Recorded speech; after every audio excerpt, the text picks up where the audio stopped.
Welcome to Fiction Audiobooks. If you enjoy the content, like and subscribing would be greatly appreciated. If you have any recommendations for novels, comment below. Please join my Patreon at https://www.patreon.com/fictionaudiobook. Chapter 67, Kyoto.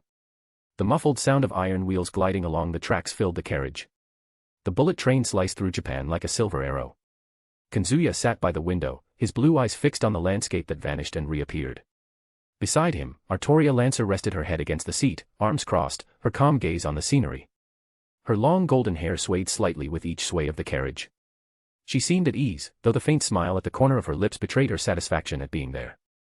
On the seat across from her was Salter, who seemed a bit uneasy seeing a more mature version of herself beside her master. She remained silent. In the row behind, Jean Dark and Jean Alter were engaged in their eternal routine of mutual teasing that sometimes happened. Well, they were good sisters. "For the love of God, don't touch my hair again, you Puritan bitch," Jalter grumbled, crossing her arms with a furrowed brow. "But it feels as rough as your personality. I couldn't resist scientific curiosity," Jean replied with an angelic smile and a mocking tone hidden beneath her serenity. Further back, Ishtar and Ereshkigal were arguing about who would choose the hotel when they arrived. "I'm the goddess of beauty, wealth, and supreme authority, so obviously I'm the one who decides." Ishtar shot back, her red eyes sparkling. "You decide nothing. I'm the one responsible for maintaining order." Ereshkigal retorted, puffing out her cheeks with pure pride. Asia Argento smiled awkwardly, chuckling softly at the chaos while hugging a travel pillow in her lap. Scotty and Scathach were nearby, both silent, but there was a tension between them, as always. Scathach kept her eyes half closed toward the window, while Scotty flipped through a winter fashion magazine. "I hope this trip has more fights than sightseeing," Scathach murmured, with that almost predatory smile. "For the sake of your sanity, I hope there's an onsen. And that you decide to have fun for the first time in your eternity," Scotty shot back, not lifting eyes from the magazine. Kazuya pursed his lips hearing all of them bickering. Fortunately, he had rented the entire train for the trip to Kyoto, which meant, besides them, there was no one else on board. And that, honestly, was a relief. A bit of peace, finally. Almost a week had passed since he achieved one of his goals of stealing 2 Longinus for himself. And since acquiring Telos Karma and Innovate Clear, he had dedicated nearly all his time to intense training with both. The effort paid off. Not only had he achieved the balance breaker of both sacred gears, but he also surpassed the limit of Alpheka Tyrant, reaching the advanced stage known as Balance Breaker, Abyss Side. With a master like Scathach, who knew how to deliver hellish training, and a legion of powerful servants willing to provide him with real battles full of blood, pain, and sweat, that breakthrough was just a matter of effort and determination. According to Azazel, the possibilities of Balance Breaker are divided into 3 main categories. The majority, including subspecies variations, fall under the so-called crest side.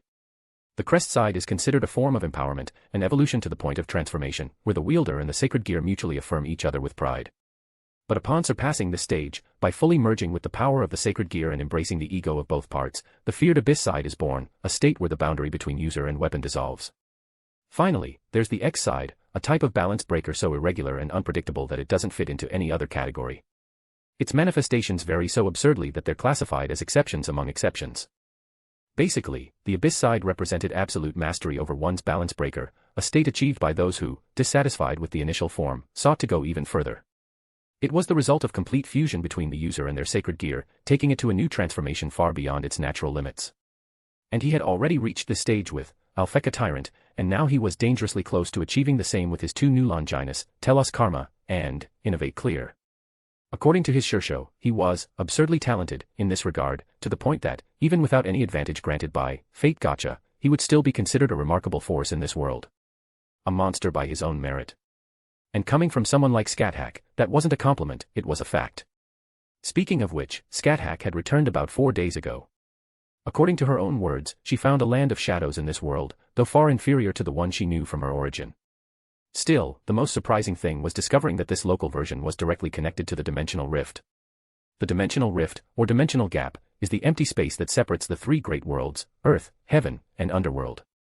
An absolute void, without time or space, where natural laws practically don't exist. In the original story, he remembered well, the Chaos Brigade used the dimensional rift as a route for their secret movements. It was also the birthplace of Ophis, the infinite dragon god. Originally, the dimensional rift was her home, until it was taken by Great Red, the apocalypse dragon. It was said that nothing could survive in that place without the protection of magic, demonic power, or some equivalent force. Any living being that entered unprotected would be destroyed in seconds, consumed by the very nothingness that made up the dimensional rift. Learning this was a pleasant surprise. Scathach had claimed the land of shadows in this world for herself, even if it was just a pale imitation of the original. Still, that territory now belonged to her, and with it came something even more valuable, direct access to the dimensional rift. This opened doors. Literally. With this connection, she now had a route to the domain where Great Red resided, a rare and dangerous opportunity, but perfect for some of the plans he quietly harbored. Plans that, sooner or later, would require a meeting with the Apocalypse Dragon. And now, she had a path. But setting that aside, Salter and Jalter had also successfully returned from the mission he had assigned them. The plan was simple: try to establish contact with the members of the hero faction and, who knows, bring them to his side. Well, that was the original plan. But, as he suspected, Cao Cao had his own ambitions, and they were quite different. A direct descendant of the legendary historical hero, Cao Cao carried not only the name but also the conviction that it was his responsibility to destroy demons, fallen angels, and dragons, entities that, according to him, posed an existential threat to humanity. And as if that weren't enough, he was born with one of the most powerful sacred gears, the true Longinus. With it, he firmly believed he was chosen by the world itself to become humanity's true hero, alongside his comrades. Like his ancestor, he had a gift for recognizing talent, especially among humans with sacred gears, and considered them valuable resources. However, his focus was clear: only humans. The hero faction didn't accept supernatural creatures in its ranks. For Cao Cao, the purpose of his faction was to test the limits of human potential, facing those who ruled in the heavens and hells on equal or better terms, from the bottom up. His goals, at their core, weren't so different. Both wanted to protect humanity, test its limits, and challenge the structures of the supernatural world. But, unlike Cao Cao, Kazuya didn't believe the solution lay in the complete annihilation of everything beyond human. If that were his desire, he could have started long ago, from the moment he decided to protect people. Power and means were not lacking. Not that he was claiming to be morally superior to the wielder of the strongest Longinus. Far from it. But the truth was, sooner or later, a conflict between the two was inevitable. And, well, it happened. According to what Salter and Jalter reported, Cao Cao made it clear he had no intention of becoming subordinate to anyone or even forming an alliance with someone who was friendly with fallen angels. Well, as expected from someone who calls himself the hero of the world. But the real trouble started with Heracles, the descendant of the legendary Greek hero who, by irony of fate, or pure ego, bore the exact same name. He had the brilliant idea of belittling the two. Two servants who, by the way, weren't exactly known for their patience. The result? An inevitable confrontation. The hero faction, so confident at first, ended up retreating in a hurry or, as Jalter described with a cruel smile, ran with their tails between their legs. But, how exactly did this count as a victory? System, victory. Well, the two had managed to capture Leonardo, the wielder of the Longinus, Annihilation Maker. According to Jalter, it was a gift for him. She said she knew of his interest in it and decided to act on her own. And what did Kazuya do about it? In reality, he didn't have much personal interest in that sacred gear itself, but he also couldn't deny the absurd and dangerous potential it held. After all, the Annihilation Maker was one of the 13 original Longinus, widely recognized as one of the biggest bugs in the sacred gear system, a weapon with world-scale power, perfectly capable of bringing the world to collapse if it fell into the wrong hands. Known as the creator of Annihilation, the Annihilation Maker granted its user the ability to create a virtually infinite number of creatures from shadows, shaped by their own imagination. The more creative and productive the user, the more powerful and diverse these creations became. These creatures could even inherit specific abilities based on the type of being summoned: dragons, chimeras, golems, whatever. And, as if that weren't enough, the user could freely modify their abilities, as long as their mind could imagine the alteration. Yes, definitely, a power he couldn't simply ignore. Besides, the idea of recruiting him as a subordinate seemed good on paper. Leonardo had remarkable talent and a Longinus of absurd power. But Kazuya couldn't ignore the boy's past.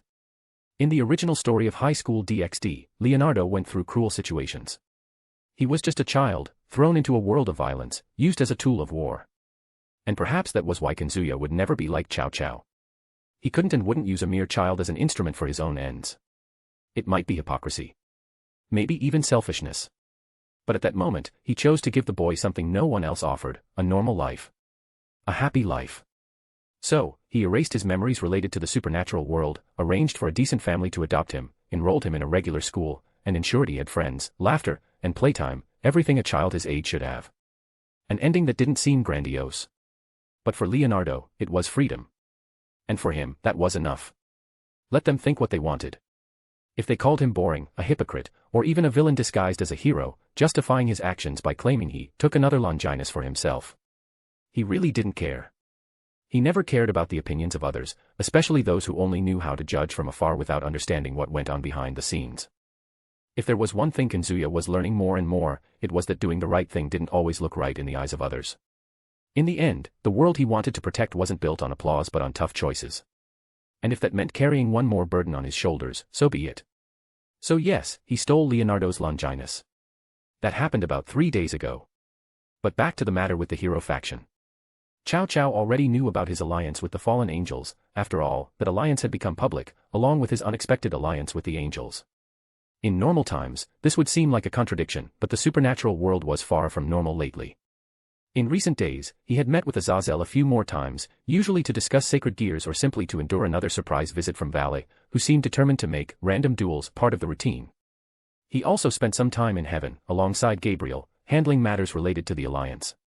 Diplomacy, protocol, information exchange, and some more personal conversations. Alliance stuff, he supposed. None of this pleased Cao Cao, of course. But pleasing the leader of the hero faction was never part of his plans. Besides that, between daily commitments, intense training sessions, political matters, and leisure time with his servants, he carried on with his routine calmly. Still, there was something he had been deliberately avoiding. He hadn't used his daily roles in the Fate Gacha. Not out of carelessness, quite the opposite. He wanted to let them accumulate for a whole month. All this to make the most of his probability manipulation ability, which he was still training, ensuring that when he finally decided to spin Fate Gacha, he would get exactly what he wanted. The train slowed down gently, the lights of Kyoto station appearing ahead. A female voice announced over the loudspeaker. "We are arriving at Kyoto station. Please ensure you take all your belongings." Kazuya stood up, his eyes gleaming. "We're here." Artoria Lancer rose beside him, adjusting her navy blue coat. "Finally. I was getting bored." Jalter snapped her fingers. "Great. I want to know who I'll have to break this time." Asia stood up with the travel pillow in her lap, smiling. Let's do our best." Ishtar huffed. "Of course we will. And I'm choosing the hotel afterward." "You're not," Ereshkigal began, but Kazuya raised his hand, interrupting. "Argue later. First, let's get off in Kyoto." Without waiting for a response, Kazuya stepped off first, feeling the immediate heat of the asphalt and the distant scent of aged wood mixed with cherry blossoms and incense smoke, the unmistakable aroma of Kyoto from his first life. The sun shone brightly over the traditional rooftops, and soon after, the rest of the group disembarked in sequence. The group crossed the bustling Kyoto station platform. The cloudless blue sky made the heat even more intense, and the scent of aged wood mixed with the fragrance of flowers lingered in the air. Kazuya adjusted the light jacket over his shoulders and checked his phone. The car's already waiting. "Let's go." Artoria Lancer walked beside him, her steps firm and posture impeccable. "I want a hot bath as soon as we get there. And wine." Salter added in a dry tone, hands in her coat pockets. "You're predictable." Jalter huffed, carrying her small backpack slung over her shoulder. "I want to know if this hotel has video games or not." Ishtar followed close behind, her eyes scanning the busy streets while already getting distracted by accessory shop windows. "I expect a decent suite, Kazuya. Don't even think about booking a standard room for me. No one here is staying in a standard room. And Jean, the hotel is 5 stars, it has everything you could imagine," he said, shrugging. Asia quickened her pace beside Ereshkigal, hugging her travel pillow. "Have you all been to Kyoto before?" Ereshkigal smiled faintly. "The master has. But this is our first time." While the two chatted, Scotty walked silently beside Scathach, who didn't even bother hiding her bored expression. "I hope the food's good," the winter goddess commented, distracted. "If it's not, we can make the owner serve his soul on a plate," Scathach murmured, her tone half joking, half dangerously sincere. Minutes later, the group left the station and settled into the black vans waiting for them. The driver, a middle-aged man, gave a respectful nod before navigating Kyoto's streets. Inside the car, the atmosphere was calmer. Kazuya watched the city pass by the window while Artoria rested her head on his shoulder. "Want to go out later, or should we stay at the hotel?" she asked, closing her eyes. "Rest first. Then we'll decide," he replied softly. Arriving at the hotel, a luxurious 5-star building with a modern facade and traditional details, the receptionists greeted them with bows and restrained smiles, immediately noticing the unusual group. "Good afternoon, welcome to Heracles. The suites are ready," the manager announced, handing over the access cards. Kazuya took them all, distributing them quickly. Artoria with me. The others can pair up as they prefer. Obviously, I'll stay in my room with you later, Ishtar said with a wink. Me too, Jalter said, crossing her arms. TCH. Salter turned her face away but didn't protest. Ereshkigal and Asia exchanged glances. I'll stay with Asia. Ereshkigal said with a half-smile and a slightly jealous look. But since it was her turn with the master yesterday, today was someone else's turn. All right. Asia smiled, relieved. Scotty approached Scathach. Sharing with me, or would you rather sleep on the terrace like a stray dog? Doesn't matter, as long as you don't snore. The master replied, not looking. The group headed up to their rooms. Kazuya entered the main suite with Artoria. The space was roomy, with discreet tatami mats, minimalist decor, and a wide view of Kyoto's skyline. Finally, some peace. Artoria pulled him by the collar, smiling faintly. For now. He laughed. And outside, the sun continued to shine steadily over Kyoto, as if the world out there was just a detail. A/N, hey everyone. Sorry I didn't post a chapter yesterday.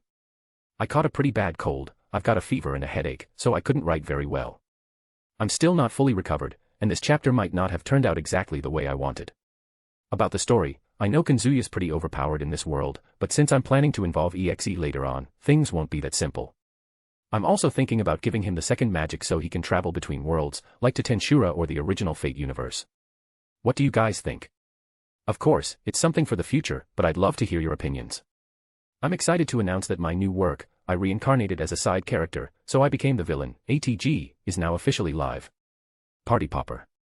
This new series is coming strong, each chapter has over 5,000 words, and I'll be releasing up to 3 chapters per week, maximum. Don't worry. The DxD story will still remain the main focus, and it's not being left behind. If you can, please support this new journey with your reads, reviews, comments, and feedback. Every bit of interaction helps a lot and gives me even more energy to keep creating. Speech Balloon and Hey, want to just read ahead a bit? Books for $2.99, you can read up to 5 chapters ahead, perfect for avoiding spoilers or just binging. Books for $5.99, you get full access to all content, no holding back. Chapter 68, I'll eat that wretch's heart and drink his blood. Later, as the Kyoto sky began to take on orange hues and paper lanterns illuminated the streets, everyone gathered in the hotel lobby, now properly dressed for the evening.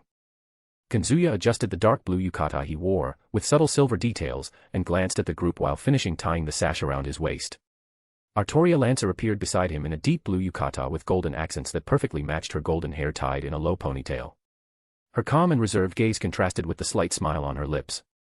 Asia came down shortly after, wearing a white yukata with lilac flowers. She seemed a bit shy, fidgeting with her hair. It looks really good on you, Asia. Kazuya said sincerely. She blushed and smiled. Thank you. Ishtar appeared stunning in a burgundy yukata with gold and purple designs, tossing her hair back as if she were strutting down a runway. Admit it, I look fabulous. Ereshkigal followed soon after, in a light yellow yukata with red details. Such a show-off. She retorted, lifting her chin. Then came the classic scene. Salter descended in an impeccable black yukata, simple and elegant, but her mood soured the moment she saw Jalter appear at the same time, also wearing a black yukata. The two locked eyes, narrowing them. Seriously. Jalter growled, crossing her arms. Blatant copycat. I chose this one first. You're the cheap knockoff, you wretch. You look like a walking funeral cosplay. And you look like a poorly made copy of me in angry mode. I'm the upgraded version, you idiot. Upgraded. At best, defective. Jean Dark appeared in a white yukata with blue tones and intervened immediately, a patient smile on her face. Girls, please, don't start this tonight. Scotty also arrived, in a dark gray yukata, her hair loose. She huffed. You two are ridiculous. Nearly 30 trips together, and you still fight over the same thing. The two glared at her and, in a rare moment of teamwork, said in unison. Shut up, you bland killjoy. Scotty just rolled her eyes and moved closer to Kazuya. Idiots. Kazuya ran a hand over his face, letting out a long sigh. It was always like this. At that moment, he felt the faint pulse of the mental connection he shared with Shunduji. Her melodic, lazy voice echoed in his mind. Anata, the festival started, there's sake, sweets, and fireworks later. I'll show up, so get ready. And Yasaka-san said she's expecting you tomorrow morning, don't forget. He closed his eyes for a moment. Artoria Lancer, beside him, glanced over. A message from someone. Shutten. She'll show up at the festival. And I've got a meeting with Yasaka tomorrow morning. Lancer nodded, adjusting her yukata's sash. Then we'd better make the most of tonight. At that moment, Scathach also arrived, wearing a purple yukata with red details. With that, everyone was there. Ishtar clapped her hands. All right. Enough clone drama, let's get to the festival before the food stalls run out. Asia smiled excitedly. I want to try a candy apple. I want to play those shooting games to win prizes I saw on TV. Jalter declared. Obviously. Salter muttered. Before anyone could say more, Kazuya sighed again, but this time with a faint smile. All right. Everyone together. Let's go have some fun. As Kazuya took the first step toward the hotel door, Scathach's hand landed firmly on his shoulder, stopping him. Foolish disciple, you're going out like that. Head down, not even doing the bare minimum for your entire harem that got all dressed up for you. The whole group turned to face them. Some tried to hide it, while others, like Ishtar and Jalter, already had their arms crossed, waiting. Kazuya sighed, knowing where this was going. I complimented Asia, he grumbled. And that's it. Scathach raised an eyebrow. Cold-hearted, aren't you? Look at this group of beautiful, powerful women just waiting. Go on, don't make me have to smack your head. Obviously, she wanted a compliment too, okay. She dressed up to be noticed. Silence fell for a second. Ishtar leaned forward, smirking. Yeah. I was starting to think he went blind. Ereshkigal, blushing, said, not that I care, but I tried to look nice for you, master. Jalter gave a mocking smile. Ha. Knew he'd fumble. Salter just turned her face away, clearly expecting something too. Kazuya ran a hand over his face, sighed, and then looked at the group with a faint smile. Fine, you win. He stepped forward and started. Altria. Lancer looked at him, calm, but her blue eyes sparkled just a bit more. You look incredible. That yukata suits you as much as your lance. Serious, elegant, and beautiful. She didn't smile much, just closed her eyes and nodded, but the faint blush on her cheeks gave her away. Kazuya turned to Ishtar. You need no introduction. You're stunning, and you know it. But it doesn't hurt to say it. Ishtar tossed her hair. As expected, but thanks, she said, puffing out her chest, pleased. Ereshkigal was next. Eresh, you look beautiful like this. That yukata color and your proud demeanor go together better than you think. Her eyes widened for a moment, then she looked away, blushing furiously. Jean smiled when he looked at her. Jean, serene and beautiful as always. Northwest Matter the place, you always light up the room. She placed a hand over her chest. Very kind, Kazuya, she said, her eyes shining with quiet joy. Salter and Jalter were next.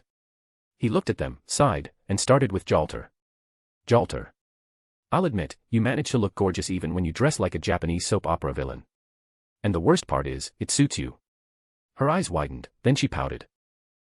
Well, obviously, idiot, she said, looking away with a faint blush. Salter raised an eyebrow. And me. You look perfect like this. Serious, dark, and incredibly beautiful. You'd fit right into a movie scene, you know. Only you could make black look this classy. Salter hesitated, then turned her face away, her ears red. TCH. You're only saying that because the old hag told you to. Finally, Scathach. Kazuya gave a small smile. And you, always impeccable. No matter what you wear, you manage to be intimidating and beautiful at the same time. That purple looks perfect. She laughed. Now that's more like it. Don't make me repeat this every night, Anata. Scotty, watching from a distance with her arms crossed, gave a sidelong glance. And me? Don't I get a compliment? Kazuya smiled. You look beautiful. As always. She didn't respond, just turned her face away, a faint blush on her lips. Asia, who'd already gotten her compliment, smiled happily. Everyone looks really beautiful. Ishtar clicked her tongue. TCH. At least he knows how to appreciate. Jean laughed. There, now we can go in peace. Kazuya sighed. We can. Any more complaints? They all shook their heads or stayed silent, and Scathach gave him a light pat on the back. That's more like it, hardhead. Kyoto's streets were vibrant. Hanging paper lanterns lit the way, the smell of street food filled the air, and the sounds of laughter and chatter mingled with the traditional beats of taiko drums in the distance. As Kazuya's group turned the corner onto the main festival avenue, heads turned immediately. It was impossible not to notice. A men surrounded by absurdly beautiful women, civilians either looked away or found themselves naturally drawn in. Ishtar, with a sly smile, quickly stepped closer and linked her arm with Kazuya's right arm. Well, as agreed, my turn. At the same moment, Ereshkigal, puffing her cheeks, clung to his left arm. Don't even think about monopolizing him. I won this round too. Kazuya raised an eyebrow, confused. Round. Artoria Lancer, walking ahead with her hands tucked into her yukata sleeves, glanced back. They bet earlier on who could hit the most barrels in the hotel's throwing game. Those two won, and the prize was that they'd get to monopolize you for the first hour at the festival. J. System, festival. Jalter clicked her tongue. Cheater. That wasn't a throw, it was disguised magic. Lies. Ishtar defended herself, a mischievous smile on her lips. I just have great aim. Salter huffed, walking with her hands in her yukata pockets. Whatever. I'll win next time. Asia walked just behind, her eyes sparkling with excitement at the food and game stalls. There's candy apples. And cotton candy. And, oh. A souvenir stall. Scotty walked further back, quietly, her arms crossed. And the chaos has already begun. Scathach let out a low laugh. That's how it should be. Jean, trying to keep some order, spoke up. Let's take it easy. No fighting. An hour goes by fast, and then the next pair takes over. Ereshkigal glanced at Kazuya, her face slightly red. If you want to buy something, I can pay for it, she said, in a poorly disguised attempt to please him. Ishtar grinned victoriously. No way, I'm buying his next treat. Kazuya just sighed. I'll pay for my own treat, thanks. Both of them huffed at the same time. As they moved through the festival, the colorful attractions and decorated stalls caught the group's attention, but Ishtar took the lead. Master, come with me to this one, she said, pulling Kazuya by the arm toward a shuriken-throwing stall, leaving Ereshkigal watching them with jealous eyes. But since it was their agreement, she didn't interfere. Kazuya raised an eyebrow at Ishtar. Seriously? You, with aim. Trust me. It worked out. Ishtar, with poses and sly glances, hit every target, winning a small prize, a fox-shaped keychain. She handed it to him with a wide smile. For you, since you're my man. Before he could say anything, she grabbed his face and gave him a long, defiant, passionate kiss, drawing a few discreet reactions from the crowd around them. There you go, Eresh. She said to the jealous underworld goddess standing with the others. Ereshkigal didn't waste time. Come on, master. She dragged him to a goldfish scooping stall. Eresh was determined, her tongue almost poking out from concentration. In the end, she caught 3, cheering like a child. See? I can do it. He shrugged, smiling. You look adorable when you're excited. Ereshkigal blushed, grabbed him by the yukata collar, and kissed him without ceremony, soft and full of tenderness. His other servants weren't about to be left out, of course. Artoria Lancer was next to monopolize him. I want to try the archery stall. She was flawless. Every arrow hit the target with surgical precision. When she finished, they handed her a golden record-breaking medallion. She looked at Kazuya, slightly embarrassed. This is for me. He took it, pleased. You're unbelievable. She leaned in and, ignoring the stares, brushed her lips against his. Thanks for being here. Next was Scathach, who took him to a spear-throwing stall, or rather, wooden replicas. She hit every target before anyone could blink. As expected. She came closer, a predatory smile on her lips. You're still the only one who can keep up with me. And she kissed him fiercely, as she always did, wild and without warning. Kazuya had to hold her waist tightly. Then Jean took her turn. She led him to a sweet stall. I want to win one for you. She won a candy apple and handed it to him shyly. To sweeten the night. Kazuya accepted it, touched her face gently, and gave her a soft, calm, lingering kiss. Jean smiled, her eyes sparkling. That alone made the night worth it. Next came Salter. No nonsense. Come with me. She went straight for the strength test game, the one with the hammer to ring the bell. Kazuya watched her shatter the record. What? Impressed. As always. She smirked, stepped closer, and in an almost shy gesture, pulled him by the yukata sash and gave him a strong, possessive kiss. Now you're mine for the next round. Jalter was right after. Come on, my turn. She took him to a shooting gallery, hitting every target with a smug grin. Compliment me already. You're amazing, as always. She smiled, satisfied. Took you long enough. And before he could say anything else, she kissed him. Long, hot, with that cheeky, impatient edge of hers. Lastly, Scotty. She preferred to just walk to the lantern-lit lake. I'm not into those games. They stood in silence for a while, watching the lanterns reflect on the water. It's nice to have you with me, even in this strange world. Kazuya smiled. You know you're special to me. She grabbed the back of his neck and kissed him. Unlike the others, her kiss was slow, deep, savoring a rare moment. Without another word, they rejoined the group. After each had their moment alone with Kazuya, the group gathered near a stall that caught everyone's attention, a big team game where they had to work together to carry a mikashi, one of those portable shrines, to a finish line while other teams tried to interfere with cloth balls. This'll be fun, Ishtar grinned, her eyes gleaming. Team competition. Jalter cracked her knuckles. Hope we can knock someone down in the process. Relax, I'll handle the front, Scathach smirked.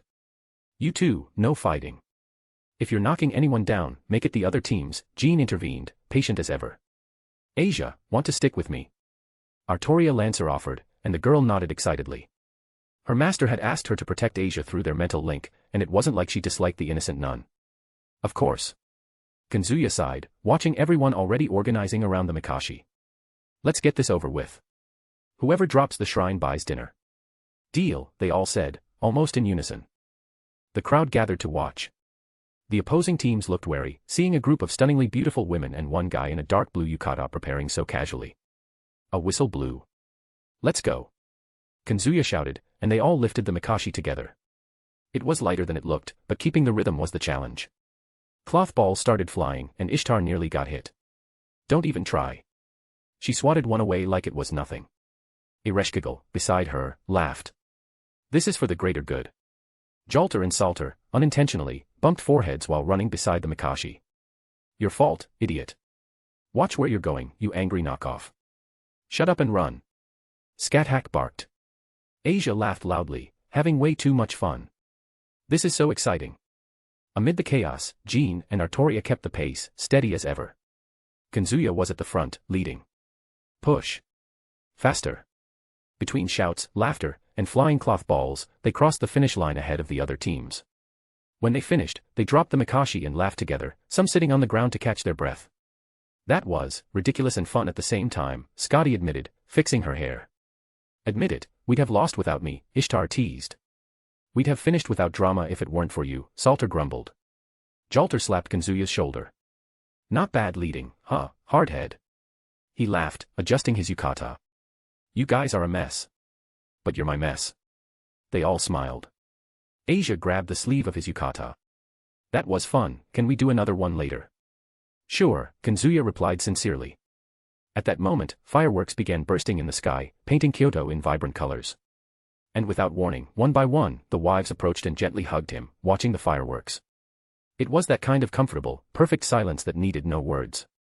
He just smiled, relaxing there, surrounded by them. Yes, this trip was worth it. The loud sound of flesh hitting the floor was the first thing to reach his ears. Judging by the sharp pain in his left arm, it must have been him who caused it. But he barely registered it. The freezing cold gripping his body, the damp sensation all over, the unfamiliar surroundings that greeted his heterochromatic eyes as they opened. All his senses were bombarded with new stimuli, spawning a flood of questions in his mind. Where was this? When did he get here? Why was he naked? Why did his muscles ache so much? Why were his eyes struggling to adjust to the light? Even as his brain raced to find answers, none came. Too many insane things had happened, things he found hard to believe. Get up. A low voice broke the eerie silence permeating the room. It was familiar, and for some reason, he felt compelled to obey. It took a few seconds to muster enough strength in his legs to stand and balance. His heterochromatic eyes turned toward the voice, but before he could see the figure calling him, alarms blared in his head. A mix of self-preservation instincts and muscle memory made him react before he saw the fist aiming to crush his skull. He rolled to the side and leaped back, narrowly dodging a kick aimed at his ribs.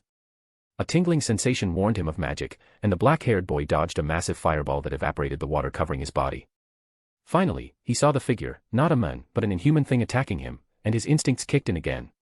He called upon his innate power from his lineage, but for some reason, the demonic energy in his body was minimal. He tried one of the spells he'd learned from his master, Mephisto, but nothing happened. Huh. A surprised voice escaped his lips as confusion overwhelmed him. No powers from the 72 clans emerged, nor did he feel the familiar sensation of using his ability. It wasn't that something was blocking his magic, it was something stranger. Who was he, even? Ah. His collapsing mind froze as he realized he was dying. A hand pierced his ribcage amid his confusion. Countless contradictions and their grim conclusion shut down his brain's self-preservation instincts. He didn't even feel pain, only that blood stopped flowing through his veins to supply oxygen and nutrients to his cells. Without many words, the corpse fell limply before the man, whose stoic face twisted into disappointment. Looks like subject number 27 was another failure. I shouldn't be surprised at this point. The silver-haired demon picked up the corpse and tossed it into the chute at the back of the lab to join the other 20-some test subjects. For Uklid, this had become routine after a month of failures and wasted resources. After cleaning the blood from his hands, the demon sat at a nearby table and began writing the experiment's conclusion in a notebook. At best, it confirmed some of his theories. Frustration was an emotion he was well acquainted with. Even now, it lingered in the back of his mind due to his inability to understand his older sister's betrayal. The Lucifuge family had served the original Lucifer since the beginning of time, but she suddenly threw it all away to pursue a romance with that fake Crimson Satan. What could she have seen in that despicable man? That bastard knew nothing about how demons should act. What was with the deplorable state he'd plunged the underworld into? A false peace that made most demons complacent. What a joke. Demons were supposed to be the ultimate evil in this world. Villains destined to make the world tremble and force humanity's heroes to face them. To push them to overcome their weakness and progress or be subdued. But this was completely. Crack. The sharp sound of a pen shattering on the floor snapped Uklid out of his spiral of hatred and contempt. TCH. I shouldn't let that man get to me. He growled through gritted teeth. But it's only a matter of time. With how fast things are moving, he'll fall soon. But then, the memory returned. And with it, the rage. That damned human will pay for hurting my sister. His voice rose, trembling with anger. That bastard. That wretch. That scum. I'll rip out his heart and drink his warm blood from my hands. How dare he harm my Wani-san's face? His expression twisted into a mask of pure insanity. Since the day he watched that fight, the day that human beat his sister in front of everyone, the image was seared into his mind like an open wound. Screw his brother-in-law, it was satisfying to see that idiot get thrashed, but what they did to her, he couldn't forgive. Since then, Uklid Lucifuge had been obsessed with one thing, creating someone capable of destroying Ryougi Kazuya. To that end, he spared no effort. He used the blood of Mephistopheles, one of the extra demons, active since the era of the four great Satans. A master of magic and president of the Grauzauber organization. He also infused the memories of one of Mephisto's most notorious disciples, a mage humans called the Flower Mage, embedding the body with the finest magical knowledge he could find. To top it off, he blended the demonic language of the current 72 demonic clans, using it as a ritualistic foundation to fuse DNAs and build what he believed to be the ultimate answer. A super demon. A being designed to surpass even the original Lucifer. All this and more, ancient spells, sealed enchantments, forgotten curses. He gathered everything he deemed necessary to crush Ryougi Kazuya, since he himself wasn't strong enough to face him directly. And also, because he couldn't ruin his lord's plans. This was his only option. Yet, all these continuous failures were starting to get irritating, despite the astonishing conclusions he was reaching. Wow. Came to check on things, my dear Uklid, but damn. It's been a while since I've seen you make that face. Too much time dealing with that human. He must have been so absorbed in that train of thought that he didn't notice his lord entering the lab and getting so close. My apologies for not noticing your presence, my lord. You're right, though. Understandable. The way he slapped and destroyed Ice Queen Grafia-chan and beat that redhead still baffles me. He's definitely going to mess with my future plans. But anyway, from the looks of it, I'd say the latest experiment was a bust too. Yes, my lord. I tried attacking the subject without warning instead of talking to him to see if I could force him to use his powers. Though he seemed to have the same battle instincts and muscle memory as a super demon, when he tried to use the innate powers of the 72 pillars you granted me, he still couldn't. Another mental collapse, huh? Ryzavim's tone was thick with disappointment, but his eyes gleamed with curiosity as he glanced at the notes. Tell me, what do you make of this? Well, I think having so many innate abilities in his blood makes it hard to activate any one in particular. And as a result, some of them drain a lot of the individual's demonic power. Plus, the memories aren't exactly perfect, many lack real detail and are just a strong matrix of illusions created in his mind. Well, we can keep trying. I think we should stop using the Flower Mage as a base just because we have enough samples. Ryzavim said, before a smile spread across his face. My dear Uklid, do you know how demons were born? The silver-haired demon raised an eyebrow. If I'm correct, Lilith, the mother of demons, due to her unique ability to asexually reproduce pure demons through the Book of Lucifer, was the progenitor of demons, giving birth to the first generation, including the 72 pillars and extra demons. Exactly. 10 points for you, Ryougi said, a lazy, cruel smile on his lips. If we can't create a super demon from scratch, then we'll use our dear mommy's womb for it. His tone was light, almost playful, but the malice in his words made the air feel heavier. In the end, this research of yours wasn't a complete waste of time. Now you at least have a foundation for the principles of fusion. And with her womb, we can create an entire army of super demons. Or maybe, something even greater. With this, we can add another trump card to our original plan. He raised a finger in theatrical warning. Of course, we'll have to hold back. No drawing attention now. The world's eyes are moving, and our little friend, human, recently traveled to Kyoto. Ryougi's smile widened with pure malice. I talked to that idiot wannabe hero. Convinced him to use the Kyuubi as a catalyst to try summoning the Great Red, his ultimate goal to prove he's the world's hero. He thought it was a great idea. Ha ha ha. His eyes gleamed with pure contempt. His arrogance is so deliciously stupid. If we manage to create a super demon successfully, we can send it to kill that human or at least gather more data on him. Uklid stepped forward into the candlelight. In his right hand, a red gauntlet, like dragon scales, gleamed. As expected of my lord. You've already been planning for that human. Of course. Ryougi murmured, a crooked smile and crazed eyes. I can't let that bastard trample demons like we're nothing, can I? He looked up at the ceiling, as if seeing something beyond the stone and runes around them. Besides, if I really want to become the demon king who'll crush entire worlds under my feet, then it's only logical I'd need a hero to crush. And you know what? Maybe it's fate that he's rising now. His fingers clenched into a fist, trembling with anticipation. A hero against the demon king, isn't that just perfect? Ha ha ha. How thrilling. Author's note. Sorry for the delay, everyone. This chapter has around 5,000 words to make up for the wait. If the quality isn't as sharp as usual, I apologize. Writing with a headache isn't easy, but I didn't want to keep you waiting any longer. In this chapter, I wanted to show a bit of Kazuya's chaotically fun life, while also officially introducing Uklid and Ryougi.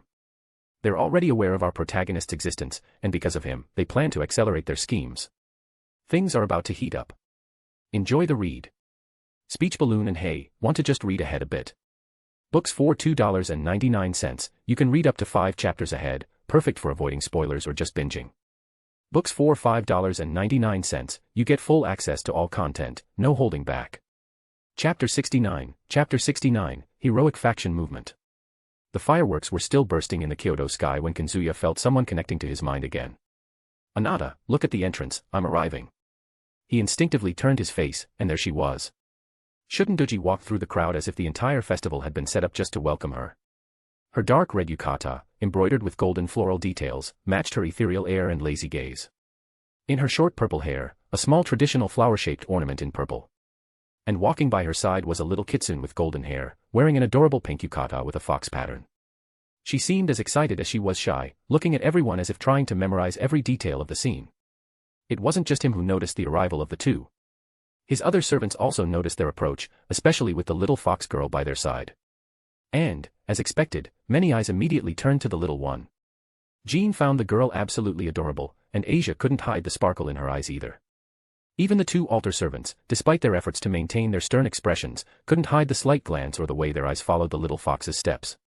None of them would admit it, of course. But the truth was obvious, they were enchanted too. After getting closer, Shundoji was the first to speak, with her soft and playful voice. Anata, I brought a special guest for our night. She let go of Kunu's hand and gave her a gentle nudge. Go on, introduce yourself properly. The little fox was obviously Kunu. The truth was that during the first days she spent with the Oni, Kunu had been visibly apprehensive about her presence. It was hard not to feel a certain unease. After all, the legendary figure of the drunken Oni, with her languid gaze, ever-sharp smile, and an almost tangible air of danger, contrasted completely with everything Kunu knew and considered safe. Shun's supernatural energy was dense, intoxicating, and even though she hadn't done anything directly threatening, her mere presence sent an instinctive shiver down the young fox's spine. Especially when she remembered what Shun had done to those humans. However, fear gave way to curiosity, and that curiosity turned into shy admiration when Kunu began to observe her from a distance. Shun, contrary to what she had imagined, wasn't cruel or unpredictable. She was charmingly chaotic, yes, but also surprisingly kind to those who caught her interest, and, to her surprise, that included Kunu. Little by little, the mischievous smiles stopped scaring her, and the carefree gestures of affection the Oni distributed, even if drunken, began to break down the wall between them. The definitive turning point, however, came with the unexpected friendship between Shuten and her Oka-san, Yasaka. Both shared a taste, no, a passion, for fine sake and moments of relaxation. A few nights together were enough for the two to start meeting with almost ritualistic frequency, always accompanied by bottles of refined drinks and long conversations that ranged from scandalous laughter to ancient adult stories. For Kunu, seeing her mother so at ease with Shuten was liberating. If Yasaka, who had always been the pillar of her security and wisdom, trusted her, then perhaps the Oni wasn't something to fear. More than that, Kunu began to quietly join those nights, first as a curious observer, then as a cherished companion. The strangeness gave way to familiarity, and that, to genuine affection.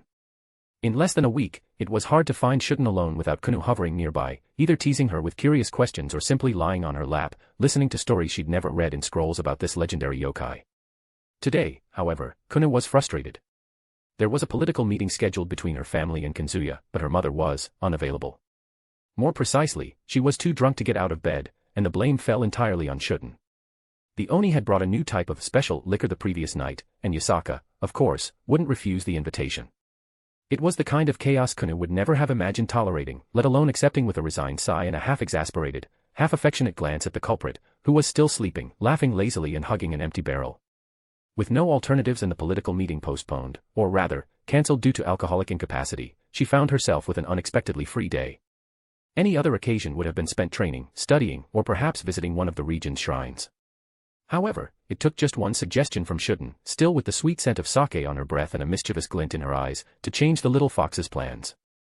Shutendoji wanted to go to the local festival happening that night because, according to her, her husband would be there with her other sisters. At first, she hesitated. The idea of going out in public with someone as attention-grabbing as Shutendoji still caused some embarrassment, especially knowing that the Oni would likely cause some sort of commotion. But there was the fact that she would meet the human who wanted to see her mother the next day, which made Kunu give in. Perhaps it was the desire to better understand this figure she had heard so much about. Or maybe it was just the desire to leave the house with someone who, strangely, was already dear to her. After all, as scandalous as she was, Shutendoji treated her with respect, not as a child, but as an equal. And here she was now. Her first impression of her friend's husband was that he was handsome and very muscular, the type her mother always looked for to be her new Tusan. Kunu took 2 shy steps forward, gave a polite bow, and said in a clear but slightly nervous voice. "It's a pleasure. I am Kunu. My mother is Yasaka-sama, leader of Kyoto. And you must be Kazuya-sama, right?" Kazuya blinked, surprised, then composed himself with a kind smile. "Exactly. You can just call me Kazuya. I don't care for formalities. It's a pleasure to meet you, Kunu-chan." Kunu looked him up and down, curious. "I can't just call you by your name, Kazuya-sama. You are someone of equal status to my Oka-san. You're the leader of your own faction. It would be disrespectful on my part." "Oh." Kazuya raised an eyebrow, observing the polite little fox in front of him with a slight smile on his lips. "I see. In that case, feel free to call me that." He then extended his hand in a welcoming gesture, introducing the figures around him by their respective names. "These here near me are my dear wives, Ishtar, Ereshkigal, Artoria, Altria, Scathach, Scotty, Jean, and Joanna. And over there is my friend, the lovely Asia Argento." Kunu observed each of the women with wide eyes, visibly enchanted, though she made a notable effort to maintain the dignified posture expected of a successor to Kyoto's leadership. Even so, her fluffy tail wagged slightly, betraying the enthusiasm overflowing in her heart. Some of the names Kazuya mentioned sounded familiar, names she remembered reading in ancient books or during lessons about mythology. Ishtar. Ereshkigal. If she wasn't mistaken, both were supposed to be sealed with the rest of the Mesopotamian pantheon due to a war that happened centuries ago between some pantheons, overshadowed by the demon civil war. And Scotty, the ice goddess, wasn't she a mythical figure who was supposed to have died ages ago? Could it be the same case as Shutendoji? The memory of the legendary Oni, whose existence had manifested so concretely before her some time ago, sparked her curiosity even more. Perhaps these women really were the same deities from the legends. And if they were, that only made Ryougi Kazuya even more terrifying and fascinating. One thing she couldn't always control was her curiosity, and because of that, she wanted to know more. One of the most basic questions in her mind was, "Are all of them your wives?" she asked, with a mix of curiosity and disbelief. Shuten let out a drawn-out giggle and placed her hand on the little kitsune's head. "Uh-huh. And before you ask, yes, they all get along, more or less." "More or less is being generous," muttered Salter, crossing her arms and looking away. Hey, I'm the one who gets along best with everyone here, retorted Ishtar with a victorious smile. In your dreams, maybe, sister, replied Ereshkigal, rolling her eyes. Jean intervened with her usual gentleness, stepping forward. Ignore the little frictions, Kunu-chan. In the end, we're a family. A rather noisy one, but still united. That sounds fun, admitted Kunu with a slight smile. You're adorable, exclaimed Asia, crouching a bit to be at her level. That yukata looks beautiful on you. Kunu blushed slightly and smiled. Thank you. My mother chose it. That's the little daughter of Kyoto's leader, so treat her with care, okay, commented Shutendoji, joining the group and casually leaning against Kazuya, as if her place by his side was already reserved. Yasaka asked me to bring her to have some fun.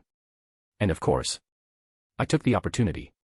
Kunu-chan, how about playing at one of the stalls with me later, said Jean, crouching to be at her level. I'd love that, Jean-sama, replied Kunu, now more excited. Is there a goldfish scooping game at this festival? The last time I came with my Oka-san, I played it and loved it.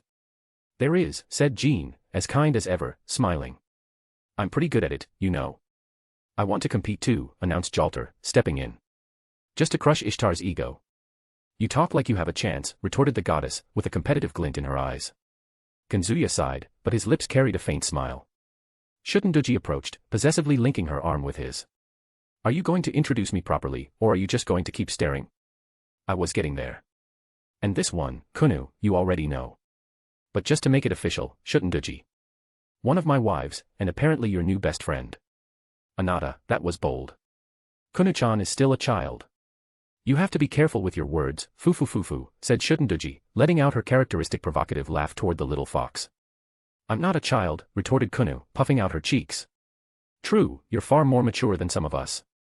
Commented Scathach, casting a quick glance at Jalter and Ishtar. I'm listening, you know. Growled the two in unison. Everyone laughed, and even Kunu let out a little giggle. Shutendoji then leaned down and whispered in the little fox's ear. See. I told you it'd be fun. My Anata is the best. Kunu nodded her little head. With the introductions done, the group quickly continued their journey to enjoy their time at the festival. They walked among the stalls lit by colorful lanterns, with the sweet and savory aromas of the festival filling the air like a tempting caress.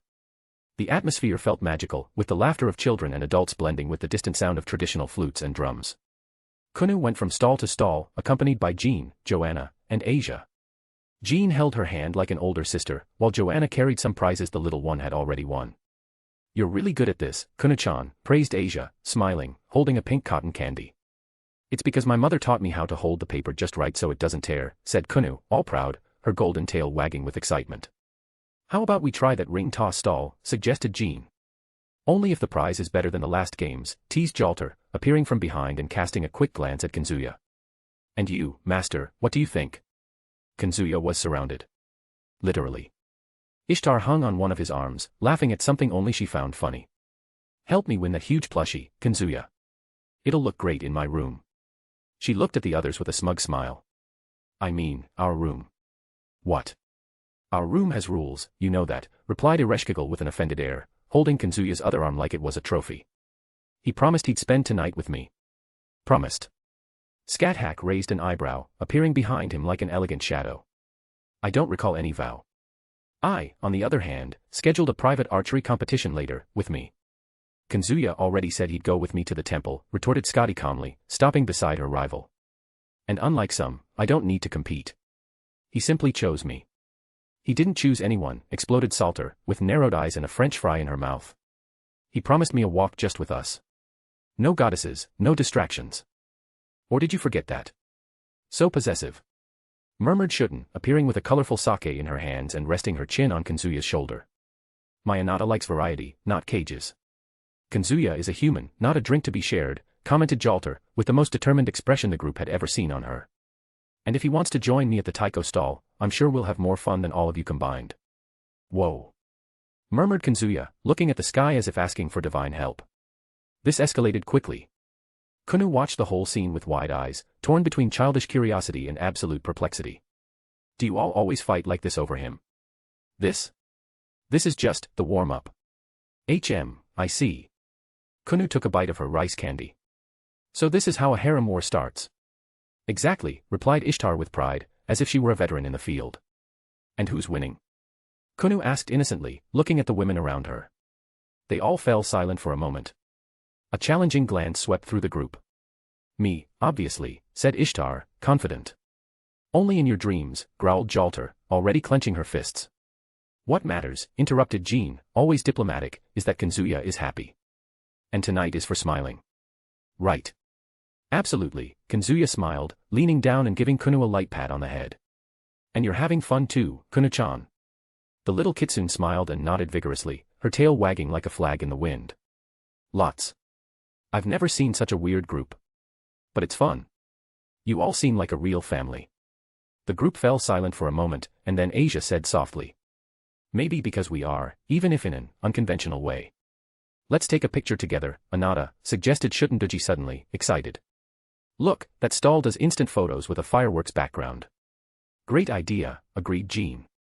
I want to stand next to Kazuya, said Ishtar, Ereshkigal, Scathach, and Jalter at the same time. Oh no, murmured Kazuya. No arguing, said Ereshkigal, her voice sweet but firm. The entire group froze. The underworld goddess seemed terrifying now. All right, let's go. Kazuya said with a sigh. And amid sulky smiles, teasing, and giggles, the group posed for the most chaotic and charming photo of the festival after entering the stall. The machine spat out the photo with a soft sound, and everyone gathered to see the result. Kunu held the picture with both hands, her eyes shining with joy at seeing herself in the center of the group, surrounded by such powerful yet eccentric figures. Even Salter was discreetly smiling in the background of the image, though she'd never admit it. But the moment of relaxation lasted only a few seconds. Master. Scathach said calmly to him, we're being followed. Silence fell like a stone in a lake. The carefree expressions vanished in the blink of an eye. The servants, though keeping smiles on their faces to avoid alarming the civilians around, were now on high alert. I sensed it since the candy stall, murmured Ereshkigal, her gaze glinting with seriousness. But I thought it was just paranoia. I noticed an unusual presence too, commented Jean softly, as if making a casual observation. But it felt restrained, barely noticeable, to be honest. That restrained presence passed right by me just now, grumbled Salter. I felt eyes on the back of my neck. I was about to hunt the creature down, said Jalter, clenching her fists with a crackle of flames. But someone stopped me. You'd break the festival in half with your subtle approach, retorted Ishtar, rolling her eyes. Meanwhile, Scotty and Shutendoji positioned themselves discreetly near Kunu, like a natural shield, without the little one noticing the sudden tension. Kazuya remained silent. But his eyes were sharp. Very sharp. He glanced at the sky for a second, not seeking divine help this time, but as if measuring something in the stars. Then he turned his gaze to Scathach. Since you sense the presence clearly. She turned to him, silent. You have my permission. Deal with it. Scathach nodded with a slight bow of her head, almost reverent, and in the next instant, she vanished, disappearing silently, like a shadow that had never been there. Ishtar crossed her arms, still a bit tense. You're letting her handle it alone. If it were a real enemy, we'd have been attacked already, replied Kazuya calmly. Whoever it is, they're just watching us. Besides, Shursho won't be in danger so easily. Foo. Shutendoji let out her drawn-out laugh. I hope the stalker is strong, she tends to come back in a good mood when she has fun. Or covered in blood, commented Scotty indifferently. Sometimes it's the same thing, said Salter with a grim half-smile. While the servants exchanged these loaded remarks, Kunu looked around, noticing the shift in the emotional atmosphere. Kazuya-sama, did something happen? He crouched slightly in front of her, smiling kindly to avoid scaring her. Just someone too curious watching us. It's nothing you need to worry about, Kunu-chan. Everything's under control. She nodded, though her eyes were a bit more serious now. Many things, truly, I stole many lives. A man. A specter. A god. I confronted countless existences, slaughtering all those near me. Fight. Fight. Fight. Kill. In the end, this body was drenched in the blood of many victims and became immortal. The territory under my dominion, the land of shadows, was finally forced out to the outside of the world, and I ended up being elevated to an existence not unlike a divine spirit. I will not age. I will not die. I transformed into that which is immortal. Surely, I can no longer recall exactly how much time has passed since I first picked up a spear. It's different from something good. I, who stood on haunted ground and guarded the gate, have already acquired the wisdom of the abyss, so I am capable of measuring time precisely. Yet I simply have no desire to do so. It's different from melancholy. It's also different from resignation. Regret. I don't understand. I can say that, but I cannot affirm it. At least, during the interval in which I slaughtered many things, there is certainly something that exists within me now, something that did not exist in my feelings back when I was imparting my teachings to the brave warriors of Ulster. Ah, indeed. Guiding considerably the many brave warriors. Everything should have vanished after many months and years, but amidst my memories, deliberately kept obscured, one person. There is only one person, a man whose figure is clearly displayed to me even now. Red eyes. His pair of eyes. Only in the moment when that gleam crosses my mind does what lies within this chest calm. A warmth dwells in me, unchanging for eternity. A heart longing for reunion. It's not like that. This I can affirm. If so, what is it? To say firmly, to that man, I want you to kill me. I want death as a person. Of course, if that man, who has now become a heroic spirit, claims to have the strength to kill this person who has already separated from the glimpse of life and slaughtered even gods, then, it was always impossible. Fortunately, I found the desired death when humanity was incinerated, but I remained as a mere heroic spirit. I found a decent master with the potential to become one of those heroes I always trained, and I enjoyed teaching him. And in that teaching, I learned many things from him. I ended up lying with him and began to see him as my salvation. Only by his side can I return to how I was before picking up a spear and becoming an invincible existence. I felt again like I did back then. Was it love? Nostalgia? I don't know. But I ended up losing him to responsibility. He saved the world once more and died in the process. But that wasn't the end. I was summoned by his side once again. And my life began to make sense again. Even more so now that he has the ability to defeat me in combat. He is the apprentice I am most proud of, proud as his teacher and his wife. The temple rested silently, hidden behind a hill where the glow of the fireworks barely reached. It was a traditional structure, with curved roofs covered in black tiles and dark wooden walls that had already withstood the weight of centuries. Unlit paper lanterns swayed gently in the breeze, and the great cherry tree in the center of the courtyard let petals fall, seeming to float in time. The stone steps led to the main shrine, where a fox statue with a key in its mouth silently observed the world. It was a sacred place. Ancient. One of Kyoto's last corners where time refused to pass. Then the shadows under the temple's eaves moved. And from them emerged a young man. His black hair was tied in a high, impeccable bun. His face was partially covered by dark, round-lensed sunglasses with a thin frame, hiding the intensity of his gaze behind a cold reflection. He wore a gakurin, the traditional Japanese male school uniform, entirely black, buttoned up to the neck with golden buttons that gleamed in the pale moonlight. He walked to the center of the courtyard, stopping before the silent cherry tree. There, he stared at the night sky for a moment before murmuring, as if concluding a report. Mission accomplished. This was Conla, a member of the heroic faction. He inherited the spirit of the original Conla, son of the mythical Irish hero Cuchulainn. He had been ordered by Chow Chow to monitor the Chaldea group, with a clear mission, report everything they did that night. How many they were, what they carried, how they moved. In short, any useful information was to be gathered and delivered without fail. He had been chosen for this task because of his night reflection, a sacred gear with a rare ability that granted him absolute control over shadows. With it, he could manipulate shadows at will, absorbing attacks, redirecting them as he pleased, and even using any shadow within his area of influence as an entry or exit point. A master of concealment, he could completely hide his presence, sinking into the dark as if he didn't exist. Unless someone was far stronger than him, no one would notice him. Why did he even say that? Conla was still staring at the sky through the cherry blossoms when he felt it. You move well, said a voice behind him, cold and emotionless, like steel dipped in ice. When Conla turned, Scathach was already there. Her stance was casual, but the Gi-Bog spear was in hand, its metal gleaming with a crimson hue that pulsed like the heart of a lurking beast. Conla's eyes widened, not because he had been found, but because he hadn't even sensed when she arrived. She took a step forward. The ground seemed to yield under her feet, as if it feared her presence. The legendary Scathach who destroyed the Celts a few days ago. He murmured, almost breathless.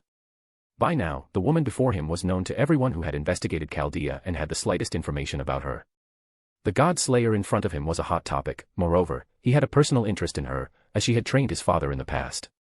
You've got courage, kid. She said, without closing the distance. Using shadows to sneak around Kyoto during the festival, and you dare spy on my master. Conla swallowed hard. But he didn't back down. In the face of Scathach, the true legendary queen of the land of shadows, he knew he had no real chance. Even so, running wasn't in his vocabulary. He wasn't someone who broke orders. Much less a coward. TCH, he growled softly. I've already completed my mission. But I can't just let you capture me. His fingers slowly closed, and the shadows around him seemed to react to his determination. Balance break, he murmured. The shadows stirred like living mist and covered his body in an instant, forming a simple yet efficient armor, pitch black, with a fluid appearance but durable. Some parts resembled blackened leather, others thin, flexible plates. A partial helm covered part of his face, revealing only his eyes, now more intense. Short tentacles sprouted from his back, but they were merely defensive extensions. Cross of death, dark night beast skin. He'll be disappointed if I don't fight, he whispered to himself before facing Scathach head-on. I won't run. Nor betray the trust of the one who sent me. Scathach didn't respond immediately. She merely twirled her wrist lightly, making the spear spin between her fingers before returning to a combat stance. Her eyes held no disdain or impatience. Just calm. It's your choice. I wouldn't recommend it, but, if you insist. Kanla advanced. His movement wasn't perfect. It wasn't fast as light or cloaked in explosive energy. It was precise, controlled, trained. A shadow-coated punch aimed straight at Scathach's torso. She dodged with a subtle hip twist, evading by a hair's breadth. He tried a second strike, pulling one of the tentacles to immobilize her.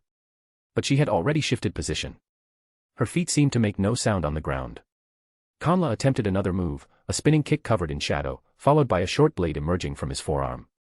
Scathach blocked the blade with the side of her spear and pushed him back with a simple shoulder movement, without even breathing heavily. Kanla slid back from the impact, his feet scraping the stone ground. His chest heaved, but he still kept his guard up. He moved again, faster, lower, trying to use the terrain and surrounding shadows to his advantage. From his arm, he formed a long, curved blade of pure darkness, aiming a diagonal cut at Scathach's flank. But she had already read the move before he completed the step. The spear intercepted the attack mid-strike. The sound of the clash echoed briefly in the silent courtyard. Kanla stepped back and tried another approach. Night reflection. He murmured before his entire body dissolved into shadow. Scathach advanced with a direct strike, her blade piercing his chest, with no effect. Like mist, Kanla became intangible. His dry laugh echoed behind her. It's no use. In this state, no physical attack can touch me. The spear master furrowed her brow slightly. She took a step to the side, still silent, sensing the changes around her. He reappeared to her left, attempting to use his arm as a blade again, aiming for her neck. This time, she blocked, but not with the spear. With her open palm. Kanla didn't understand at first. Then he felt it. A magical rune traced at the moment of contact. What shocked him was, since when did Scathach have mastery over Nordic runes? Your shadows are good. Scathach said calmly. But they're not faster than my flow reading, and unfortunately for you, I know how to deal with intangible opponents. She raised two fingers and moved them in the air. A red light glowed beneath his feet. A runic circle she had drawn at their first contact. He hadn't even noticed. You touched the ground. The shadows under Kanla stirred, and then froze. Immobilized. Kanla tried to dissolve into mist again. Nothing. The sacred gear's power didn't respond. The shadow enveloped him but was inert, as if trapped in stone. TCH. He gritted his teeth, panting. Scathach approached slowly. Would your master use you like this, in this kind of mission, knowing the risk? He entrusted this task to me. And that's all that matters, Kanla replied firmly. For a moment, silence fell between them, broken only by the distant sound of the festival's drums. Scathach raised her gaze to the sky and murmured. Typical of a son of Kuchulin. Thanks to her, wisdom of Duinscaith, A+, skill, she easily discerned the boy's origins. That's why she didn't immediately go for the kill, though from another world, the boy was still the son of her pupil, the one who had been her favorite before Kazuya. Indeed, this skill also served to discern an individual's origins. It had many uses, representing the intellect of the abyss, acquired as a consequence of surpassing humanity, killing gods, and being left behind in the outside of the world. Except for those specific to certain heroes, nearly all skills could be exhibited with B rank proficiency. Moreover, for those she recognized as true heroes, she could also teach such skills. During combat, one of her most frequently used skills was predicting battle conditions through clairvoyance. Even in Ulster mythology, she was known to foresee the future with this ability, including the final moments of her beloved pupil, Kuchulin. But what should she do now? Before meeting Kazuya, she wouldn't have hesitated for a moment to eliminate any threat, even if that threat was the son of her dearest disciple. In her world, compassion was a dangerous luxury, and emotions weakened a warrior's judgment. Her respect for her former pupil wasn't enough to stay her blade if the boy proved to be a risk to the balance. However, her time with Kazuya had been unexpected. The forced coexistence with that young man, so different from what she knew, someone who constantly prioritized others, who smiled sincerely even in the face of death, and who never hesitated to bear the weight of others' mistakes, began to weaken the emotional walls she had built with blood and solitude. He was empathetic, compassionate, and stubbornly human. And as much as she tried to ignore it, Scathach began to grow fond of that side of him that didn't change even in this world, despite becoming much more apathetic. She couldn't help but think of the time she spent with him in Chaldea. Over time, Kazuya not only softened Scathach's lethal instincts, he conquered something that few, if any, had ever touched, her heart. At first, she resisted. Not out of pride, but out of conviction.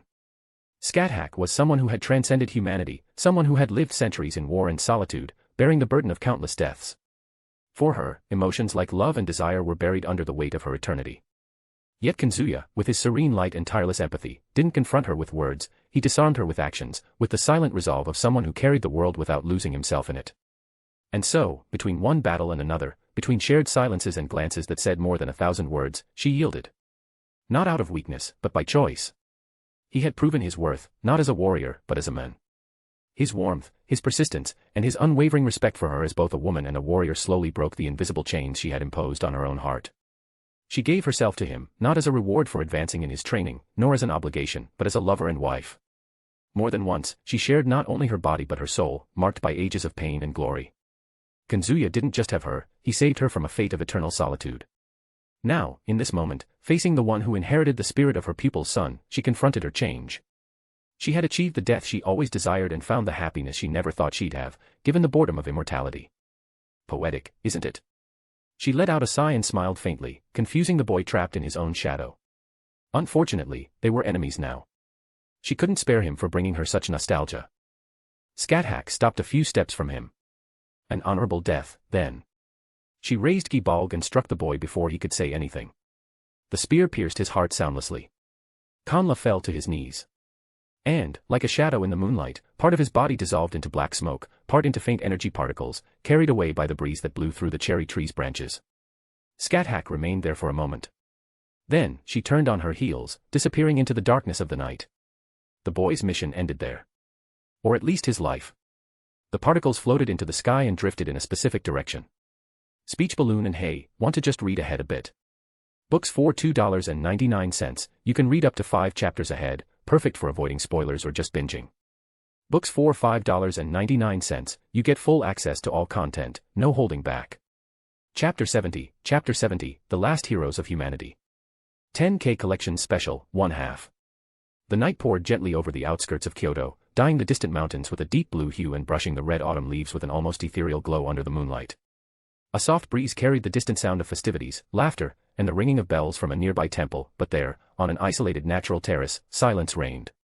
A wide field of tall grass swayed gently, and wildflowers bloomed among moss-covered stones. The place seemed like an untouched fragment of nature, oblivious to the modern world. There, the members of the hero faction were gathered. At the forefront, standing with his hands clasped behind his back, was Cao Cao. Young, with short black hair and blue eyes that gleamed with clarity and determination. His attire blended the traditional and the modern. The stiff, dark gakurin worn by Japanese students in autumn was complemented by the flowing, symbolic lines of an ancient Chinese hanfu. Beside him was George, the vice leader, though that was more a formal title, as everyone there followed Cao Cao's natural leadership. A young man with an apathetic expression, neatly combed black hair, and glasses that reflected the moonlight, concealing his gaze. He wore the standard gakurin like the others, but over it, he donned a robe resembling that of a mage and a long, dark cape adorned with feathers. Further ahead, leaning against a rock, was Jean, the reincarnation of Joan of Arc in this world.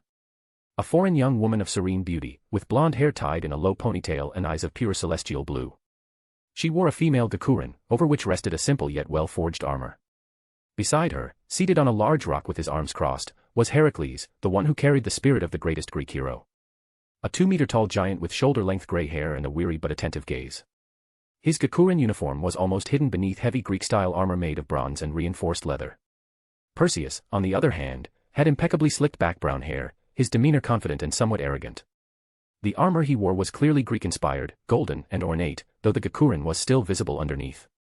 He was cleaning the blade of his sword with a cloth, as if preparing for a ceremony, not a battle. Marsilio, dressed in an elegant suit with subtle gakurin-inspired touches in the design, stood further back, holding a book with a faint smile on his lips. Siegfried stood with his arms crossed, leaning against a gnarled tree. His black gakurin was covered by a white priestly cloak with silver embroidery, and at his waist, attached to a skirt-like belt, rested his 5 demonic swords and 1 sword of light. Next to him was Arthur Pendragon, distinguished even in silence. His blonde hair partially covered his face, and his glasses softly reflected the moonlight. He wore a well-fitted suit with discreet gakurin details at the collar and cuffs. A sheathed sword hung at his waist. Near Arthur, Lugh Pendragon sat cross-legged on a rock. She wore her blue sorceress dress, with her large starry hat resting beside her. Her blue eyes sparkled with curiosity, and she seemed to alternate between excitement and nervousness, as if attending her first magical ball. Finally, seated on a thick tree root nearby, was Zhuge Liang. Despite looking like a little girl, there was something ethereal about her. Her eyes gleamed with wisdom, and she wore a classic Chinese Taoist outfit with wide sleeves, a fan resting on her lap. Then Cao Cao spoke, his firm voice cutting through the silence of the night. Kanla is dead. Everyone looked at him, but no exaggerated reactions followed. Only a brief, heavy silence. Jean lowered her eyes with a soft sigh, and Heracles gritted his teeth without saying a word. Cao Cao then gazed at the moon, slowly rising over the mountains. But he did not fall in vain. In his final moments, Kanla sent us the information we needed. A quiet murmur rippled through the group. And the time has come to decide how we will act. Silence. Kanla gave us the exact number before he died. There are 12 in total. But 2 of them are not our concern, as they are a normal human girl and Yasaka's daughter. The rest are more complicated. They all carry an absurd magical pressure, even without exuding it. That alone makes them dangerous. George adjusted his glasses with one finger and asked, "What level are we talking about?" Cao Cao crossed his arms. According to Kanla, a level comparable to Mao's, perhaps even higher in specific cases. Heracles let out a short, scornful laugh. Enough of this. That kid was skilled, but he didn't live long enough to know what true strength is. Don't tell me those frail women who got lucky hitting me are worth that much. Perseus gave his companion a weary glance but remained silent. Jean, on the other hand, pouted her lips. Now Heracles, you lost to one of them, didn't you? Frail women, huh? That's just a bruised ego. Heracles growled. You want me to prove right now that it wasn't luck? All right, enough, George grumbled. Let's stick to what's important. Cao Cao took a deep breath, regaining control of the conversation.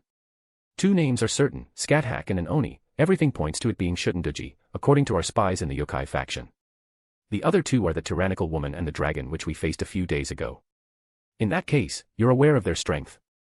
According to circulating information, Ryougi Kazuya possesses magic that allows him to summon those who have died and left their names in this world. It's no wonder they're calling him the Miracle Summoner. That worries me a bit. We can't know if the women with him aren't some of those legends that should be dead. But, in any case, it shouldn't be a problem. We are all heroes destined to surpass our predecessors. Besides them, our biggest problem is Ryougi Kazuya, who was able to defeat Scathach Lucifer and his queen in a confrontation without getting injured. Fortunately, that Red Lancer who defeated Indra isn't among them. Otherwise, it would be more complicated. And unfortunately, a conflict between us is inevitable, after the affront that tyrannical woman and witch committed against us. But don't forget, our main goal is to capture Yasaka. I know it's sooner than we had planned, but with the rise of Chaldea, if we fall behind, we won't be worthy of being called heroes.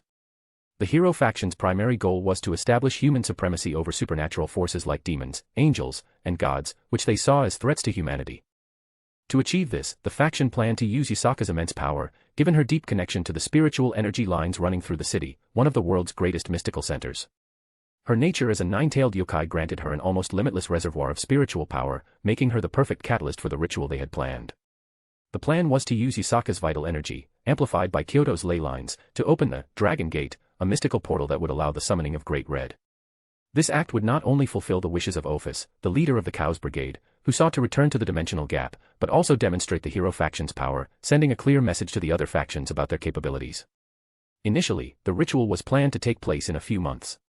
However, with the rise of Chaldea and the emergence of an unexpected ally, they decided to act immediately. Moreover, Chaldea had already provoked the faction before, and now they wanted their revenge. They outnumber us. Should we call the rest of our members? Perseus asked seriously after hearing his words. It would be useless. Cao Cao shook his head. They'd hinder more than help. At that moment, Arthur spoke for the first time. His voice was courteous and serene, like a night in the calm before the storm. About Kazuya, defeating Scathach and his queen without so much as a scratch, that's not something just anyone can do. That man will be, at the very least, an interesting challenge. I'd like to face him in fair combat, but, as I'm not certain of my victory, and this mission is crucial, I'll leave that confrontation for another. He paused briefly before concluding, with a slight weight in his voice. Remember, this will be the last mission for me and my sister.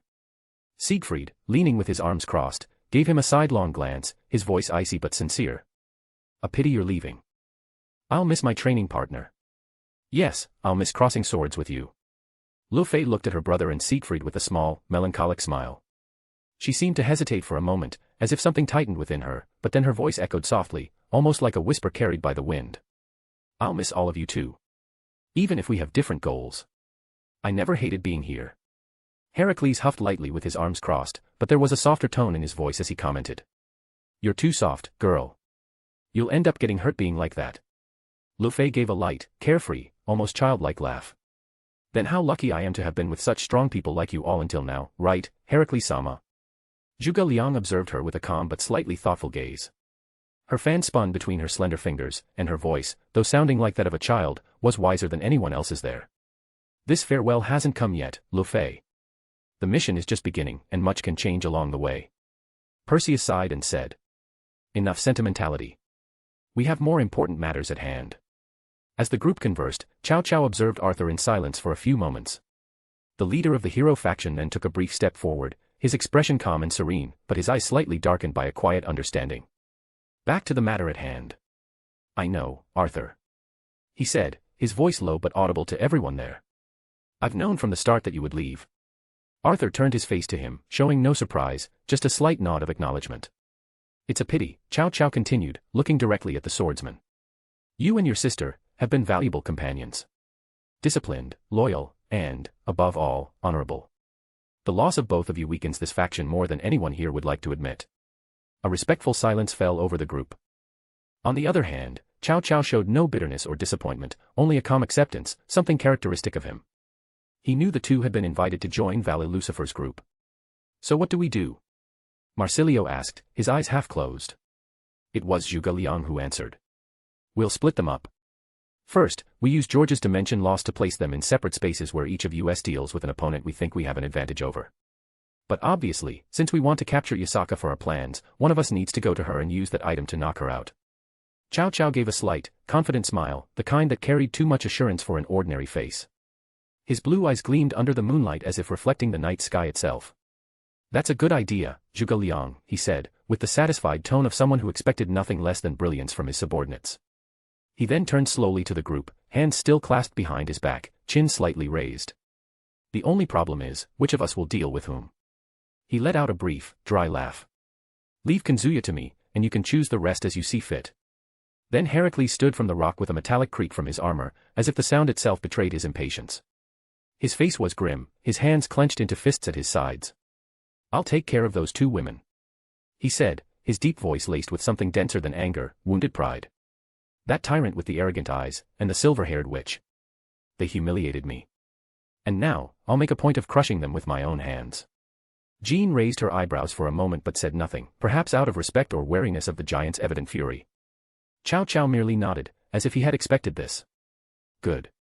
Revenge is as useful a motivation as any, as long as it brings results. Just be careful not to let your pride cloud your judgment. Heracles only grunted, as if he didn't care for the comment. Jean sighed but smiled soon after. Let's do this with elegance. After all, we are the heroes of this world. Cao Cao took 2 steps forward and then extended his right arm, his index finger pointing to the sky. Let this night mark the beginning of our true legend. The gods have had too much time under the sun. Now, it's the turn of men, of true heroes, to rewrite the world. The wind blew stronger at that moment, carrying his words into the darkness beyond the trees. A/N, author's note. Hey everyone. I will post the next chapter soon. Yep, it's going to be a lemon between Kazuya and Artoria, the morning after the festival, before he goes to meet Yasaka. As promised, that one will be labeled chapter 70.5, from now on, all lemon chapters will use the .5 format. If you're not into that, feel free to skip, it'll still count as a normal chapter, just the second part of a story arc, dividing the lemon from the main plot so no one gets too uncomfortable, I hope. That said, I do recommend giving it a shot, since these scenes often carry important emotional development between the characters. Oh, and before I forget. I've been seriously thinking about stealing Arthur and Lugh from Valley and adding them to Kazuya's team. What do you guys think? eyes. Speech balloon and hey, want to just read ahead a bit. Books for $2.99, you can read up to 5 chapters ahead, perfect for avoiding spoilers or just binging. Books for $5.99, you get full access to all content, no holding back. Chapter 71, Chapter 70.5, Insatiable Queen, 18+. 10K Collection Special, 2 halves. The sky in Kyoto was painted with soft shades of orange and pink as the first rays of sunlight filtered through the thin curtains of the room. A peaceful silence reigned in the atmosphere, broken only by the distant chirping of birds and the gentle sound of the wind rustling through the branches in the garden. Kazuya slowly opened his eyes. He felt the warmth of a feminine body pressed against his left side. He glanced over and saw Altria sleeping serenely with her head resting on his shoulder, her blonde hair spread across the pillow like a golden halo. Her breasts, voluptuous and perfectly proportioned, rose with each slow breath, her pink nipples standing out against her fair skin, almost like cherry blossom petals against snow. The curve of her waist was a work of art, flowing in smooth lines down to her wide hips, where the sheet clung, hinting at the tempting forms beneath. Kazuya let out a soft sigh. How had he ended up in this situation? Well, it all started when Scathach returned after dealing with the stalker who had been spying on them. From there, the excitement of the festival kind of died down. Shunduji took Kunu back home and ended up staying with Yasaka, both to drink a bit more and to help settle some matters, all under his own orders. The rest of the group returned to the hotel, and that's when the real battle began, a heated discussion among all the girls about who would sleep with him that night. In the end, after much debate and some sharp glares exchanged, Altria was chosen. And so, the two spent the night together. Putting that aside, he decided to carefully slide out of bed to avoid waking the goddess in his arms. He succeeded. Tiptoeing, he left the room and headed to the bathroom. He brushed his teeth with a sober expression, washed his face, and stepped into the shower. The hot water helped clear his thoughts, but not much. The memories of the previous night still echoed in his mind. When he stepped out, wearing only gray sweatpants and a towel draped around his neck, Kazuya returned to the room, only to be greeted by the soft sunlight streaming through the curtains and a tempting sight. Altria was stretching lazily, the sheets slipping off her naked body. The movement caused the sheets to slide further, revealing the delicate line of her flat stomach and, for a fleeting moment, the tantalizing shadow of her femininity, smooth and flawless, as if sculpted by divine hands. You're already up, Kazuya?" she asked in a sleepy voice. As she spoke, she slowly sat up, the sheet falling completely to her hips, leaving her bare torso exposed to the golden light. Her full, firm breast swayed slightly with the movement, drawing Kazuya's gaze like a magnet. He felt heat rising up his neck, his heart beating faster. No matter how many times he saw her, he never tired of it. "I needed a shower," Kazuya replied, his voice a bit deeper than intended, as he tried to look away. She tilted her head, her hair cascading over one shoulder, and raised an eyebrow, her smile turning more mischievous. "And you left me here alone," she teased, sliding to the edge of the bed with the grace of a panther. The sheets bunched around her hips, but she made no move to pull them up. Instead, she stood, revealing her entirely naked body. He swallowed hard, the towel in his hands forgotten as she approached. Altria stopped just inches away, so close he could feel the warmth of her skin and the faint scent of her essence. Her green eyes gleamed with a mix of tenderness and desire, and she extended a hand, her delicate fingers tracing the line of his jaw. The touch was light but sent a shiver through Kazuya's entire body. "You seem distracted, master," she murmured, her voice now lower, almost a whisper. Before he could respond, Altria leaned in, her soft lips brushing against his in a slow kiss. The contact was like a spark, igniting something primal within him. Kazuya let the towel slip from his shoulders, his hands finding her waist, pulling her closer. The kiss deepened, Altria's lips moving against his with a mix of softness and urgency. She tasted sweet, like honey mixed with the freshness of morning, and Kazuya couldn't resist the temptation to deepen the contact, his tongue meeting hers in a slow, sensual dance. His hands slid up her back, feeling the silky texture of her skin, the firm muscles beneath the soft surface. He traced the curve of her spine, descending to the base of her back. Altria let out a soft sigh against his mouth, the sound vibrating in his chest as she pressed her body against his. Her breasts, soft and full, pressed against Kazuya's bare torso, the sensation sending waves of heat through his body. He could feel every detail of her, the softness of her skin, the weight of her breasts, the perfect curve of her hips under his hands.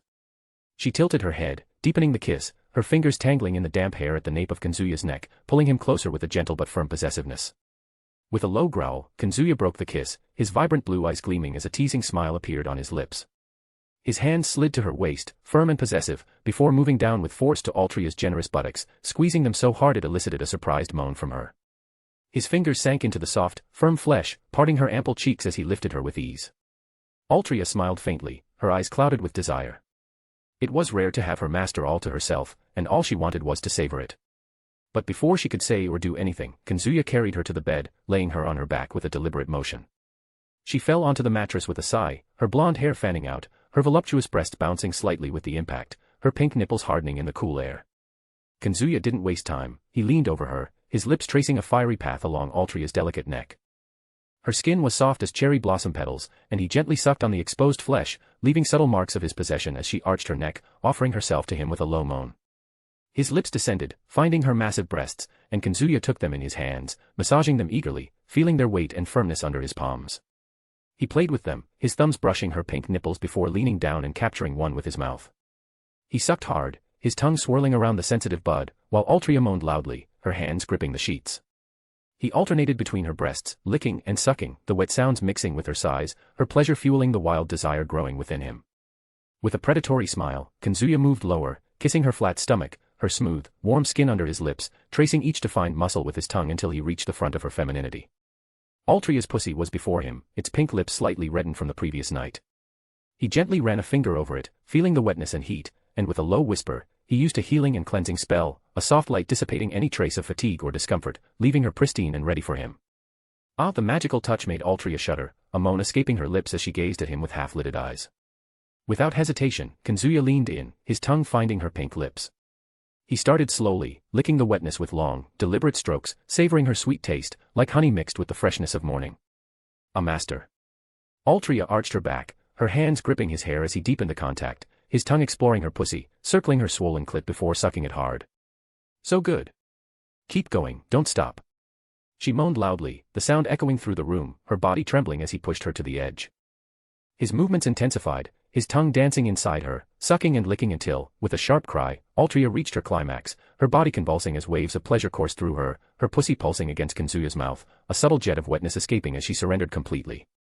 Satisfied, Kazuya stood, and with a mental snap, his sweatpants disappeared, revealing his massive cock standing proudly, the pulsing veins running along its length like cords under stretched skin, the wide, purple head glistening with precum, his heavy sack hanging below, taut with desire. The sight made Altria swallow hard, her green eyes wide with anticipation and lust. With a firm motion, Kazuya flipped Altria onto her stomach. Ah.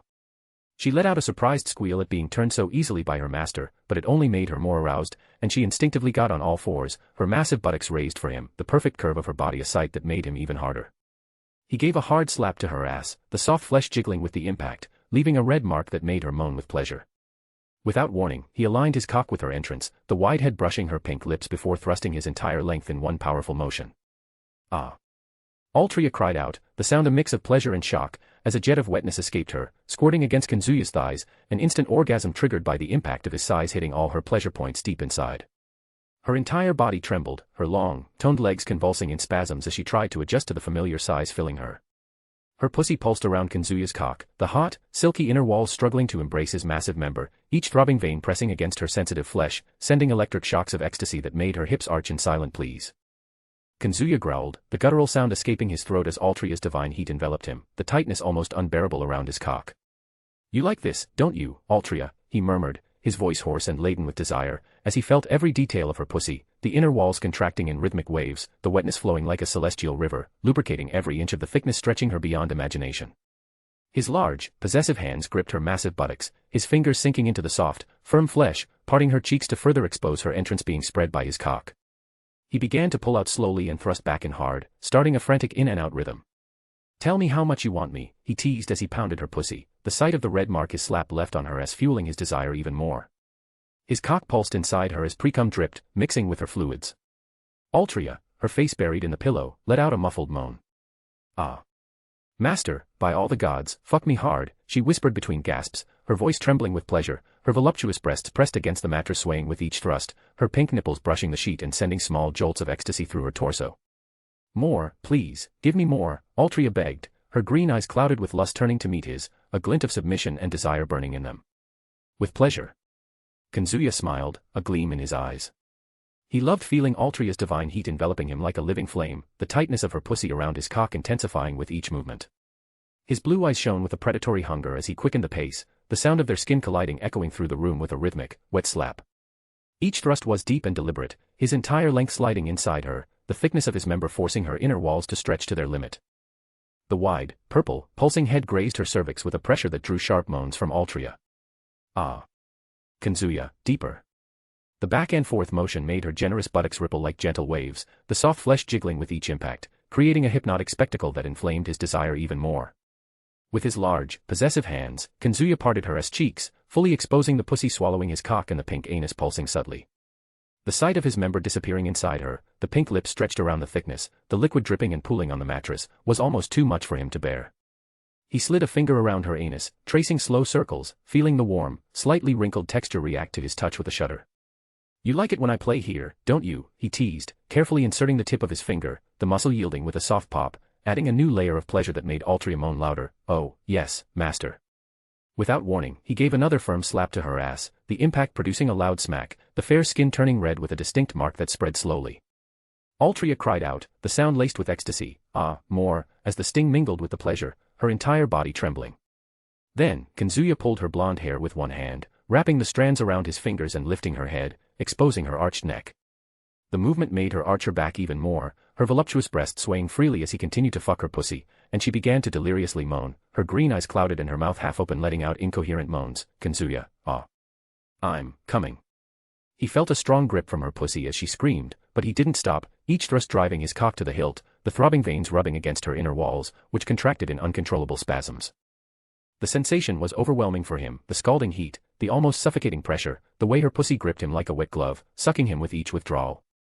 He extended his other hand, grabbing one of her massive breasts, his fingers sinking into the soft, firm flesh, squeezing the pink nipple between his thumb and forefinger, twisting it with enough pressure to elicit a scream. Yes. The weight of her breast filled his palm, the silky texture contrasting with the hardness of the nipple, and he massaged it eagerly, feeling her heart pounding wildly beneath her skin. With a quick motion, Kazuya released her breast and hair and grabbed her right arm, pulling it back and pinning it in a submissive position, her body now arched at a vulnerable angle. The change allowed him to thrust even harder, the angle letting the wide head hit deeper spots, sending waves of pleasure that made Altria come repeatedly. The first orgasm came with an audible squirt, the wetness gushing and soaking his thighs. "Oh. Kazuya, I'm coming again." Her body went limp, her legs trembling so much they could barely hold her position, her ass sinking slightly with each thrust, but Kazuya held her firmly, her twisted arm keeping her in place. Another orgasm hit her, her body convulsing as she screamed. "Ah. I can't take it anymore, but keep going." Her pussy pulsed in intense spasms, the liquid dripping in hot streams that pooled on the sheet, and Kazuya felt his control slipping, the pleasure climbing up his spine.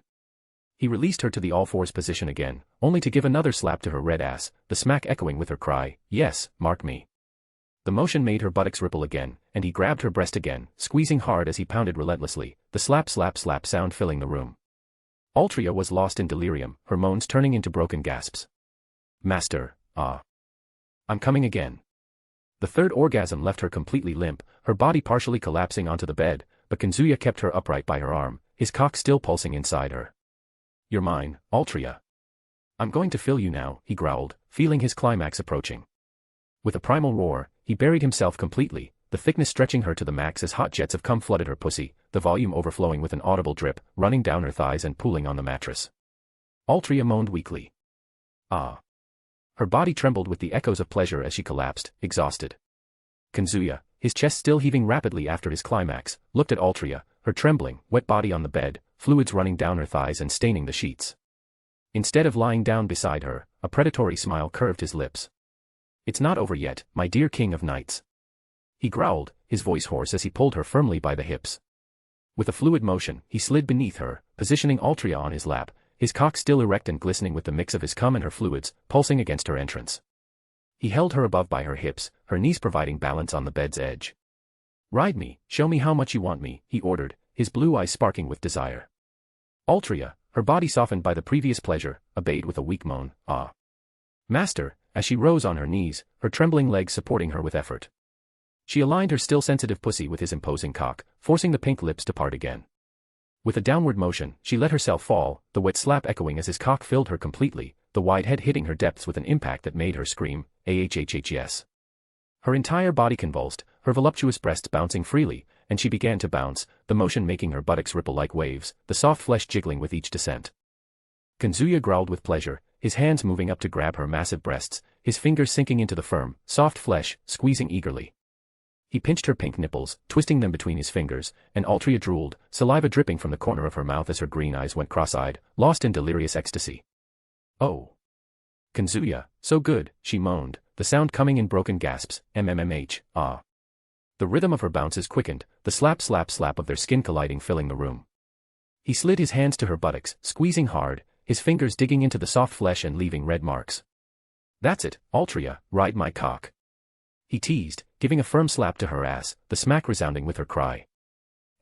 More. Her skin turned even redder, the sting mingling with the pleasure, and she continued bouncing, her body trembling as she came again, an audible squirt escaping her pussy and soaking his thighs. "Oh. I'm coming, mmh, she moaned, her face contorted in ecstasy, saliva dripping onto his chest. Kazuya felt the tightness of her pussy, the inner walls pulsing around his cock, milking him with each contraction. The scalding heat and pressure pushed him to the edge, and with a primal roar, "I'm going to fill you again, Altria." He came, burying himself completely as hot jets of cum flooded her pussy. The volume overflowed, dripping down his cock and pooling on the mattress, the warm, thick sensation making Altria scream, ahhh. Her body seemed to have reached nirvana, her half-lidded eyes an expression of pure ecstasy suggesting transcendence, but Kazuya gave her no respite. With a swift motion, he lifted her off his lap, holding her thighs in the air with strength, his arm muscles flexing as he suspended her. Her pussy was still gripping his cock, and he began to fuck her with powerful thrusts, the slap slap slap echoing louder now that she was helpless in his arms. Altria clung to his neck, her fingers digging into his skin, and moaned directly into his ear, "Ah. Kazuya, so strong, mmh." The hot sound of her breathing and moans, "Oh, destroy my pussy, ah," reverberated against his ear, sending shivers down his spine. For Kazuya, the sensation was intense, the weight of her in his arms, the heat of her pussy sliding along his cock, the inner walls pulsing with each thrust, the sweat dripping between their bodies. He felt every vein being massaged, the pleasure rising in waves that threatened another climax. Altria, lost in delirium, came again as she felt the hot jets inside her body convulsing with a powerful squirt. "Ahhh, I can't take it anymore. I'm coming again, mmh." The hot liquid ran down his thighs as she clung tighter, her moans echoing. Exhausted, Kazuya slowly lowered her, laying her on the bed.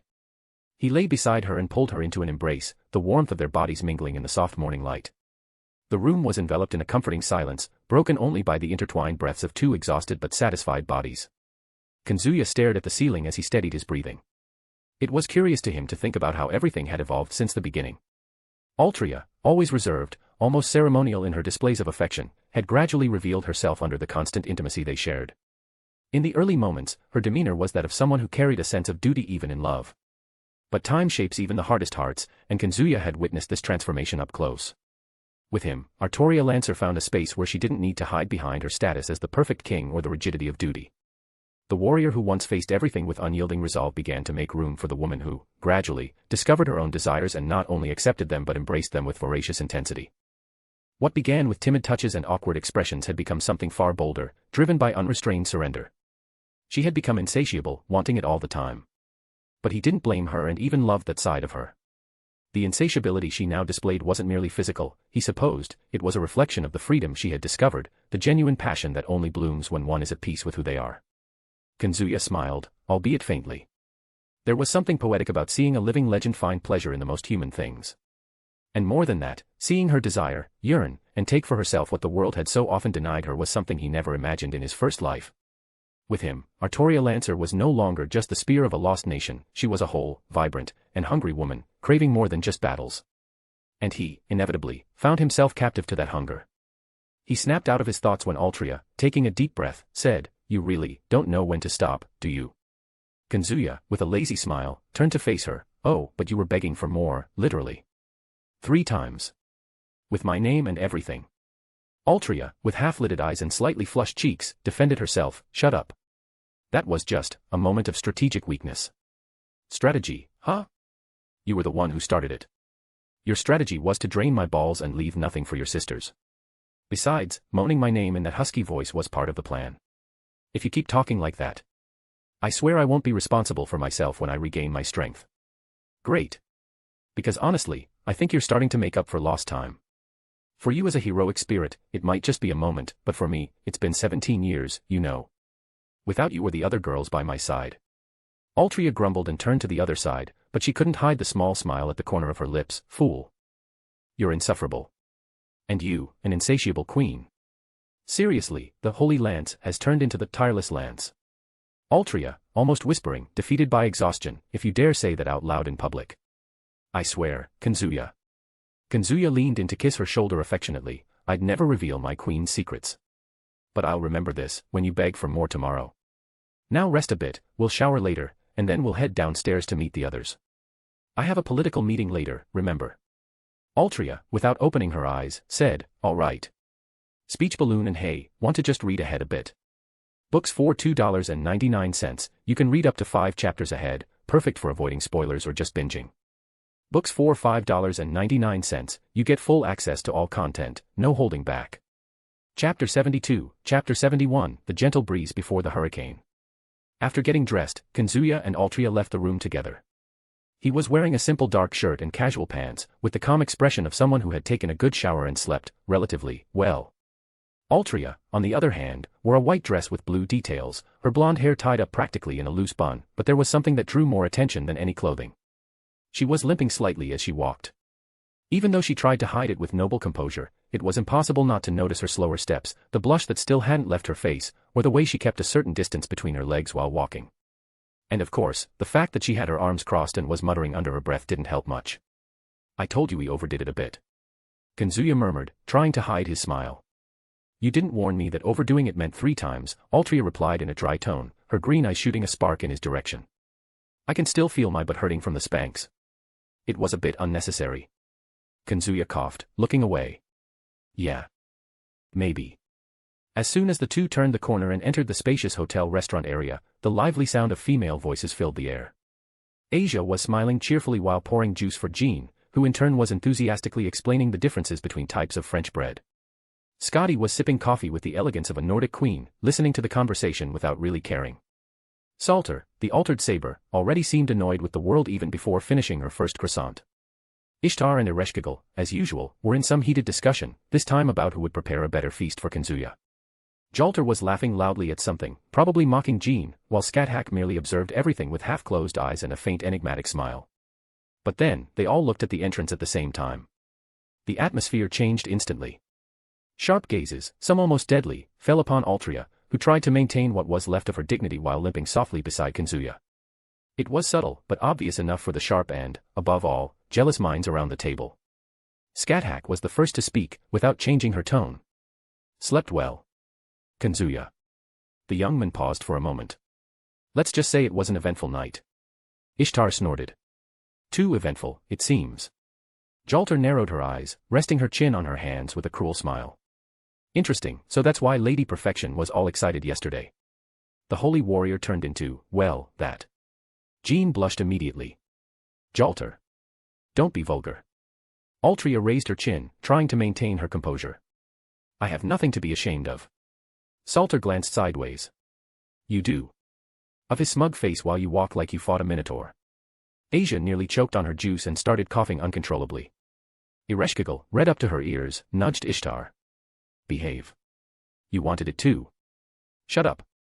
Ishtar shouted, shoving her sister with her elbow. Scotty remained silent. Kazuya sighed and pulled out a chair, sitting down as if nothing had happened. Are you all going to keep judging me, or is someone going to pass the bread? Scathach reached out, grabbed a roll, and threw it with precision straight at his forehead. You earned it.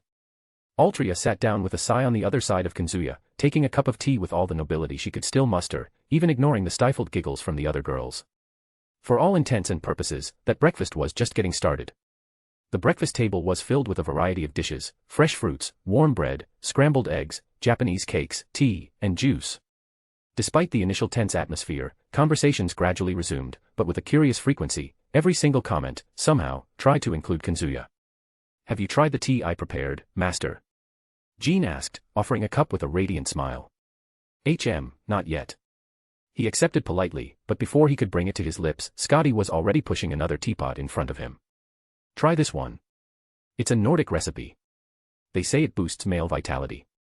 Altria raised an eyebrow upon hearing this and sipped her own tea in silence, not taking her eyes off Scotty. What did she mean by that? Was she trying to kill one of them? Boosting Kazuya's vitality would be deadly. Want more fruit, master? Ereshkigal asked shyly, offering a small bowl of chopped strawberries. Her face was still slightly red. Thanks, Ereshkigal. They're my favorite. He smiled sincerely, making the girl blush even more and quickly look away. As he helped himself to some bread, he felt a soft touch under the table. His body stiffened instinctively. That was no accidental touch. Ishtar. He didn't need to look to confirm. The goddess was watching him with a sly smile, her ruby-red eyes half closed as if saying, "Be discreet, or I'll put you in a worse situation." Her foot slid up the inside of his leg, reaching a far more sensitive spot than was appropriate for a group breakfast. Kazuya kept his gaze calm, raising his cup to take a sip of tea, pretending nothing was happening. Asia, sitting next to him, also seemed to notice the movement under the table. Her eyes widened slightly as she looked at Ishtar, then at Kazuya, then at her own lap, and immediately turned her face, blushing up to her ears, focusing on her toast as if it were a sacred artifact. "It's getting hot in here, isn't it?" Ishtar commented with an innocent, theatrical tone, fanning her face with her free hand.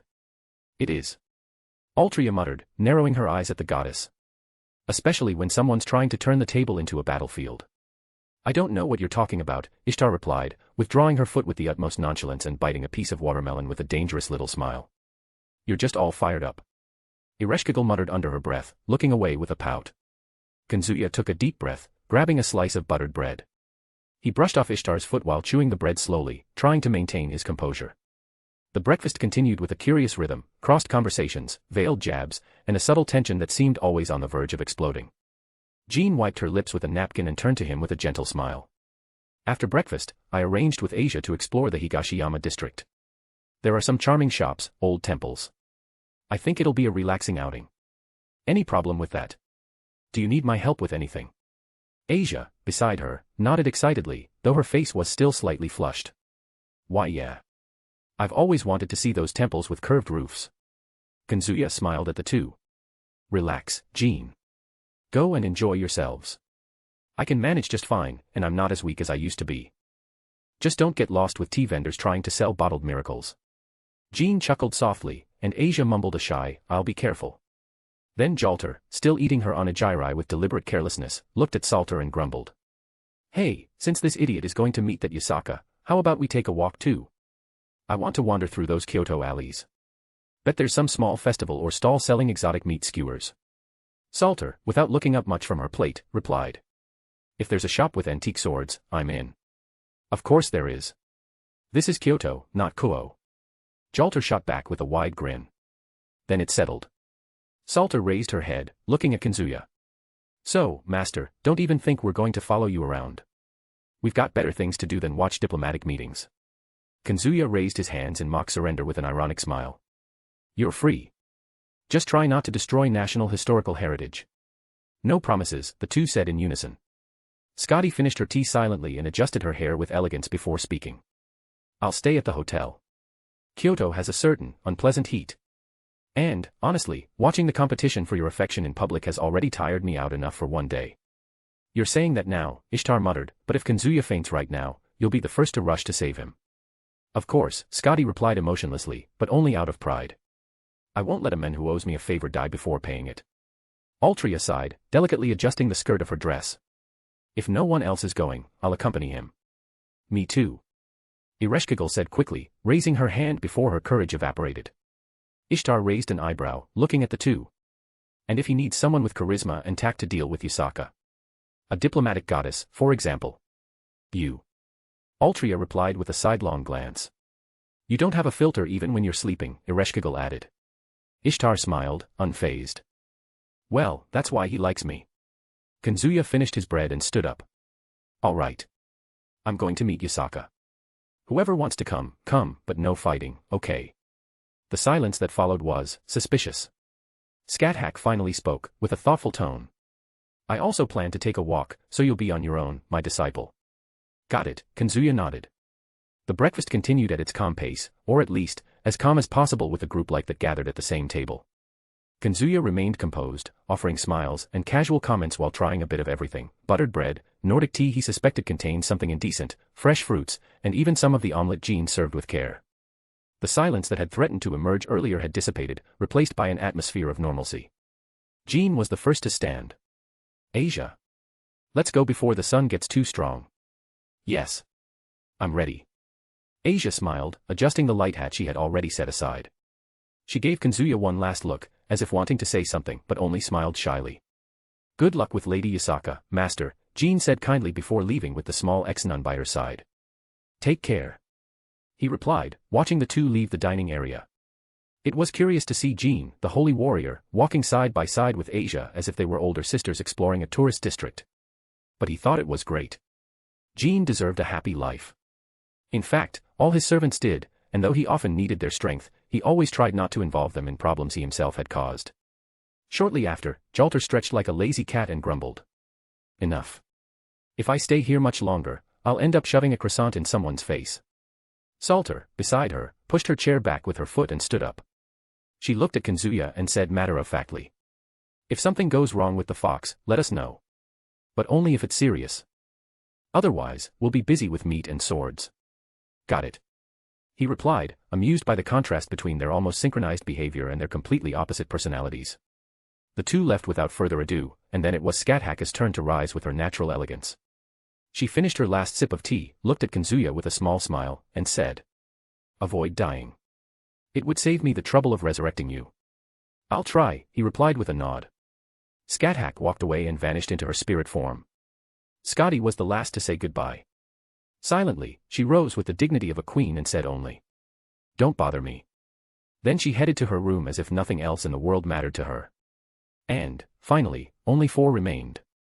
Kazuya, sitting calmly, looked at the 3 women left, Altria, Ishtar, and Ereshkigal.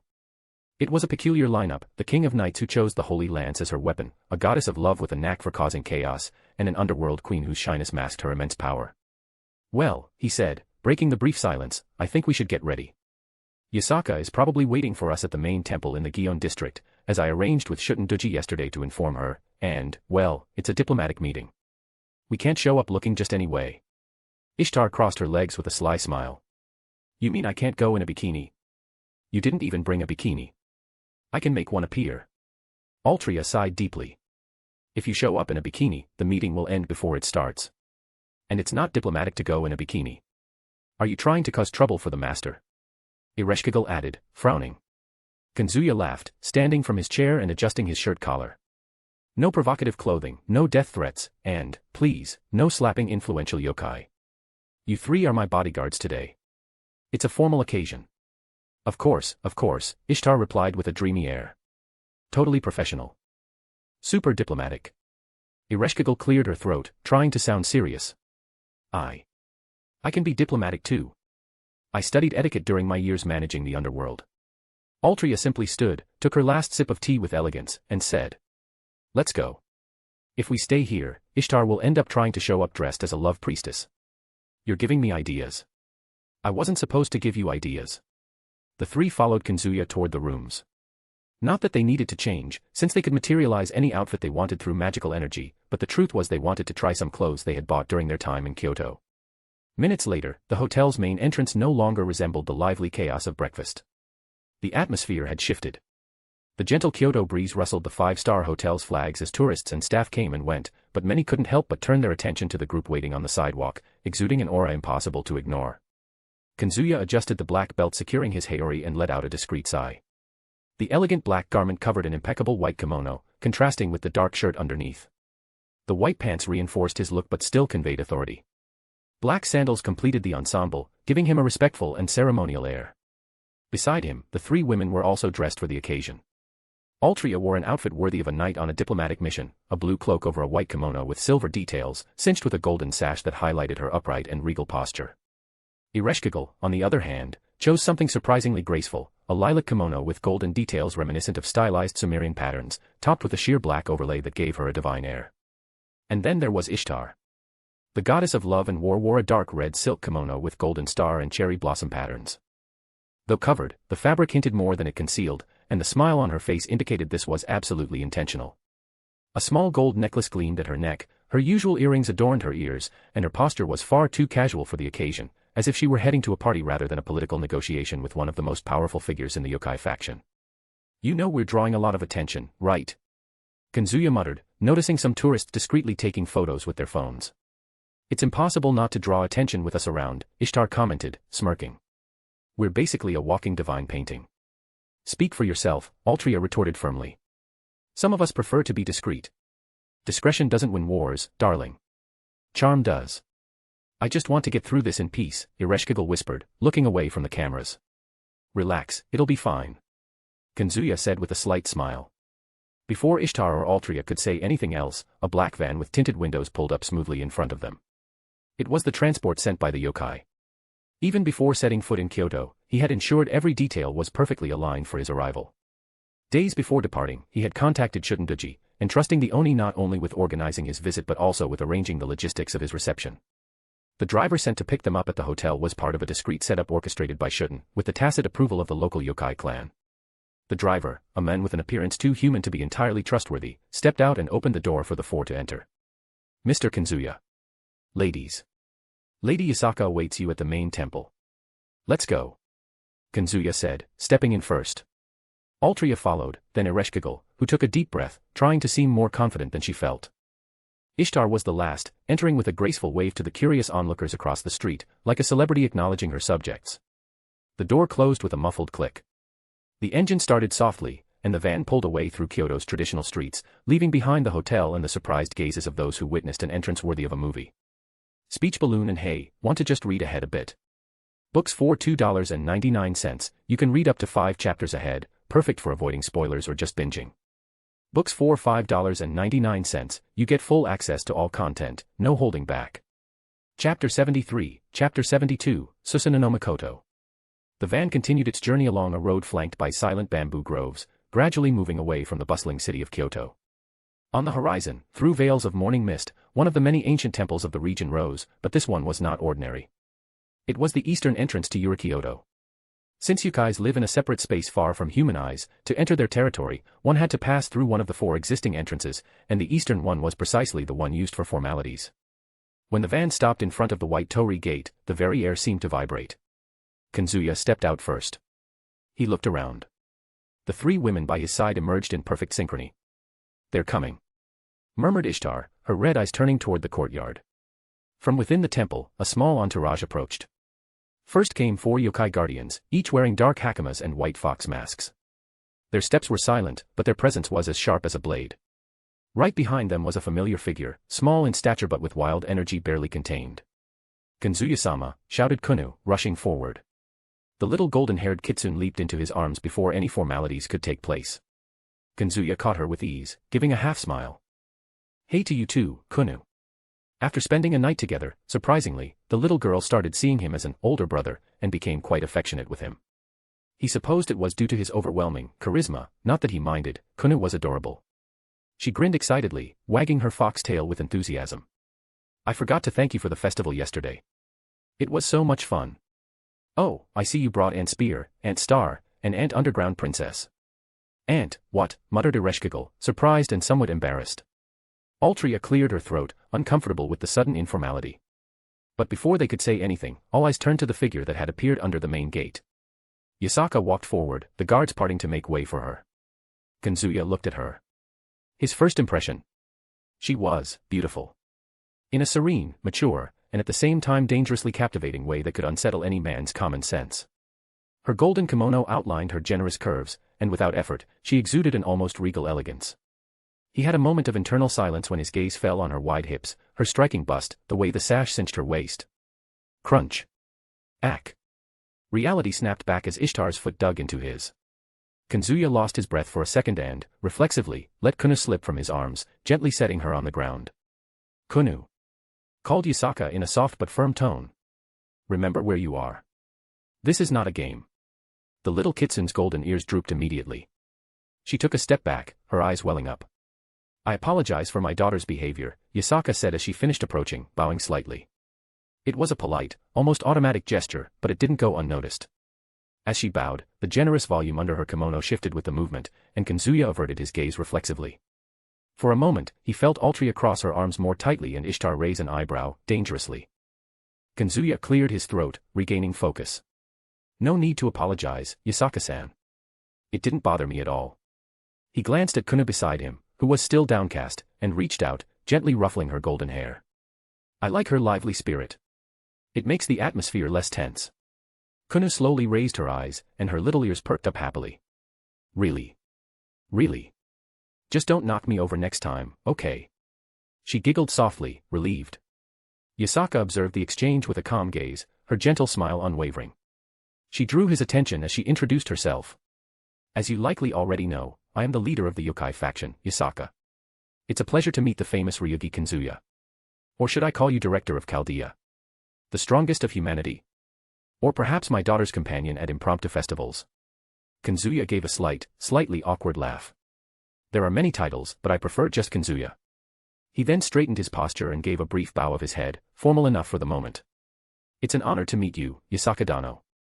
Thank you for the reception. It's a pleasure to have you here, Yasaka replied with the same subtle bow, her tone now slightly warmer. I know visits like this are rarely just for courtesy, but I hope you at least enjoy our hospitality. Kazuya was about to respond when something shifted beside him. Yo. The lazy, playful voice appeared out of nowhere, as if it came from a corner no one was looking at. In the blink of an eye, Shunduji materialized from her spiritual form right beside Kazuya, as if she'd been there all along. She wore a light purple yukata, her hair tied in a side braid, and held a gourd in her hands, swinging it lightly as she smiled. Her purple eyes were half closed, as if she were always on the verge of a nap or a joke. You showed up more dressed up than I expected, Anada, she said, running a finger along the sleeve of his black haori. You look cute. You could stop popping out of nowhere like that, Kazuya said, a mix of exhaustion and familiarity in his tone. You're going to give someone a heart attack. But I only showed up when the mood was nice, didn't I? She winked. Ishtar huffed lightly behind him, crossing her arms. Of course. You never miss a chance to stir up trouble. Shuten laughed, ignoring the comment.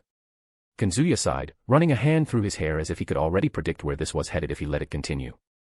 Shuten, thanks for all your hard work this week. He said in a firmer tone, nodding toward the space just behind him.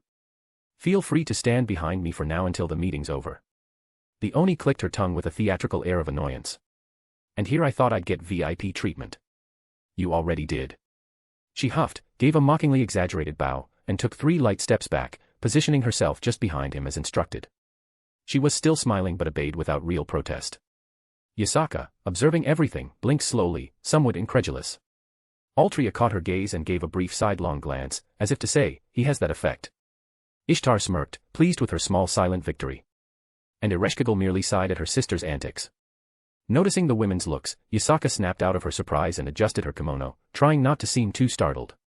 Over the past week, though she liked to think she and Shuten had become something akin to drinking buddies, the reality was that even she, as the leader of the yokai faction, had no real control over the Oni. Fortunately, Shuten spent most of her time drinking, singing to Kunu, or napping in the garden. So far, no major incidents. Until now. Impressive, Yasaka commented, turning to Kazuya with a slight smile on her lips. I confess I thought only an army of drunken monks could control Shunduji, but it seems one man is enough. It doesn't always work, Kazuya replied, keeping an eye on her just in case. But sometimes she listens. Lies, Shuten sang behind him, swinging her gourd. I just like the way he gives orders. Shuten. All right. Respectful silence, check. Yasaka held back a laugh and gestured for them to proceed. Let's head to the inner pavilion. The entrance to Kyoto is ahead. Kazuya nodded and took the first step, followed by Ishtar, Ereshkigal, Artoria Lancer, and Shunduji. As they walked through the temple's corridors, sunlight filtered through the gaps between ancient wooden columns. A respectful silence hung over the group, broken only by the soft sound of their footsteps on the tatami mats. Soon, they reached a small inner courtyard. Ahead, a moss-covered stone archway marked the boundary between the visible world and what lay hidden. A thick, milky mist covered the passage just beyond. Stay close to me and the guards, Yasaka warned, her tone more serious. This mist distorts the senses of those who don't belong to Kyoto. Ordinary humans can never find the way in. Even supernatural beings can end up walking in circles if they're unprepared. Kazuya raised an eyebrow. A magical illusion? Not exactly. Yasaka replied, glancing over her shoulder. The mist is part of Kyoto itself. A natural defense instinct. It changes with time, but it always serves its purpose. Ishtar stepped closer to Kazuya, staying alert to the distortions around them. Altria and Ereshkigal moved closer in silence, out of caution. Shuten merely chuckled softly, swinging her gourd as if crossing a mystical barrier were part of a morning stroll. As they entered the mist, the world seemed suspended.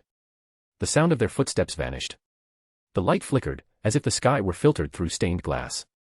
For a moment, Kazuya felt as though reality itself turned pale and distant, like a moving dream. But then, as if passing through a curtain of cotton, the mist cleared. And on the other side, the world was entirely different. A village. No, an entire city. Wooden houses with curved roofs, red torii gates, and paper lanterns scattered along the streets, a river winding through the center, small stone bridges connecting districts. It was like an alternate Kyoto, preserved in a snapshot of time. Traditional, alive, and utterly impossible by any modern logic. Altria stopped beside Kazuya, astonished. "It's enormous. And full of life," murmured Ereshkigal. Ishtar let out an impressed whistle. "I have to admit, this place is much prettier than I expected." Kazuya observed everything with keen interest, curiosity sparking in his eyes. "How does this place work? I mean, this seems like more than just an alternate dimension." Yasaka stopped beside him, crossing her arms, her golden eyes gazing at the village below as if it were beyond comprehension. "Even I don't fully know," she replied. "Kyoto was created long ago. They say it was the work of Susanoo no Mikoto." "Susanoo? The storm god?" She nodded slightly. After defeating Yamada no Orochi, he is said to have used part of that divine serpent's essence to create this place between worlds. A refuge for yokais and spirits who no longer had a place in modern Japan. Its structure was shaped by his will, but the mist, the space, and the boundaries he set, no one fully understands them. Kazuya placed a hand on his chin, thoughtful. Southwest, this place is a direct legacy of a Japanese god. From what he recalled of High School DxD, the origins of Kyoto were unknown. It was only stated to have been created similarly to the Devil's rating game fields. The rating game field is where all rating game matches take place, located within a section of the dimensional gap, protected by a barrier.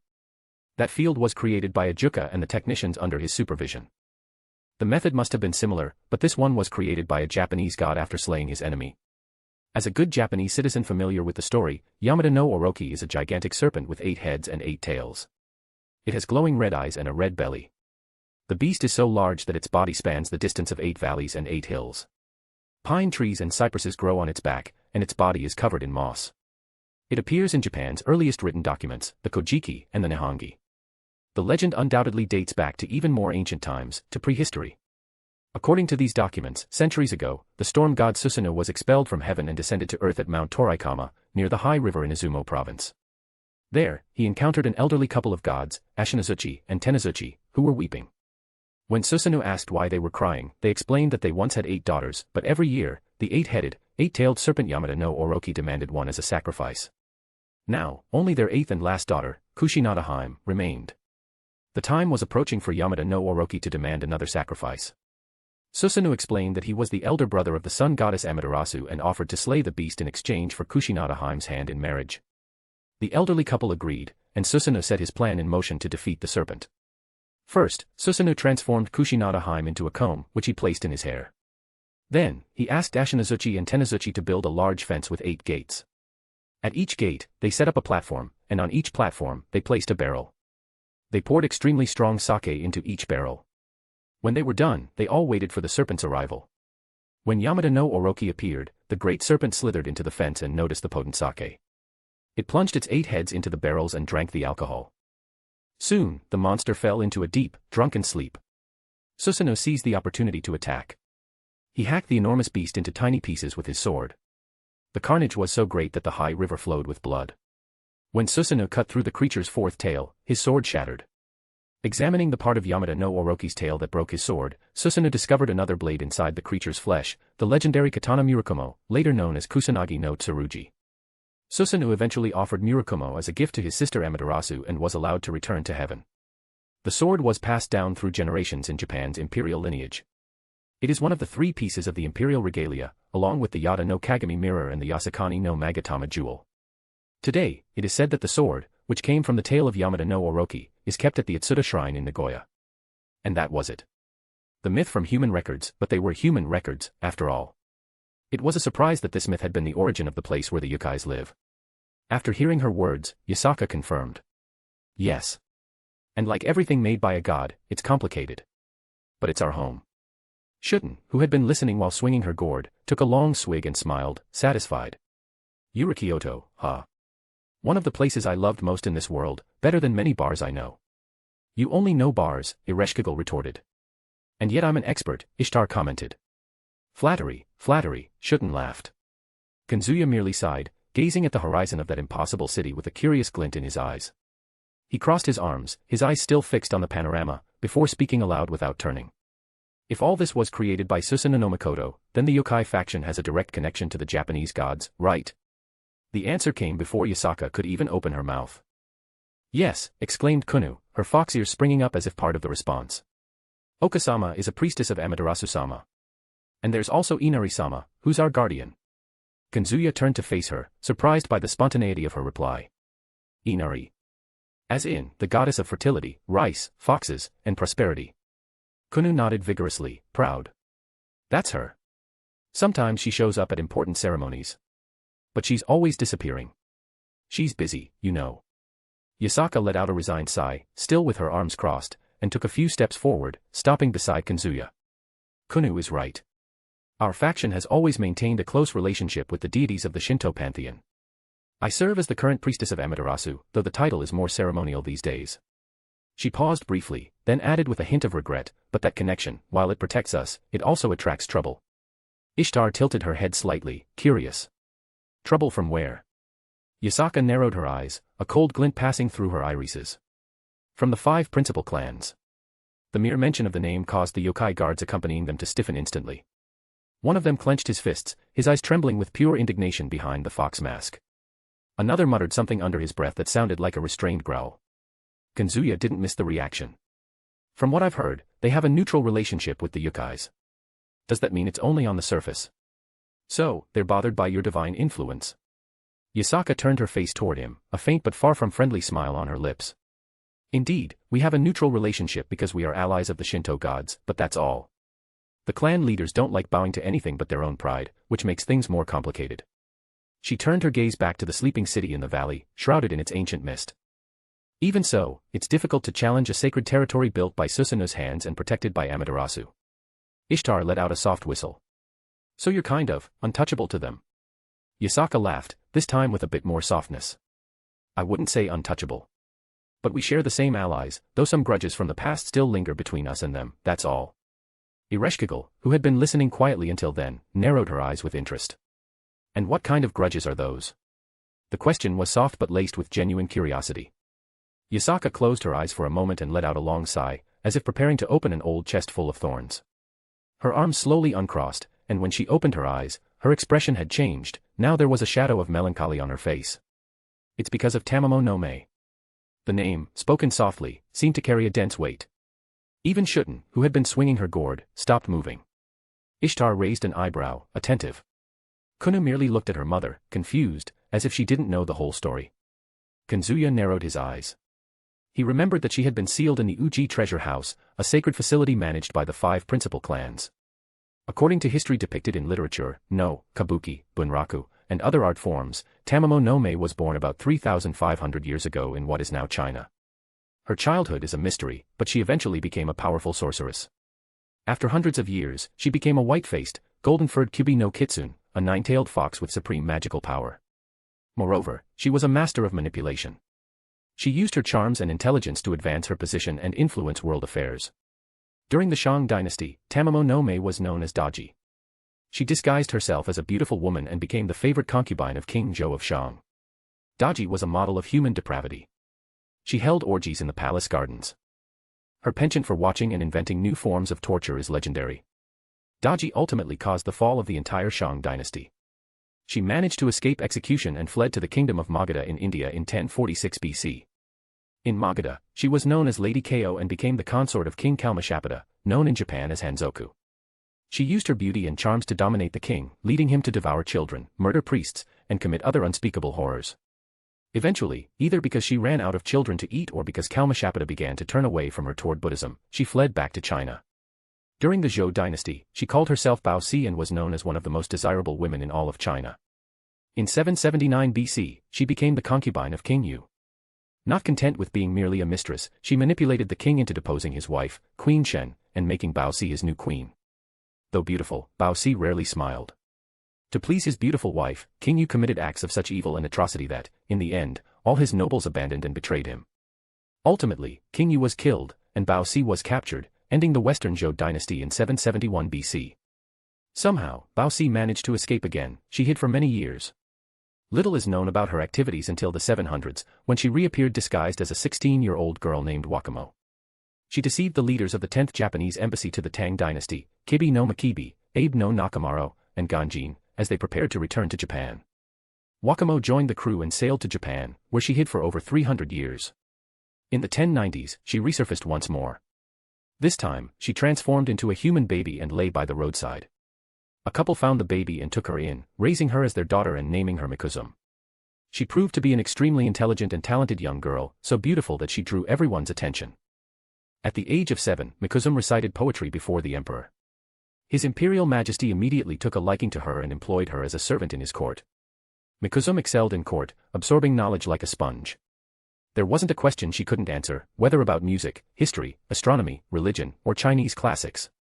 Her clothes were always pristine and wrinkle-free. She always smelled pleasant. Mikuzum had the most beautiful face in all of Japan, and everyone who saw her adored her.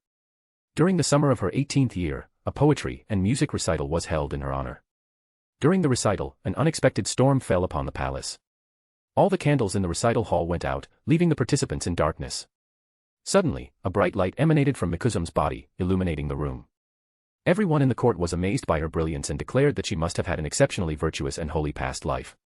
She was given the name Tamamo no Mae. Emperor Toba, already deeply fond of her, made her his consort. Almost immediately after becoming the emperor's consort, he fell gravely ill.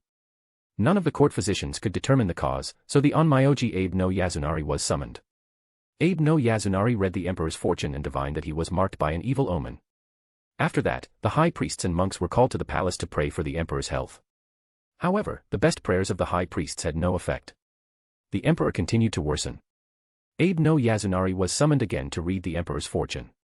This time, to his horror, the onmyoji discovered that the emperor's beloved, Tamamo no Mae, was the cause of his illness. She was a kitsune in disguise, shortening the emperor's life to seize power as Japan's ruler. Emperor Toba was reluctant to believe the diviner's words but agreed to test Tamamo no Mae just to be sure.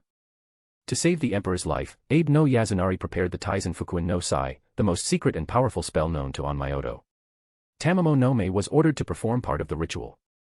They argued that an evil spirit would not be able to participate in such a sacred ritual. Though she was reluctant, the emperor's ministers persuaded her, saying it would increase her esteem in the court. She had no choice but to comply. When the ritual was performed, Tamamo no Mae dressed even more beautifully than usual. She recited the sacred words as expected and performed her role flawlessly. But as she prepared to wield the ceremonial staff, she vanished. Abe no Yazunari's divination was confirmed. The court erupted in chaos. Soon after, news arrived that women and children were disappearing near Nasuno in Shimizu province. The court sorcerers determined that Tamamo no Mae was the cause, and it was decided that she must be destroyed once and for all.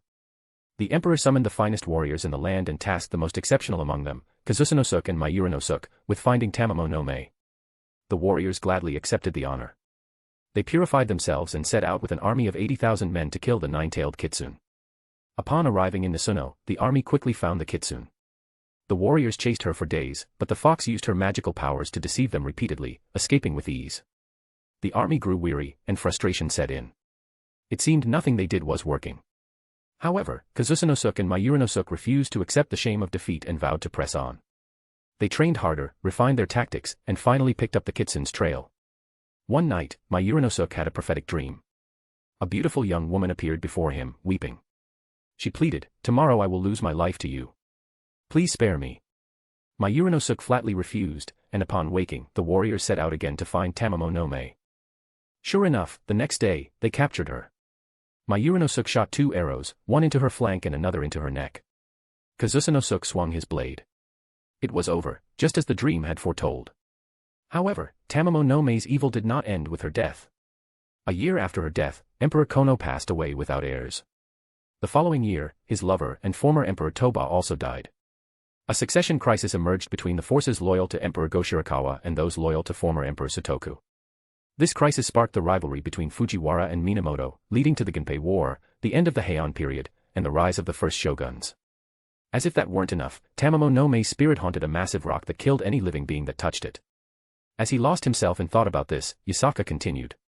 As you probably already know the story that's been circulating in Japanese history for years, everything depicted was more or less what happened, but she didn't actually die and was sealed. Those Mayuranosuk and Kazusanosuk mentioned in the story were part of the 5 principal clans. In fact, Both were ancestors of two of the clans. But before she became the powerful sorceress mentioned in the stories, she was the former leader of the yokais during the early Heian period, and she was always a nine-tailed kitsune. She grew tired of her duties and disguised herself as a human to toy with the men of that era. And she succeeded. Far too well. Kazuya frowned. And how were the 5 clans involved in this? Asked Ereshkigal. Directly. Emperor Toba was basically their ancestor. I don't know many details. Yasaka confirmed. All I know is that the entire legend of Tamamo no Mae in Japan involves them. She was a threat to the world. And they weren't exactly wrong. But she was a yokai, Ishtar finished, her eyes narrowed. And because of that, everything she did ended up reflecting on the entire faction. Yasaka nodded, her tone now colder. Since then, the 5 clans have viewed us with suspicion. To them, we're a threat that remains silent only because of divine protection. Even generations later, even with Tamamo sealed, the remnants of fear and wounded pride have never fully faded. One of the guards let out a low growl, as if he'd been stewing over this story for too long. Another muttered darkly.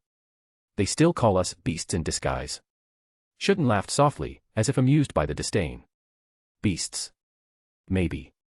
But if those old men had a tenth of Tamamo's charm, Japan would have been a lot more fun. Shouldn't. Kazuya warned, without much force.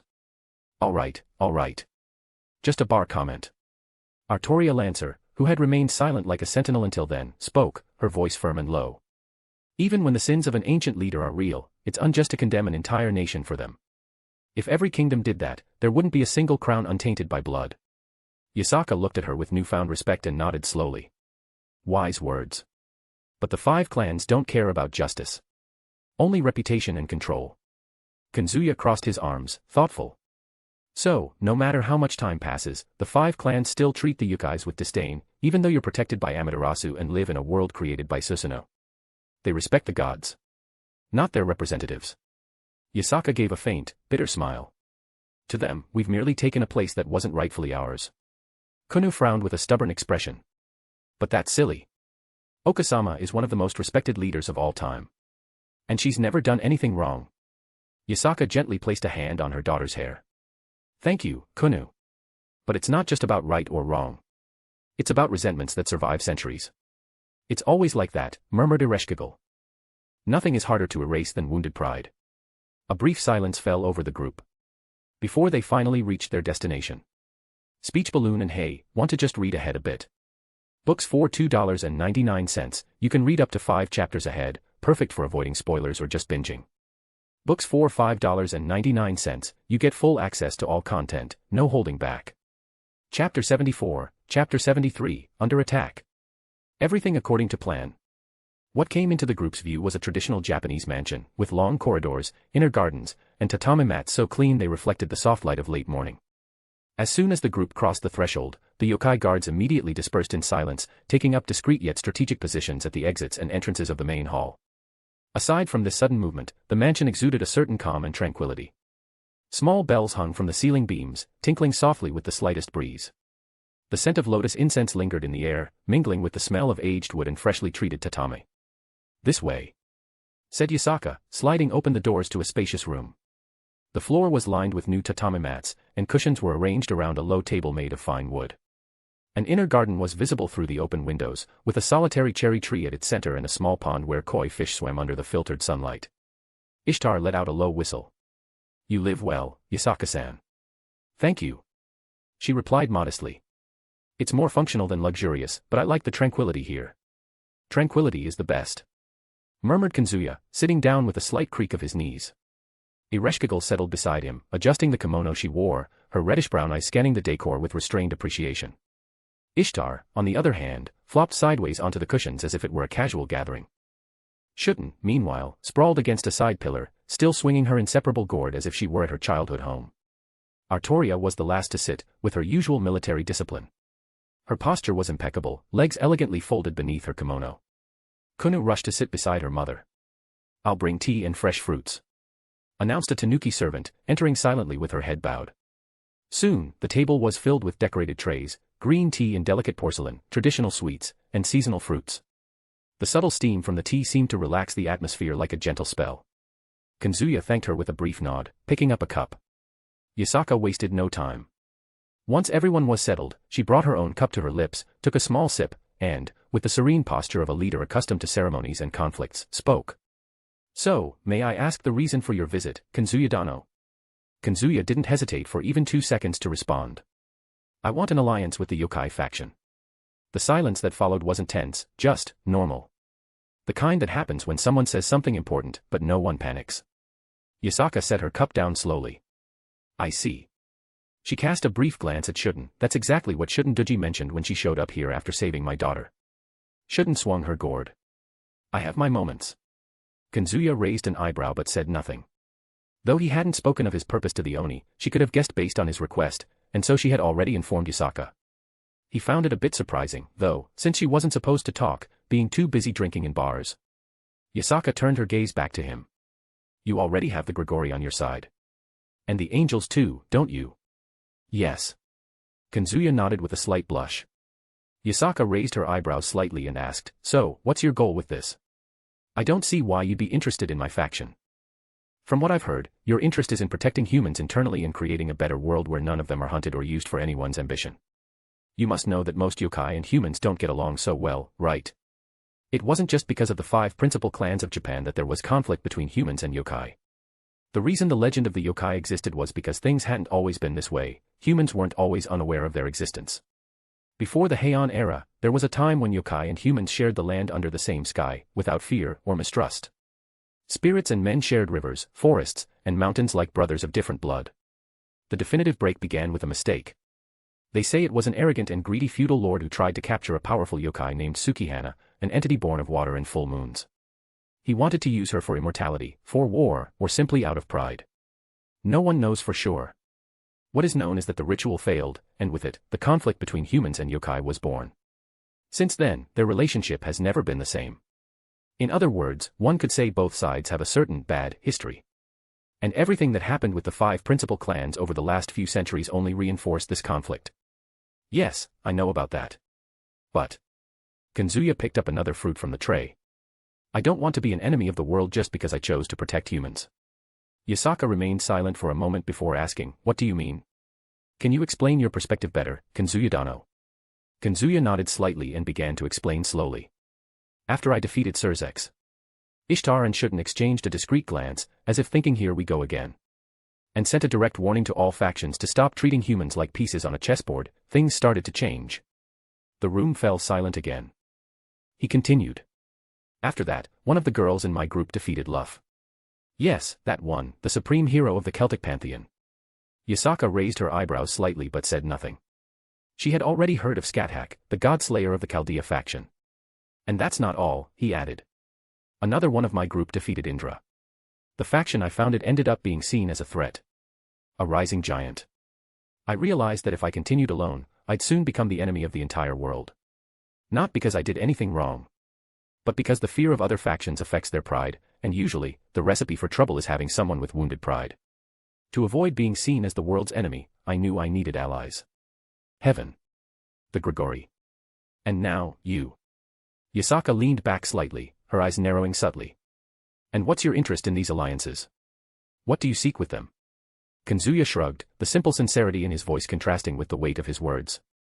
I wanted access to Azazel's research on sacred gears, and he wanted to know more about my Longinus, so we reached a mutual agreement. And heaven. Heaven, well, they tolerate me because my best friend is from there. An angel?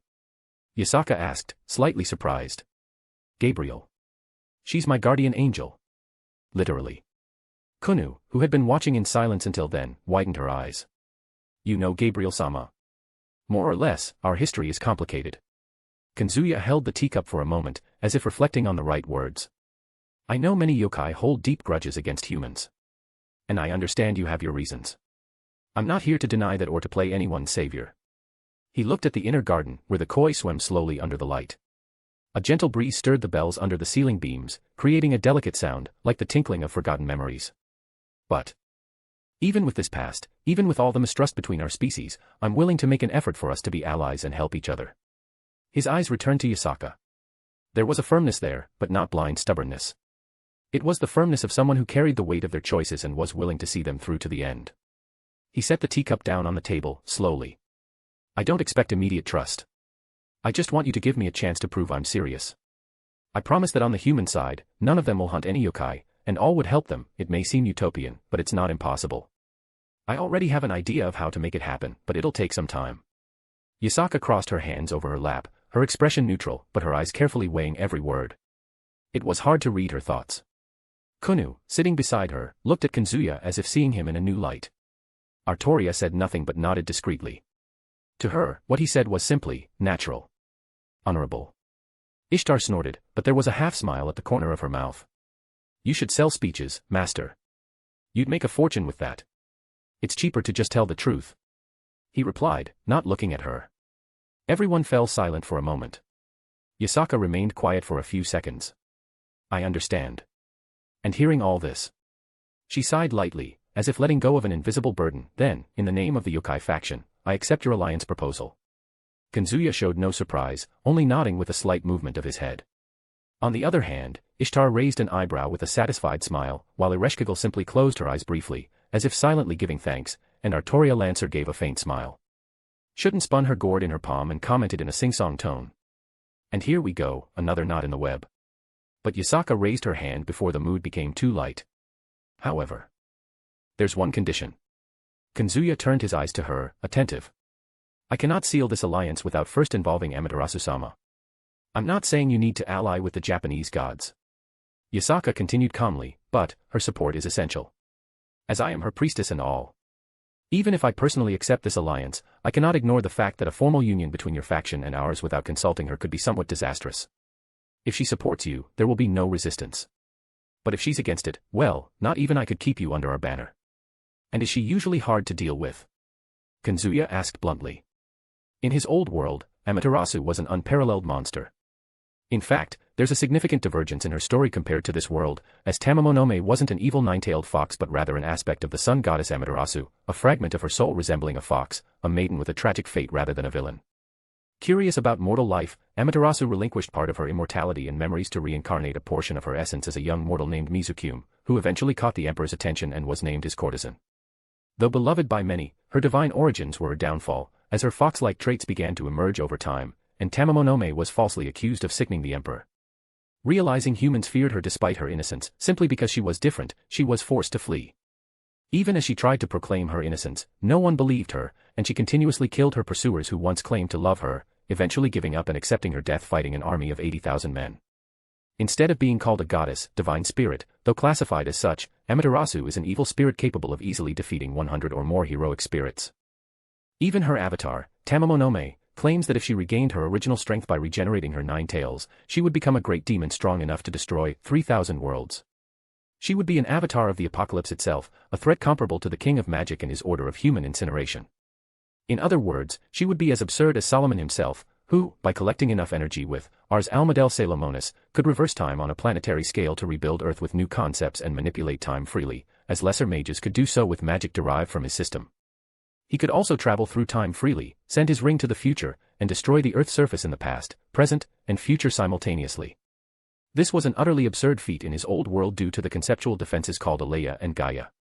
From what he recalled from his first life, in Fate/Extra and CCC, Arcuade Brunstud, Berserker, with her sanity restored, is said to be the only one capable of bringing Golden White Face to a level where defeating Amaterasu is possible, however slim the chance, due to her ability to reduce an opponent's power to 1/6 of its normal level.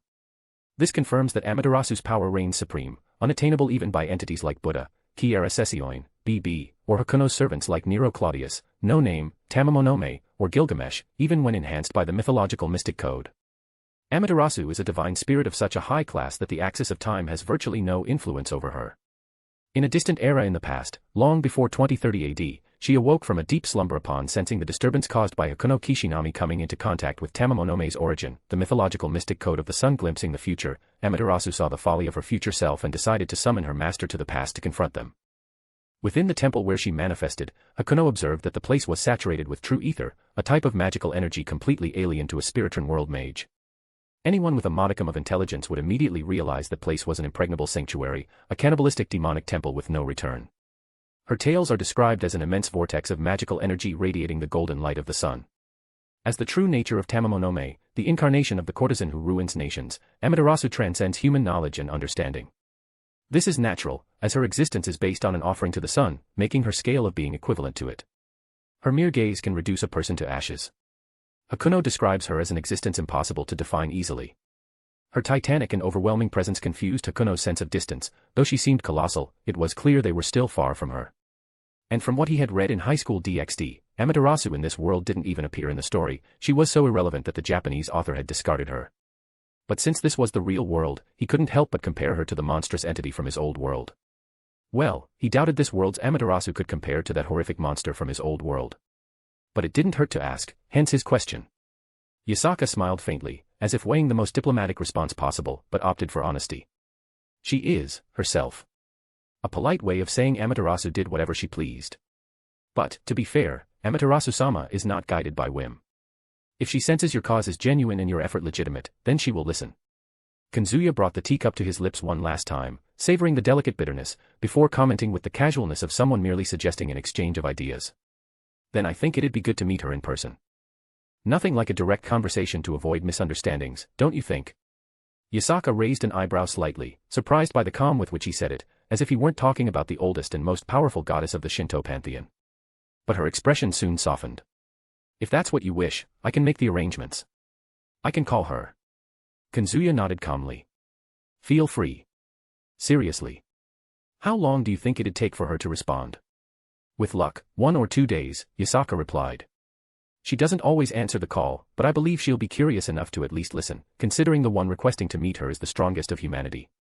Then we'll wait, Kazuya replied with a slight, ironic smile. I'm in no hurry. Ishtar let out a short, nasal laugh, resting her face in her hand. You never are. Have you noticed, Iresh? The world could be crumbling, but our dear husband always talks like he's picking flowers for a bouquet. That's a good thing, isn't it? Ereshkigal replied with a gentle smile, her eyes half closed in appreciation. We can enjoy Kyoto too. Yes, fufu, it'll be fun. Shouldn't commented, spinning her gourd and taking a lazy sip. Artoria Lancer spoke for the first time in a calm tone. Having this tranquility in the face of the unknown is what makes him worthy of respect. It's not reckless courage, it's confidence grounded in his actions. Thanks for the compliment, Altria, Kazuya replied with a small smile. But I just don't like acting out of fear. If the sun goddess decides to burn me, well, let it be after she hears me out. Kunu watched everything with wide eyes, as if witnessing a legendary scene. You're going to talk to Amaterasu-sama in person? Wow, not even my mom does that without thinking it over a lot first. Yasaka sighed lightly. It's not that simple, Kunu. And that's why I'm considering it carefully. But, he's not wrong. Sometimes, looking someone in the eyes is the best way to resolve any deadlock. Ishtar snorted softly. And if she pulls a temperamental goddess move and tries to turn you to ashes for daring to have opinions? Then I hope you all avenge me, Kazuya replied in a casual, sarcastic tone, drawing a muffled laugh from Shuden. If she does that to you, Ereshkigal said, there won't be a single temple left standing in Japan. Yeah, Ishtar added with a grin, let her try messing with the wrong wives. Artoria Lancer merely nodded in agreement. Kazuya turned to Yasaka once more. If you want to start preparing the ground, we'll stick around until she responds. Of course, if that's not an inconvenience. Not at all, Yasaka replied with a restrained smile. It'll be an honor to have you as guests for a bit longer. Great. Kazuya leaned back slightly, as if he were in his own home. We can take the chance to rest a bit. It's been tiring. Kunu tilted her head. Can I show you the garden later? Sure, Kunu-chan. Suddenly, something happened. A deafening explosion cut through the air like a thunderclap, shaking the mansion's walls. The ground trembled beneath everyone's feet. Then came the sound of something shattering, wood splintering, human screams, and the roar of fire consuming the world with fury.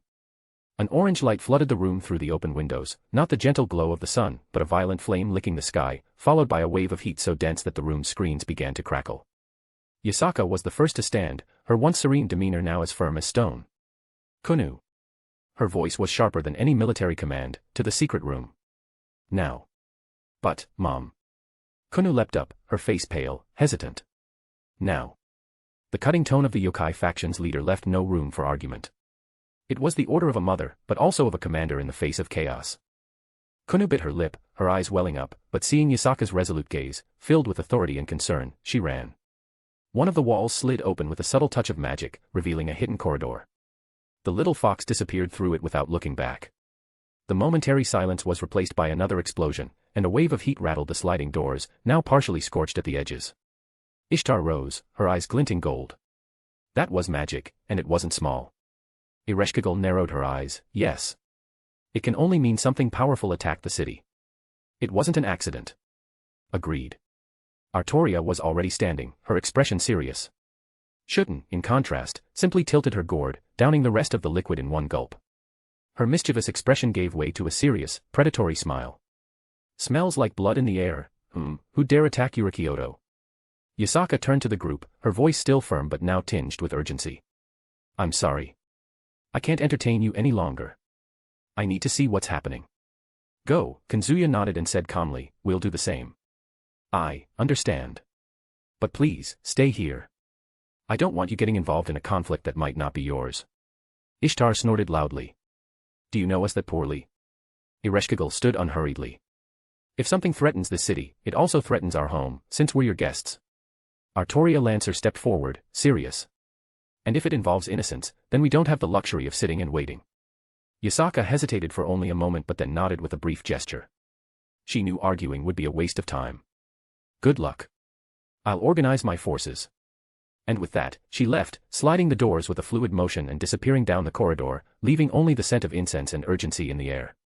Kazuya sighed, his eyes faintly glowing with his clairvoyance activated, knowing everything that was happening. Ishtar, on the other hand, seemed excited.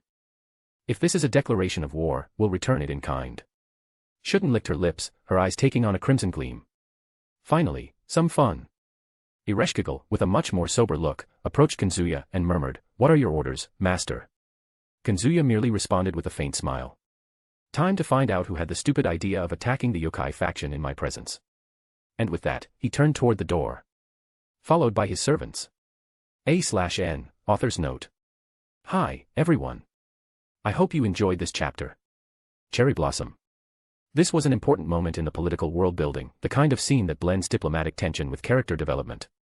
I worked to show the weight behind Kazuya's decision and how he deals with powerful figures like Yasaka and, soon, Amaterasu herself. I want him to be a good leader, and for that, he starts with alliances, not wars. The explosion at the end was a deliberate twist, bringing back the looming danger that lurks even in the most peaceful moments. Who attacked Kyoto? What's the purpose behind this sudden assault? If everything went as planned, that tension should have turned into curiosity. Smirking face. In the next chapter, the heroic faction takes action. Speech Balloon and Hey, want to just read ahead a bit? Books for $2.99, you can read up to 5 chapters ahead, perfect for avoiding spoilers or just binging. Books for $5.99, you get full access to all content, no holding back. Let me know. Sparkles, what did you think of the pacing in this chapter? Sparkles, did the development of Yasaka and her relationship with Kunu work? Sparkles, was the political tension and the weight of the past between humans and yokai clear? As always, feedback is more than welcome. It helps a lot. See you next time. Chapter 75, Chapter 74, Arrogance, Tyranny, and Revenge. While the sky above Kyoto was tinged with the fire of a still unknown threat, a few kilometers away, in the commercial heart of Kyoto, the atmosphere was considerably calmer. Well, to a certain extent. You don't need that. Of course I do. None of them are practical. Swords aren't practical, holy vagabond. They're a lifestyle. The conversation, if you could even call it that, was taking place in the middle of a traditional Japanese sword shop. Not one of those decorative, mass-produced ones for tourists. This was one of those exclusive boutiques that sold genuine, hand-forged katanas, steeped in centuries of history and priced to make anyone less passionate about blades run for the hills. Jalter stood with her arms crossed, next to a display where a katana with a blade as dark as obsidian rested. Her expression was half skeptical, half bored, like someone who had already lost this argument before. Several times. On the other side, holding a sword with the enthusiasm of a child in a toy store, was Salter. She twirled the blade carefully, watching the light reflect off the steel as if it were poetry in solid form. You have an unhealthy obsession with dark swords, Jalter commented, glancing sideways. And the most expensive ones, curiously. Of course. A common blade doesn't suit my style, you should know that. You've got your own style with that whole, I'm a cursed, silent saint, thing. I'm not cursed. Then it's just natural bad mood, huh? Jalter raised an eyebrow and said sarcastically, funny, coming from a fallen king who was a tyrant to her people. A good king rules with an iron fist. Salter replied with a crooked smile, before turning back to the katana. This one has a soul. Swords don't have souls. You don't understand the art. No. I just don't dramatize inanimate objects. The shop attendant, a little old man in a simple kimono with the patient look of someone who had seen it all, observed the two with the same caution one might have when facing a pair of tigers exchanging low growls. He didn't dare interrupt. He merely slipped away discreetly to the back of the shop, claiming he was going to fetch more maintenance oil. He never came back. Kazuya's going to kill us if you buy another katana, Jalter muttered, stepping closer and briefly touching the scabbard of the weapon in the other's hands. Especially if it's another one you'll just leave in the corner of the room because it has aesthetic energy. He'll understand. Salter shrugged. He always does. That's the problem. Both fell silent for a moment. Jalter looked out the shop's window, watching the calm movement of the neighborhood, the clear sky over Kyoto, tourists strolling carefree, a group of uniformed students crossing the street as if nothing but routine mattered. You think he's okay over there with Yasaka? Probably. He has a weird talent for making alliances where no one else can. Or for getting into trouble. Salter sighed, her gaze softening just a bit. But it's always for a good reason. Jalter's expression soured. I changed my mind. We should be there with him. You're the one who wanted to take a walk. Yeah. But, if there's any fighting and he gets himself in danger, I'll march over there even if I have to walk across this entire city. You won't be alone. The two exchanged a glance for a moment. It was brief, but genuine. The kind of look that said, if the whole world falls, I'll fall with you, as long as he stays standing. All right, but since we're here, help me choose. Salter turned, holding one of the swords. This one or the one with red details? Jalter rolled her eyes. Why not just take both? Seriously? No. That was sarcasm. You shouldn't joke about that, I have a history. This one, it's special. Can you feel it? The vibration, the perfect weight. It speaks to me. If that sword starts talking, I swear I'll drop everything and head back to the underworld. Not literally. Salter replied with the patience of someone used to this. But it has history. You can feel it. Look at this. This balance. Salter. You have 15 swords. Do you really need to be this picky? 14. And that's exactly why I need to choose carefully. The one I bought online broke too easily during training with my Lancer version. Oh, my bad. Just 14, then. Totally reasonable. Salter finally turned, looking at her with a very serious expression. Swords aren't numbers. They're extensions of the soul. Your soul seems to want to multiply into a warehouse stockpile. You don't understand. I don't want to understand. Just pick one already, let's go. I'm hungry.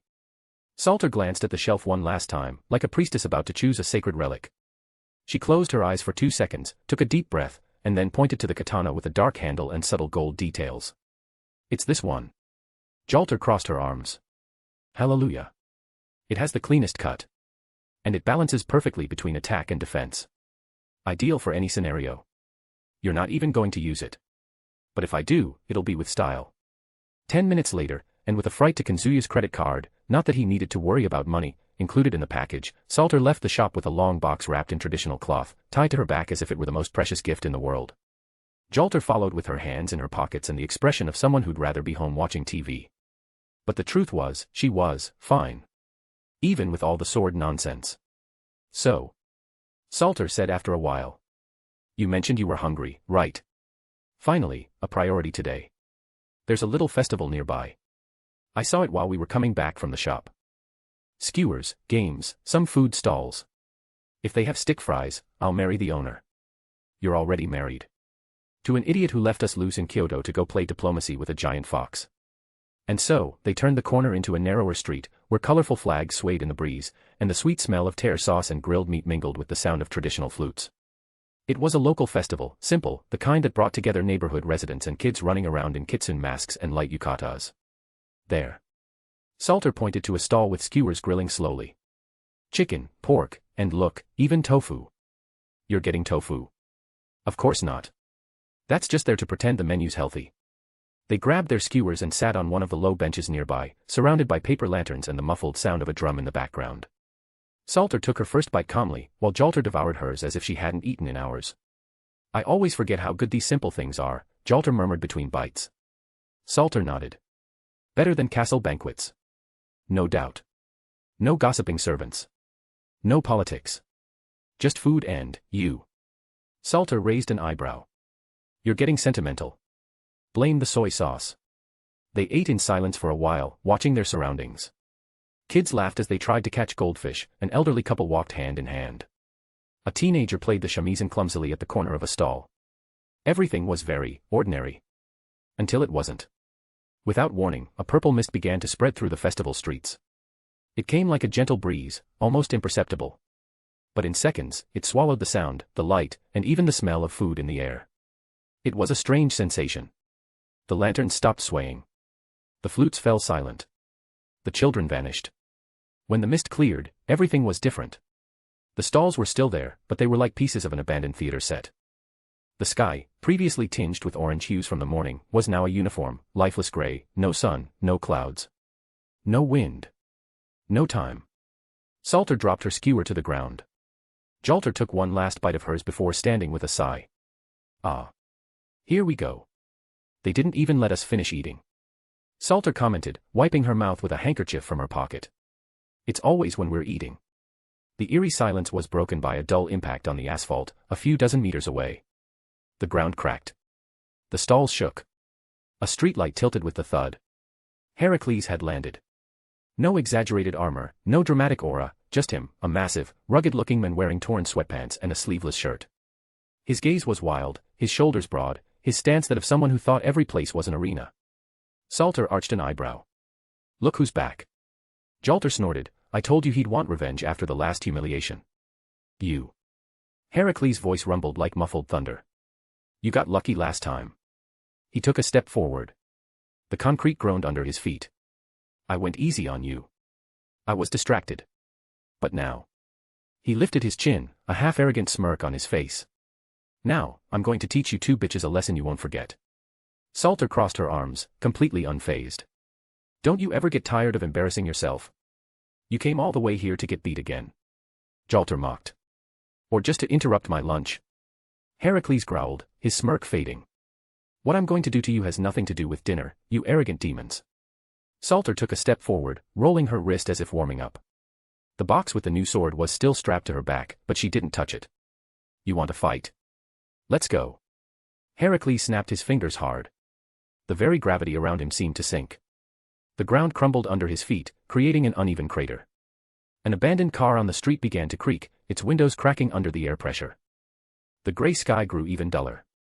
Get ready, he growled, the muscles in his right arm bulging. I am Heracles. And today, you fall before true strength. Jalter snapped her fingers. I'm almost yawning. Salter, on the other hand, smiled, one of those smiles that mixed boredom and amusement. All right, then. She exhaled, as if accepting an inevitable task. And in a simple motion, she pulled the newly bought sword from her back.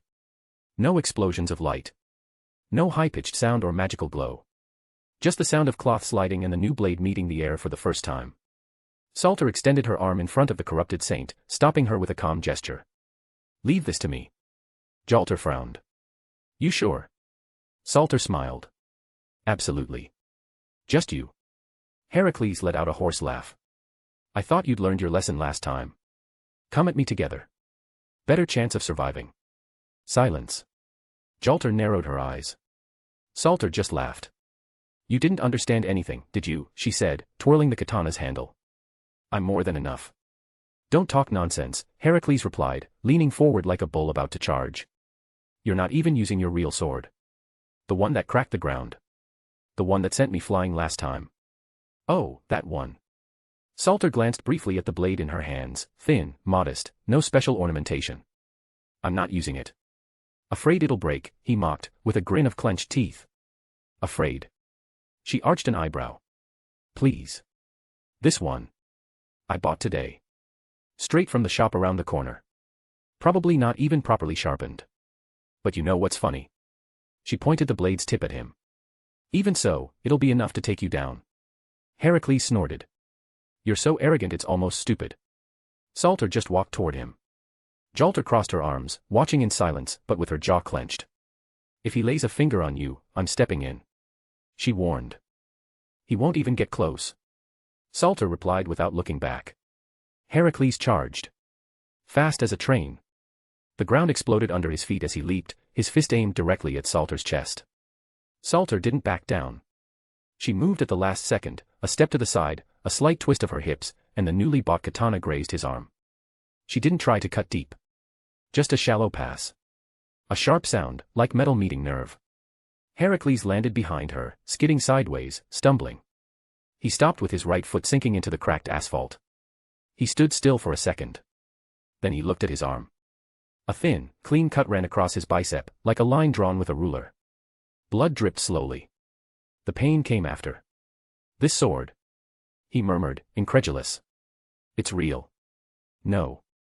It's just from the shop, Salter replied, now standing still, looking calmly over her shoulder. Cheap, according to Jalter. You should listen to her. Heracles roared and turned with renewed fury.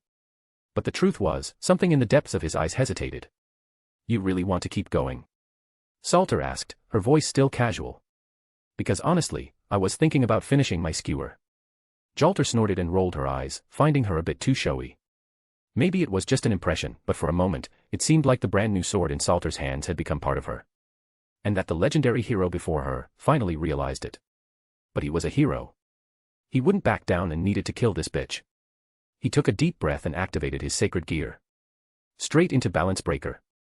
A brilliant aura enveloped his body. He possessed a high-level sacred gear called Variant Detonation, which could generate explosions on anything the wielder touched. In the past, he could create missiles with his Balance Breaker, but after his defeat at the hands of the two women before him, who caught him off guard, he discarded that ability in favor of pushing his destructive power to the limit. The silence between them shattered like glass under strain. Heracles charged. Without warning, without a call. A direct punch, powered by Variant Detonation, came like a warhammer, too fast for something that size.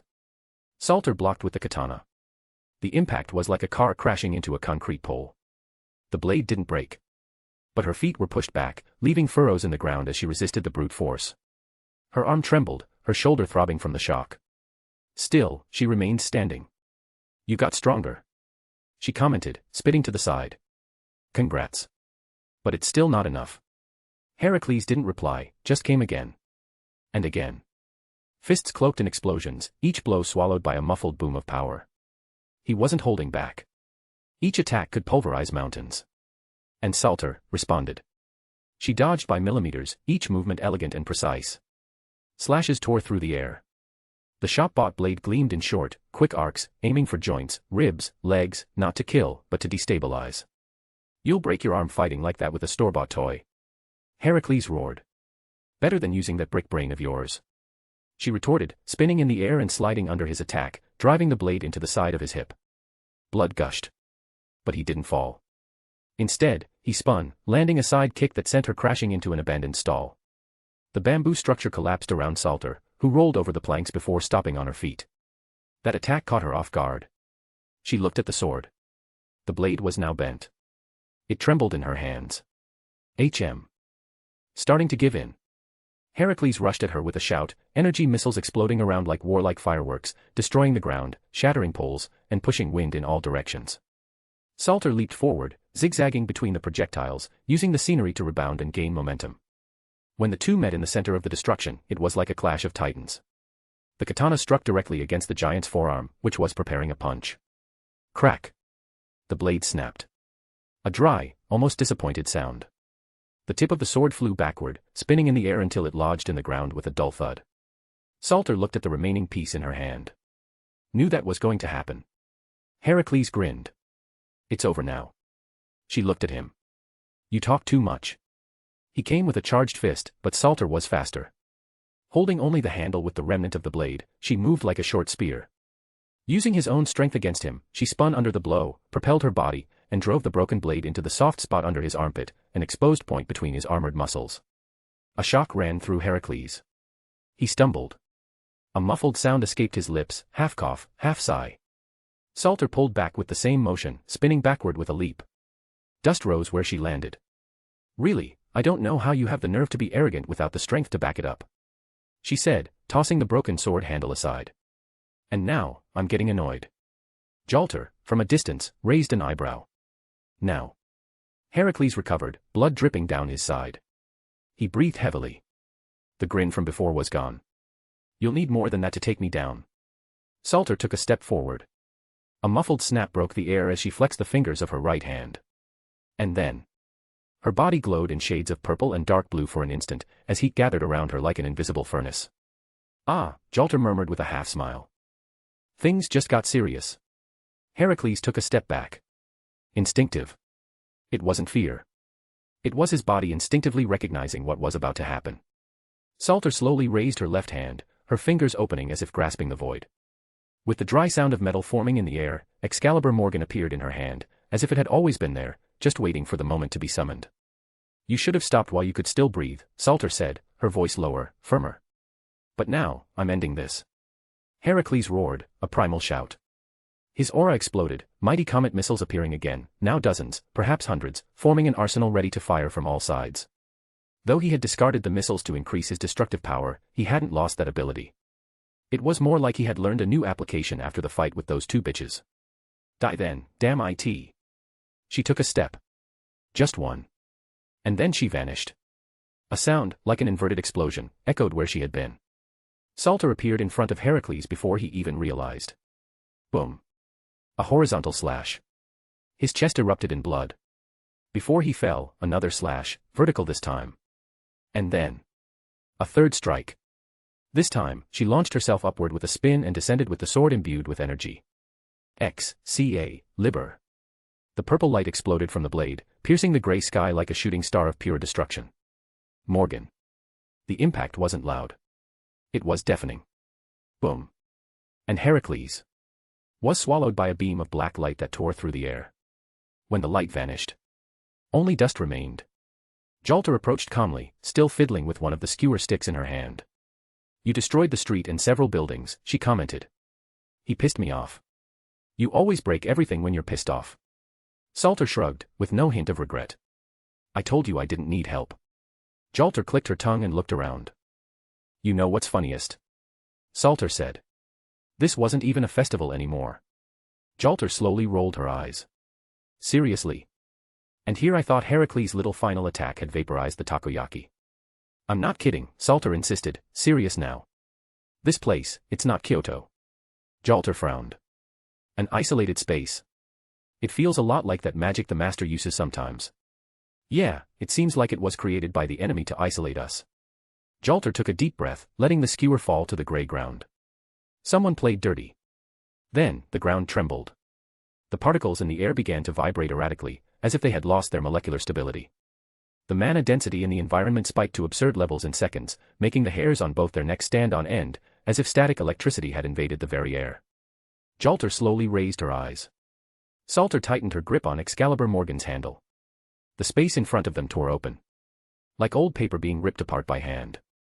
A black hole spun slowly in the air, distorting everything around it as if gravity itself had gone mad. From within it, something emerged. Tall. Taller than any human. Maybe 2.5 meters, maybe more. Its feet touched the ground with a muffled sound, and each step was accompanied by a hiss of energy that corroded the environment like acid. It had the general shape of a man, but its body was entirely covered in plates of black flesh that seemed to pulse with living energy. Its eyes didn't exist. There was only a red light burning where a face should have been. And worst of all, it was smiling. Without a mouth. Just an insane curve of flaming energy where a jaw should have been. Salter and Jalter immediately locked eyes. Without a word, both raised their hands. Flare. Whoosh. Their civilian clothes exploded into fragments of mana and black light. Their servant armors covered their bodies with the sound of distant bells and whispered screams. A spectacle of black and purple light in stark contrast to the dead world around them. Both ready to fight. You felt that, didn't you? Jalter murmured, twirling her sword. It's different from anything I've ever felt, Salter replied, gripping the sword's handle. And that's what worries me. The being moved. In a simple way. One step. And with that, it extended an open hand, as if greeting someone. But the energy forming in its palm was anything but friendly. A simple ball of dark green energy formed.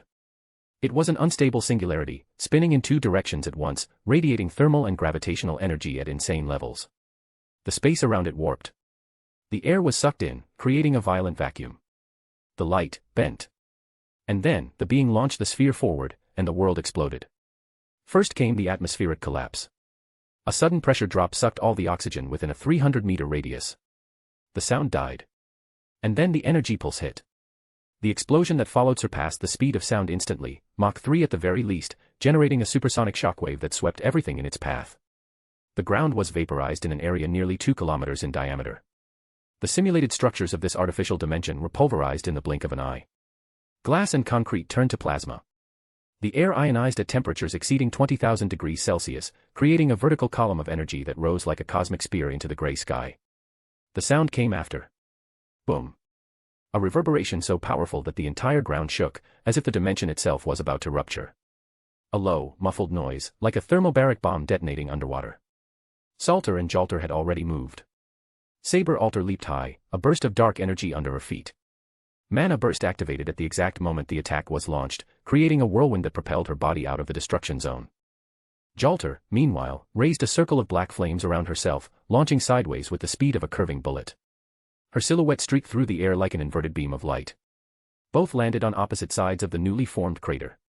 The scene was now nothing. Just a devastated field, with the sky trembling and the edges of space distorted. Salter raised her sword. Jalter twirled her flaming sword. He's not a loud idiot like Heracles, Salter murmured. No. He's worse. Both stared at the creature, which merely tilted its head, studying them like a child watching ants. It was something that shouldn't exist. If Kazuya were there, he'd think he was imagining things because that humanoid being looked like Scathach. A super demon. And now, it stood before them. Ready to fight. Speech balloon and hey, want to just read ahead a bit. Books for $2.99, you can read up to 5 chapters ahead, perfect for avoiding spoilers or just binging. Books for $5.99, you get full access to all content, no holding back. Chapter 76, Chapter 75, nah. I'll win. Yasaka ran through the streets of Kyoto, her kimono swaying with the strong wind blowing through the debris. The gray, heavy sky seemed to reflect the tension settling in her chest. Each step was faster than the last, her heart pounding as she advanced toward the epicenter of the destruction. The city, once vibrant and full of life, now had a part reduced to ruins. Flames still burned in the buildings, and the smell of smoke was unbearable. She felt the weight of every scream that reached her ears, every plea for help cutting through the air. But she couldn't let herself be consumed by despair. She had to be quick. We need to evacuate everyone immediately. Yasaka murmured to herself as she veered into a side street. She knew the terrain and where the families lived. The houses there were modest but filled with precious lives. Every second counted. Turning a corner, she spotted a group of civilians, still dazed by what had happened. Some were trying to clear debris off others, while others stood frozen, their eyes glassy, unsure of what to do. With a pained yet determined expression, Yasaka ran to them. Quick! To the evacuation zone, she shouted, her voice firm but laced with urgency that reflected her concern. She began guiding the people, taking an elderly woman by the hand and leading her to a safer path.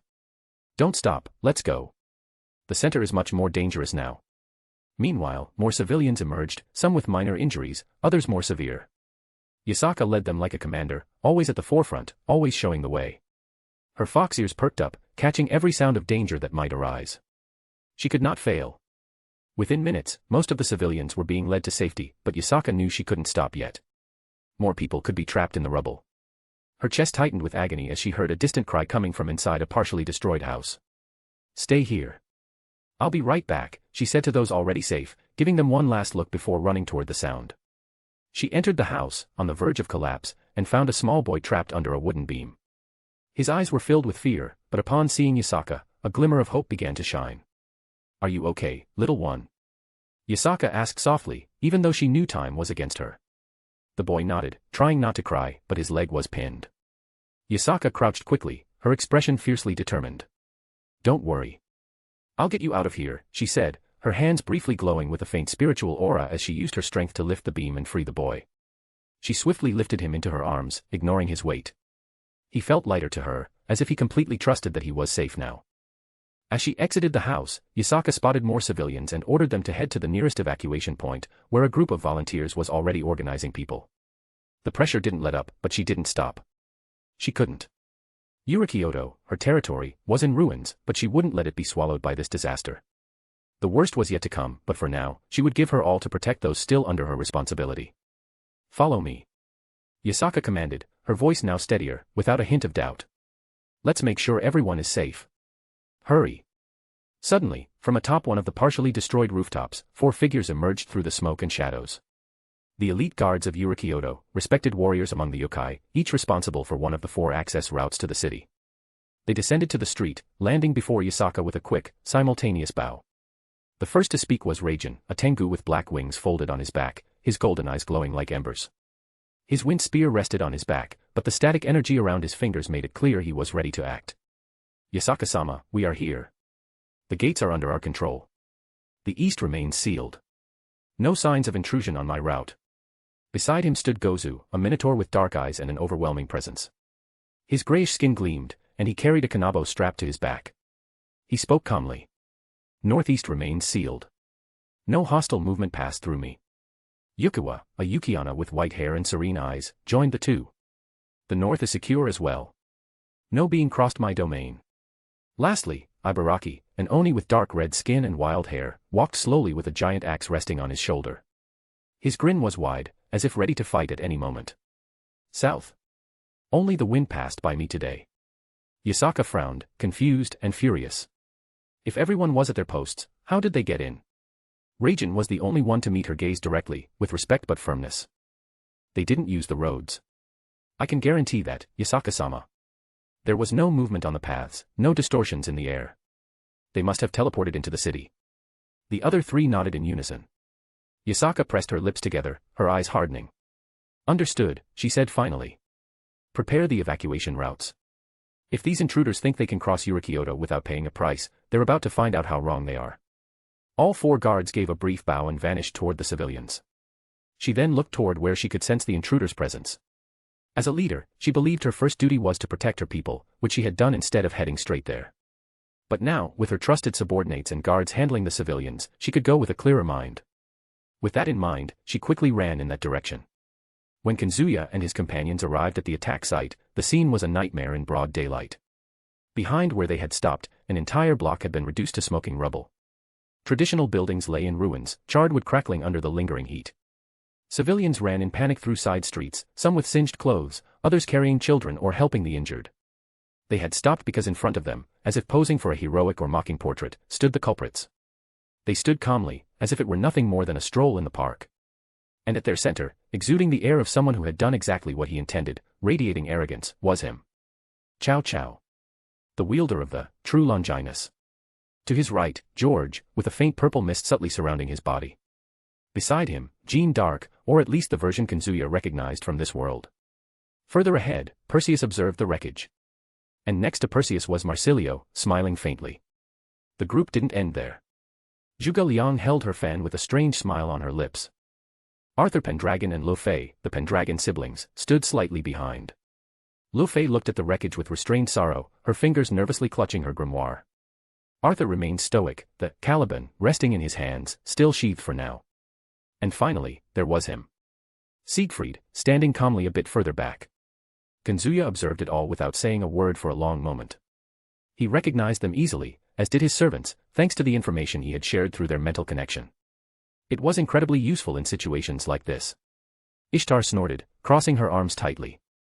Oh, great. A festival of egos with god complexes. This is gonna be a pain. Ereshkigal sighed. Shuten took a step forward, excitement gleaming in her eyes. That thirst for chaos only an Oni could know. Artoria stared directly at Arthur, knowing he was her descendant and wielded the sword of selection in this world. She wanted to see if he was worthy. Kazuya finally broke the silence. You really picked the worst place and the worst possible day to show up. Chow Chow was the one to respond. On the contrary, Kazuya-dano. It was the perfect moment. The eyes of the world are on you. And this was the time to test whether your words about peace were just propaganda. Kazuya smiled sarcastically. You attack civilians. Very heroic for those who call themselves heroes. As villainous as my style might be, I've never done that. This is terrorism. Jean stepped forward, her expression serious. They're yokai. Not civilians. They attack humans around Kyoto for fun. And that's the fault of a child playing or a mother cooking and waiting for her to come back for dinner. Ishtar retorted, her hands already glowing with faint golden sparks. Chow Chow raised a hand, calling for silence. Our goal is only to capture Yasaka. If she surrenders, we can stop the attack immediately. Besides, we also want to see how strong the official human faction is, a position that should rightfully be ours. Well, Kazuya replied, cracking his neck and taking a few steps toward the group. I couldn't care less about your goals. Now it's my turn to respond to your attack on someone under my protection. Zhuge Liang smiled. Then let's see if the strongest of humanity is truly worthy of the title. Her words were followed by an uncomfortable silence. No one moved. The heat from the still unextinguished flames mingled with the strong smell of dust and ash. Civilians screamed in the background, but none of those present seemed willing to back down. Artoria's eyes didn't leave Arthur. Ishtar's sparked with impatience.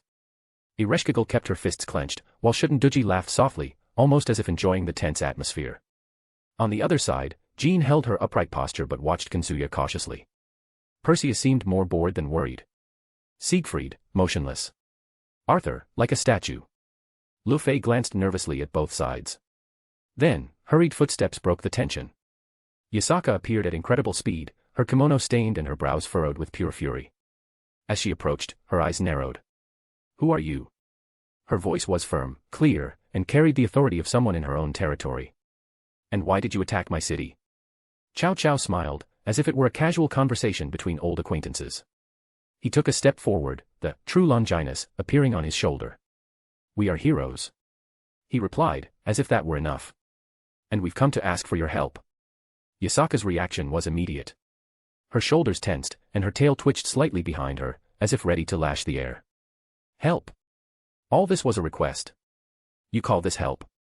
She pointed to the wreckage around her, her eyes blazing with anger. Injured children, separated families, and you call yourselves heroes? She took another step forward. You have 2 seconds to get out of here before I...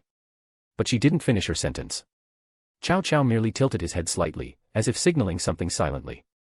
George reacted instantly, murmuring a spell under his breath. At the same time, Zhuge Liang raised her fan calmly and opened it with a soft snap. The ground beneath Yasaka's feet trembled. A purple mist quickly formed a circle beneath her, almost like a trap that had been there all along, waiting for the right moment. She tried to step back, but there was no time. The ground vanished in a second, as if sucked upward. Yasaka fell, swallowed by a thick purple mist that closed immediately after, leaving only a faint swirl lingering in the air. Yasaka! Kazuya shouted, his eyes wide with surprise. It all happened too fast, so fast it could hardly be called swift, it was instantaneous. Without wasting time, he activated his clairvoyance ability to see Yasaka's future. Earlier, he had used it only to identify the attacker. It wasn't a skill he could keep active constantly, as the overload of information was mentally exhausting. That's why he wasn't surprised by the arrival of the heroic faction. His real mistake was not using clairvoyance earlier to foresee their plans. He cursed himself for it, but now, as he finally used it, he felt a subtle relief. Yasaka had been teleported into a pocket dimension created by George, and the enemy's goal was clear, to separate them all. Kazuya considered letting it happen. After all, his servants were always complaining about the lack of worthy opponents, and maybe this time they'd get the fun they craved. While his thoughts raced, his servants, who had also been unable to react in time, were equally stunned. That was. Ereshkigal began, only to be interrupted by Ishtar, who was already floating beside her. Blatant kidnapping. Snatching someone in front of everyone. You really think you're walking away after this? Zhuge Liang smiled. Depends. Are you going to let us? Ishtar gritted her teeth. Zhuge Liang's arrogance, her calm tone, that smug little smile. A mere. Ishtar repeated under her breath, incredulous.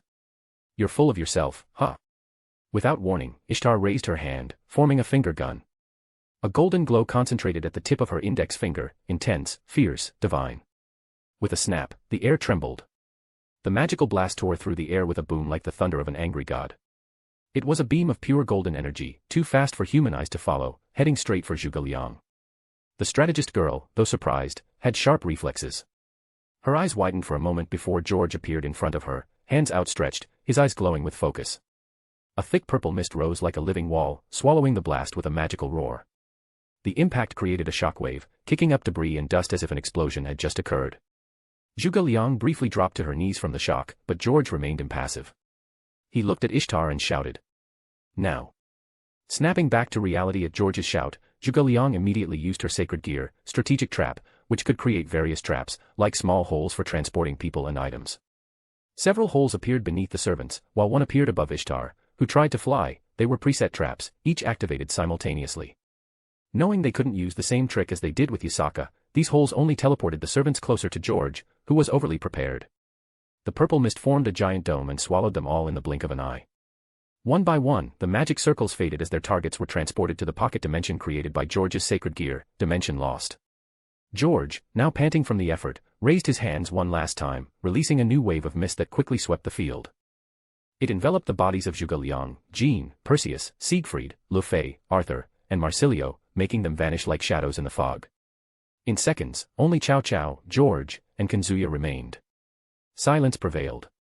The silence at the scene was heavy, like a storm about to erupt, until Cao Cao, with his usual arrogance, stepped forward, looking at Kazuya with a mocking smile. "Looks like you're alone now, Kazuya-dano," he said, the true Longinus resting casually on his shoulder. "Will you keep smiling even after watching your subordinates fall one by one?"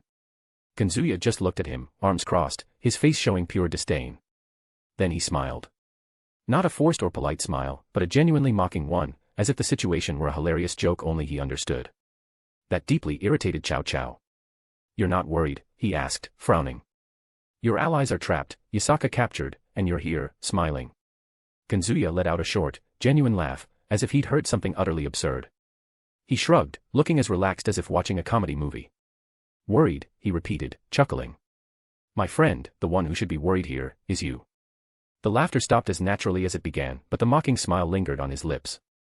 Cao Cao tightened his grip on the spear. He felt insulted, underestimated. Kazuya wasn't just unshaken, he was finding it all amusing. "You underestimate me, that will be your final mistake. If you're not worried about them, you should at least be worried about yourself. Unfortunately, I'm going to kill you now." Kazuya raised an eyebrow, still with that carefree air.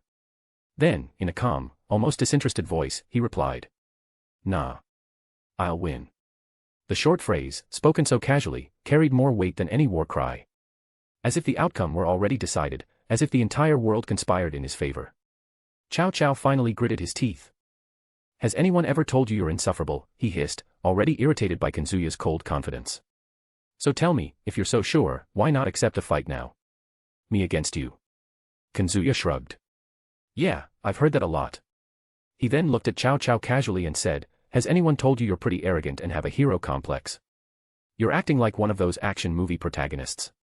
I bet you practice your lines in front of the mirror." With a sarcastic smile, he continued, "I thought the fight had already started, but you're too scared to attack me. But honestly, fighting here would destroy the city of the faction I'm trying to ally with, which isn't good. So, do you have a better place for us to fight, or should I figure something out?" Cao Cao gripped the spear's shaft tightly, his expression furious. He signaled to George. George, who had been silent until then, finally extended his hands. The purple mist began to expand again, this time thicker, enveloping the three like a heavy veil. In moments, the scenery around them began to distort. The ground vanished beneath their feet, the sky darkened as if reality itself were being torn away. And then, in an instant, everything changed. They appeared in a new place, a pocket dimension created by George with his Dimension Lost. The surroundings eerily resembled Kyoto, but something was off. It was like a distorted copy of the destroyed city. A solid illusion strong enough for combat to unfold without interruptions, but far from the world's eyes. There they were, the three of them, Kazuya on one side, still smirking with disdain, as if in complete control, and Cao Cao, beside George, spear in hand, eyes burning with determination and wounded pride. "Enough talk," Cao Cao said, stepping forward. "Show me what you've got, strongest of humanity." Kazuya stretched his neck, rolled his shoulders slowly, and then spread his hands as if to say, "Finally." "With pleasure." But before Cao Cao or Kazuya could start fighting, George, sweating slightly, calmly declared as magical energy exploded from him. "Balance breaker." With a dull thud and a faint groan of pain muffled by the dust of the impact, Ishtar fell on her back. Having flown to escape the whole trap earlier, she ended up hitting her head hard against a tree trunk. "Ow, OW. Damn it," she shouted, clutching the back of her neck as she sat up quickly, grimacing in pure pain. "That bastard threw me like I was cargo." Ereshkigal appeared floating beside her, landing gracefully while watching Ishtar with a mocking expression. "Humph, looks like the goddess of love stumbles even when thrown carefully," she teased, with a sly little smile. "Shut up, you grave-dwelling necrofreak," Ishtar snapped, standing with clenched fists and sparking eyes. "It was the mist's fault. I could have landed with style if this place wasn't made of poorly rendered illusion." Sure. "And I'm the queen of the underworld," Ereshkigal rolled her eyes. "Oh, wait, I actually am. You want to fight right here and now?" "Because I'm ready." "Recover from your fall first." I didn't fall on purpose." You looked very majestic, Ishtar, goddess of the sky, fallen like any mortal. Want me to fetch a stool for you to recover on? Shut up. Ishtar turned to her, even redder. Didn't you see? That tree was planted here on purpose. And you're acting like you landed perfectly, but I know you tripped before stopping, Ereshkigal. Lies. I'm far more elegant than you, Ereshkigal retorted, crossing her arms and lifting her chin. You're just making excuses to hide your shame. The two stepped closer, their foreheads almost touching, sparks practically flying from their eyes. They were about to dive into one of their usual bickering matches when, suddenly, they noticed their surroundings. They froze. The mist around them slowly dissipated, revealing a city. Then they both realized something. The place around them was Kyoto. Or rather, it looked like Kyoto. The streets, the buildings, even the smell, but there was a subtle strangeness, as if everything had been rebuilt by an invisible hand. The purple mist lingered faintly in the air, almost imperceptible. This isn't the real world, Ereshkigal murmured, stepping back, her eyes alert. We're trapped. I'm worried about Master. Can we ask him to use a command seal to summon us there? Since when are you so clever? Before Ishtar could retort, George's voice echoed through the dimension at that moment. Balance breaker, dimensional creation. A chill ran down both their spines. The sound reverberated as if coming from the air itself, and the space around them trembled slightly in response. At that moment, a familiar voice emerged in their minds, soft, firm, and with a touch of comforting irony. Ishtar, Eresh, before you ask me to use a command seal to bring you to my side, I'm fine. Don't worry. Master. Both said at the same time, relief dripping from their voices. Ereshkigal, her eyes subtly welling up, murmured, Are you really okay? They didn't hurt you. Ishtar gritted her teeth, but her concern was clear between the lines. Spill it, are you in one piece? Or I swear I'll destroy this place just to get you out. His response was immediate. Relax, not a scratch on me. Don't forget your man here is invincible. Chow Chow wanted to isolate me, probably thinks he can kill me alone. George is with him too, but the rest of the group was scattered to other parts of the dimension, like you. George used his balance breaker, dimensional creation, or mist utopia, which lets him turn mist into a barrier to trap opponents in a different space. Dimensional creation can also create various barrier devices to contain or imprison those inside the dimension. George can still generate mist to transport others to the barrier and use it to block attacks. Ereshkigal pressed her lips together. Ishtar looked around suspiciously. So he basically recreated Kyoto as a fancy prison, Ishtar said. Exactly. He can alter the scenery at any moment. And I believe with Zhuge Liang helping them, it'll get more complex, so expect strategic traps along the way too. You need to stay mobile and not trust the environment around you, everything could be a lure. Wonderful, Ereshkigal muttered. If I see that arrogant mage again, I swear I'll beat him until his soul comes out of his mouth. Ishtar growled softly, her fingers crackling with golden energy. That idiot's gonna pay. I'll make sure to blast his face just to see if he still smirks. Relax and leave this to me. I won't use the command seals to pull you out yet. Enjoy it. Really enjoy it. You don't always get the chance to fight side by side like this. And please, have fun. Take down the enemies the way only you two can. The two were still processing Kazuya's mental message when the sound of soft footsteps echoed through the silent streets of the recreated city. Ishtar and Ereshkigal turned at the same time. There they were. Perseus, Siegfried, and Marsilio emerged from nowhere, stepping out of a misty side street, their silhouettes slowly taking shape. No one spoke for a few seconds. Perseus broke the silence, his voice low, polite, but lacking warmth. Kazuya is busy. We came to stop you from interfering in his fight with our boss. Ishtar raised an eyebrow. Interfere? Ereshkigal scoffed, a sharp smile on her face. We don't need to interfere in our master's fight. You're underestimating him too much if you think that arrogant spear guy has any chance against him. But the scene was controlled. The mist, the alleys, the streets, everything felt slightly off, like pieces of a set designed by someone with a strange taste for symmetry. Marsilio sighed, stopping a few meters away. We're not underestimating the strongest of humanity. On the contrary, you're the ones underestimating Chow Chow. Ishtar stepped forward, positioning herself between Ereshkigal and the three.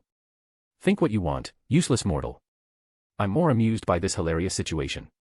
You three really think you can stop us? Alone. Siegfried finally moved, taking a few steps and stopping beside Marsilio. His eyes locked on Ishtar, and his voice came out low, hoarse, as if he hadn't spoken in a while. Obviously, arrogant woman.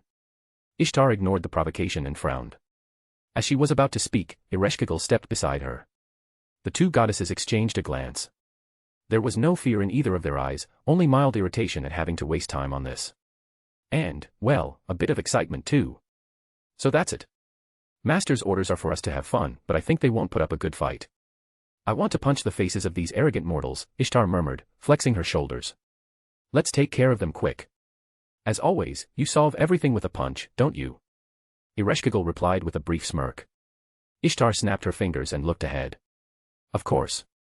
I'm the goddess of love. And love, sometimes, is direct. Perseus drew his sword with a clean, practiced motion. Marsilio merely raised his hand slowly, as if in no hurry. Siegfried took a deep breath and drew one of his swords from his waist. And without another word, the fight began. The field was vast and silent. Surrounded by mountains cloaked in a thin mist, the hidden valley resembled an ancient painting. The grass swayed gently in the early morning breeze, but the air carried something heavier, a sense of something about to explode, gathering invisibly. Shunduji stretched her arms above her head. Her half-closed eyes were fixed on the figure before her. Anata, understood. She murmured with a lazy yet unsettling smile. Jean, from the heroic faction, stood a few meters away. Shun'en brought her sake cup to her lips and took a small sip, her eyes glinting faintly with anticipation. A thin laugh slipped through her lips. He, so this is a balance breaker, huh? What a scary and tempting thing. Jean's smile remained serene, but her voice carried a firmness that cut through the calm valley air. Ignoring someone you're about to fight is a bit rude, don't you think, she said, locking eyes with Shun'en without wavering. Anyway, are you done saying goodbye to the traitor of the human race? For a brief moment, time seemed to freeze. The sake cup paused in the air. Shunduji's eyes, once playful and half-closed, slowly opened fully. Her relaxed expression shattered like cracked porcelain, giving way to something darker. Ha, she murmured, as if unsure of what she'd heard. After a second, she tilted her head, and her smile returned, but now it was different. Wider. More twisted. With something hungry glinting in her eyes. She took a step forward, the soft sound of grass crunching under her bare feet. Foo, so this foolish human dares to insult my Anata. The breeze stopped. Shun'en brought the cup to her mouth but didn't drink. Instead, she tilted it, letting the sake spill onto the grass like an offering. How rude, but if that's how it is, let's do this the fun way.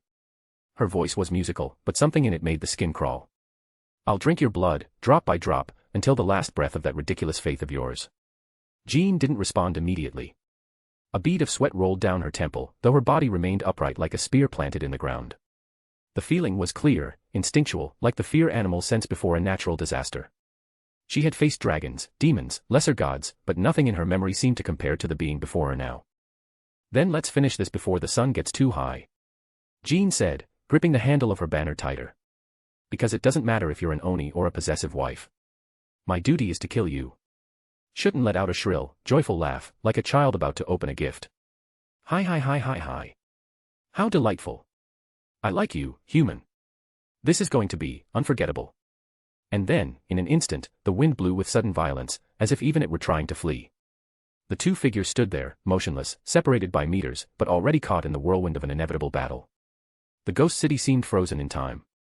The stone buildings bore Gothic details and slender towers covered in moss, as if centuries had passed since any living being walked there. The mist hovered close to the ground, muffling sounds and creating an oppressive atmosphere.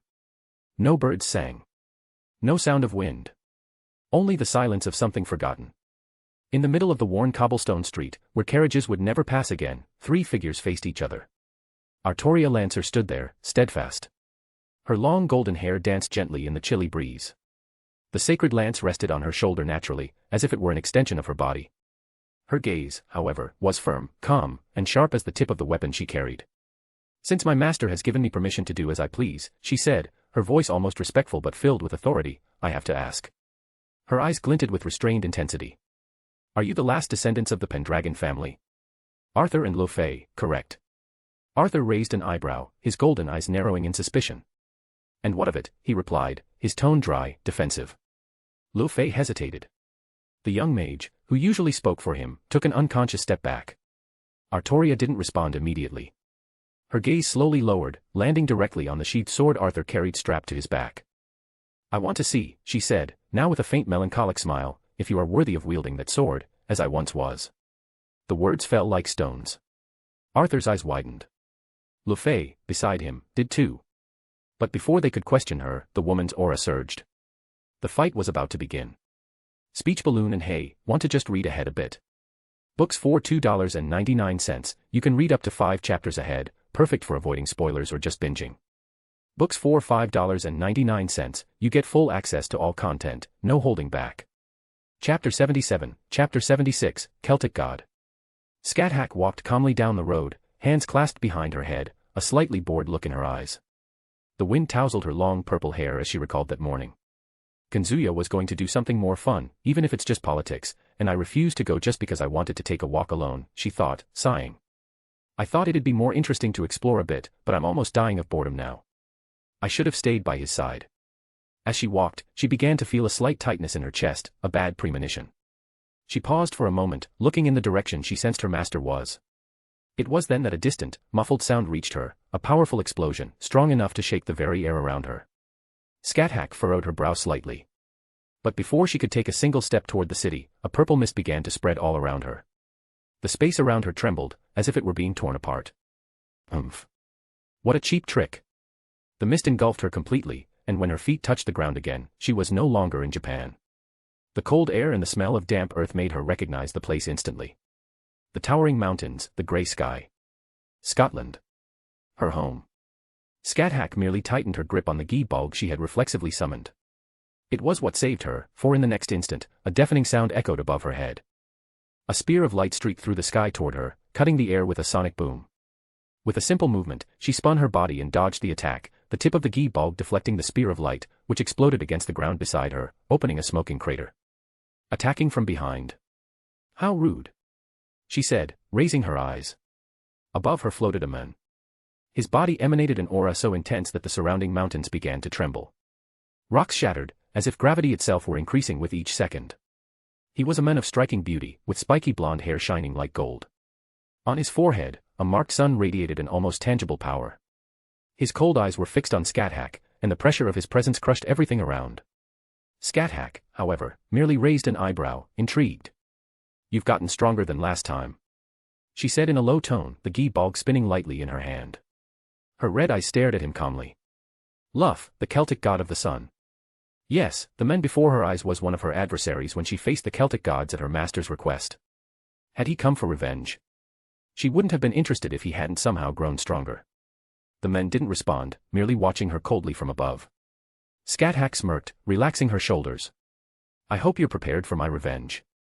For someone like Lugh, that fight had been an unprecedented humiliation. He couldn't accept that he had lost to a woman he had always considered weak in the past, especially since she had died despite her potential. As the most powerful god in Irish mythology, known as the god of the sun, god of storms, and emperor of the sky, his defeat was unacceptable. He didn't care about the subordinate gods who had been killed by the woman before him. For Lugh, only he mattered. That was why he accepted the deal with that devil and joined the Cow's Brigade. In exchange, he received an Ophis snake that multiplied his magical energy more than tenfold and a prototype of an invention from that same devil. With it, he could consume the dead Irish gods and absorb their powers, elevating his own power level to an unprecedented height. Previously, he was already capable of rivaling the 10 strongest beings, even facing Thor on equal footing. But now, his power was so overwhelming that he had undoubtedly become one of the strongest gods among all factions. His strength surpassed even that of Indra, the celestial emperor of Hindu mythology, and was 10 times greater than the combined power of the 2 celestial dragons. Lugh slowly raised his right hand. A golden magic circle appeared behind him, expanding like a rising sun on the horizon. From within that circle materialized a multi-pronged spear, his faithful weapon, the gi assail, now in his hands. Each prong of the weapon was enveloped in golden lightning, crackling with pure divine energy. With his other hand, Lugh materialized a radiant sword that seemed forged from the sun itself. The blade shone so intensely that the air around it rippled with heat. Without further warning, Lugh vanished from the air. The speed at which he moved was absurd, reaching Mach 15 times the speed of sound, the space around him distorted. The air was brutally compressed in front of him, generating a sonic explosion that devastated everything in its path, as if a bomb had detonated in midair. Scathach raised the gi bulg she held with a cold smile. So you're coming at me with everything, she said, clicking her tongue. Scathach raised her other hand, and dozens of gi bulgs appeared in the sky, materialized from crimson runes. The spears fell toward him like a rain of death, each carrying the curse that ensured the inevitable wounding of its target. But Lugh was no longer the same as before. From a few meters away, he spun the gi assail in an arc so swift it seemed to trace lines of light in the air. Each of Scathach's spears was deflected or shattered before it could even touch him, the lightning from the gi assail detonating the cursed weapons in violent flashes. In less than a second, he was face to face with her. Scathach raised the gi bulg defensively, the blade firm against the god's advance. The impact was catastrophic. Lugh brought down the solar sword with all his strength combined with his absurd speed. The compressed air between them released a kinetic energy pulse so devastating that it triggered an instantaneous earthquake. The pressure, equivalent to hundreds of tons per square centimeter, collided against Scathach, whose body was launched like an arrow. She crashed through a mountain range kilometers away before slamming into the largest peak. The impact pulverized the entire formation, as if it had been wiped off the map. Dust and rock fragments were hurled dozens of kilometers, blocking out the sunlight. Lugh landed softly where he had stood. The gi assail still crackled with electricity, and his golden eyes gleamed. That was for striking me unprepared last time. On the horizon, the debris was still falling when a shadow rose from the dust. Scathach walked out slowly, dragging the gi bulg by its tip. A dangerous smile crossed her face, and her red eyes burned with defiance. "Hey, so that's what you've got now," she murmured, using a few runes to strengthen her body and heal the pain from the impact. Scathach spun the gi bulg, and the air around her distorted under the pressure of the power emanating from her body. In an instant, she vanished from the spot in a swift leap, leaving only a crimson flash. Lugh didn't hesitate, the gi assail spun in his hands while the solar sword sliced through the space ahead, creating arcs of light so bright they seemed to cut reality itself. The clash came in the same second. Scathach's gi bulg collided with the solar sword, divine sparks exploding like fragments of stars. The impact released shockwaves in all directions, shattering rocks and splitting the ground into deep fissures. Scathach stepped back for an instant, only to reappear behind Lugh. He, however, was already expecting her. The gi assail spun in a lateral motion, releasing beams of golden lightning that sliced through the air like spears of light. She dodged by mere centimeters, using runes to manipulate the space around her. Then, she delivered a precise thrust with the gi bulg, aiming for the god's heart. Lugh blocked with the solar sword, the radiant blade making the impact echo like thunder. The clash caused the surrounding mountains to tremble, but both had already moved again. Their speed was so absurd that, to any ordinary observer, only two rays would be visible, one golden, one crimson, colliding and crossing the battlefield in unpredictable patterns. Each clash opened craters in the ground and devastated the surrounding environment, but neither seemed willing to back down. Scathach descended from above with a diagonal slash, only to be parried by a crossed block from Lugh's two weapons. He then spun his body and tried to pierce her with the gi assail, but she used a rune to distort her position at the last moment, appearing beside the god and delivering a horizontal strike that made his solar sword vibrate as it blocked. The battle continued. A kick from Scathach broke the wind barrier around Lugh, but he grabbed her leg in midair and hurled her brutally against the ground in a spin. Before she hit the ground, she launched the gi bulg upward and used the weapon's momentum to reposition herself in the air, returning against the enemy with a vertical slash that forced Lugh to retreat 2 steps. He roared, releasing an intense glow throughout his body. The gravitational pressure around him increased, cracking the ground and lifting debris that floated in the air. Enough games. Lugh raised both hands, and a colossal golden magic circle formed above him. The heat emanating from it was suffocating. In a matter of seconds, a sun was created, a body of flames and divine energy so intense that it instantly melted everything around it. With a gesture, he hurled the star towards Scathach. She narrowed her eyes and activated a complex rune beneath her feet. The moment the sun collided with where she stood, Scathach vanished in a crimson flash. The subsequent explosion was apocalyptic. The ground evaporated at the point of impact, and an energy wave swept across kilometers, turning everything to ash. But Lugh had no time to celebrate. Scathach appeared above him in the air, runes glowing across her body. With the force concentrated in a single point, she delivered a devastating kick to the god's shoulder. The impact was so brutal that the air was displaced as if a meteor had pierced the atmosphere. Lugh was launched from the sky like a projectile, crashing into the ground with a force that opened a colossal crater, equivalent to the impact of a meteor capable of obliterating an entire city. The earth trembled for kilometers around, and columns of dust and rock rose on the horizon, blocking the sunlight for a moment. Scathach landed softly on the edge of the crater, the gi bulg firm in her hands, looking down at the devastation with her red eyes gleaming. "Get up, Lugh," she said in a low voice, a cold smile forming on her lips. "Don't think it's over." She was eager to fight even more. The thrill of a good fight had always been her passion, second only to a night of good sex with her disciple. Especially now, as she was far stronger than she had been in her Chaldea days, finding worthy opponents was difficult. How so? To explain from the beginning, a ritual originally existed to confront colossal catastrophes born from humanity's evils. This system eventually became the foundation for the Holy Grail Wars and the summoning of servants. But even before this ritual was created, certain beings were capable of manifesting saint graphs and became archetypes for servants. Those born from the ritual, grand servants. Despite what the name implies, they are not necessarily superior to any other heroic spirit that might assume the same class. What makes these servants so powerful is their saint graph. Saint graphs are the body for the heroic spirit, the physical foundation that gives them form. A grand saint graph is countless times more refined than that of a regular servant, allowing them to demonstrate far greater power than their peers. As mentioned, the grand ritual was the basis for the Holy Grail war system that underpins the existence of servants.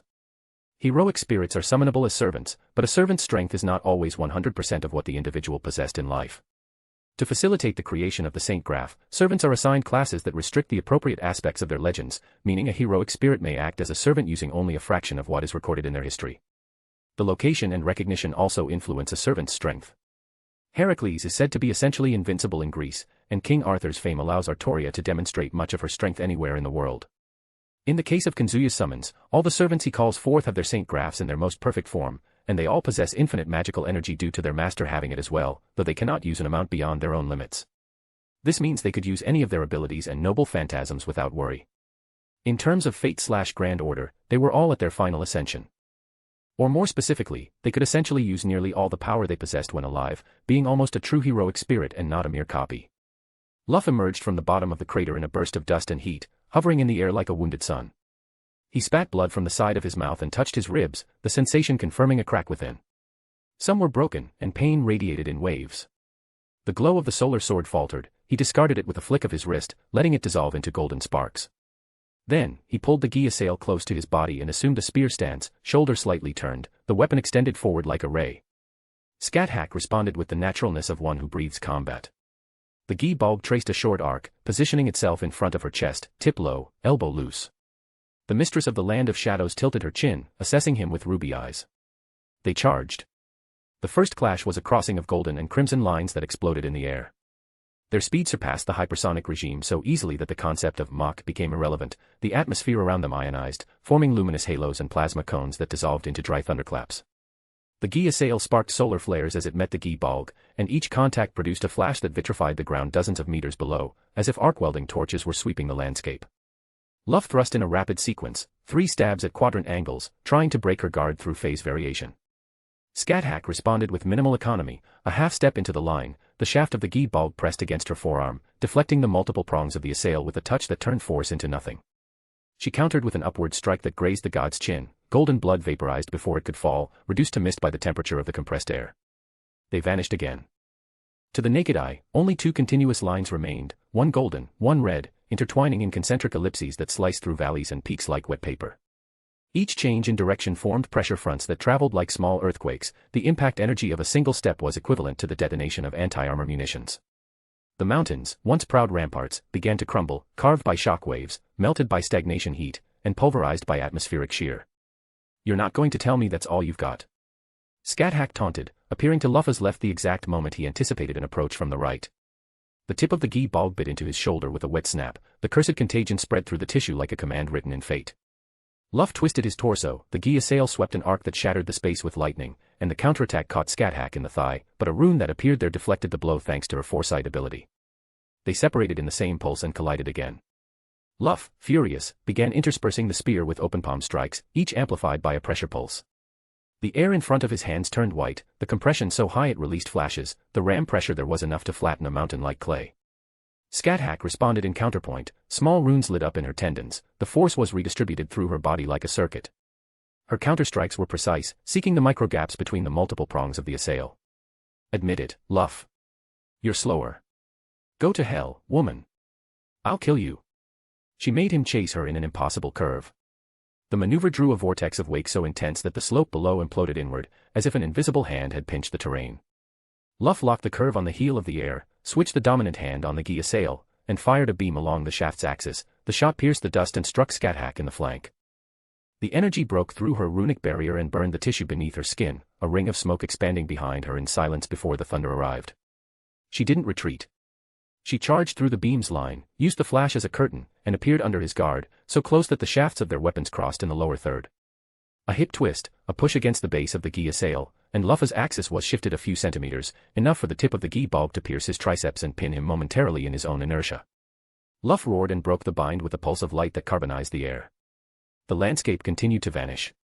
Entire mountain ranges were reduced to milky glass. The specific energy released with each clash far exceeded what was needed to melt granite.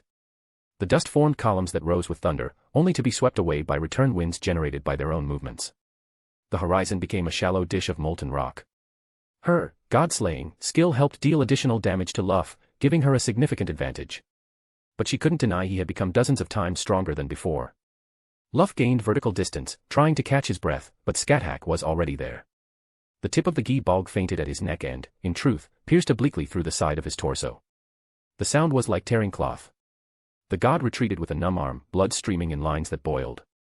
He countered with the base of the assail, striking like a hammer against her jaw. The impact reverberated through her spine, and for a moment, the world spun in two colors. Good, she gave a bloodthirsty smile, her teeth stained. Lugh tried to capitalize. He advanced in short bursts of flight, each following the line of least drag his divine instincts pointed to, and wove a sequence of 6 strikes crossing orthogonal planes. The fourth hit, the gi assail entered Scathach's abdomen and exited at the same angle, carrying a hot gush. She locked her diaphragm through sheer technique, held her breath at the point, and denied her body the reflex to buckle. In response, she delivered a pommel strike with the blunt end of the gi bulb between Lugh's eyebrows. His vision burst into stars, and his guard opened for a heartbeat. It was enough. Scathach ripped her spear from her abdomen with a spin that sealed the wound's edges through runes, healing herself completely. In the same fluid motion, she traced a short arc that cut Lugh's biceps to the bone. The gi bulb's curse ran through the limb, sabotaging divine recovery. The fibers wouldn't close immediately. Lugh concentrated energy in the gi assail until its multiple prongs vibrated in harmony. The surrounding air resonated, a forced resonance that cracked the rock plates on the surface. He launched a thrust that, alone, swept kilometers ahead, carving a channel in the ground like a river of lightning. Scathach intercepted with the shaft at a minimal angle, and the energy spilled to the side, hitting the last intact rampart in the region. The mountain didn't explode, it evaporated, leaving behind a cloud of mineral vapor that condensed into glass as it fell. The fight plunged into a shorter, more brutal rhythm. Shoulder to shoulder, elbows, knees, steel, and curse. Scathach marked Lugh's hip with a cut that affected his balance. He retaliated with a hook from the shaft that cracked her clavicle, the runes quickly healing it. Finally, Scathach took the lead for good.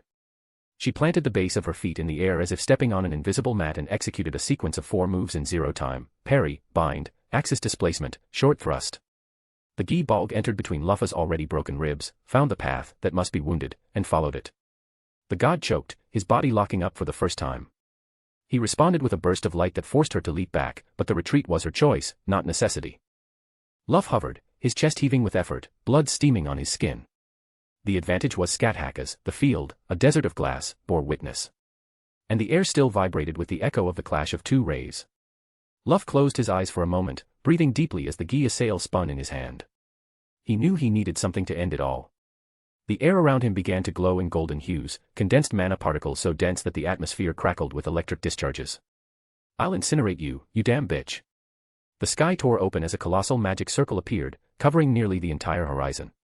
It was so vast it seemed to swallow the very curvature of the dimension. From it, an artificial sun, incomparably larger than the previous one, began to form. The thermal energy generated was already melting the battlefield's surface into bubbling magma. The radiation pressure and resulting solar wind tore fragments from the ground, like a mini-extinction event on a global scale. Scathach merely tightened her grip on the gi bulb, feeling her skin burn. She immediately activated her noble phantasm. Gate of Sky. Behind her, space twisted and opened like a gigantic tear. The land of shadows revealed itself in the physical plane, a world of infinite darkness. The negative gravity emanating from the portal was so immense that any living or inert matter within its range was sucked inside: the air, the dust, the mana particles.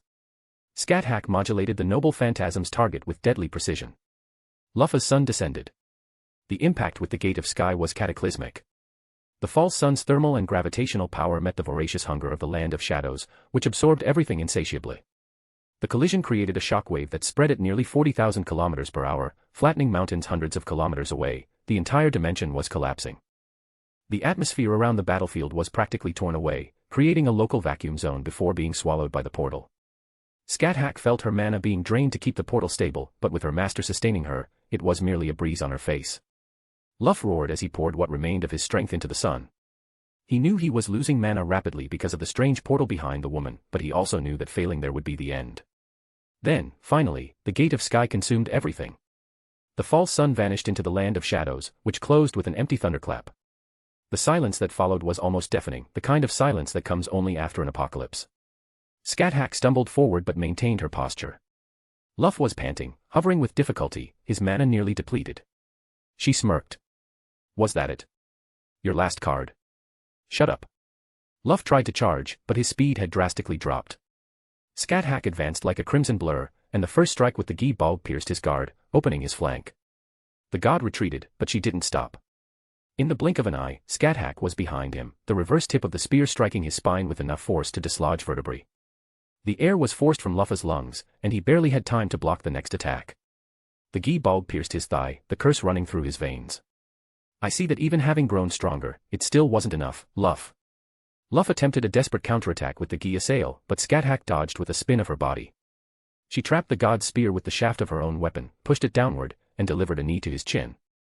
The impact created a circular shockwave, further fragmenting the already ruined ground. Lugh fell to his knees but still resisted. Finish me already, if you have the courage. Scathach walked toward him, each step echoing in the colossal crater they had created. You talk as if you had a choice. She spun the gi bulb with lethal grace and struck Lugh's shoulder, tearing through muscle and bone. The god howled but didn't fall. Scathach then delivered another blow to his abdomen, enough to make him spit blood and nearly lose consciousness. You were never a match for me. Finally, she spun the spear one last time and struck Lugh's chest with the blunt end, sending him flying dozens of meters away. His body hit the ground with enough force to open a new crater. Scathach approached slowly, the tip of the gi bulb gleaming. As appreciation for the good fight you gave me, I'll use my strongest attack. The warrior raised the spear above her head and, with a delicate spin, invoked something older and more terrible. The air around her twisted, and multiple spears began to emerge from nowhere, floating in circles. They were all similar to the gi bulb but with a more primitive design, bearing runic markings that glowed purple and exuded a power that seemed to cut through the very soul. Gi bulb alternative, soaring spear of piercing death. The spears orbited Scathach like predators, each aimed at Lugh. He tried to move, but his legs gave out. The first spear shot forward with a high-pitched sound, weaving the space around Lugh. He was lifted into the air, trapped, his body pierced by invisible threads that locked spacetime itself. Hoarse screams escaped his throat, but nothing could break the prison formed by the initial spear. Scathach then advanced with the original gi bulb in hand, spinning it and pinning him with a precise strike to the chest. The space around him cracked, as if bound by invisible chains. Lugh was trapped, with no escape possible. And now. She stepped back a few meters, the other spears still orbiting. One of them, longer, sharper, and glowing intensely, stood out from the circle and floated before Scathach. It was the second part of the noble phantasm, the one capable of piercing anything. She gripped it with both hands and concentrated all her remaining mana. You will be pierced by death. Scathach launched the soaring spear with superhuman force. The air shattered in a boom, as if the atmosphere had been torn in two. The speed was so great that it formed a vacuum tunnel in its path. Lugh raised his eyes one last time, the golden glint clouded by pain and belated realization. No. The spear struck his heart, piercing his body as if it were paper. In the next instant, the impact disintegrated the prison holding him aloft, but only because there was nothing left to hold. The Celtic god of the sun was transfixed by an energy that prevented any regeneration. Lugh's body fell to its knees, his eyes still open but without light.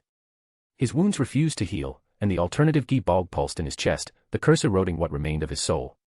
Scathach approached slowly, stopping before her defeated foe. She grasped the shaft of the spear still embedded in him and murmured. Sleep, Lugh. Your legend ends here. She pulled the spear out in one motion, and the final curse spread. Lugh died. Scathach took a deep breath, feeling the thin, hot air of the distorted dimension. Each breath was heavy, as if the oxygen itself had been consumed by the collapse of the titanic energy released moments before. Her eyes scanned the empty horizon. The entire dimensional region had been obliterated in their final clash. She closed her eyes for a moment, trying to control the exhaustion burning her muscles and draining her vital energy. The consecutive use of her noble phantasms, including the Gate of Sky, had pushed her Saint Graph to its limit.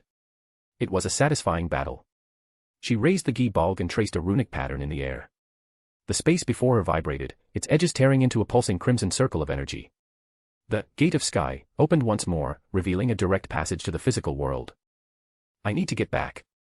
She murmured softly, feeling urgency grow in her chest. With a graceful leap, she crossed the portal and emerged into the night of Kyoto, exactly at the same point where she had been torn from reality earlier. The cool, damp city air enveloped her like sudden relief, but she didn't pause for a second. Shup. Her body turned into a crimson blur, moving through the streets at such absurd speed that the air displacement left small sonic booms around her. At the same time, her mind sought the connection with Kazuya.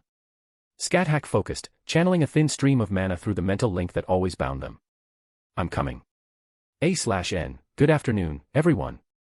This part of the original 24K word chapter, the next one is the last, brought one of the battles I was most excited to write so far. Seriously, I think it's among the best in terms of details and intensity. I really want to know what you all thought. Taking the opportunity, I wanted to comment a bit about the Saint Graph of Kazuya's servants. Thanks to the third magic, practically all of them, except Shuten Doji, have reached an absurd level of power, the kind that could easily destroy the world. Karna is an unparalleled monster, and Edmund isn't far behind, though his power is more conceptual than destructive. Jean, for example, has an EX rank noble phantasm and a conceptual weapon capable of annihilating anything in existence, as long as she believes in it. As for Jalter and Salter, they are true demons on the battlefield. Artoria Lancer, not to mention, with her holy lance, can literally destroy the world. She can undo the textures of the Nasuverse, which is absolutely insane, and as you saw, Scathach is also OP. Her Gate of Sky tanked an attack capable of destroying the world from Cu Chulin Altar in the fifth singularity, though she ended up blown to pieces on the sidewalk. With Kazuya's infinite magical energy and her perfect Saint Graph, this became even more absurd. With Kazuya's infinite magical energy, all the servants become even more insane, surpassing even counter-guardians, like Amiya himself, in prana reserves.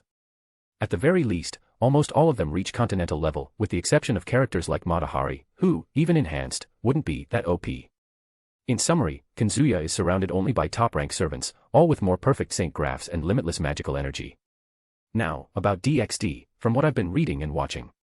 Low-class beings can destroy buildings. Mid-class beings can destroy multiple buildings. High-class beings can destroy mountains.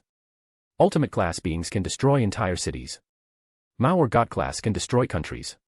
Super Demon class and the 10 strongest beings in the world can destroy multiple continents and even the world itself. Great Red, the Beast of the Apocalypse, and Ophis, I believe, are at star level, and the Diabolos form of Issei and Valley at the end was implied to reach universal level. The EXE gods are all universal level, one of them slapped Great Red and left him completely blown to pieces on the sidewalk. Speech Balloon and Hey, want to just read ahead a bit. Books for $2.99, you can read up to 5 chapters ahead, perfect for avoiding spoilers or just binging. Books for $5.99, you get full access to all content, no holding back. Chapter 78, Chapter 77, True Longinus. Balance Breaker. As soon as George uttered the words, his body was consumed by a thick purple mist. In an instant, he vanished completely, as if he had merged with the very domain created by Dimension Lost. But in truth, he had gone to Zhuge Liang's side to proceed with their plans. Kazuya remained still, hands in his pockets, as his clairvoyance activated. In seconds, he understood every detail of George's power. Without wasting time, he transmitted all the information through the mental connection with his maids, calmly explaining what they should do. While doing so, he raised his gaze to Chow Chow with a disdainful smile. Really, I must have been quite idle these past few days for even trash like you to think you have the guts to fight me alone. Are you sure that little boy should have left you to face me by yourself? The words cut through the air like an invisible blade. Chow Chow's eyes widened, surprised for a moment, but soon his face twisted with rage. You, bastard. Chow Chow charged with everything he had, the true Longinus, tracing a brilliant arc that sliced through the air with a sharp sound. The impact on the ground created a crater beside Kazuya, but he didn't move an inch from his spot. When the spear pierced the space where his shoulder had been, he simply leaned back, dodging as if he were taking a casual stroll. Fast, but not fast enough. Kazuya murmured with an amused smile. Chow Chow spun the spear horizontally, trying to hit him with the shaft, but Kazuya ducked and, in an almost lazy motion, delivered a sharp punch to the boy's stomach. The impact was so strong that the air escaped Chow Chow's lungs in a single groan. He was thrown backward but drove the spear into the ground to stay on his feet. Don't mess with me. Chow Chow roared, launching into another high-speed attack. He vanished in the blink of an eye and reappeared behind Kazuya, the tip of the true Longinus, aiming for his enemy's heart. But when he thought he had struck, he felt only the wind. Kazuya was already to the side, his hand firmly gripping Chow Chow's wrist. Before the boy could react, a direct punch exploded against his jaw, lifting him off the ground. Chow Chow's vision spun, and in the next instant, Kazuya was already above him. Want to try again?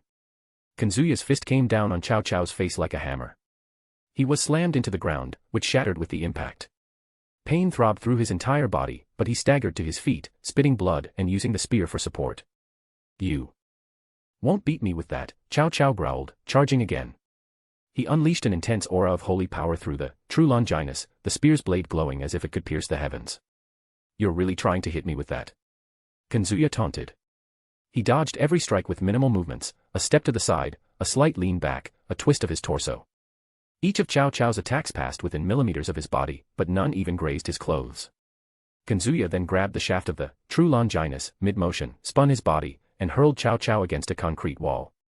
The boy crashed through the structure with a boom, disappearing for a moment in a cloud of dust. You're tough, I'll give you that, Kazuya said, walking calmly toward the hole in the wall. But in the end, you're not even close. Cao Cao emerged from the dust with a shout, charging again. But as he raised the spear, Kazuya was already in front of him.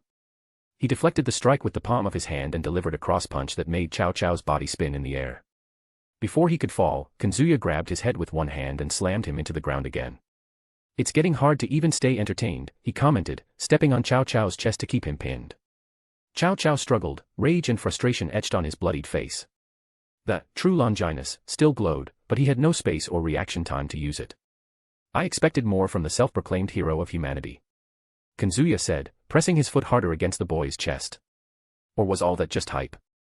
Cao Cao roared, trying to muster the strength to break free, but Kazuya simply lifted him by the collar with one hand and threw him again, this time into the cracked ground. The sound of the impact echoed through the domain created by George. Kazuya stretched, as if bored. Going to keep trying, he asked, a cold smile on his lips. Cao Cao spat blood and rose slowly, his eyes now far more focused. The rage that had consumed him before gave way to a calmer, more calculating gaze. He took a deep breath, tasting the metallic tang in his mouth. I let my anger control me, that's the only explanation. The true Longinus glowed brightly in his hands, emanating a holy aura that seemed to grow in sync with his determination. He assumed a combat stance, feet firmly planted, and magical energy began to flow through his entire body. It wasn't a refined technique. Just a brute method of physical enhancement, blending the natural strength of the human body with magical energy to produce superhuman attributes. But it was enough. He had trained this method countless times precisely to compensate for his physical fragility compared to the supernatural beings he faced. You won't humiliate me again, he said quietly, more to himself than to Kazuya. Kazuya, in turn, raised an eyebrow, the mocking smile still on his face. Look at that, seems like you've finally woken up.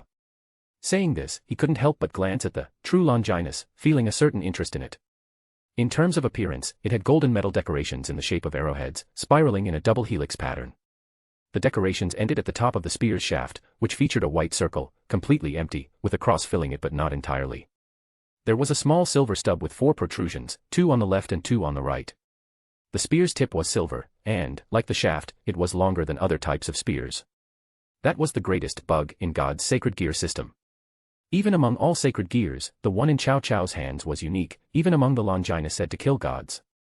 It was the holy spear blessed by the blood of Jesus Christ, the very Son of God, making it the holiest weapon in existence, a sacred relic of faith and worship comparable only to the Holy Grail and the Holy Cross. It was the spear that represented the hopes and glory of humanity, not unlike the holy sword of the planet, Excalibur, a light that purified all evil and healed all who believed in it.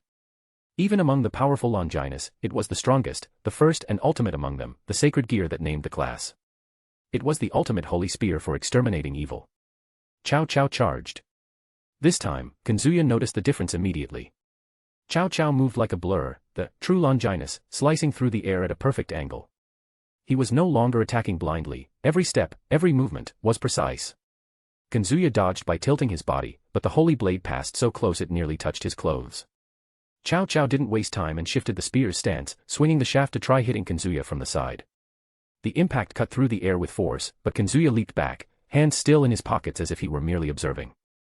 You're keeping up, impressive, Kazuya said. I don't need your approval. Cao Cao roared, charging again. He focused even more magical energy into his body, veins pulsing in his arms and legs. The next attack was faster. The spear came from below, aiming to cleave Kazuya in half. Kazuya dodged by a hair and tried to counter with a punch to the stomach, but Cao Cao masterfully spun the true Longinus, blocking the blow with the shaft and seizing the moment to attempt piercing his shoulder. The spear's tip gleamed inches from Kazuya's skin. Almost, Kazuya said, moving to the side at the last moment. He grabbed the spear's shaft again, but Cao Cao reacted differently this time. He unleashed a surge of holy energy through the weapon, forcing Kazuya to let go. Kazuya stepped back, shaking his hand to ease the tingling from the surge. Interesting, he said, his smile widening. You're starting to entertain me. I'll kill you. No matter what it takes. Cao Cao charged again, his entire body enhanced, the true Longinus seeming like an extension of his will. Suddenly, the spear began to grow. First doubling in size, then tripling. In seconds, it was larger than any building in the city. But Cao Cao didn't stop there. He increased it further, until the true Longinus became a colossus over 500 meters long and as thick as a skyscraper, a true mountain of holy steel. The ground shook violently, as if an earthquake had struck the entire dimension. The mere act of the spear touching the ground created massive fissures that spread in all directions. This was one of the abilities of the true Longinus, which could change size and thickness at the user's will without altering its weight for them. Kazuya took a step back, the smile still on his face, but now without the exaggerated mocking tone from before. Despite its absurd size, Cao Cao wielded it with ease, as if it were as light as a training staff. He raised the gigantic spear above his head, its shadow covering the entire battlefield. Let's see you dodge this. Cao Cao brought the true Longinus down in a devastating strike.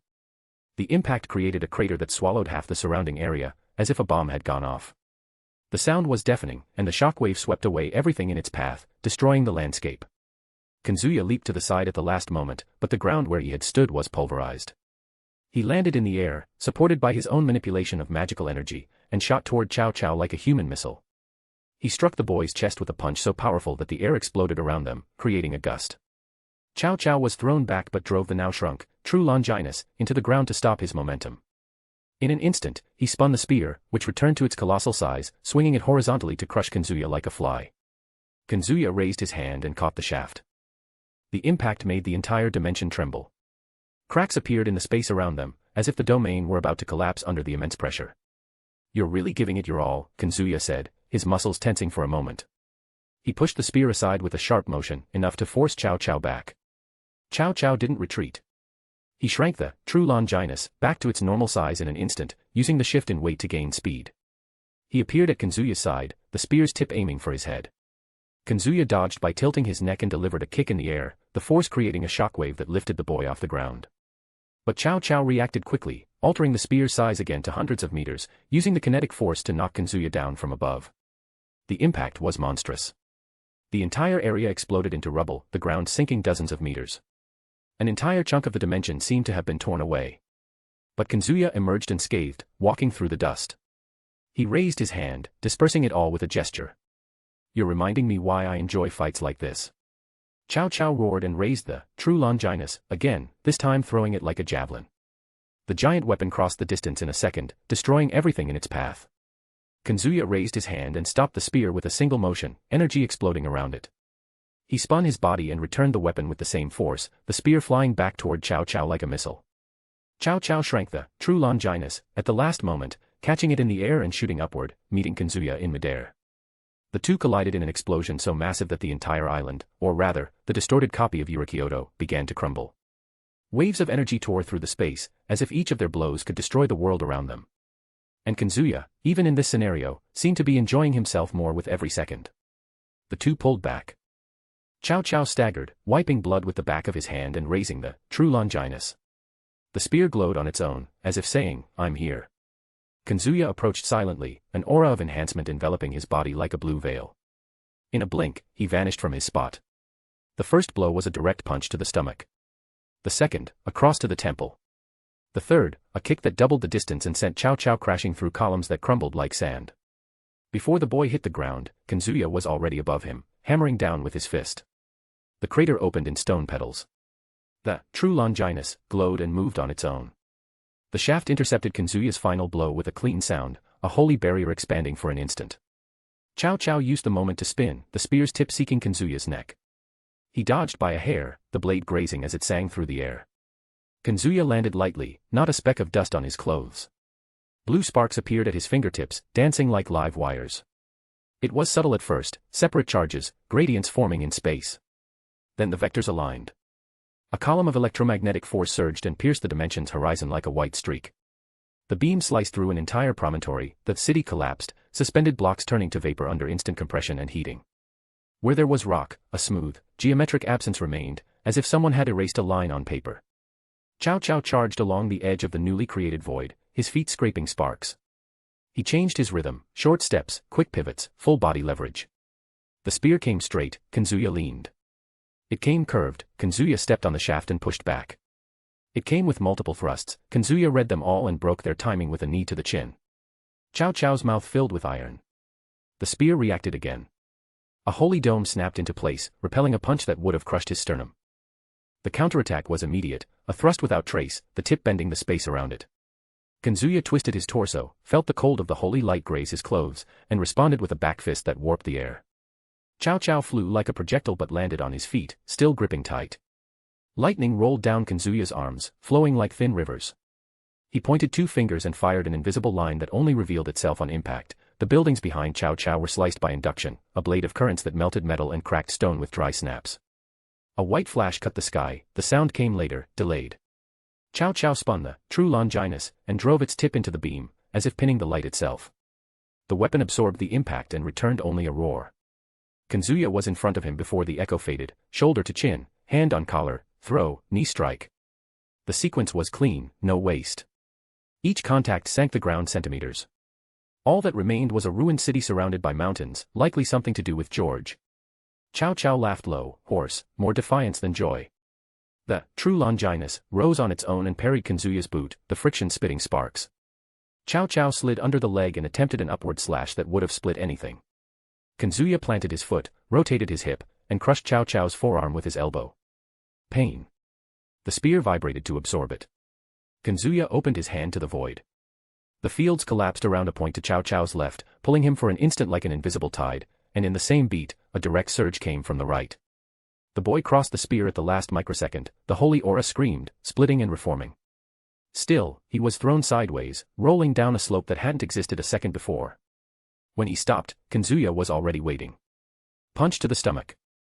Hook to the liver. Palm to the face. The dimension flickered with each blow, lines of force redrawing the map, vectors rewriting the terrain. The ground turned into suspended mosaics, towers became fine dust that fell silently. Cao Cao gritted his teeth and tried pure hand-to-hand, ignoring the pain. He surprised Kazuya for a moment with the shift, elbow, shoulder, knee, and the spear flowing between joints like liquid, the guard impeccable. A touch grazed Kazuya's cheek. Just one. He blinked, almost laughed, and the pressure rose another notch. The atmosphere crackled. Charges migrated to where Kazuya wanted them, as if the world obeyed a gesture. An arc crossed the distance and bit the ground behind Cao Cao. The induced currents made the ground swell and then collapse, a clean, circular sinkhole. A mountain was flattened. The true Longinus, stubborn, kept its master alive. It intercepted impossible angles, opened rifts of light to contain blows, rebuilt defenses in the next instant. But Cao Cao's body was failing. His arm trembled, his breath wheezed, his vision wavered. Kazuya stopped in front of him, a few steps away. The wind that didn't exist stirred his white hair. He tilted his head, serene, and advanced. The scene was a ruined city surrounded by mountains.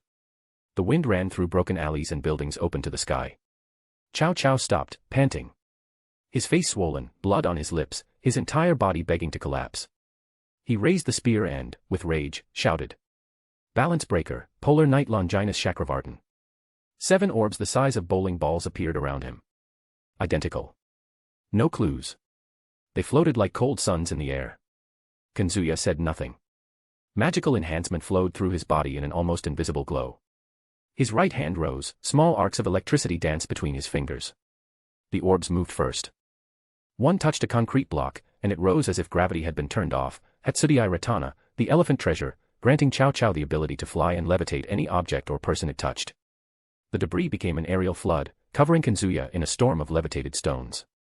Another orb unleashed a spiraling whirlwind, swallowing the beam Kazuya fired and spitting it back kilometers away, Malaratana, the pearl treasure, which absorbed any attack aimed at Cao Cao and released it elsewhere.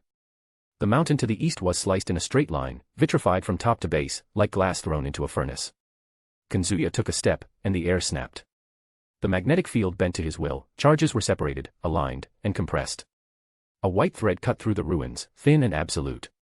Humanoid soldiers sprouted in its path, Kahabiti Ratana, the proprietor treasure, capable of creating soldiers and illusory copies of Cao Cao. They were carbonized in the next flash.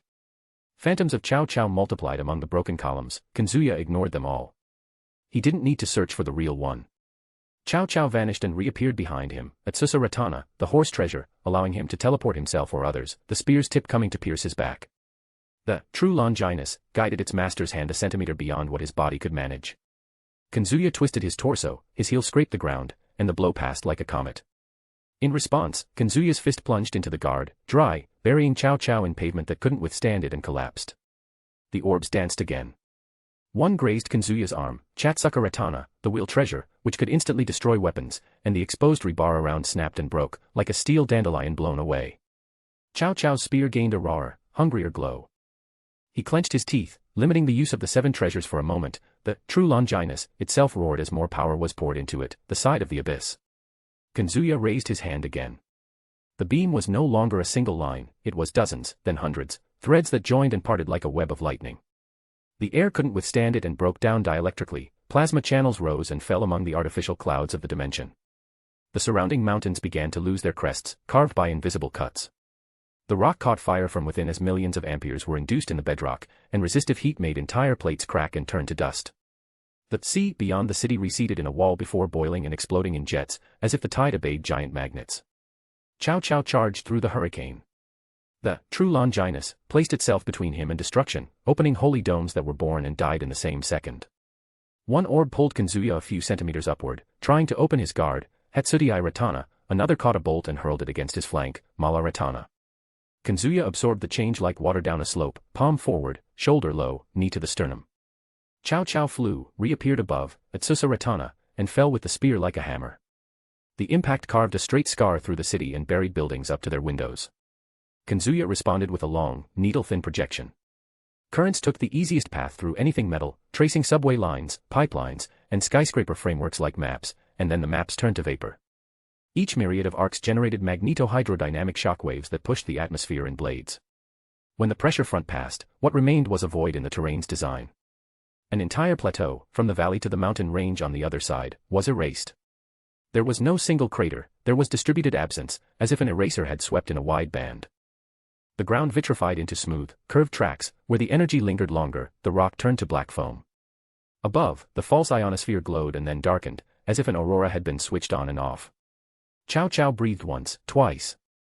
The true Longinus chimed, loyal, drawing the last line between him and nothingness. Kazuya stopped a few steps away. His white hair fell over his eyes, thin lightning ran across his skin and vanished. He raised the true Longinus, and the 7 orbs of his polar night Longinus Chakravartin floated faster around him, as if responding to their master's rage. You son of a bitch. The orbs spread out in formation. The first, Hatsudiai Ratana, lifted massive debris and even mountain fragments, hurling them at Kazuya like meteors. Another, Kahabitiai Ratana, created dozens of humanoid soldiers that advanced in unison, followed by illusory copies of Cao Cao that tried to confuse the senses. Kazuya sighed. He was having fun using the electromagnetic control he had for various things. Electricity gathered around him in an instant. He advanced, and every bolt that formed around him simply vaporized everything. Stones, soldiers, and phantoms were disintegrated effortlessly. He passed through the swarm of illusions like they were mist. Cao Cao appeared behind him using Atsusa Ratana, teleporting and aiming a deadly strike at Kazuya's spine with the spear. But Kazuya turned his body and grabbed the shaft with one hand, magnetic force flowing through the metal, locking the true Longinus for an instant. A magnetic shock ran through the spear. Boom. The impact opened fissures in the ground for kilometers, the force of the magnetic field's compression expanding like an underground detonation. Nearby mountains cracked and collapsed. Even so, the true Longinus held on its own, shielding Cao Cao from the worst. He roared and retreated, releasing another orb. Mala Ratana absorbed one of Kazuya's discharges, teleporting the energy upward, where it was unleashed against him. The flash lit the sky like a star being born. Kazuya dodged by a hair, but the shockwave tore off the facades of several ruined buildings around. Fragments of the old city were pulverized in the air. Kazuya unleashed more of his magical energy, and the entire atmosphere seemed to compress. The magnetic fields around were manipulated with deadly precision, particles in the air ionized in a snap. A bolt of electricity crossed the dimension, so concentrated it evaporated underground water along its path. The resulting pressure created a wave that erased kilometers of terrain. Craters and depressions merged into a colossal scar. The equivalent of a country was simply subtracted from the map. Cao Cao used Yasaka Ratana to try to destroy the technique, but the orb failed. Kazuya's power was far greater than what the wheel treasure could negate. He then activated Balineka Ratana, the general treasure, unleashing a massive blast of holy energy through the true Longinus. The flash pierced the night, colliding directly with Kazuya's electromagnetic attack. Boom. The impact generated a colossal explosion. Kazuya's energy distorted space for microseconds, creating a gravitational instability akin to a spacetime shift. The ground vanished beneath them, and the resulting heat waves melted even the toughest stone. Entire regions were vitrified, a shining desert emerged where valleys and mountains once stood. Cao Cao, even protected by the true Longinus, was thrown back. His body slid through the ruins as he spat blood, but he still tried to stand. The balance breaker was at its limit, the orbs flickering and dissolving into the air. Kazuya walked slowly toward him, glowing with an intense blue hue. Small arcs ran across the ground where his feet touched, incinerating any remaining fragments of the city.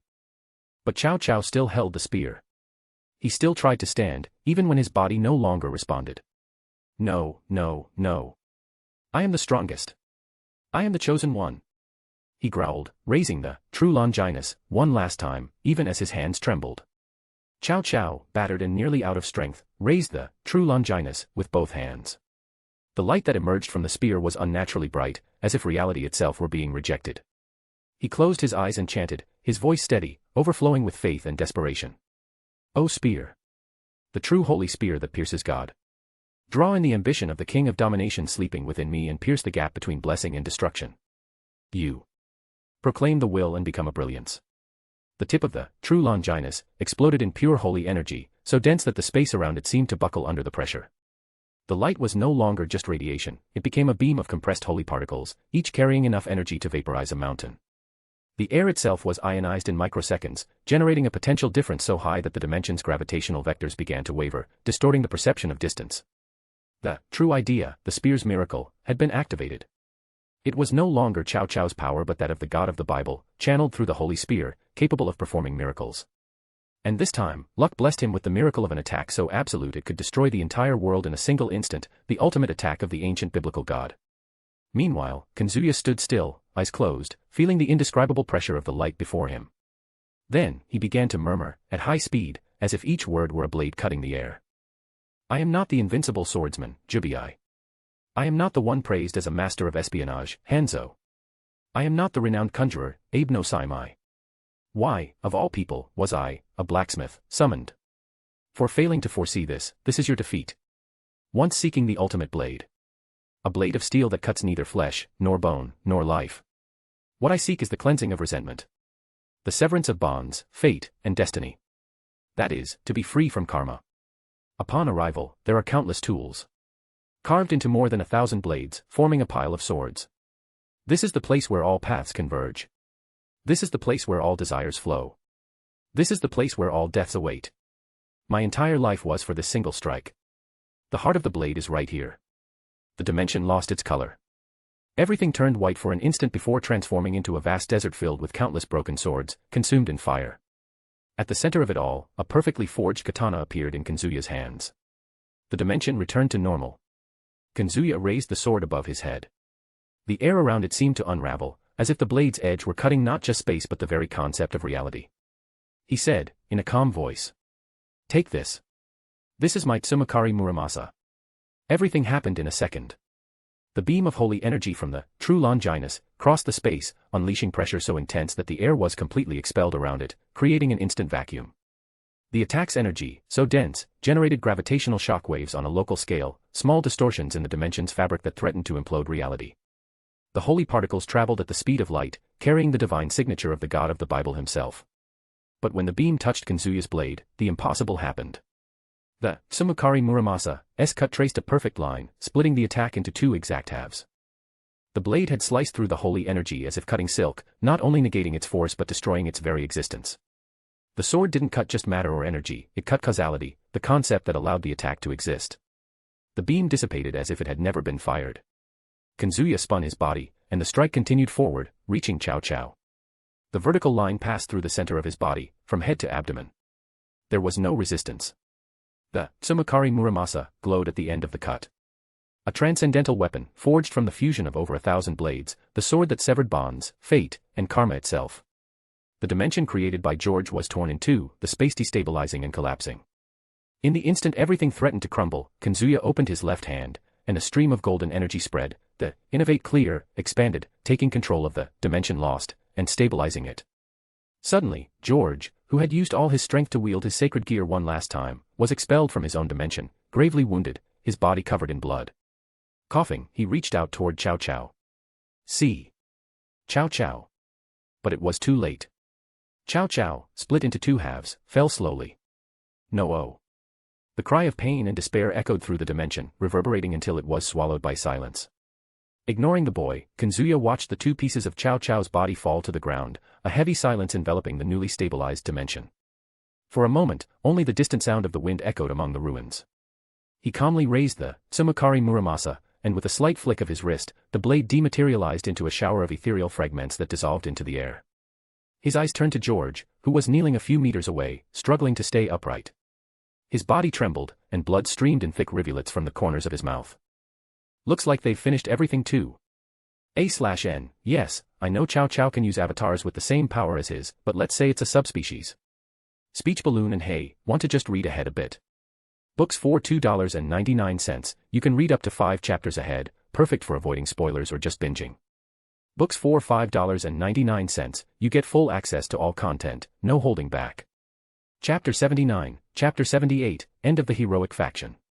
While Kazuya and Cao Cao exchanged blows in another pocket dimension of Dimension Lost, the streets of Kyoto where Ishtar and Ereshkigal stood were steeped in tension. As soon as the fight began, Perseus and Marsilius advanced together.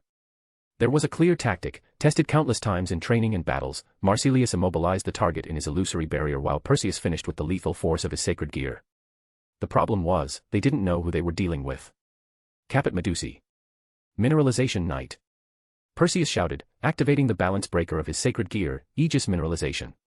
The shield in his hand glowed with a ghostly green, the famous head of Medusa detaching from the surface. It grew to monstrous proportions, floating above Perseus like a vengeful deity. Its eyes opened, emitting beams of green light capable of instantly turning any living being to stone. The legendary sword harp also transformed. The serpents carved into the blade came to life, slithering around the hilt and hissing menacingly. The weapon's aura became dark and demonic, a single slash from that blade could wound even immortals and petrify anyone. Marsilius didn't lag behind. He raised his hands and murmured the activation of his spacetime sacred gear. Paraselene Utopia.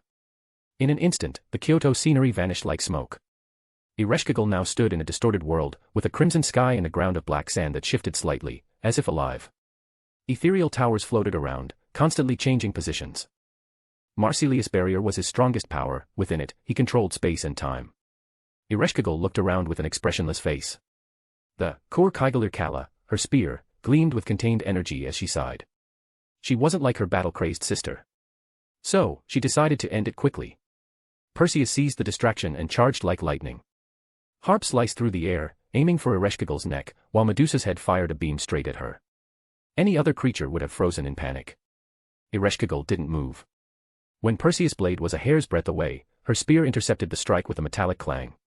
The clash of forces cracked the ground of the illusory world, sending sparks of magical energy in all directions. The petrification beam hit her full in the face, and nothing happened. What?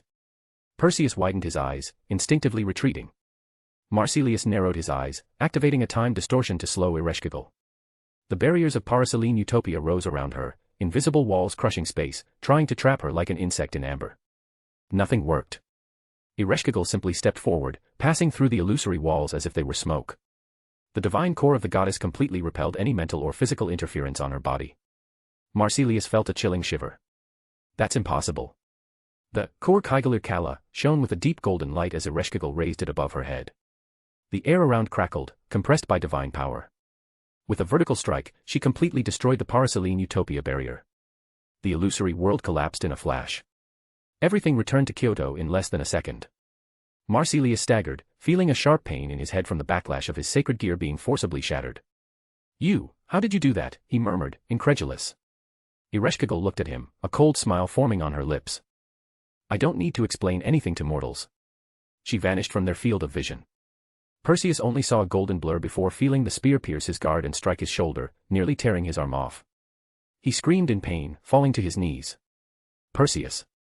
Marsilius tried to intervene, but Ereshkigal was already behind him. A strike with the spear's shaft hit his abdomen, sending him flying back like a rag doll. He crashed through a wall and fell among the rubble, coughing blood. This can't be happening. Perseus panted, blood dripping onto the ground. He raised harp, but his hands trembled. Ereshkigal spun her spear, wiping the blood from its tip. She advanced again. Perseus tried to block with his shield, but Kuoh pierced the metal like butter, completely destroying the protection. The spear's blade passed inches from his neck, slicing the air with a deadly hiss. Perseus leaped back, dodging by reflex, but Ereshkigal was already on him. A precise kick to his chest sent him sprawling. He tried to rise, but the spear stabbed into the ground beside his head, pinning him in place. Marsilius reappeared behind her, manipulating space to catch the goddess off guard. But Ereshkigal simply spun her spear, repelling the distortion before it could form. With a thrust, Ereshkigal closed the distance between them and struck Marsilius with the spear's shaft, breaking several ribs. He screamed, spitting blood. Perseus attempted one last attack. He charged with harp, aiming for Ereshkigal's heart, the blade serpents coiling in the air as if alive. But the goddess dodged with minimal movement. Her spear pierced his guard and stabbed his side, bringing him to his knees, drained of strength. No, he murmured, his vision darkening. Ereshkigal withdrew her spear with a sharp motion and pushed him aside. Perseus collapsed with a thud, breathing heavily. Marsilius lay beside him, groaning in pain. "We can still fight," Perseus murmured, gripping harp tightly despite his blurred vision.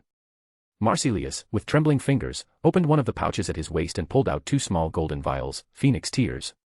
Without hesitation, he drank one in a single gulp, the warm liquid coursing through his body and instantly closing his wounds. He tossed the other vial to Perseus. "Drink, now." Perseus obeyed without question, the restorative liquid healing cuts, broken ribs, and even the deep shoulder wound. In seconds, both were on their feet, breathing deeply, as if the battle had just begun. Ereshkigal watched them calmly, resting, Kuoh on her shoulder. "You really insist on dragging this out?" Perseus didn't respond. He roared and charged with full force, harp glowing with its demonic aura. The blade's living serpent stretched to bite the goddess, while Medusa's head, floating above him, fired petrification beams from all angles. At the same time, Marsilius reactivated his sacred gear, distorting the space around the goddess. Parasaline Utopia forced invisible barriers to close around Ereshkigal. He aimed to restrict her movements, even for a few seconds, to give Perseus a chance to pierce her heart. But the goddess merely sighed, her eyes glowing with near-divine intensity. Ereshkigal spun her spear, deflecting harp at the last moment, and stepped forward, evading the petrification beam as if she'd predicted it. Marsilius' illusory barrier closed, but the divine pressure shattered it before it could touch her. Enough. Kuoh blazed brightly as she raised it above her head, magical energy condensing around the spear's tip, growing with mana. The air vibrated, heavy, as if the underworld itself had been summoned. Her chant echoed with a force that froze Perseus and Marsilius for a moment.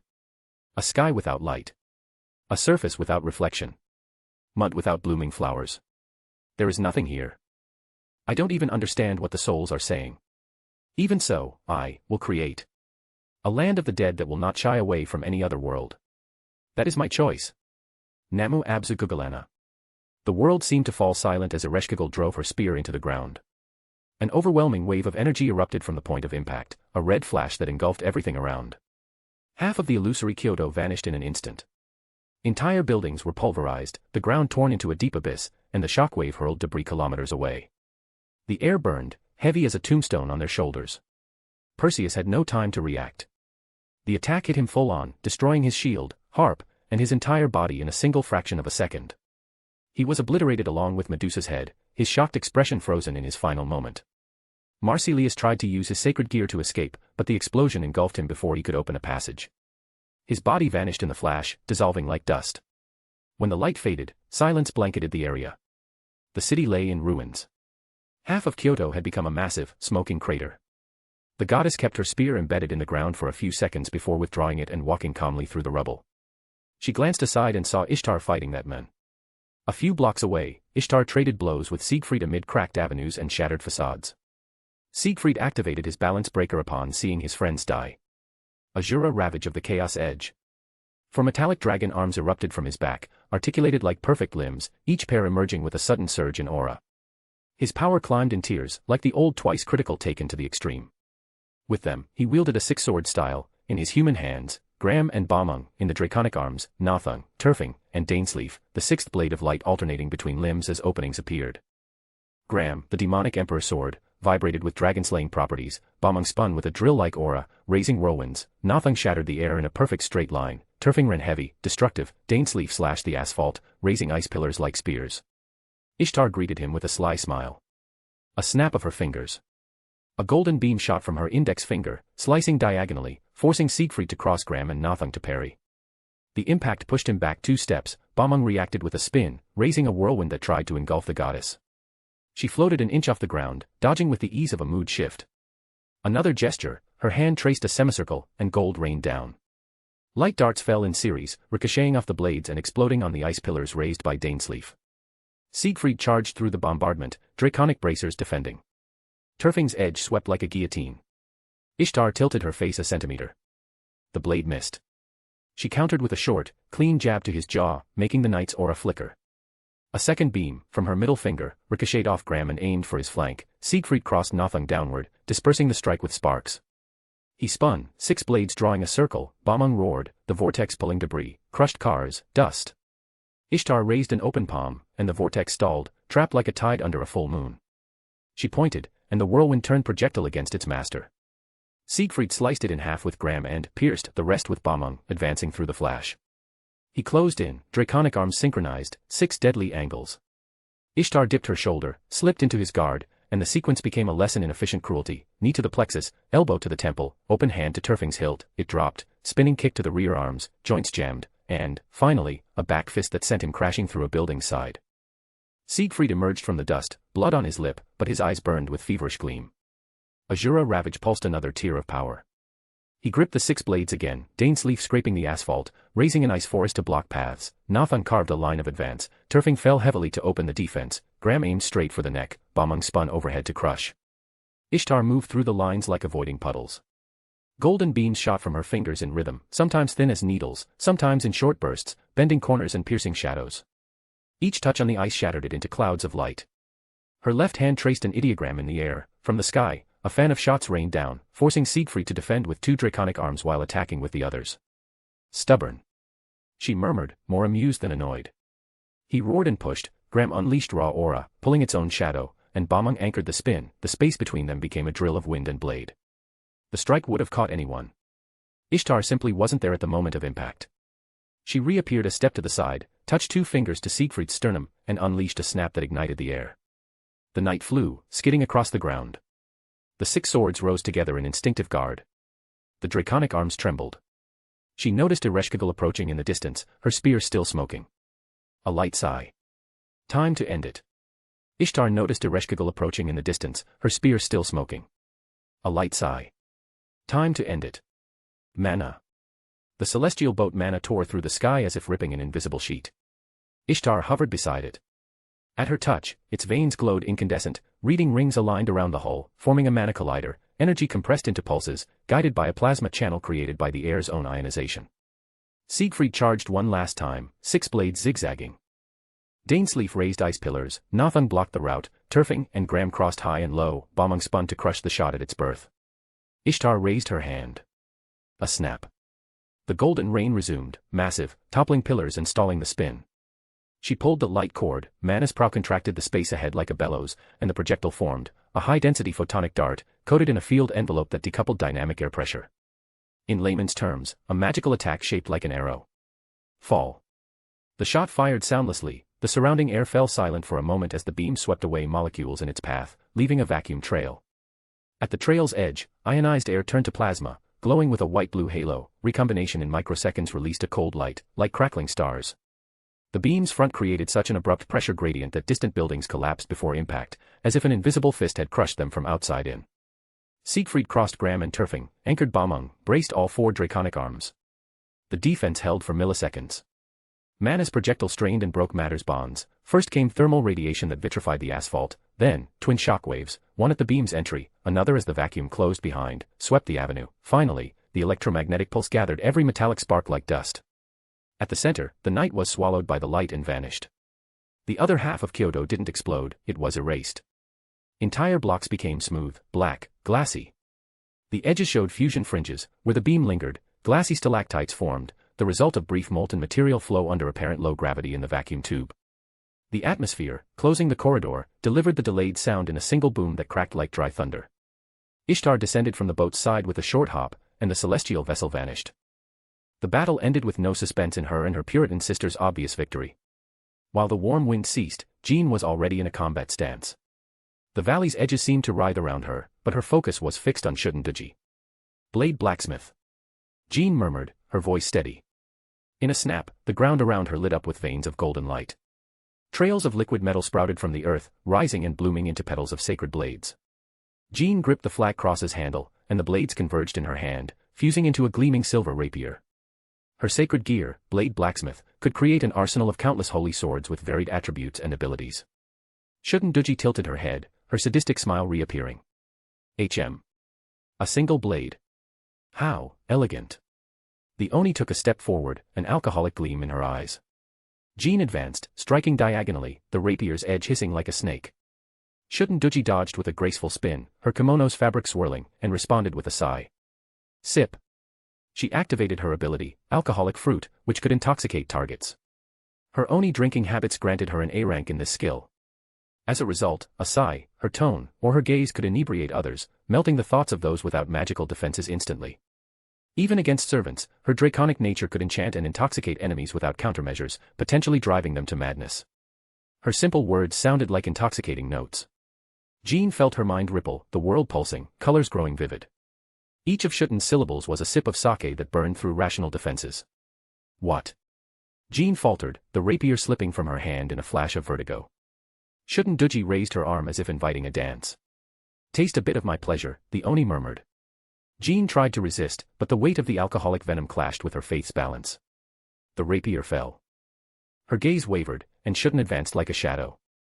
In a feline move, the Oni wrapped her bare arm around Jean and delivered a brutal punch to her flank. The flesh gave way with a wet snap. This wasn't an ordinary wound. When Jean tried to scream, Shun brought her to her knees and, with nimble fingers, tore out part of her liver through the fresh gash. Warm blood flowed, and the pain pushed Jean to the brink of collapse. Ah! Hi. Delicious human essence. Shunduji drank the scarlet liquid as if it were sake. Jean groaned, her body aching, her mind clouded by intoxication. But something in her sacred soul still burned. She raised her bloodied hand and fired at the Oni. Balance breaker, the staked victim dragon. Holy swords bloomed around Jean, merging into a colossal dragon.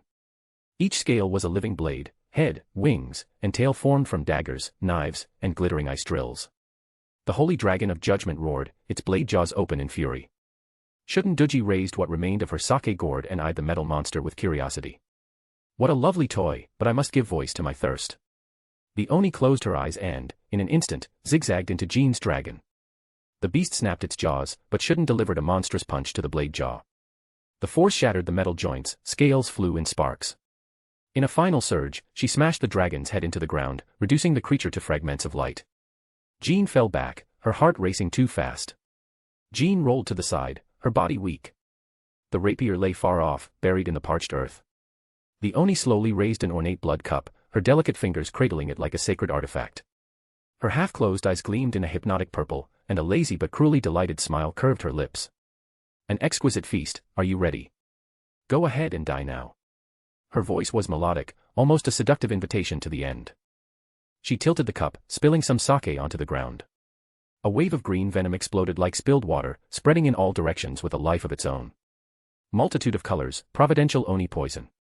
With this, she activated her primary noble phantasm, the same poison sake used to weaken and kill her in life. Now, as a heroic spirit, that poisoned sake had sublimated into her very existence.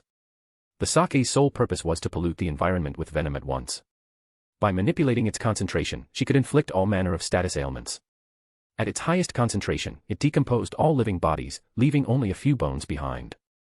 It said the gourd for the sake, carried in a pouch, is a cage to lock her spoils, fascinating Shunduji, and also a weapon that can transform into a sword, held in the gourd's mouth. The poisonous mist spread across the field in an instant, tainting the air with dark hues. Trees, rocks, and the earth itself seemed to wither under the venom's presence. The space around Shunduji became cloaked in an oppressive aura, as if the world were being devoured by an invisible entity. She brought the gourd to her lips and took a small, elegant sip, as if merely tasting wine at a banquet, utterly ignoring the despair of those before her. Her eyes gleamed with delight as the mist expanded, covering everything around. Jean felt the venom consume everything. Her vision blurred, and her strength faded by the second. The last thing she saw was Shunduji's serene silhouette approaching. Then her body collapsed, slowly dissolving until only fragile bones remained. Shun stopped beside the remains, leaned slightly, and stored her sake cup with a slow gesture. Thank you for the feast, human. She rose again and, with her usual tranquility, walked out of the valley.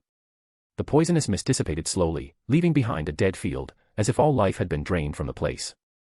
Her smile widened as she thought of her next destination. Done, Anata, now I can return to you. Her aura exploded. The cobblestones groaned. The mist parted in a circle around her, as if the air itself had recoiled. Artoria Lancer took a step. That was all. Rangaminiad. Her lance materialized in her hand.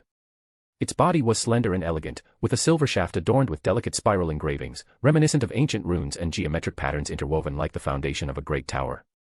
Near the blade, several interlocked metallic rings protruded outward, spinning lightly around the weapon's core. These rings seemed like seals containing the lance's true power, emitting a pulsing blue glow like a living heart.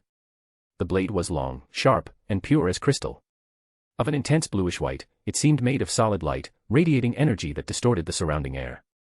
Arthur drew his sword, the sound of metal cutting the silence like a breath held too long. Lu Fei. I know. Lu Fei raised her hand, and a magic circle appeared.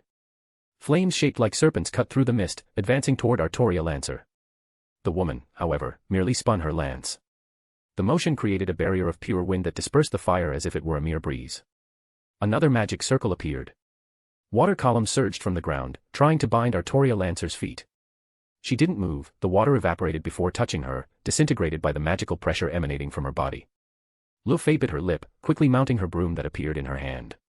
The young witch shot into the sky, unleashing a rain of ice spears from all directions. The icy blades embedded in the ground around the Lancer, raising a cloud of debris. But when the dust settled, Artoria Lancer stood exactly where she was, without a single scratch. Lightning strike. Lu Fei pointed from above, unleashing a colossal bolt. The sky itself seemed cleaved by the electric discharge. Artoria Lancer looked up, impassive, and simply spun her lance. The energy dispersed in a silent explosion, as if it had never existed. The young witch flew in rapid circles, using her broom to keep distance, firing spells of wind, flames, and stones like magical artillery. But nothing, absolutely nothing, touched her. Arthur seized the opportunity created by his sister and attacked with his sword. Artoria Lancer tilted her face and parried casually, pushing the boy back. She then vanished. It wasn't teleportation. It was speed. The lance's tip touched the air right in front of Arthur's nose before his eyes could fully track it. He crossed his blade by reflex. Clang. The street vibrated. An arc of sparks cut through the mist and sliced a stone facade 20 meters away, leaving a diagonal scar. Arthur staggered back 2 steps. Suddenly, the ground gave way. A black circle, edgeless, opened beneath Artoria Lancer's feet like a hungry void. Pitfall trap. Arthur's eyes widened. Not mine. Lu Fei replied, equally shocked, that's. A shadow with a fan appeared in the alley, as if birthed by the mist. Zhuge Liang, at your service. The woman said, fanning herself with weary calm, sorry for the delay. The plan was to use her sacred gear with George to support all their allies, but they shifted tactics to target the strongest of Ryougi Kazuya's subordinates. Artoria Lancer wasn't fazed by the arrival of another. She stepped forward. A hole opened. Her heel touched the edge, her weight shifted forward. A wrist flick. The shaft grazed the void, didn't fall, and used the hole's edge as a step, propelling her upward, light, her cape cutting the mist like a wing. The lance's tip descended straight for Arthur's forehead. X. Arthur. Lu Fei raised an ice wall. The lance touched, and the ice turned to mist. Arthur's blade rose at the last instant. The clash pushed both back, each on their axis. Artoria Lancer's strength, however, was like a tide against rock, constant, inevitable. The mist grew, denser, purpler. Die. George declared, appearing from nowhere and condensing the purple mist into a transparent wall around Artoria Lancer, who merely moved her lance. The lance made a thin sound, the kind skin feels before ears hear. It touched the invisible wall. Concentric waves rippled through the mist, revealing for a second the mesh of seals, anchors, and suture lines holding the room. She tightened her grip. The tip advanced. Not a full strike. A touch. But where it touched, the spatial fabric hissed, recoiling like red-hot iron on snow. George gritted his teeth. He defended. And still, he could barely fight. Now. Zhuge Liang snapped her fan against her wrist, and the holes that appeared shifted, opening before her step, above her shoulder, in escape routes, in unpredictable lines. A tunnel of nothingness closed around the lance. Lu Fei chanted, words spilling fast, unthinking, her body recalling training sequences, rune prison, light shackles, 7 layers of seals, reversal, counterpressure, ice, wind, lightning, gravity, silence.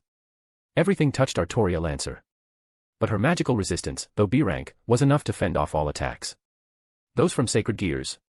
Her magical energy didn't let them touch her. Arthur advanced. His sequence of strikes was unflashy.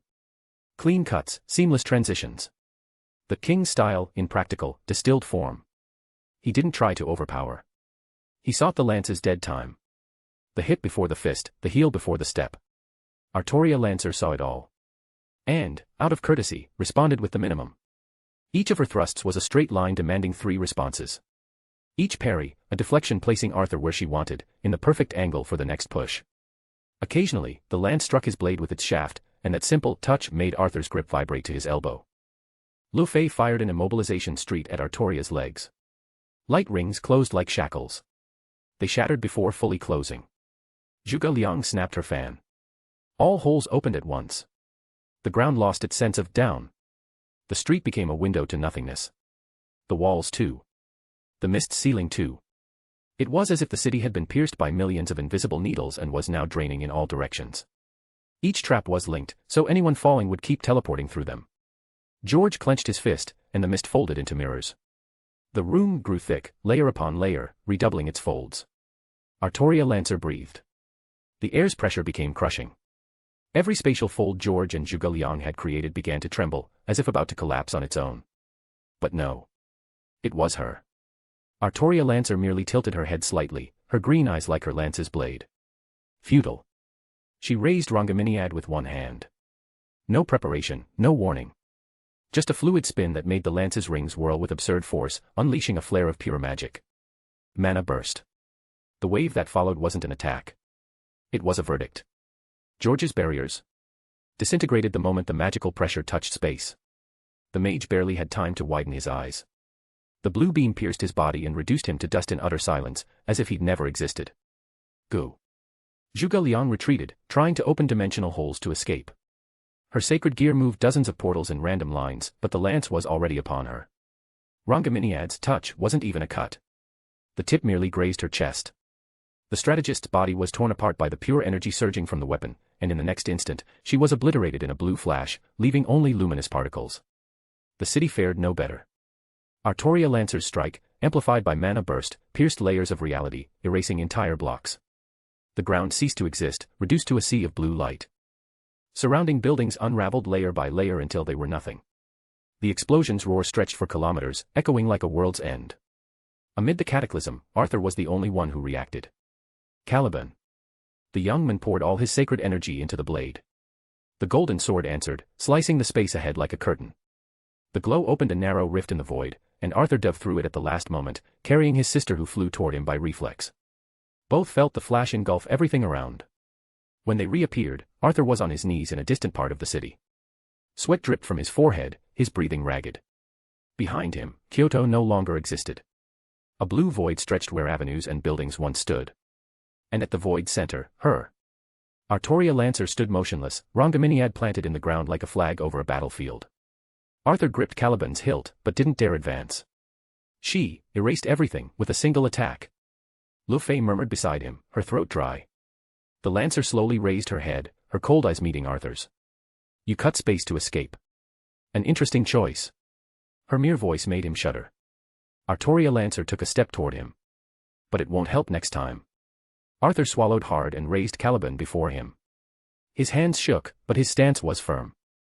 He knew he wouldn't win, but flee. There was nowhere to go.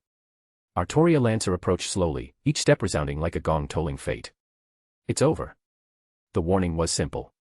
And in the next instant, she vanished from his sight. Arthur only had time to feel the air tear beside his ear. A strike with Rangaminiad's base hit his stomach. The pain was overwhelming, magical energy reverberating through his body and stealing his breath.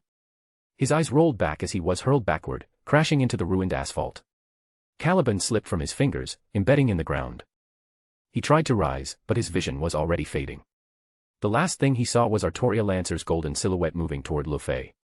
And no. Don't touch her. The witch barely had time to raise a defensive magic circle. Artoria Lancer appeared before her, the lance spinning in a perfect arc. Rangaminiad's shaft struck Lugh's abdomen laterally. The impact shattered the magic circle like glass, and the girl was thrown to the ground beside her brother. Arthur reached out a trembling hand to touch her, but consciousness was already slipping away. Artoria Lancer rested her lance's tip on the ground, observing the two unconscious figures. There was no satisfaction in her eyes, only indifference. You may still be useful.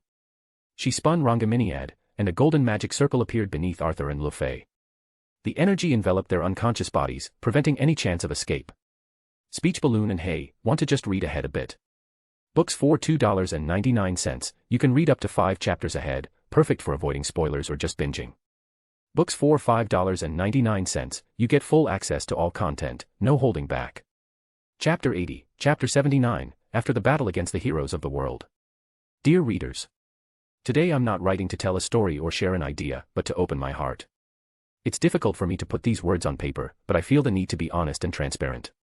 Life has curious ways of teaching us about value and fragility. For many, sound is just part of daily life, a child's laughter, the melody of a song, the simple good morning from a friend. But for those who live with hearing loss, these little treasures become memories, echoes that seem to fade away a little more each day. I know exactly what that feels like. In recent years, I have lost much more than just the ability to hear. I've lost moments, conversations, laughter, and even part of my independence. Have you ever wondered what it would be like to live in a world where silence is not a choice, but an imposition? Where you struggle to read lips, interpret gestures, and still feel like you're always one step behind everyone else? That is my everyday life. A hearing aid could change my life. It's not just about hearing sounds again, it's about regaining dignity, about being part of conversations again, about no longer feeling isolated in a group. It's about hearing the voices of the people I love. It's about feeling that I belong to the world around me. The problem is that, in my country, this device costs $4,000. For some, that number might not seem so distant, but for me it is almost unreachable. It is a huge wall between me and the chance to live fully again. I work hard, I do what I can, but that amount is far beyond my reality. And this is where I step into delicate territory, asking for help. It's not easy for me. I've always tried to solve things on my own, but I've learned that sometimes we need the kindness of others to move forward. That's why I write this message with all the sincerity of my soul. I need your help. You may not know me personally. Perhaps you stumbled across this text by chance. But if my words have reached you, please know that every contribution, small or large, will be like a breath of hope. I'm not just raising money. I'm trying to reclaim the right to hear life itself. Think of everything sound means to you. The unexpected laughter of a friend. The song that comforts you on hard days. The birdsong at dawn. Now imagine losing that. That is how I live, and that is what I want to recover. I believe in the power of empathy. I know the world can be cold and harsh at times, but I also know there are incredible people who extend their hand even to those they've never met. People who understand that generosity is an act that transforms not only the life of the one who receives, but also the one who gives. If you can help me in any way, you will be giving me back something priceless, the chance to hear again. Maybe you're thinking, but I can only give a little, does it really make a difference? Yes, it does. Every cent is one less brick in the wall that separates me from the world of sound. Every bit of help is one more step toward freedom. And even if you cannot donate, simply sharing my story is already an enormous form of support. I don't know if I will reach this goal, but I know I have to try. And if you give me this chance, I promise your kindness will never be forgotten. I promise that on the day I put on this device, every laugh, every word, and every melody I hear again will also be a victory of yours. Today, silence dominates my world. But with your help, this silence can be transformed into music, into life, into love. With an open heart, I ask, help me hear again. Thank you for reading this far, thank you for dedicating a moment of your life to think of mine. If you can reach out, know that you will be changing my life forever. With gratitude, Adam_Cadman. After nearly being killed by Artoria Lancer, George gasped, his body freshly expelled from the dimension trembling with exhaustion and fear. He immediately jumped to the dimension where he had left Chow Chow, only to witness him die right before his eyes. A flash of despair gleamed in his eyes, and, ignoring the pain and cowardice that always dominated him, he gathered the little energy he had left. No. He knew he couldn't escape from Kazuya, and so he attempted a desperate attack to kill him. Purple mist flowed from his body and surged toward the strongest of humanity. It was a final act of courage and suicide. In a fraction of a second, Kazuya raised his chin. His eyes turned a vivid blue, streaked with thin pink veins that pulsed like neon in the dim light. The atmosphere shuddered as he silently activated the mystic eyes of death perception. For Kazuya, the entire battlefield unraveled into invisible lines delineating the exact points where life surrendered to death. George barely had time to comprehend. With absolute precision, Kazuya traced the line of death across George's neck, appearing in front of him like a ghost. In a single clean cut, George's head rolled across the ruined ground, separating from his body in a shatter of flesh and nerves, and death itself consumed that corrupted body in a second. The head hit the ground, and in a flash of putrid horror, the skin and flesh withered, taking on a greenish hue with dry crackles. The bulging eyes popped and peeled away in decay while the tongue twisted in a final grimace. The fleshy gills fused into a mosaic of rot before simply disintegrating into dust. George's body and soul were erased instantly.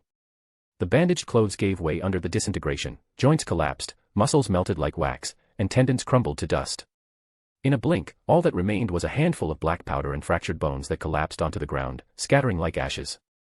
Kazuya stood motionless, his eyes still glowing with the blue and pink of the mystic eyes, contemplating the void left by George's death.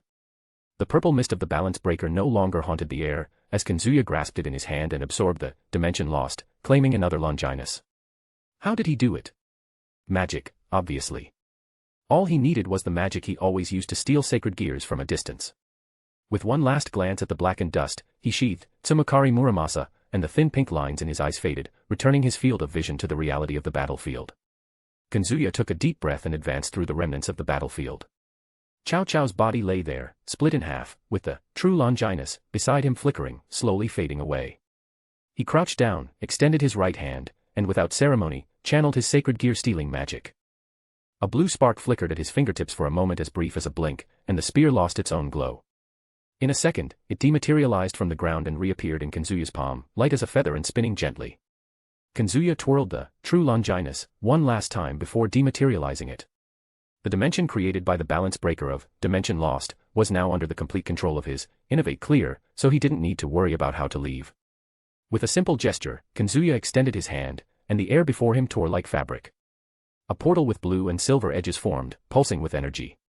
On the other side, he could see the silhouette of Yasaka, the leader of Kyoto's yokai, moving furiously in a ghostly replica of Kyoto. Her golden nine-tailed fox aura crackled, filled with rage and frustration as she struck the void, searching for a way out. Kazuya stepped forward, the corner of his lips curling into a slight smile. He waved his hand, his voice echoing through the portal with a calm, almost playful tone. "Here, Yasaka-dano." Yasaka's eyes immediately turned to the portal, her expression shifting from fury to surprise. Without hesitation, she leaped through the portal with graceful agility, her tails rippling like living flames. Emerging onto the battlefield, her imposing presence dominated the environment, the power of her yokai aura making the air vibrate. She looked around, eyes narrowed, searching for threats. "Where are the invaders?" she asked, her voice laced with authority but with a hint of urgency. Her tails twitched, ready to retaliate against any remaining enemies. Kazuya tilted his head, casually pointing with his thumb to the remnants of the battlefield. To the left, the handful of black dust and fractured bones that had once been George. To the right, Cao Cao's body, split in half, the ground stained red. He shrugged, a confident smile playing on his lips. "Me and my lovely wives already took care of it. Nothing left for you to worry about, Yasaka-dano." Yasaka blinked, processing the scene. Her eyes widened briefly as she saw George's remains and Cao Cao's state. She crossed her arms, her tail slowly calming as her expression shifted from surprise to a mix of relief and mild irritation.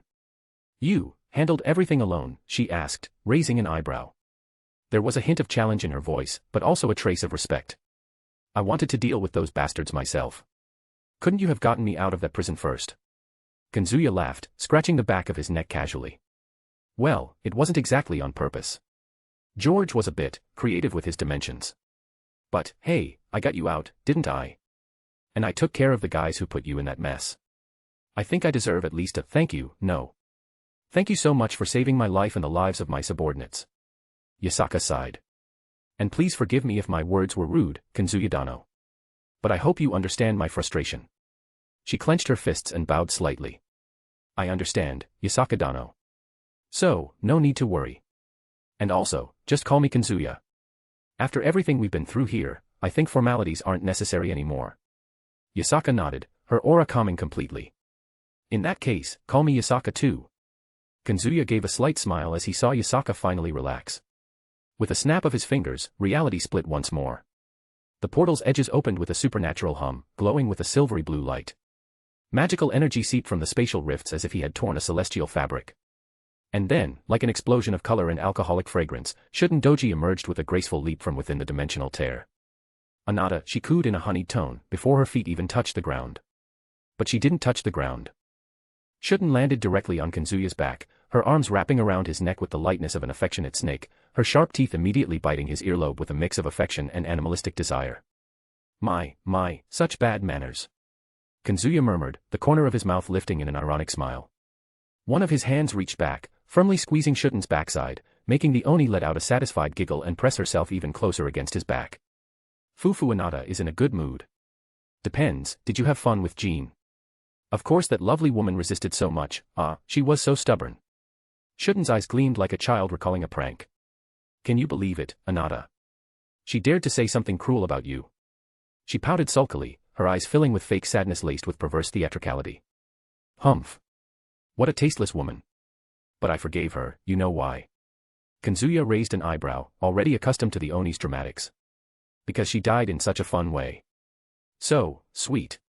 Before he could respond, another portal opened right beside them.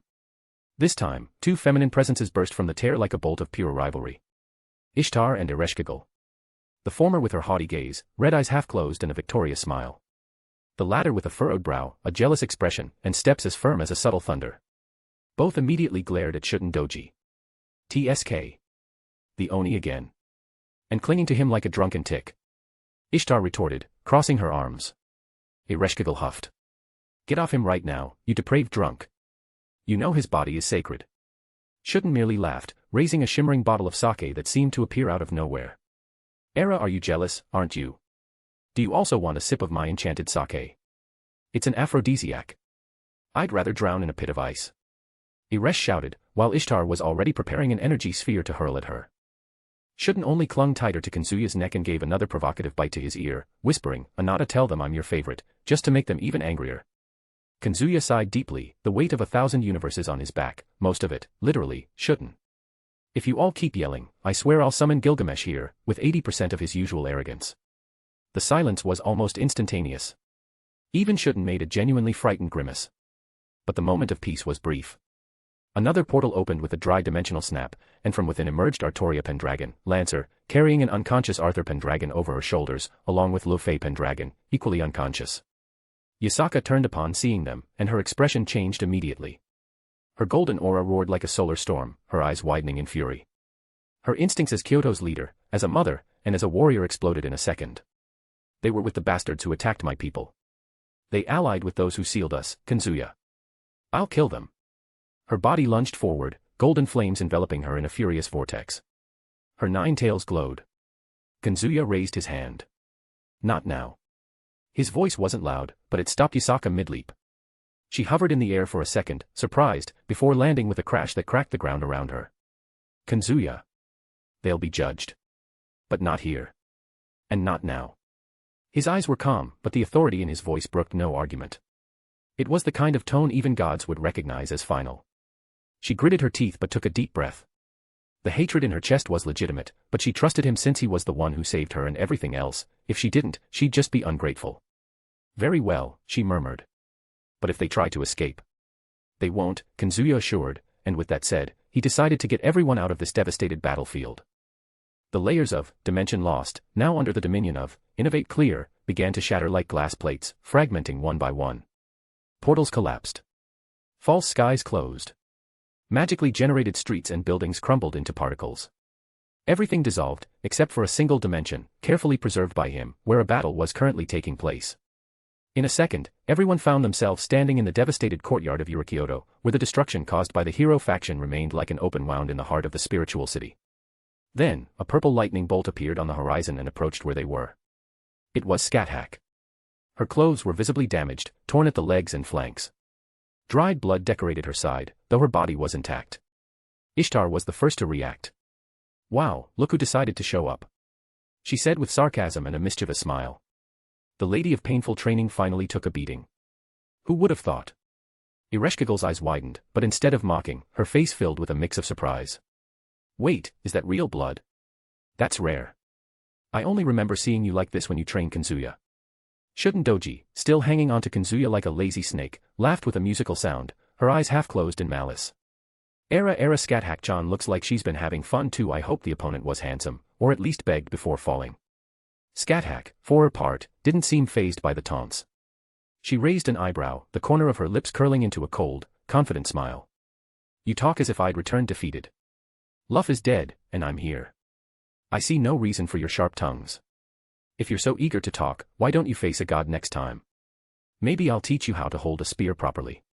Ishtar huffed, but before she could retort, Yasaka interrupted. Sorry, but I have urgent matters in the city. I'll send someone to accompany you later. I need to see my daughter. Without waiting for a response, she launched herself through the buildings toward the heart of Kyoto, moving with the muted grace of a flame in the wind. Kazuya sighed, scratching the back of his neck as he watched Yasaka leave, before turning to his wives, who were already starting to trade barbs again. Anata, Shuten purred, rubbing her face against his neck. You don't think I'm more useful than those two grumpy goddesses, do you? At least I keep you warm. Ishtar gritted her teeth. Insolent drunk. Kazuya, tell her I'm the most important here. Who else has the charm of a goddess of war and love, huh? Ereshkigal, blushing furiously, pointed at Shuten. Have you no shame, you classless Oni? Kazuya, ignore her. I'm the only one who truly understands the weight of your soul, right? Her voice wavered, a mix of jealousy and insecurity. Scathach, brushing the dust off her torn clothes, merely rolled her eyes. If you're done with this childish competition, maybe we can focus on what actually matters. Like, for example, what to do with these two. She pointed at Arthur and Lo Fei, still unconscious on the ground. Artoria Lancer, who had been silent until now, nodded, her expression serious. They're allies of the hero faction. We can't just ignore them. Master, what do you suggest? Kazuya looked at the unconscious bodies, then at the group of wives, each with their explosive personalities and unquestionable loyalty. He took a deep breath, a slight smile forming on his lips. First, all of you stop fighting. Second, we'll wait for Yasaka to return with reinforcements. These two will answer for their crimes, but I won't let anyone touch them until we have a fair trial. He paused, his eyes gleaming with a mix of authority and amusement. And, Shuten, get off my back.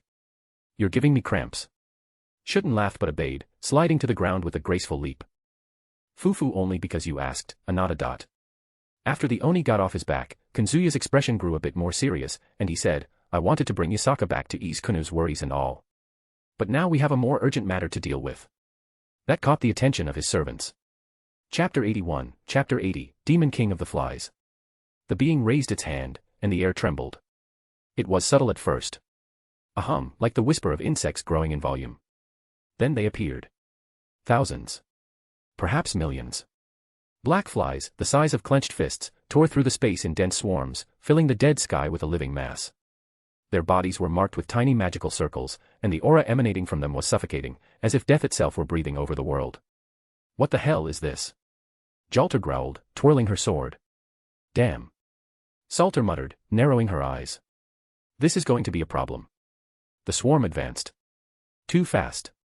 Salter shot forward, carving a path of destruction through the swarm, her blade slicing through as the flies exploded into clouds of poisonous energy. But for every one destroyed, 10 more took its place.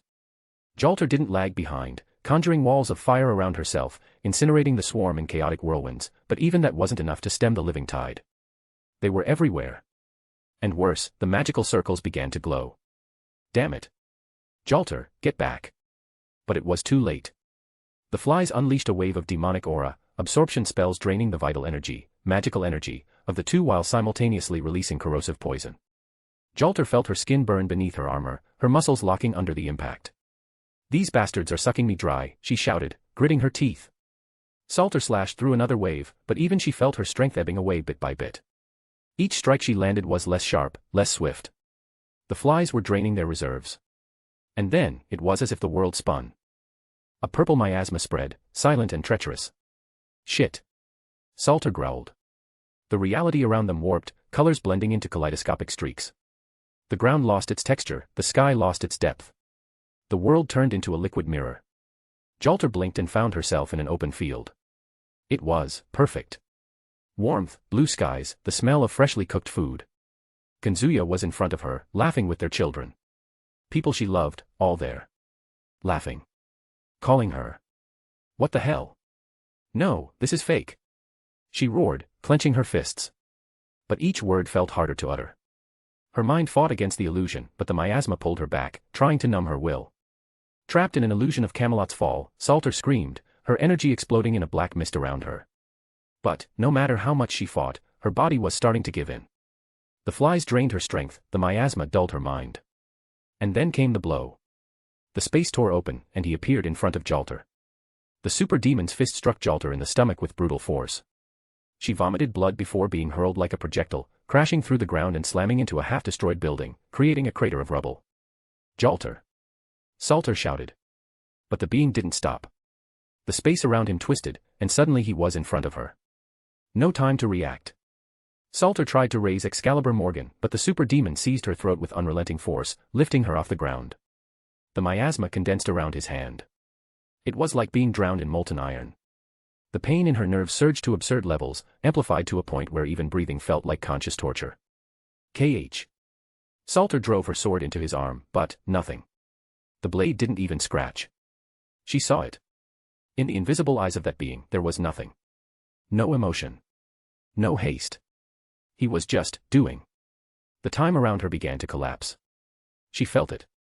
Her body aging 1,000 years in milliseconds. If she weren't a servant, not exactly a living being but a spirit, she would have died instantly. Salter let out a visceral scream, her mana surging in a final attempt to resist. But then. Let her go, you son of a bitch. A spear of fire pierced the super demon's shoulder. Jalter appeared, wiping the blood from her lips. She had broken the illusion. Stay away from her. The super demon turned his head slightly. And smiled. He snapped his fingers. The flies changed their behavior, forming a shield around him. Jalter charged, hand to hand, her flaming sword spinning with savagery, but each strike was intercepted by the flies, which exploded in microdetonations to cushion her attacks. And yet, she pressed on. Then, Salter moved. She raised Excalibur Morgan with her free hand, even with her throat crushed, and forced him to release her with a well-placed attack.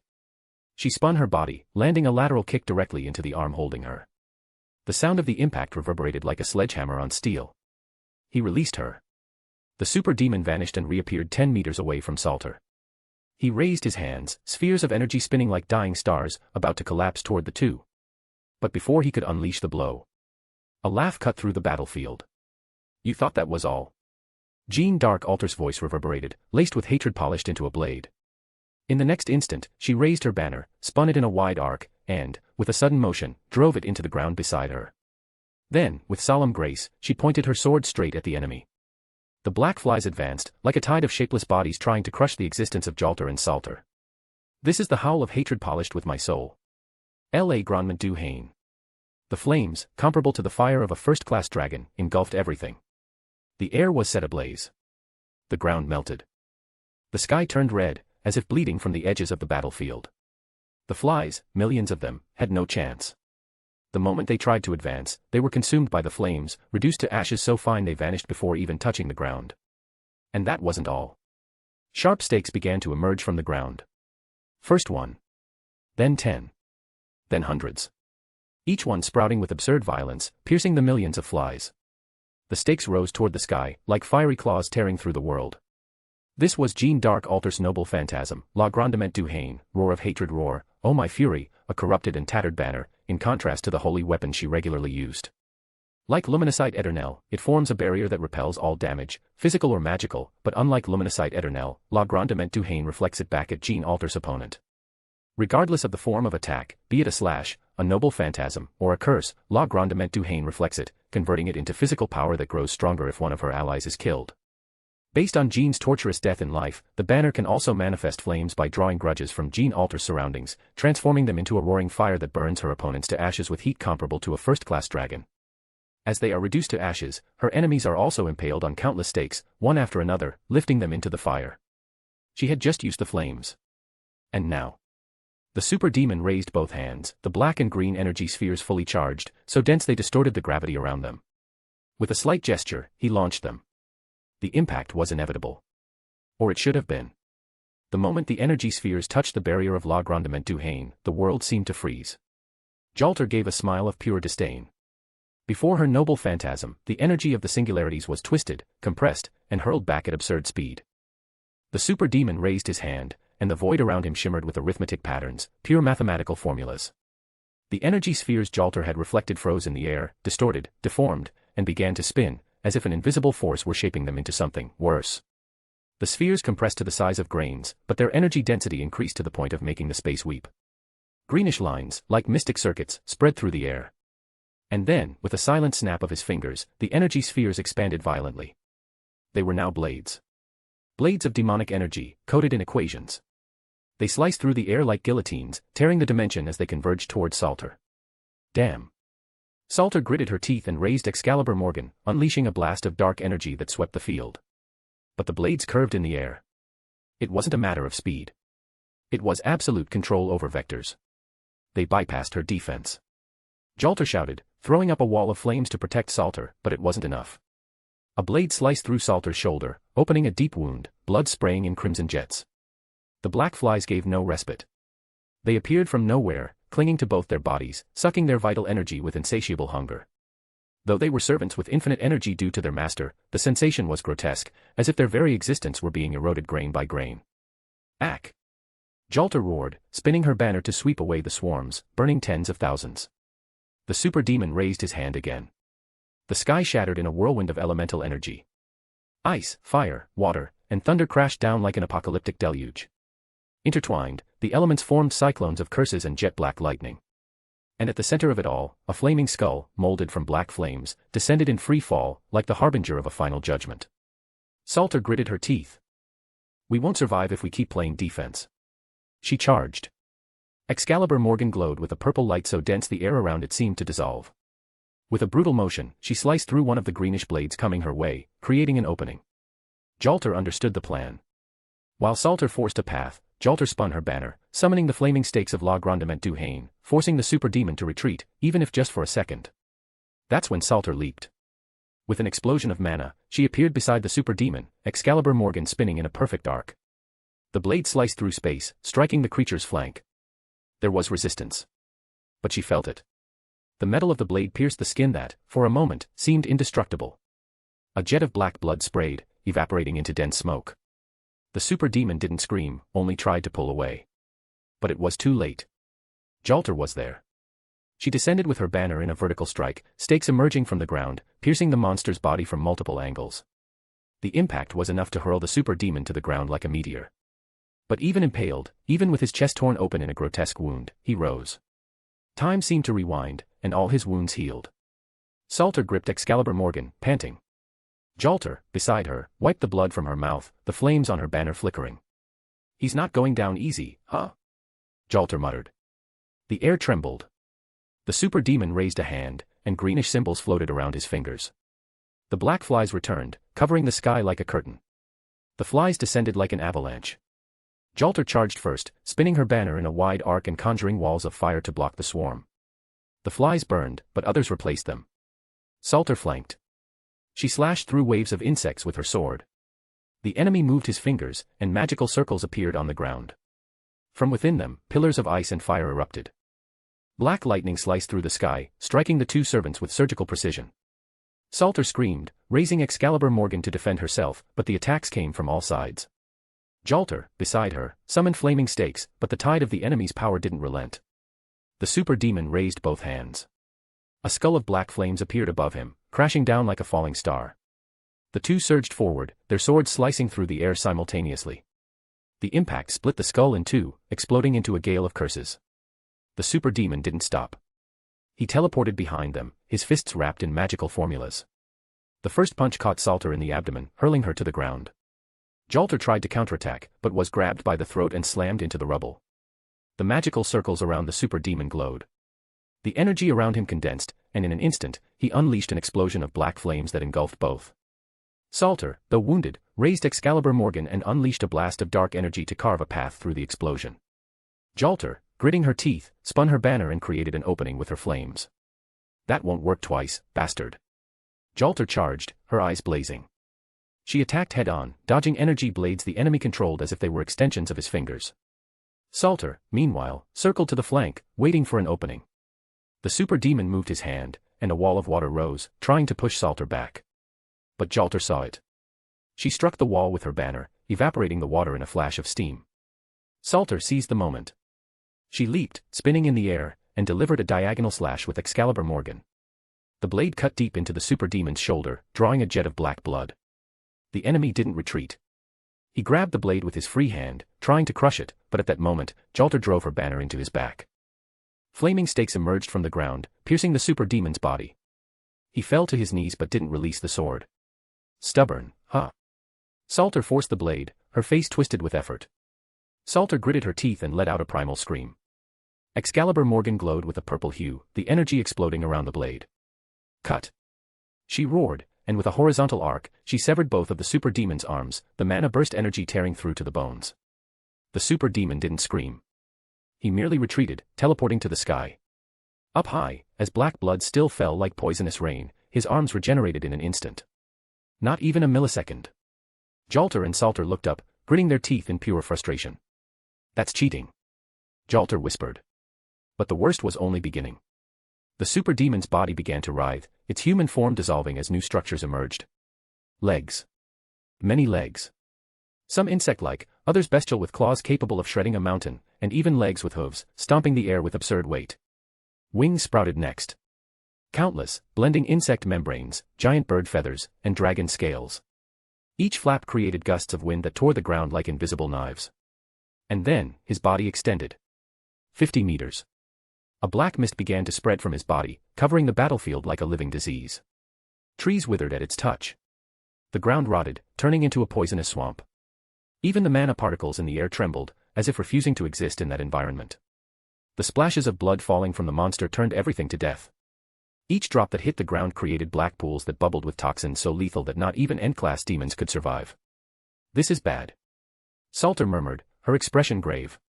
Yeah. Jalter gritted her teeth with disgust, we've got to deal with one annoying fly. Fortunately, it seems the master's done over there too and is coming to back us up. While fighting, she quickly contacted her master through their mental link, urging him to at least use a command seal, but he said he'd come in person to help them. Jalter clenched her fists tightly. Of course the idiot's coming in person. She muttered, spitting blood and rage simultaneously. Salter, we need to hold this thing off until he gets here. Even if it kills us. Salter twirled Excalibur Morgan, her eyes narrowed at the monstrosity writhing above them. We're not dying. He is. The super demon's laugh echoed, a distorted sound, like a chorus of voices screaming in agony. At this point, he was undoubtedly one of the strongest beings in this world. A/N, author's note. Hi everyone. I want to share something important with you. After a long time, I was finally able to see a specialist, and my current goal is to reach $1,000, the first step to buying my hearing aid. I'm very close to reaching this goal, and any support makes a huge difference. Thank you from the bottom of my heart to everyone who follows me and gives me the strength to keep writing. Books for $2.99, you can read up to 5 chapters ahead, perfect for avoiding spoilers or just binging. Books for $5.99, you get full access to all content, no holding back. Chapter 82, Chapter 81, Mystic Eyes of Death Perception. The monster in the sky was an avatar of calamity. Its multiple wings, now fully spread, obscured the sun, plunging the ruined city into suffocating twilight. Each beat of its wings created a thunderclap that cracked the ground below. And when its legs began to move, as if searching for something to crush, the world seemed to shrink before its presence. Salter and Jalter exchanged a glance. Let's go. Salter gave a half-smile. Jalter spun her flag and spat to the side. Yeah, let's rip the wings off that damned fly. The super demon descended like a comet, a living meteor tearing through the atmosphere. The black flies that once formed swarms now merged into its form, creating a grotesque exoskeleton of dark energy that shimmered with magical circles made of constantly shifting, complex calculations. Salter was the first to move.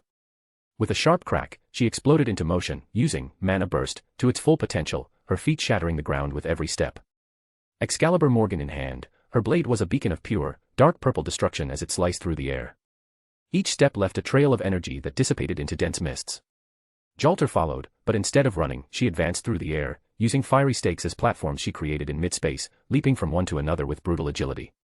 Her flag, enveloped in flames, was a serpent of fury lashing the sky. The impact was immediate. Salter leaped, Excalibur Morgan swinging in a horizontal slash aimed at decapitating the super demon. But the creature simply moved one of its countless legs, blocking the strike. The sound of the clash was like shattered bells, reverberating through the ruins. The blade didn't cut, but the force of the impact made the monster stagger back half a step. Now, Jalter. Jalter dove, spinning in the air, and descended with her flag in a vertical strike. Stakes erupted within a 50-meter radius around the super demon, piercing it from multiple angles.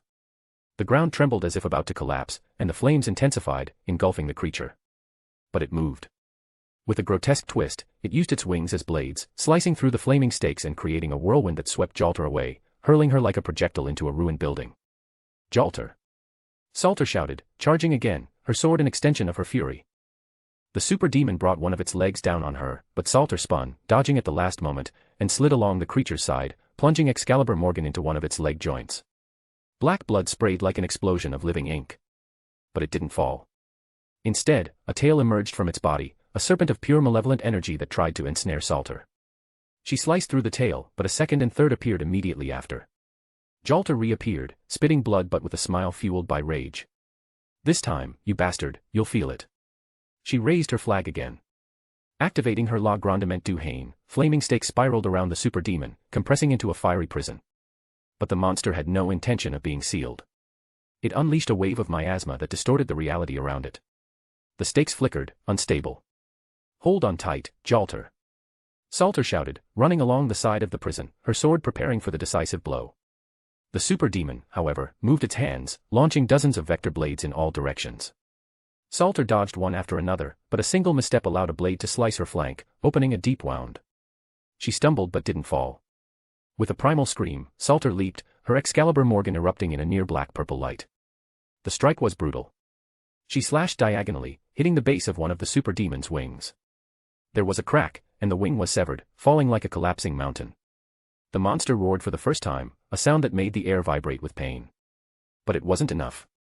The super demon moved its vectors and teleported behind Salter, its hand already closing into a fist wrapped in mystical equations.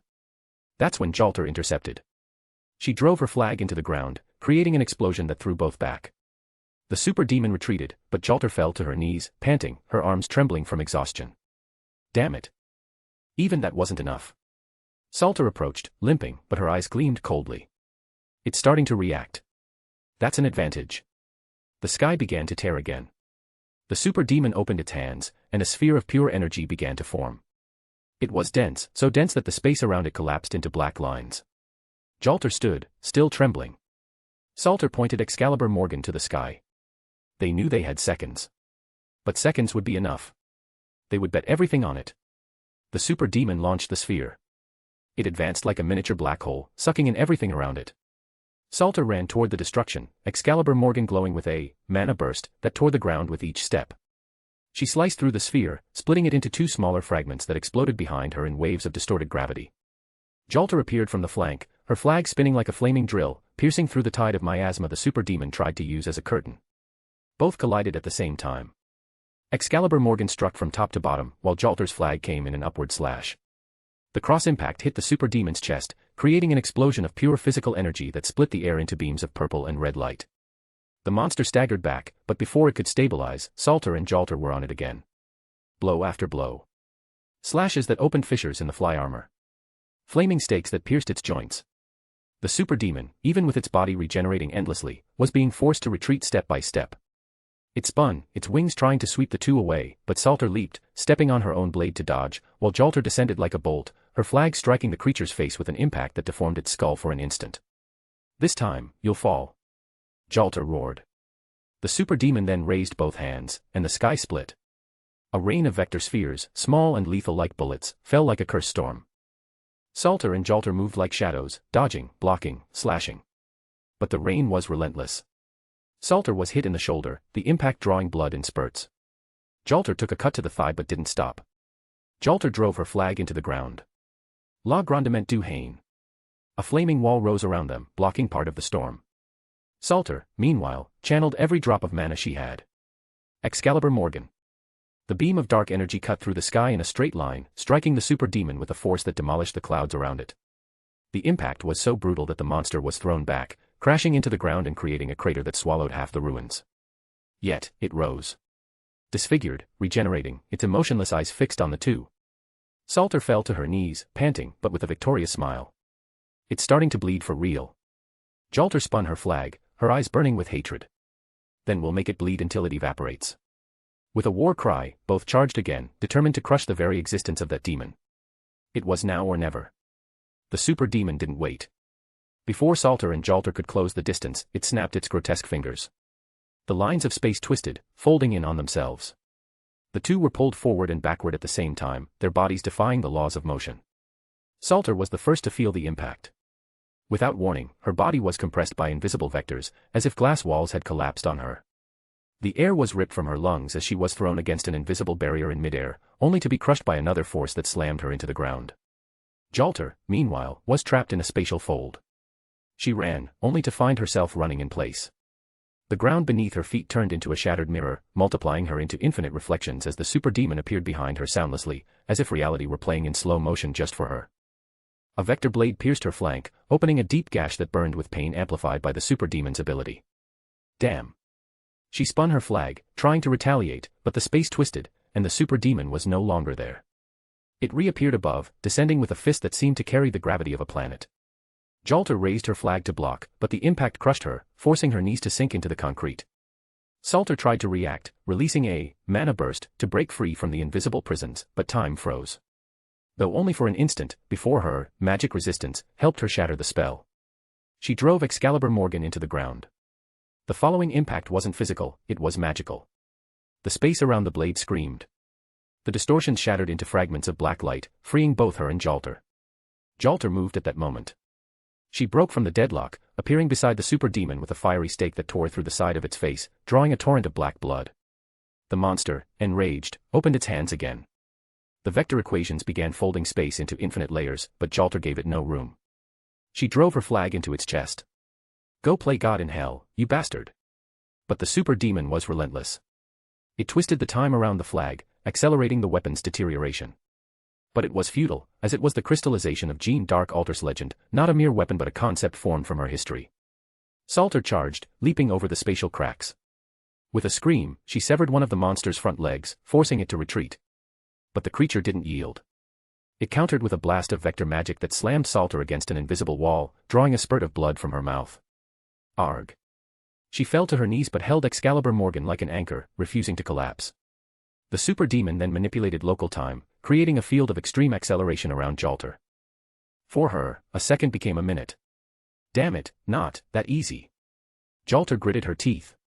Salter unleashed a second mana burst, shattering the spatial prisons and propelling herself forward, even with fractured ribs. Excalibur Morgan became a purple comet, aiming straight for the demon's chest. The super demon tried to react, but Jalter grabbed its head, forcing it to stay in place. If you distort time, I'll distort your face, you worm. Salter leaped. The impact was absolute. The black blade pierced the super demon's chest, and the pain was immediate. The distortion field collapsed like shattered glass, freeing Jalter and restoring reality to its normal state. Its wings closed in a defensive reflex, but the two were already on it. Jalter, even bleeding, activated her La Grandement du Haine for the third time, launching a spiral of stakes directly into the opening Salter created. The monster tried to teleport, but it was too late. The combined strike pierced the super demon from side to side. An explosion of pure energy swept through the ruins, engulfing everything in a blinding flash of purple and blood-red light. When the dust settled, the monster was on the ground. It had fully regenerated again. The exoskeleton of black flies regenerated endlessly, and its wings, though damaged, spread like a grotesque flower of death. The vector equations danced around its body, bending reality at multiple points. Jalter spat blood, her trembling hands gripping the flag. Salter leaned on Excalibur Morgan, panting, but her eyes burned as if the scene only made her angrier. The super demon raised its arms. The space around it cracked under the immense demonic energy it was releasing. A black energy sphere, the size of a city, condensed in its hands, but its size wasn't what mattered, it was the density. That strike wasn't meant to destroy a city. It was meant to erase an entire planet, and if they weren't in a pocket dimension, it would have been the end of humanity. Before the two could react, the super demon launched the sphere. In the instant when the world seemed doomed to be swallowed by that black sphere of absolute destruction, a slash cut through the sky. There was no explosion, no impact. The sphere simply lost its glow, as if it had been killed. It split in half in a deafening silence and dissolved into pale particles, unable to sustain its own existence. Standing between the attack and his servants was Kazuya, casually poised. His blue eyes were fixed on the super demon, cold, with his mystic eyes of death perception active. He raised the true Longinus, which he had materialized earlier to kill the monster's attack. The spear extended, tearing through space at a speed human eyes couldn't follow. In an instant, it crossed the battlefield, piercing the super demon at the exact point where all the lines of death converged. The monster froze. Its body tried to resist, to regenerate, to bend the laws that held it together. But there was no resistance against death. It was erased from existence, just like that. Its massive body withered and died completely, turning into fragments of demonic energy that floated through the pocket dimension. And then, nothing remained. The battle ended in a single instant of perfect precision. A/N, author's note. Hi everyone. I want to share something important with you. After a long time, I was finally able to see a specialist, and my current goal is to reach $1,000, the first step to buying my hearing aid. I'm very close to reaching this goal, and any support makes a huge difference. Thank you from the bottom of my heart to everyone who follows me and gives me the strength to keep writing. Books for $2.99. You can read up to 5 chapters ahead, perfect for avoiding spoilers or just binging. Books for $5.99. You get full access to all content, no holding back. Chapter 83, Chapter 82, Sun Goddess, Amaterasu. The sky over Kyoto had already regained its serenity, painted in orange hues that blended the tranquility of dusk with the lingering warmth of summer. The muffled sound of distant traffic seemed like a lullaby for a city that, though wounded, insisted on maintaining its rhythm. In a small garden on the terrace of Yasaka's mansion, 2 figures sat across from each other. Between them, a delicate wooden table held a steaming teapot and 2 handmade cups, exuding the gentle fragrance of freshly brewed green tea. It seems like we managed to keep the damage within acceptable limits, Kazuya said, his voice mingling with the light breeze that rustled his white locks. He sat in a relaxed manner, legs stretched out in front of him and arms resting behind his head, unabashedly displaying a carefree posture. His sturdy, battle-scarred body, like that of a fighter, contrasted with the lazy smile on his face. Some of his mates had been injured in the previous clashes, especially Salter and Jalter, who had come dangerously close to death while facing that super demon. Of course, neither of them would admit it. Even after he intervened and took care of that annoying fly, both insisted they didn't need help. As always. Still, he personally ensured they were healed before sending them back to the hotel where they were staying, along with the others. Only then did he come to meet Yasaka for one final meeting before returning to his home in Kuoh. And here he was now. Acceptable is a very generous word, Kazuya, Yasaka replied, gently blowing on her cup before bringing the tea to her lips. Her voice carried its usual sweetness, but there was a subtle hint of exhaustion in her words. But I suppose, if you hadn't been here, it would have been much worse. I don't know how I can thank you for that. She looked beautiful, as always, even if her traditional clothes were slightly disheveled from recent events. There was a glimmer of relief in her eyes. Her daughter was safe, and her people, though wounded, had survived as well.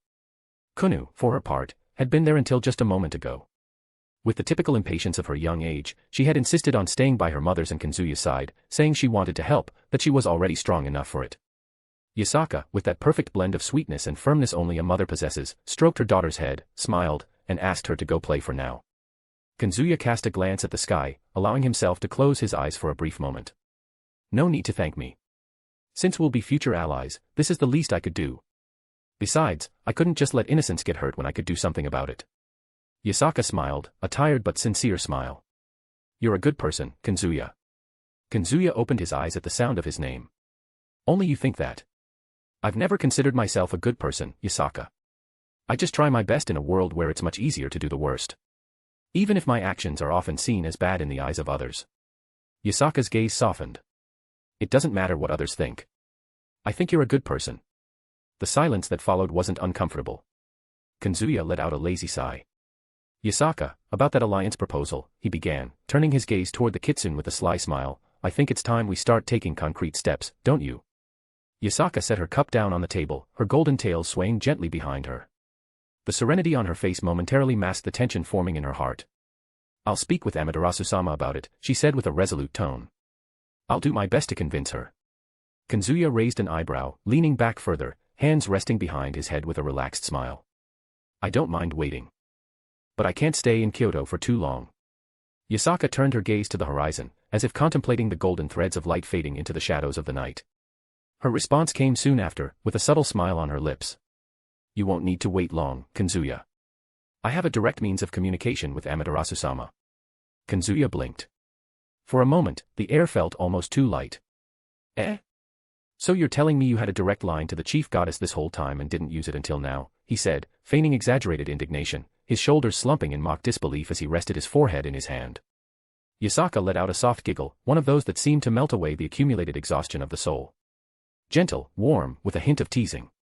Foo-foo. And how was I supposed to trust you so soon? Even with Shutenduchi talking about you as if you were the perfect husband, I needed to see it with my own eyes. After all, the word of a drunken oni isn't exactly something you take to Amaterasu-sama, right? Kazuya sighed, a resigned smile on his lips. Fair enough. Even I'd hesitate if my reference was shouldn't. But I'm glad my actions were more convincing than her words. Yasaka nodded, her gaze now carrying a serene and mature glint. Yes. After what you and your wives did for Kyoto, I decided it was time to use the direct communication spell. I couldn't ignore it any longer. Kazuya tilted his head, curious. For you to avoid using it so much, besides not knowing me well, this spell, is it permanent? Or does it have limitations? Yasaka's smile faded, giving way to a more cautious expression. She shook her head. Unfortunately, it's not something I can use freely. It's a special emergency spell, Kazuya. It can only be used in truly urgent cases.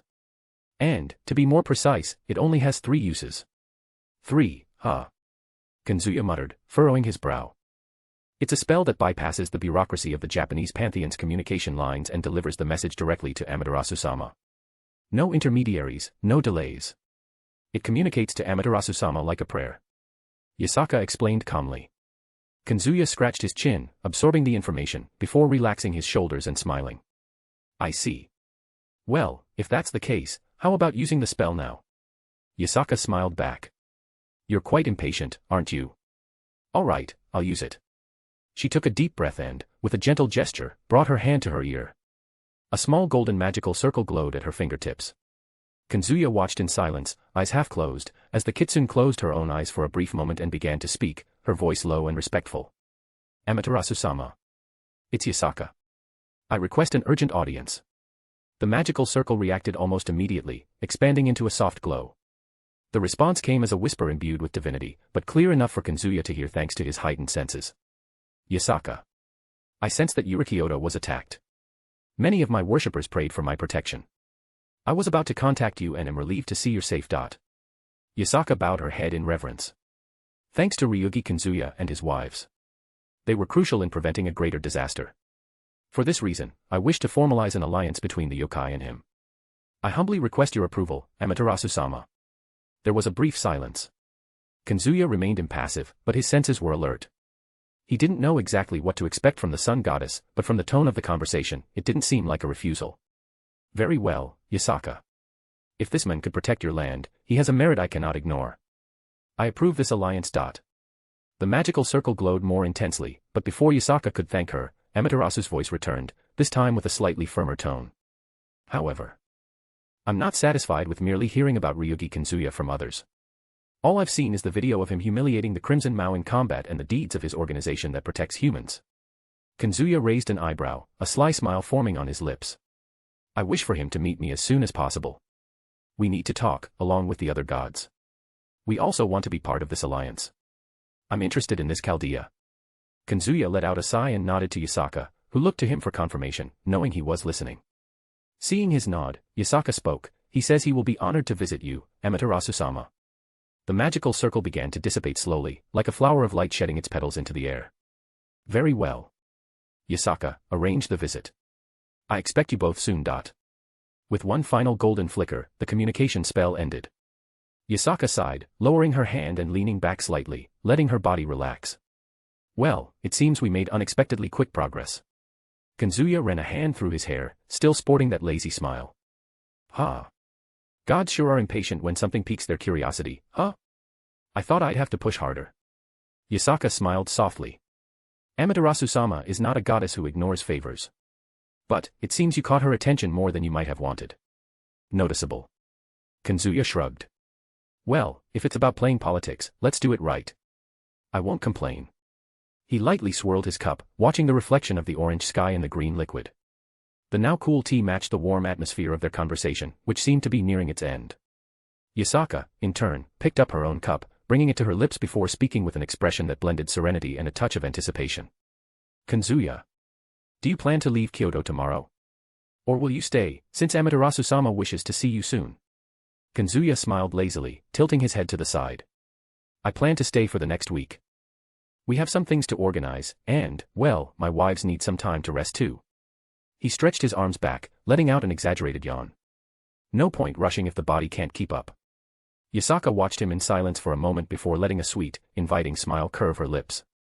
In that case, why don't you all stay here at the mansion? You, your wives, and anyone else who wants to come.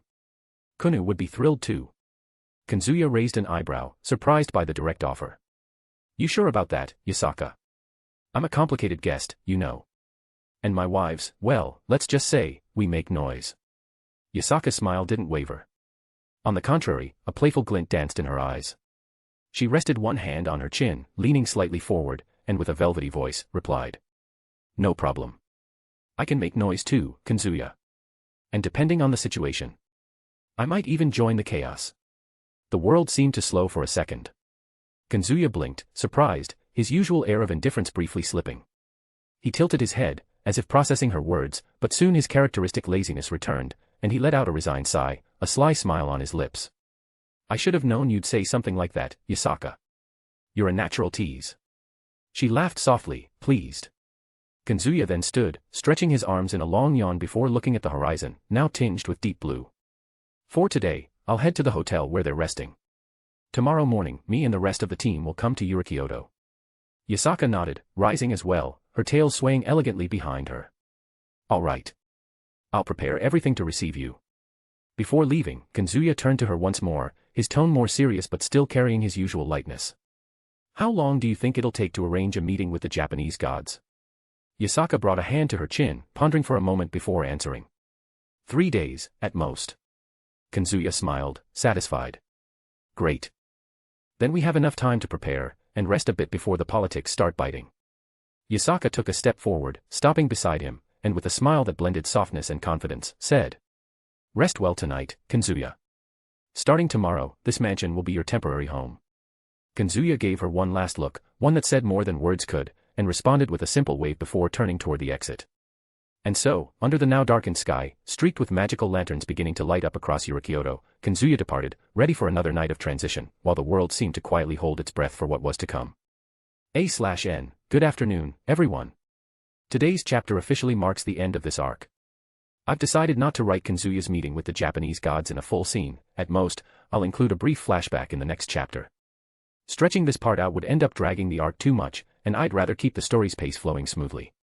Also, I'm eager to move on to the next month in the story, because that's when I'll start unveiling the real reason why Kazuya has the Fate Gacha ability and his connection to Ritsuka Fujimaru from his past life. So stay tuned, because the important revelations are coming. I want to share something important with you. After a long time, I was finally able to see a specialist, and my current goal is to reach $1,000, the first step to buying my hearing aid. I'm very close to reaching this goal, and any support makes a huge difference. Thank you from the bottom of my heart to everyone who follows me and gives me the strength to keep writing. Books for $2.99, you can read up to 5 chapters ahead, perfect for avoiding spoilers or just binging. Books for $5.99, you get full access to all content, no holding back. Chapter 84, Chapter 83, the days passed like leaves in the wind. Since the events in Kyoto against the heroic faction, an entire month had passed in the blink of an eye, like the shadow of a tree silently stretching at dusk. You swear it was still morning the last time you looked. In the meantime, a lot had happened. After his defeat at the hands of the strongest of humanity, Scathach took a full month to recover. Now, finally back in his role as one of the Four Mouths, he resumed his administrative duties in the demonic government. However, his prestige had taken a severe hit. No one knows exactly who started the rumors, but like a wildfire sparked by a single ember, the gossip spread quickly through the underworld. It was whispered, in hushed tones, that Scathach had returned as a eunuch. And, having been defeated by a human, the disdain only grew. Many demons, especially the prouder ones from the noble houses, began to look at Scathach with barely concealed contempt. To them, his defeat wasn't just a personal humiliation but an insult to the demonic hierarchy itself. After all, what kind of Mao is defeated by an ordinary human? Graphia, his wife, wasn't faring much better. Once celebrated as one of the most beautiful women in the entire underworld, her image took an almost irreversible blow after half her face was destroyed. As if the disfigurement wasn't enough, she began to be publicly humiliated on several occasions. It was said that whenever she tried to act arrogantly, perhaps in an attempt to reclaim the poise she once had, something inexplicable happened. She would involuntarily kneel, banging her forehead before the person she was trying to belittle. It didn't take long for certain demons to take advantage of this. Soon, the DevielNet was flooded with embarrassing videos of her being forced to the ground in front of figures who, in the past, would never have dared to even meet her gaze. Some nobles posted these recordings as trophies, while others simply reveled in the fall of the former strongest queen of the underworld. Though the videos didn't remain on the DevielNet for long, Scathach made sure to enlist Ajuka to ban them entirely. Not only were the humiliating recordings of his wife removed, but so were the videos of his own defeat to the so-called Holy King. The crackdown was so severe that even Chaldea's official account was banned from the platform. However, the measure was only a temporary fix. A few days later, Chaldea launched its own communication network, a technology so advanced that it not only replaced the DevielNet for many demons but was also adopted by nearly every pantheon. Thus was born the New Sphere, a system that quickly established itself as the new standard for supernatural interaction, not limited to demons or the few other factions that previously used the DevielNet.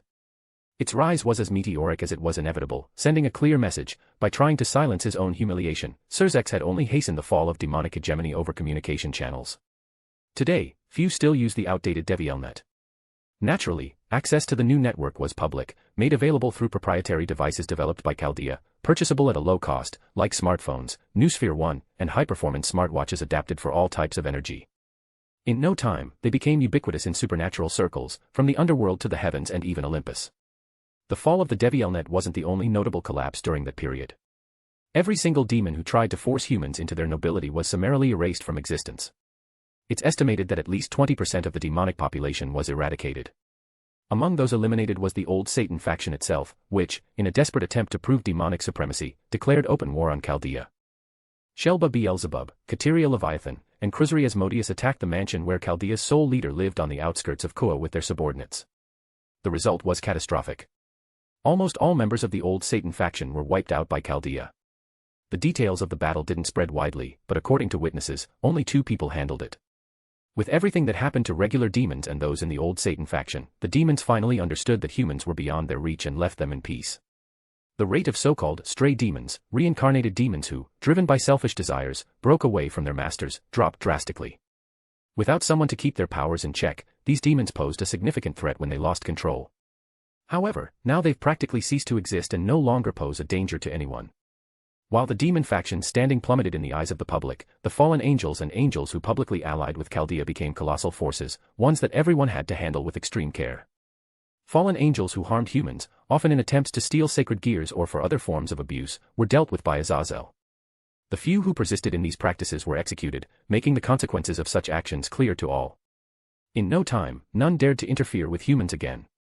Similarly, the most extremist believers in the church who caused harm were eradicated by the angels. Aside from these updates about Chaldea's official and unofficial allies and enemies, the focus remained on the human organization itself. About a month ago, during a visit to the yokai, they encountered the newly formed heroic faction, composed entirely of humans, and confronted them. The clash was swift and decisive, the faction was completely exterminated. The yokai faction then allied with them, and the Japanese gods joined the alliance after a discussion a few days later. In that discussion, a battle took place between Susanoo no Mikoto and Ryougi Kazuya, with the strongest of humanity emerging victorious, but beyond that, nothing too significant occurred. The Japanese gods and yokai soon adopted a policy of keeping humanity at peace. In less than a month, Japan became the safest country in the world for both humans involved in the supernatural and those unaware of its existence. As a result, many humans who were constantly hunted by Japan's supernatural beings gave Ryougi Kazuya the titles of Holy King and Guardian of Humanity. But that's a story for another time. In addition to the new technology developed by Chaldea and the established alliances, the organization also changed its base. After the old Satan faction's attack on the mansion in Kuoh, Chaldea's members abandoned the location. Since then, no one knows exactly where their faction is located. Rumors persist that their new headquarters is in an artificial dimension created by Ryougi Kazuya, but nothing has been confirmed. While what happened in the supernatural world was impressive, the events in the normal world were even more shocking. Chaldea established itself as humanity's greatest organization. It all began after solving the mysterious disappearance of one of the oceans. After that, the director convened the United Nations and presented an ambitious and terrifyingly concrete proposal. He didn't demand or threaten. Instead, he demonstrated, with irrefutable technical evidence and simulations, that Chaldea possessed technology capable of locating, neutralizing, and dismantling any nuclear arsenal on the planet, including those hidden in underground facilities, submarines, or military satellites. The first actions were diplomatic. Countries that agreed to cooperate had their arsenals deactivated by joint teams of Chaldea engineers and local technicians and were rewarded with access to clean technology, medical intelligence, and advanced infrastructure. Within a week, entire nations replaced their military might with defense systems based on artificial intelligence and orbital surveillance, all overseen by Chaldea. Those who resisted never knew the exact moment they were disarmed. Near-invisible drones, cloaked satellites, and particle interference weapons were used to disable entire silos without triggering a single alarm. Some considered retaliation, but they realized too quickly, their systems were compromised before they could even act. No bombs exploded, and no wars were started. The demilitarization didn't come through force but through the certainty that resistance was futile. And, for the first time in decades, the world breathed without fear of the red button. The destruction of nuclear arsenals should have ended the arms race. But, as always in humanity's history, the illusion of power doesn't die so easily.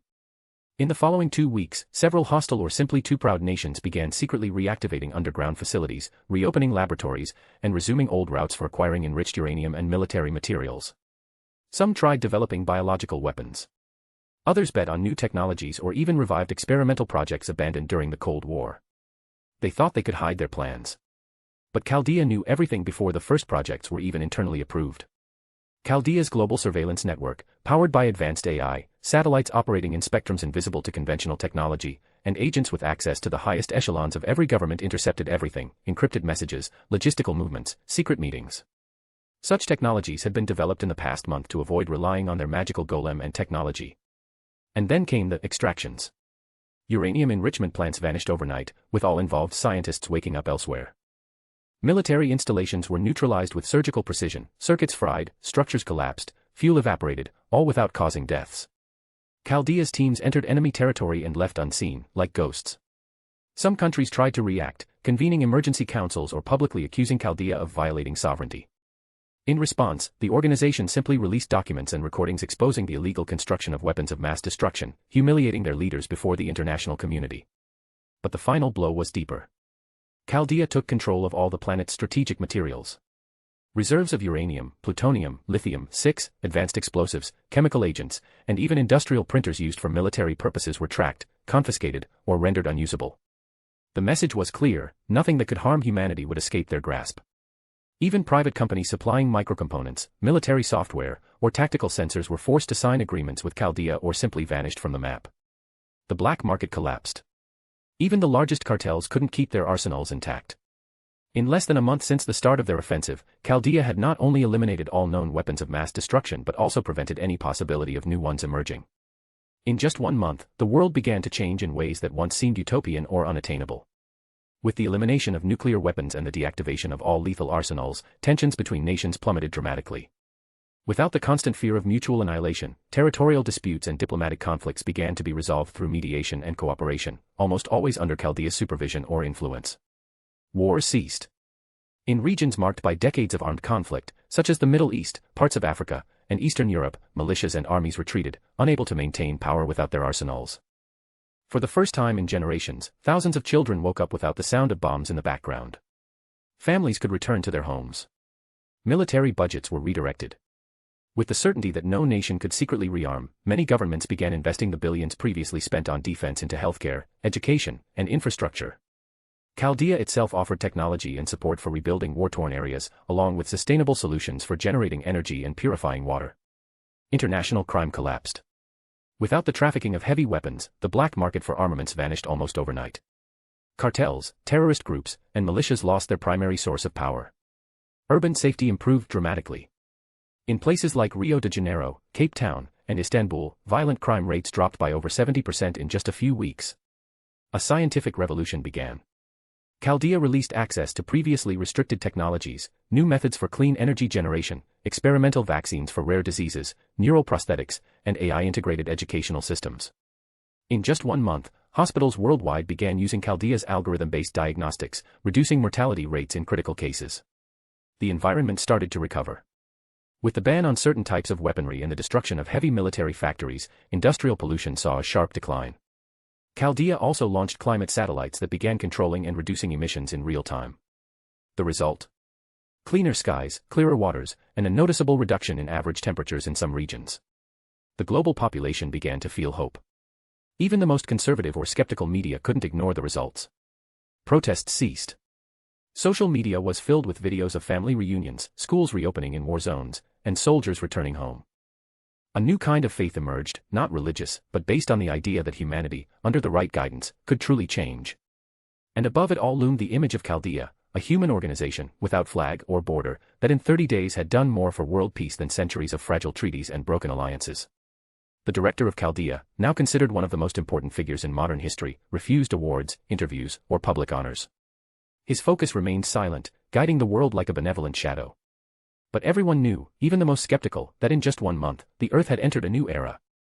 And with it came an unshakable certainty. As long as Chaldea existed, humanity would be safe. Location. In an unknown land stretches a desert of ice that knows no sound of spring. The eternally pale sky embraces a silent white plain where a howling wind weaves through icy mountains, carved over millennia like slumbering giants cloaked in snow.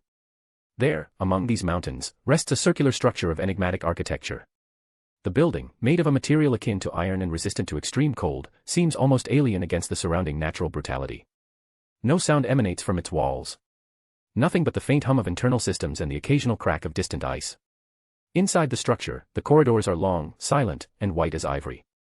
The polished floor echoes footsteps softly, muffled by the absolute stillness. Cold lights hang from the ceiling, casting a gentle, steady glow without shadows. Large windows reveal the frozen landscape, an endless expanse of snow dancing in the wind. Leaning against one of these windows, with a distant gaze and a thoughtful expression, was a young man no older than 18. This view really is nostalgic, no matter how many times I see it. Murmured the young man with a faint smile on his lips. This was Ryougi Kazuya.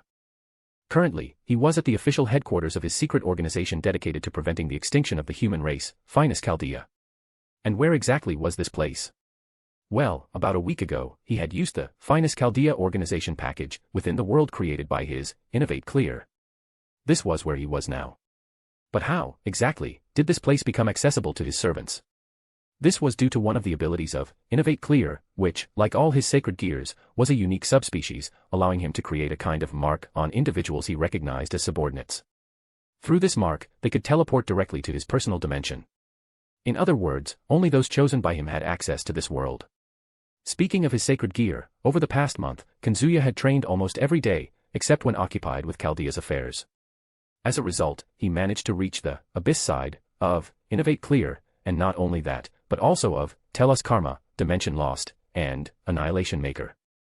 Furthermore, he mastered the True Longinus to the point of achieving True Idea, surpassing even the Balance Breaker stage. When he wasn't training, he dedicated himself to Chaldea's administrative matters, both in the human and supernatural worlds. And in his rare moments of downtime, he spent most of his time with his servants, who, visibly nostalgic, were happy to be back at the organization's facilities. That's how he spent the last month. His eyes scanned the interface of his unique ability. St. Quartz, 270/100, daily recharge. Would you like to perform a summon? Yes/no. Ever since he surpassed the 100 limit, that interface had been flashing before his eyes every day. It had been acting strangely all this time, as if something was building up, waiting. But instead of using one of his chances impulsively, he chose to wait. He waited patiently for an entire month. Now, the time had finally come. It was time to use it. Books for $5.99, you get full access to all content, no holding back. Thank you so much for your support, and see you in the next chapter. Chapter 85, Chapter 84, So, this is the truth. Kazuya took a deep breath, and his breath formed a small cloud in front of the frosted glass. Let's begin. The voice in his mind sounded firm, resolute. Yes. His eyes rested on the translucent screen before him, and with a more serious gaze, he decided to scroll to seek the answers he had long been searching for. Why had he been reborn in this world? Why did he possess the Fate Gacha ability? Trusting his heart, he used Tell Us Karma to obtain the answers to these questions.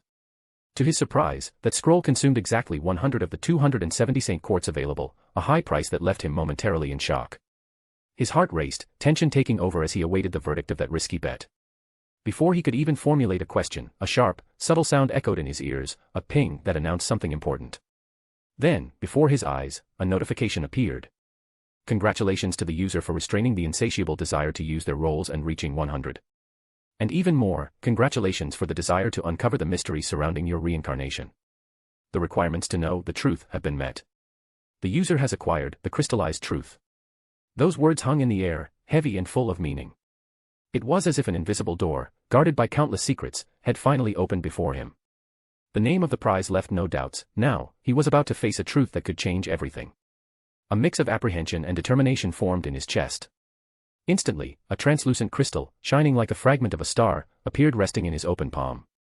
The soft light emanating from it seemed to pulse in rhythm with his racing heart. An almost ironic smile escaped his lips, and he murmured to himself, with a lightness bordering on disbelief. I bet the truth won't be anything simple. But at least, it'll be crystal clear. No sooner had he finished the sentence than the crystal began to vibrate and, in an instant, shattered into hundreds of tiny fragments, like a contained explosion of golden light. That shimmering energy condensed into a single beam that shot toward his forehead. The impact was like an electric shock that coursed through his mind, and Kazuya felt a wave of knowledge and images flood his senses, as if a curtain had been torn from his existence. He remembered everything. At the end of the Lost Belts, he had reached the limit of what a human could endure. After countless battles, betrayals, farewells, and the certainty that his body no longer obeyed as well as it once did, he faced the final obstacle, ORT. The final confrontation was not a glorious victory but an inevitable sacrifice. In the decisive moment, when death advanced like an inescapable embrace, he saw all his servants around him as he slowly faded away. Before, this memory had been somewhat blurry, but now it was entirely clear in his mind. After bidding farewell to Mashu and being taken by the embrace of death, his vision was consumed by a spiral. It wasn't something that could be described with simple words. Then, a blinding yellow light filled his entire field of vision. And then, without warning, his consciousness faded. When he awoke, he was no longer in Chaldea but in a familiar hospital, seeing the sweaty face of a woman who held him in her arms. Wait. He had been reborn into what he always believed was his first life. The shock left his mind numb. Now everything made sense. His passion for the Nasuverse bordered on the unusual, especially because he had found in it an unexpected refuge in creating modifications for an electronic game. A game that, in a strangely precise way, seemed to narrate his past life as Chaldea's master.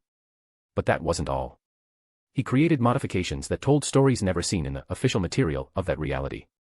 He always wondered where the ideas that came to his mind, so vivid, came from, but he always did his best to create them and valued them greatly.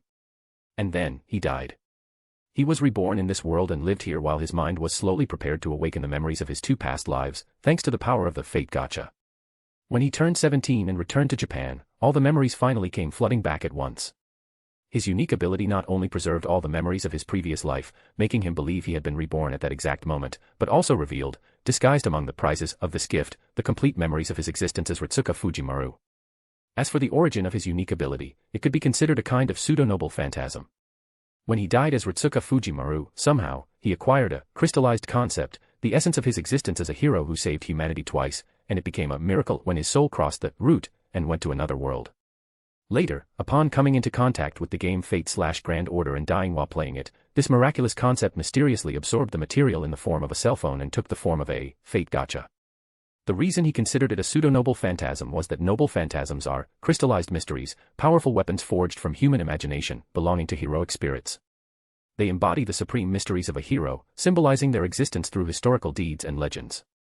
They can manifest as physical weapons, such as swords, spears, and bows, or support items, like rings and crowns.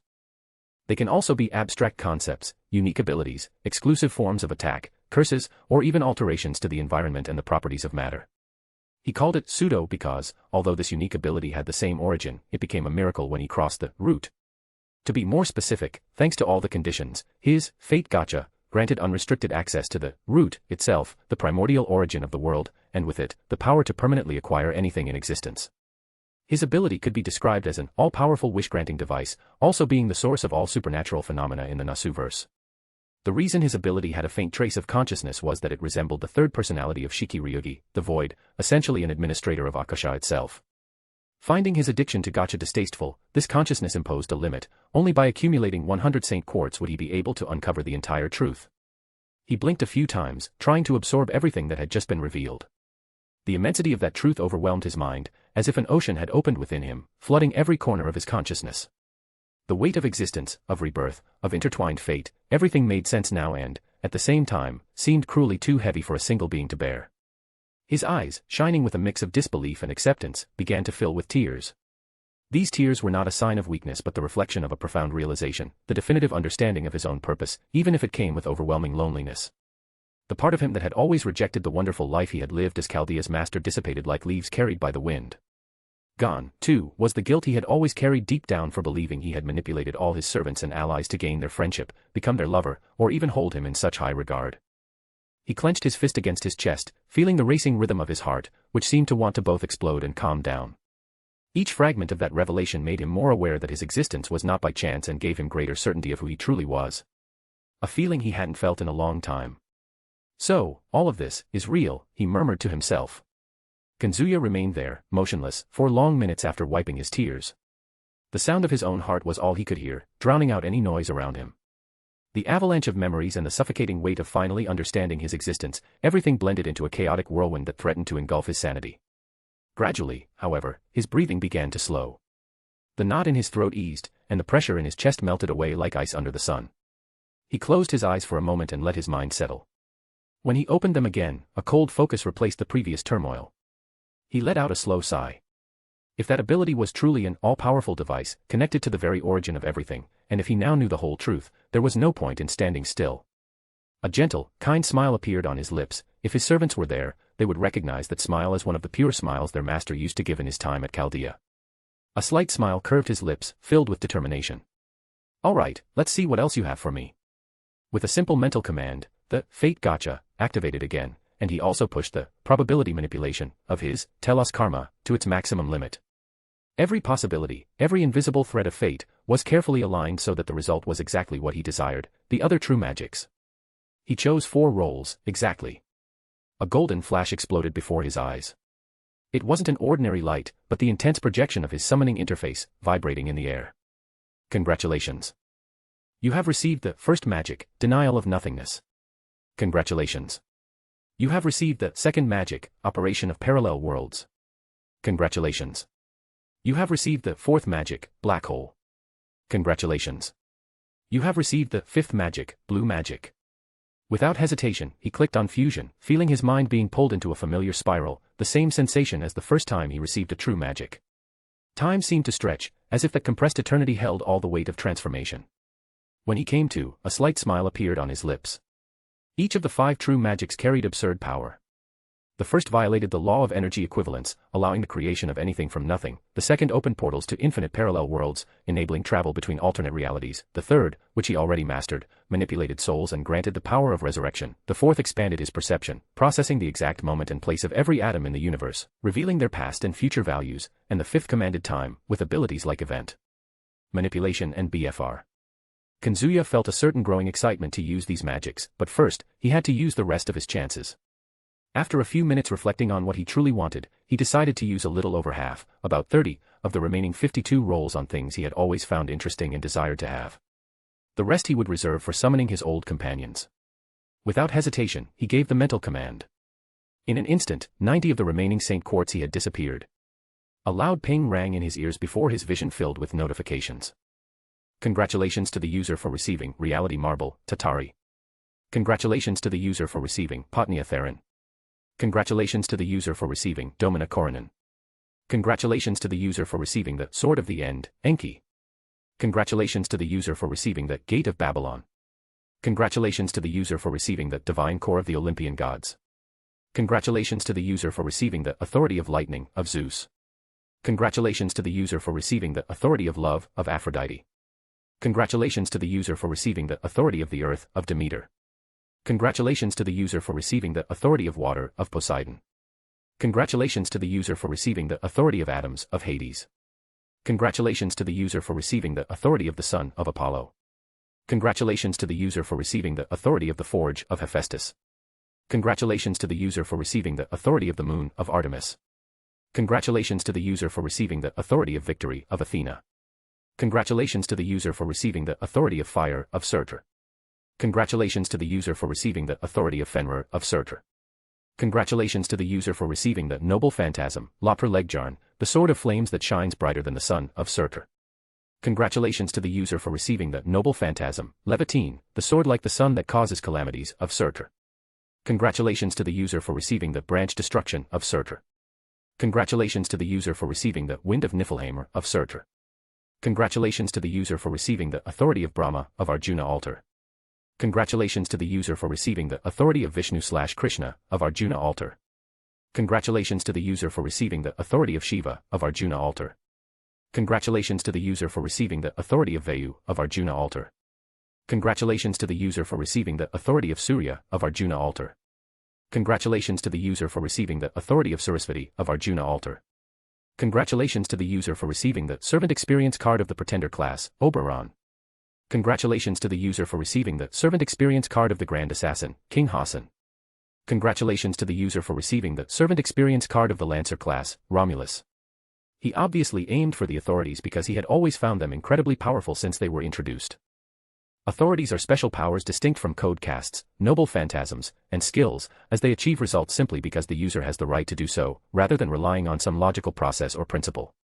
Authorities are world-building level powers and can include abilities like event manipulation, time manipulation, causality manipulation, manipulation of the concepts they embody, kingdom construction, and other powers at that level. The gods originally used their authorities during the Age of Gods to shape the world, build kingdoms, and advance civilization. The divine core of the Olympian gods was more of a test to see if he could obtain the divinity of the machine gods, which he remembered struggling to face. BB's abilities and the reality marble were a must-have to become truly powerful. Of course, not to mention Gilgamesh's Gate of Babylon and Enki, which he always thought were insanely awesome. As for Surtur's noble phantasms, his abilities, and the experience cards of the three servants at the end, he chose them because he always thought King Hassan, Oberon, and even Romulus were awesome. Kazuya didn't waste time. With a simple and precise mental command, he selected Fusion. The world around him seemed to fall completely silent, he couldn't even hear the sound of his own heart anymore. Then, the authorities, the noble phantasms, and the legendary existences of King Hassan, Oberon, and Romulus crashed onto his soul like a cosmic avalanche. The weight on his mind was so immense that he was forced to step away from the summoning interface and sit in the wide sill of the closed window. The cold glass against his back did little to ease the sensation of burning from within. 5 minutes passed. When he finally absorbed everything, a sigh of relief escaped his lips. That was intense, he murmured to himself, before opening the transparent summoning screen again. Now it was time to summon his servants. He admitted he was anxious. Finally, to be able to meet Mashu again. Scroll writer's notice, balance. Never heard of it. So, folks, remember that fragile concept called narrative balance? Yeah, it went straight to hell the moment the origin of the Fate Gacha was revealed.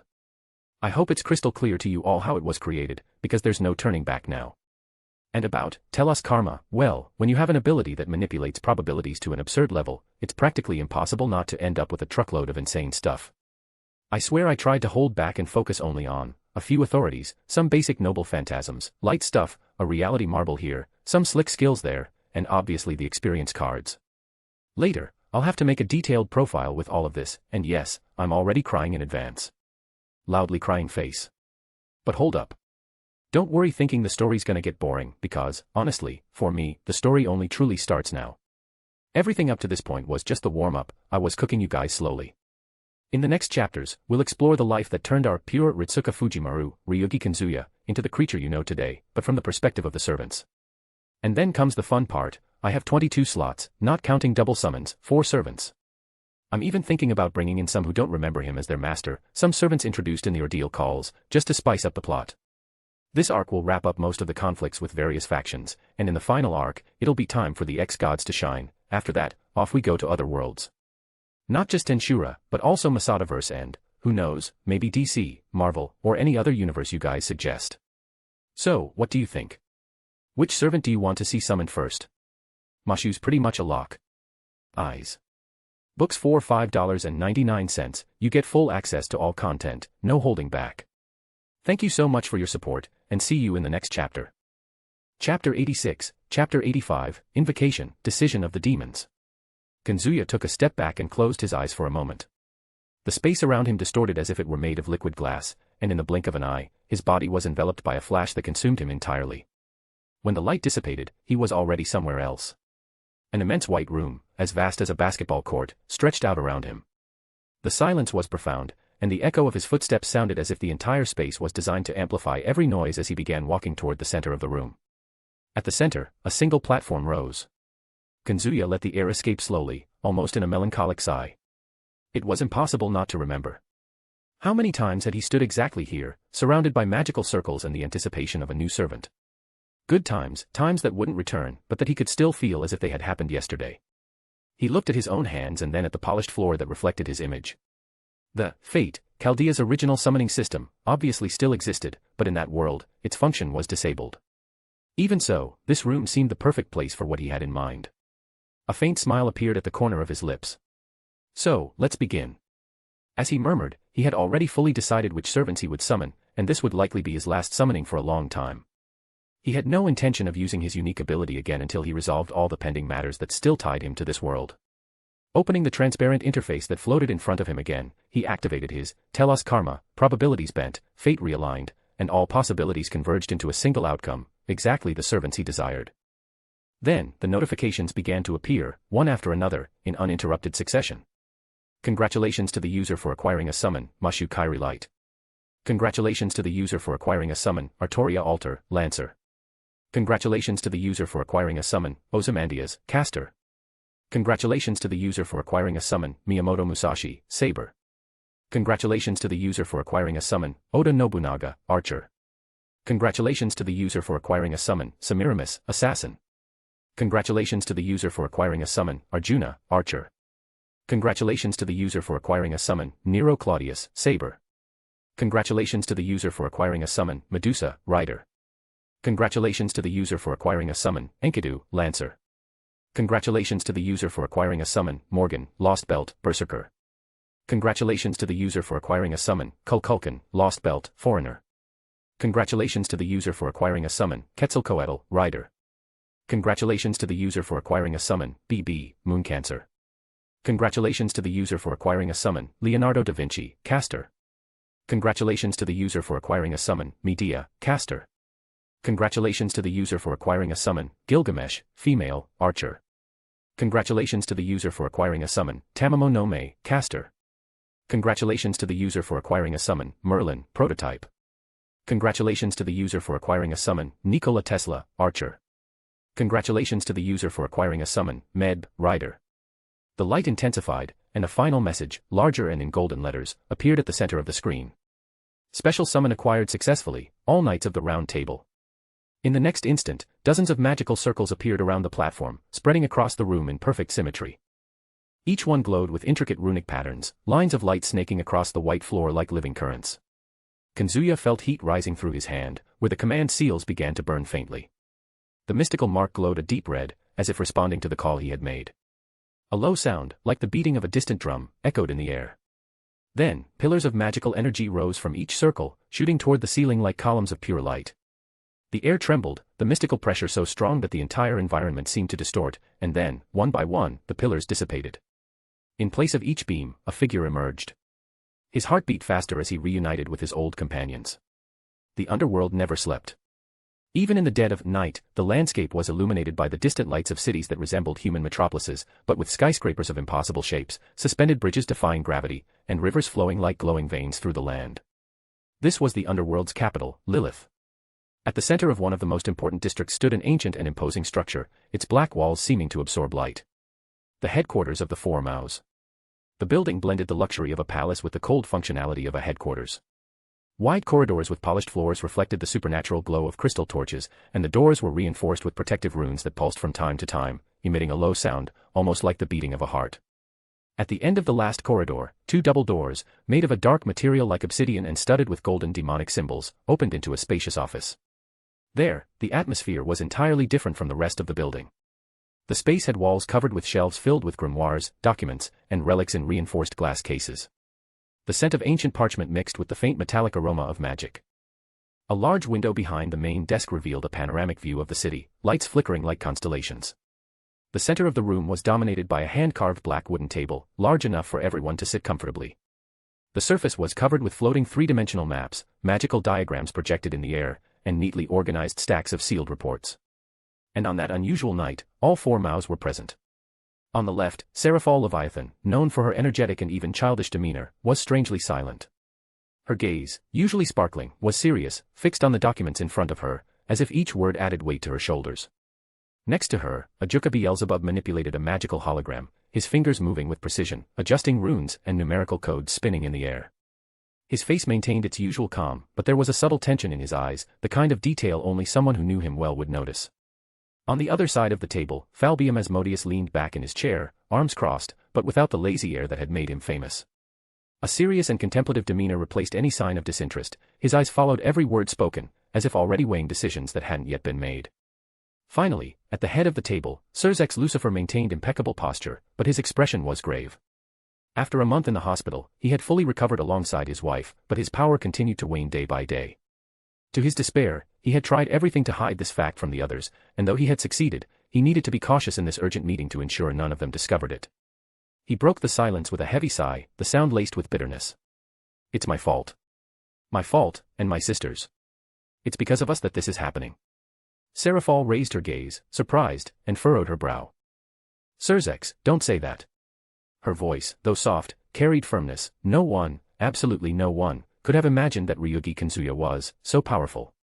And even less that he was monstrous to that extent. Falbium let out a slight huff, uncrossing his arms to gesture. Monstrous is an understatement.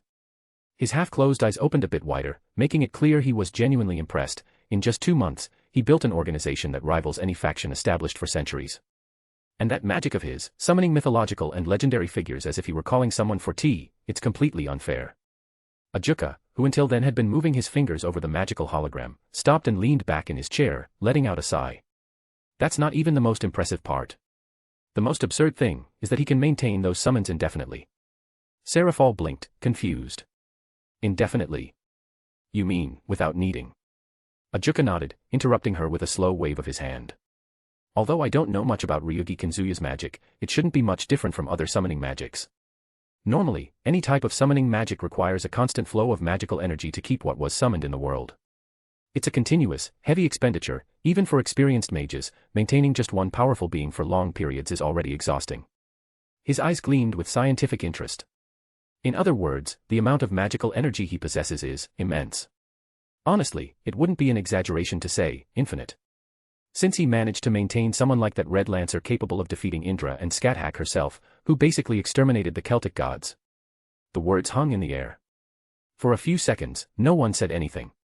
The only sound was the faint hum of the magical diagrams projected on the table. Then, Scathach raised his gaze, and for the first time in that meeting, his eyes carried something more than concern. There was a cold, murderous intent in them. We're straying from the main issue. We need to decide what we'll do about our relations with the other factions, which have rapidly deteriorated due to the rise of Chaldea. The past month had been a true hell for the Underworld, both literally and ironically. All the factions they had ties with had cut connections, fearing being listed as potential enemies of Chaldea. As if that weren't enough, many adversaries took the opportunity to launch attacks, both economic and military, against their faction. Fortunately, Ajuka and Sarafal had handled the crisis efficiently.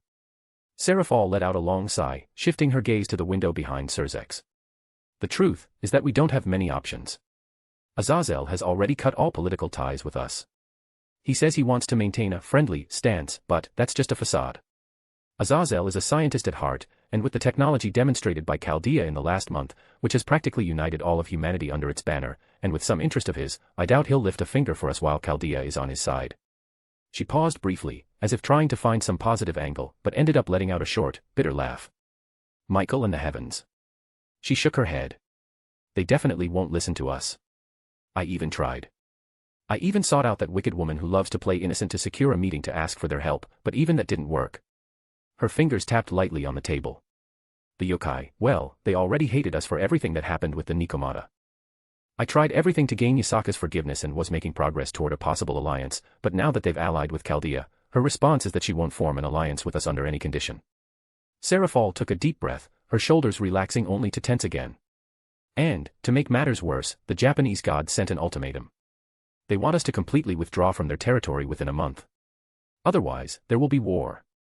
When we made the agreement with them years ago about ceding control of Kuoh, we should have expected that sooner or later this would happen, since we basically threatened them into giving up the territory back then. And now that they have powerful allies, if a war breaks out, we're destined to lose. Silence fell over the room like a weight. As she spoke, Sarafal's usual vibrant energy faded, replaced by a shadow on her face. Falbium, who had remained silent until then, leaned forward, resting his elbows on the table. At this rate, we'll be cornered. No allies and so many enemies, this is bad. He said, his voice deep but unhurried, as much as I dislike the idea, maybe we should try the most obvious path. The truth was that due to the arrogance of many demons in the past and even today, they had made many enemies. Olympus, the Egyptians, and even the Chinese were part of that list. Ajuka raised an eyebrow, curious. And what would that be? Arrange a meeting with Ryougi Kazuya.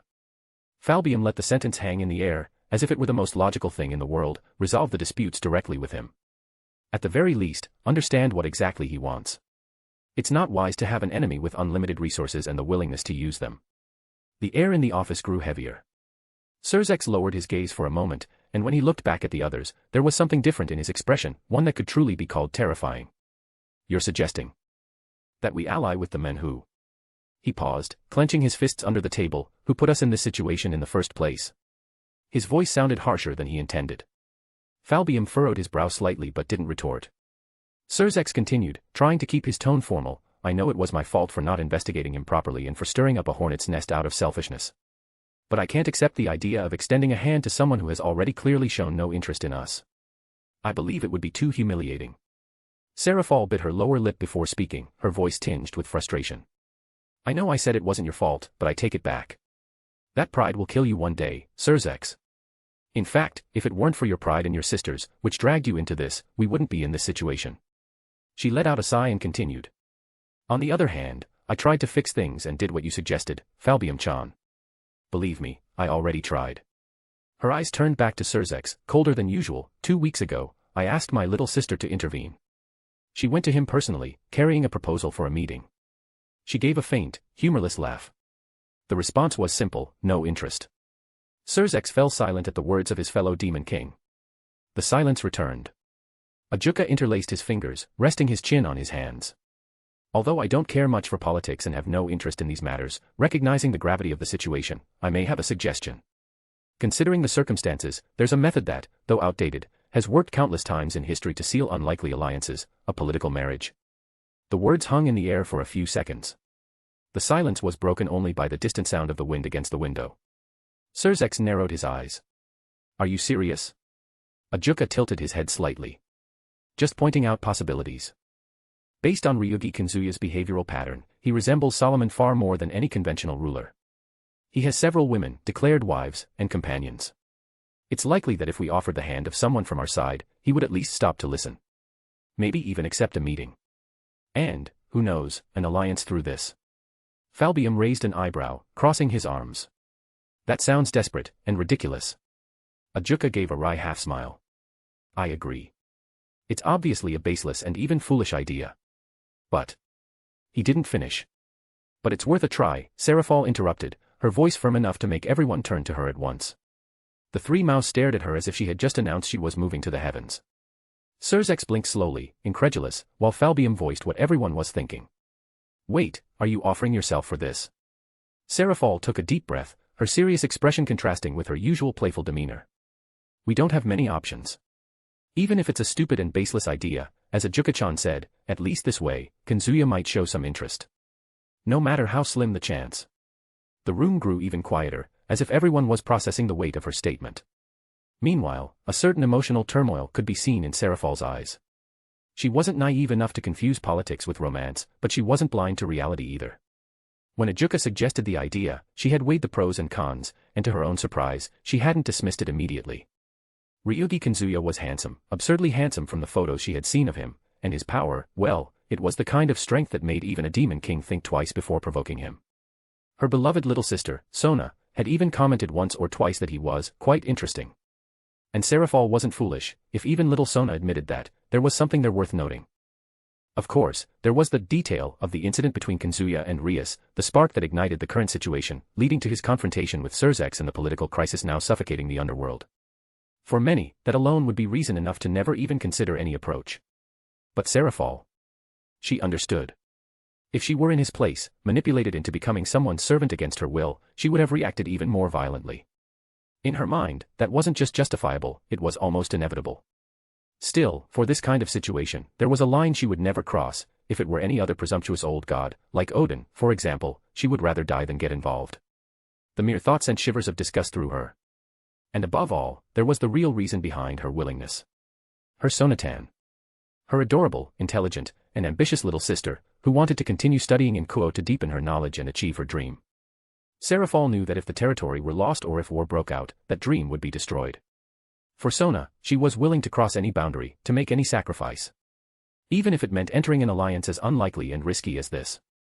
Deep down, Sarafal had already made her decision, no matter how humiliating it might seem to others, if it secured her Sonatan's future, she would do it. After a few moments of silence, Ajuka sighed, closing his eyes for a moment before sliding his hand into an ethereal space that opened beside him, an almost invisible tear in the air where geometric symbols spun silently. From there, he pulled out a long, narrow box made of a material that looked like glass. The surface emitted a soft glow, shifting between shades of emerald green and gold. He placed the box on the table with a dry clack, drawing everyone's attention. This, he said, lightly tapping the lid with his fingers, is the result of all my scientific research and even my work on magic. And, of course, a complete set of evil pieces. Falbium raised his eyebrows, genuinely surprised. I never thought you'd part with that. Sarafal touched the glass. You want me to take this to him as a dowry? Ajuka interrupted, cutting to the chase. Kazuya has shown genuine interest in Azazel's research.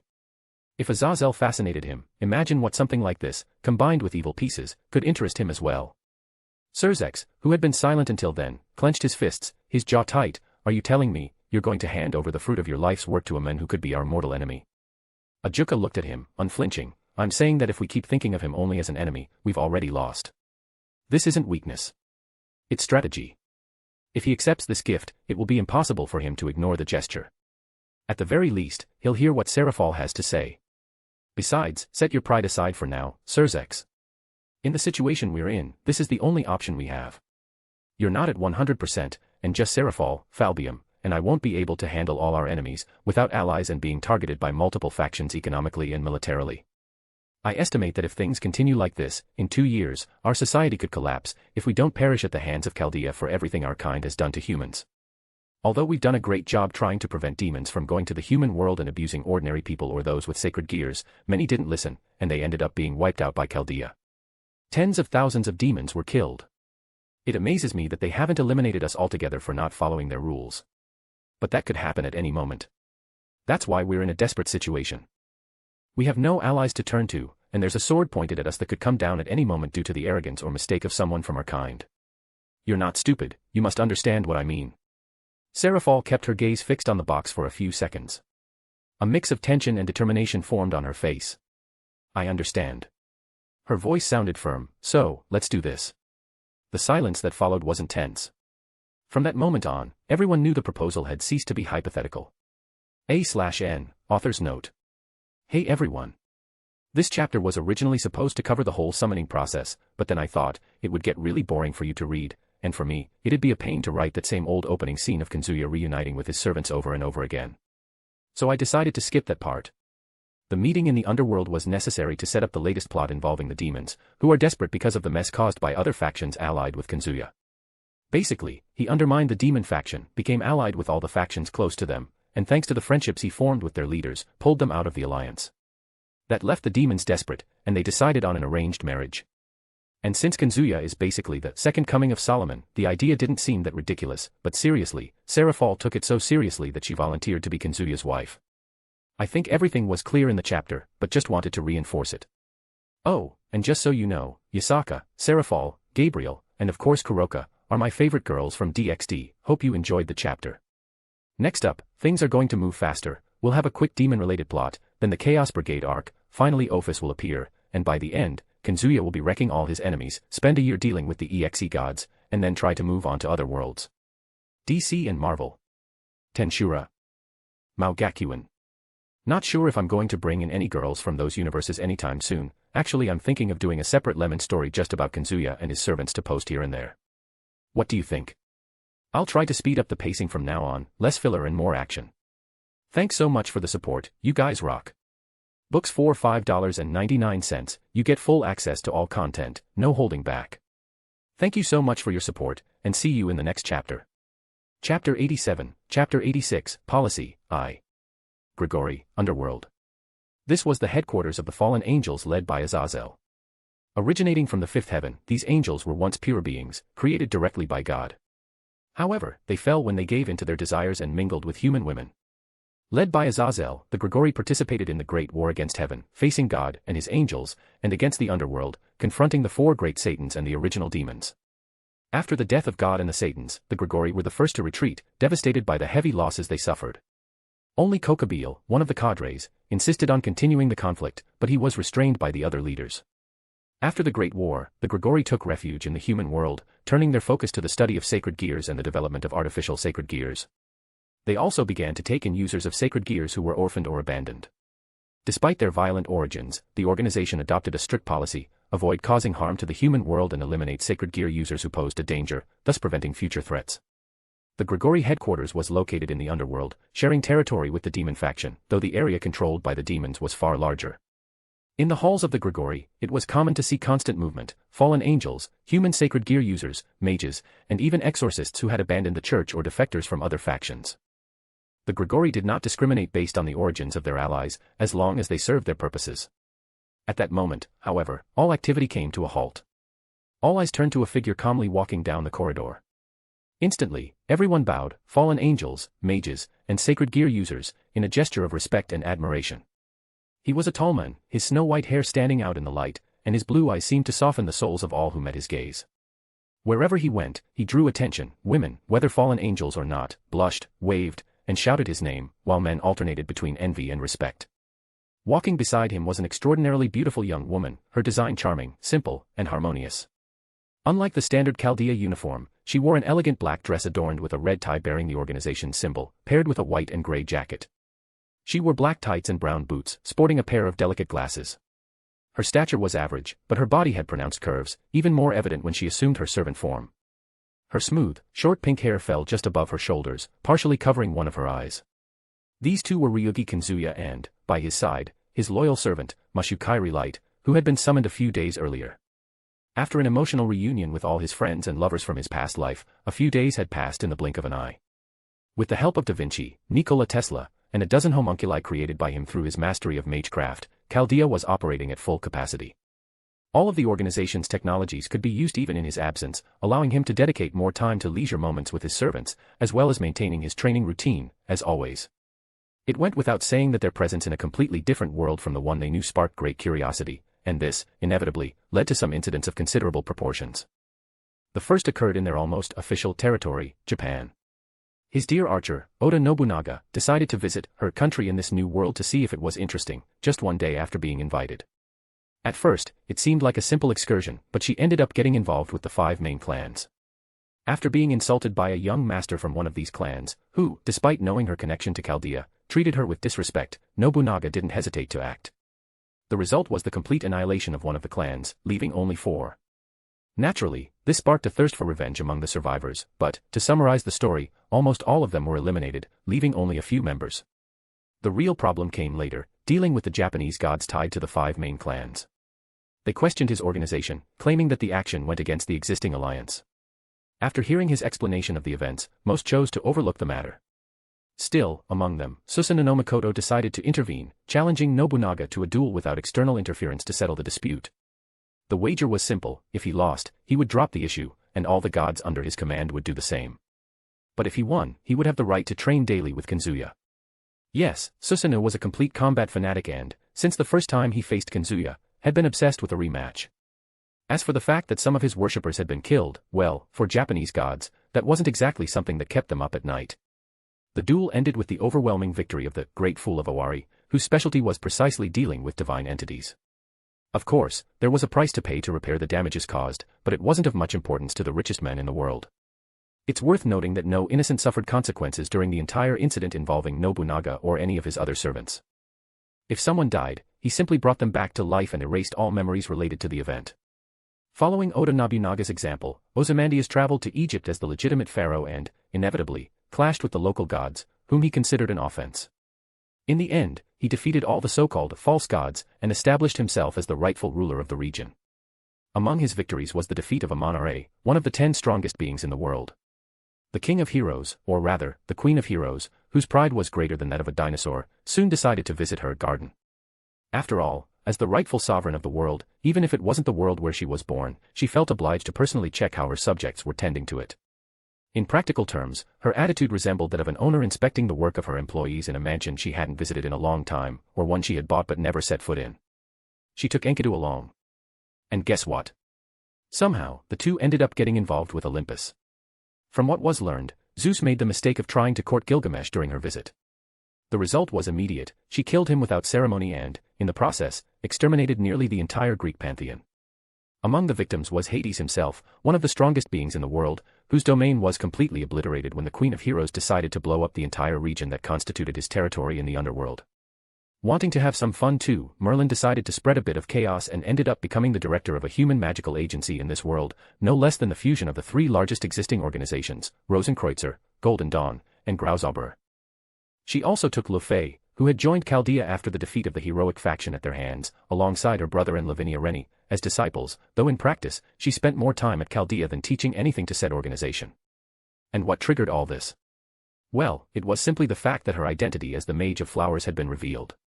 The name Merlin was known in every corner of the planet, bearing the title of King of Mages. Merlin Ambrosius, the man who, alone, founded the entire mage faction. A human who took the knowledge of devil's magic and shaped it into a form usable by ordinary people, a true legendary mage. Any mage would dream of learning from someone so extraordinary, and they all had that opportunity. The fact that the mage in question was, in fact, a woman and, moreover, one of the summons of the strongest human in the world didn't bother anyone. On the contrary, the news was received with enthusiasm, especially because it allowed them to work directly with the Summoner of Miracles, the greatest summoner mage in the world and also the most powerful human in history. Thus, the Mage Association, subordinate to Chaldea, was born, but that's a story for another time. Although the departure of some servants caused problems for him, it also prevented others, such as the 5 main clans or even Hades, considering what he knew about the future of that world. Not all followed this pattern, however. For example, Da Vinci and Nikola Tesla remained in their laboratories, dedicated to experiments. Meb often stayed close to him at Chaldea, which sometimes led to more intimate situations with Ishtar, occasionally turning into a threesome, or even a foursome when Ereshkigal got involved. BB invented all sorts of strange and fun things, often accompanied by Medusa herself. Medea also spent her time in her room, trying to share moments with him. Musashi enjoyed drinking and training in the art of the sword by his side, while Mordred occasionally joined in the activities. Curiously, summoning all the Knights of the Round Table also brought forth the Night of Betrayal, adding to the chaos. Speaking of the Knights of the Round Table, most of them followed Salter, Altria, or Altria Alter, seeking orders or serving them as loyal subordinates. Tamamo no Mae was always dedicated to fulfilling her duties as a wife, which often clashed with Nero. On the other hand, he ended up being the center of some memorable intimate bets between the two, who competed for his attention to see who was the better wife. Semiramis, on the other hand, was a bit more reclusive but always called him to her room to brush her hair or simply lie on her lap while they talked. Quetzalcoatl and Kukulkan were a case apart. After realizing the current level of his power, Quetzalcoatl became interested only in having a sort of lucha libre with him, whether in combat or more intimately in the bedroom. As for Kukulkan, the last lover he had won in the final lost belt of his life, she demanded moments alone with him, taking every opportunity to be together. Finally, there was also Morgan, who wanted to be by his side at every possible moment, as his one and only legitimate wife. Fortunately, he managed to have only Mashu accompany him to this meeting. Convincing all the other servants, who wanted to spend time with him and vie for attention amidst the constant growth of his harem, was quite a complicated task. As Kazuya walked through the halls of the Grigori, lost in thoughts about recent events and future strategies, he felt a presence beside him gently touch his arm. "Senpai, you're overthinking again," said Mashu, in a firm but gentle tone. Her purple eyes, attentive, met his through the pink strands falling over her face. He smiled faintly, turning his attention to her. "Ah, you're right, Mash.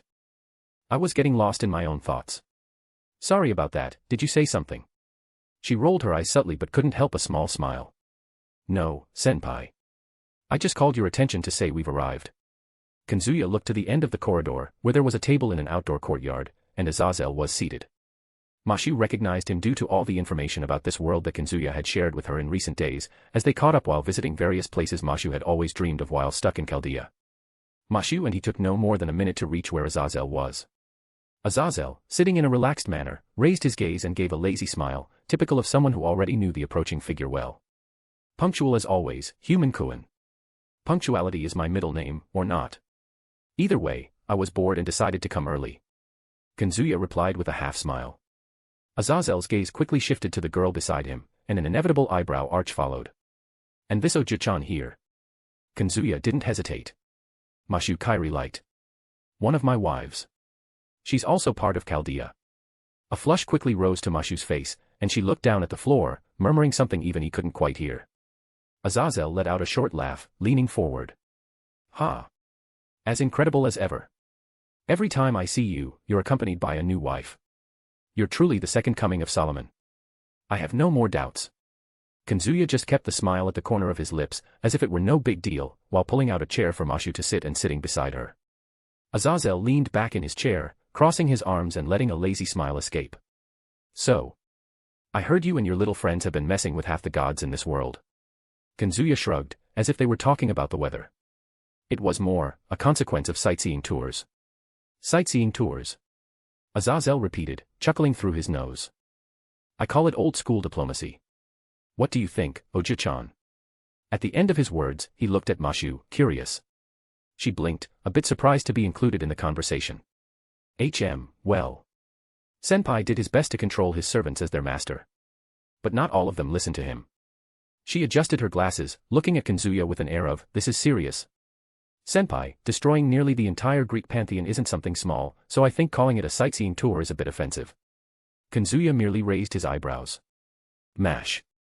If you think about it, no one's going to miss Zeus. Azazel burst out laughing, slamming his hand on the table. That's one I can get behind. That old pervert deserved it. But. His gaze sharpened. You know these things have a ripple effect. Some factions will want to get closer, others will keep their distance. There are already rumors circulating that Brigade Cows has their eye on you and is planning something regarding your relationship. Rumors are always around. Kazuya replied, pulling something from his pocket. But since we're exchanging gossip, I brought something you'll like. He placed a USB drive on the table and slid it toward Azazel. Chaldea's research on a good portion of our technology, as you asked. Azazel's eyes lit up like a child receiving candy. Oh, you know how to please me, human Kuin. He twirled the USB drive in his fingers before carefully pocketing it. And in return, he pulled another USB drive from his coat's inner pocket and placed it in front of Kazuya. Recent discoveries about lost sacred gears, incomplete records of some unique models, and some rumors about prototypes created by God before the Great War, but which he never finished. I always thought it was somewhat useless knowledge since they're just the old man's scribbles, but who knows, it might be useful to you. I encoded it for computer access to make it easier. Mashu looked at the small device with curiosity. Kazuya observed it for a few seconds, then picked it up and pocketed it before saying, anyway, let's stop beating around the bush. Azazel, the official reason I'm here. I have a proposal for you. A/N, author's note. In this chapter, I wanted to bring some progress to the plot while gradually showing Kazuya's relationship with his servants, so everything flows more naturally. So relax, everyone will get their screen time in this final arc. So, what do you think of this new style? Books for $5.99, you get full access to all content, no holding back. Thank you so much for your support, and see you in the next chapter. Chapter 88, Chapter 87, Policy, 2. Kazuya and Mashu stood up from the table after about 2 hours of meeting with Azazel, but before they had a chance to leave, the leader of the fallen angels interrupted them. Before you go, human Kuin, I forgot to tell you something. Azazel interjected, raising his hand with a mischievous smile, something I need to tell you. The demons have been looking for me. Several times. Just yesterday, about 3 attempts to contact me. Kazuya slightly furrowed his brow. Demons? For what? They want to arrange a meeting with you. Azazel leaned back in his chair, and from the way they talked, I think they have a pretty interesting proposal. Who knows, you might even like it. Kazuya fell silent for a few seconds, looking at Mashu as if gauging her opinion before deciding. What do you think, Mashu? Considering everything I've told you so far about our involvement with the demons. She adjusted her glasses, visibly thoughtful. Well, I don't think it would be bad to accept. At least we could hear what they have to say before deciding anything. But I don't think I want to see that Scathach guy who tried to manipulate you, senpai. I feel like I'd want to punch him in the face. Did you hear that? Kazuya gave Mashu a strange look. She seemed as aggressive about this as she had been during the sixth singularity, probably because it involved him and the fact that he had almost become a slave to the demons. Azazel laughed. Ha ha ha ha ha, no need to worry, Oja-chan. It's not Scathach who wants to meet with Chaldea, but their foreign affairs Mao, Sarafal Leviathan. Kazuya turned his gaze back to Azazel. All right. Set up the meeting then. Any specific time? Azazel asked. Tonight. At the usual bar. A satisfied smile spread across Azazel's face. Ha. I knew you'd say that. Kazuya smirked, a glint passing through his eyes. In his mind, the meeting that night with Sarafal Leviathan had already played out in countless ways, each possibility explored and calculated through his fourth magic, a power that granted him something very close to omniscience. The mastery of the fourth magic is known as the omniscience and omnipotence of atomic structures. In simple terms, it grants the user an unimaginable processing capacity, allowing them to understand, with absolute precision, the location and momentum of every atom in the universe, as well as their past and future states. Beyond observation, the fourth magic enables the manipulation of the position and momentum of any atom. For example, the user could identify the exact trajectory and speed of the fragments of a glass window the moment it shatters, observation phase, and then alter those trajectories to prevent them from cutting a bystander's throat, manipulation phase, thus avoiding their death. Another aspect of this power is the manipulation of vectors. Since the fourth magic tracks the position of any atom in the past or future, and knowing that motion is defined by magnitude and direction, it naturally allows for the control of Euclidean vectors with absolute precision. But its most impressive effect is the so-called event horizon. By knowing the position and momentum of every atom at any point in time, the user can mentally model, with near-infinite processing, all positions, velocities, energies, and interactions in existence. This allows them to predict with absolute accuracy any physical event that has not yet occurred. Simulate all possible lines of causality and identify which one will become reality. Calculate not only trajectories but also the cascading consequences of every action, whether it's the fall of a leaf or the outcome of global military movements. The only theoretical limitation lies in events tied to conscious will, whose unpredictability stems from the complexity of mental processes. However, since the fourth magic also allows the modeling of neurochemical reactions in any brain, and neurons are, after all, atoms, even human decisions can be predicted before they happen. Along with many other interesting effects. He only snapped out of this state of contemplation when he heard Mashu's soft, yet concerned voice. "Senpai, is everything okay?" He blinked, returning to reality, and looked at her with a calm smile. "Yeah. I just got a bit distracted." Shortly after, now far from the fallen angel's headquarters, Kazuya and Mashu walked side by side through the small island of Miyajima. The salty scent of the sea mingled with the faint aroma of incense drifting from the Itsukushima shrine.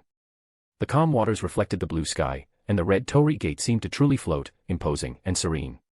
They crossed the wooden boardwalks leading to the prayer hall, stopping briefly to watch tourists and monks pass by. Then, they continued through the narrow streets, where small shops sold souvenirs and traditional sweets.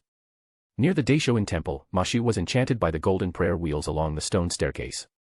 "Wow. Senpai, I read in some books that spinning each of these while climbing brings blessings." She looked at Kazuya with a shy smile. "Can we try?" Kazuya raised an eyebrow but eventually gave in. "Why not?" The two began to climb, slowly spinning each prayer wheel. The soft, metallic sound echoed through the air, mingling with the distant chime of bells. Halfway up, everything was peaceful, until a small group of curious deer, typical of the island, appeared. One of them got too close to Mashu, sniffing the bag she was carrying. Senpai. It's trying to steal my stuff." Mashu took a step back, laughing nervously. The deer, persistent, shoved its snout into her coat pocket, trying to grab a pack of cookies she had bought earlier. Before Mashu could shoo it away, another deer approached from the side, staring at Kazuya as if expecting a snack too. Kazuya sighed, materializing some food out of thin air and offering a piece. "Here. Just don't tell the others." It was futile. Within seconds, two more deer appeared, surrounding them. Mashu, laughing, gave in and fed one of them. The simple, unexpected moment brought a light air to the morning, a stark contrast to the political tension awaiting them that night. After escaping the deer's ambush, they took the cable car up to the top of Mount Misen. The cable car carried them slowly to the summit, the cabin swaying gently with the soft sea breeze. From up there, Miyajima looked like a small jewel resting on sparkling waters, the red torii now appearing tiny, floating between the deep blue of the ocean and the green of the hills. In the distance, Hiroshima stretched out like a watercolor painting softened by the light summer mist. When they reached the platform, they disembarked and followed a narrow trail surrounded by pine trees, the breeze carrying the scent of resin and sea air. The only sounds were the rustling of leaves and the distant chirping of birds. Eventually, they found a natural lookout point, a rocky outcrop offering an almost surreal view of the Seto Inland Sea. The place was surprisingly empty. It was just the two of them, as if the world had decided to give them that moment of peace. Kazuya sat down first, resting his arms on his knees, and Mashu soon settled beside him, their shoulders touching. For a few minutes, they simply gazed at the horizon. The sky was a pure blue, with white clouds drifting slowly, casting moving shadows over the rippling surface of the sea. Kazuya couldn't help but let his thoughts drift back to his past life. As a teenager, he had lived on this island, where he had fled after leaving his mother's apartment. That's why he chose to come here today. With everything that had happened lately, he hadn't had a single moment to revisit the place he had once called home after escaping the hell of his old life. "It's beautiful," Mashu said in a low voice, as if speaking too loudly might ruin the moment. "It's been a while since we just looked at something like this. No rush. No urgency after another." Kazuya gave a small smile. "I think the last time was before all the Lost Belt problems. And even then, it wasn't as calm as this. Honestly, it never was. We always had one problem after another to deal with and the constant pressure of having to save humanity." Mashu nodded, adjusting her glasses. Since I came to this world and returned to your side, senpai. Sometimes I think about everything we've been through. Fuyuki, Orleans, Septim, Okeanos, London, E pluribus unum, Camelot, and, of course, Babylonia. She looked at him. Senpai, we've really changed a lot since the beginning. Especially you. He chuckled softly. Yeah, I've definitely changed. But you've changed more than you think, Mashu. When we first met, you could barely speak without getting nervous. Now here you are, yelling at fallen angels and wanting to punch one of the most influential kings of the underworld. She blushed slightly, looking away. I just don't like it when people try to use you. I don't care if it's Surzex, a god, or some self-important nobody. I know. Kazuya placed his hand over hers, intertwining their fingers, and I'd do the same for you. A comfortable silence stretched between them, filled only by the sound of the wind. Then, Kazuya broke the pause, but going back to what we were talking about earlier, you're not the only one who thinks about these things, Mashu. I still remember the Lost Belts. I never imagined we'd have to face entire worlds to restore our own. Each one with people who just wanted to live, even knowing their fate was to disappear. Mashu sighed, her gaze growing distant. Anastasia. Ivan. Scathach, Scotty, all of them. In the end, even when they knew they'd lose, they didn't give up fighting for their world. And we had to be the ones who. She bit her lip, her voice wavering. We had to be the ones who erased those worlds. It wasn't us who chose that role. Kazuya squeezed her hand a little, but if we hadn't done it, our world would have disappeared too. And all the people we saved in the singularities, all the history we protected, it would have been over. She nodded slowly. I know, but it's still hard to swallow. Especially when I remember how some of those farewells went. Kirshtaria, even him. I think I learned a lot about the weight of carrying impossible decisions. Kazuya put his arm around her shoulders, pulling her closer. That's the kind of thing only someone with a strong heart can say. You didn't just survive all of that, Mashu. You stayed yourself. And that's something I admire more than any skill you have on the battlefield. Mashu rested her head on his shoulder, and for a few moments, she just listened to the steady beat of his heart. The breeze gently tousled her hair, and the scent of salt and pine leaves mingled in the air. Senpai. Her voice came out almost in a whisper. If it weren't for you, I don't think I'd have ever found the courage to be more than a shield. I never would have believed I could protect someone and still smile in the process. He looked at her, serious. And if it weren't for you, Mashu, I wouldn't be here now. Not just physically, but mentally. After everything we've seen, everything we've done, having you by my side is what kept me sane. She lifted her gaze, her lilac eyes shining in the daylight. So. I guess that means we saved each other, didn't it? Yeah. He smiled, and we'll keep doing that, no matter what comes. Mashu bit her lip, as if hesitating, but then relaxed her face and leaned closer. Kazuya didn't pull back. On the contrary, his hand rose to gently caress her face. Mashu. She closed her eyes, and he did the same. The first touch of their lips was soft. Mashu's lips were gentle, with a faint sweet taste from the cookies she had eaten earlier while laughing at the curious deer. The initial hesitation didn't last long. Kazuya leaned in, deepening the kiss, and Mashu responded with equal intensity, their lips parting in a silent invitation. He accepted, and his tongue met hers in a slow, exploratory movement, a sudden warmth coursing through both of them. The kiss took on a life of its own, turning into an intimate and fluid dance. Kazuya's hand slid from her cheek to the nape of her neck, his fingers tangling in her lilac hair and pulling her gently closer. He felt her muffled sigh against his mouth, a vulnerable yet determined sound, as if she were giving herself fully without losing her strength. Mashu, in turn, rested her hand on his chest, her fingers pressing against the fabric of his shirt to feel the warmth of his skin and the quickened rhythm of his heart.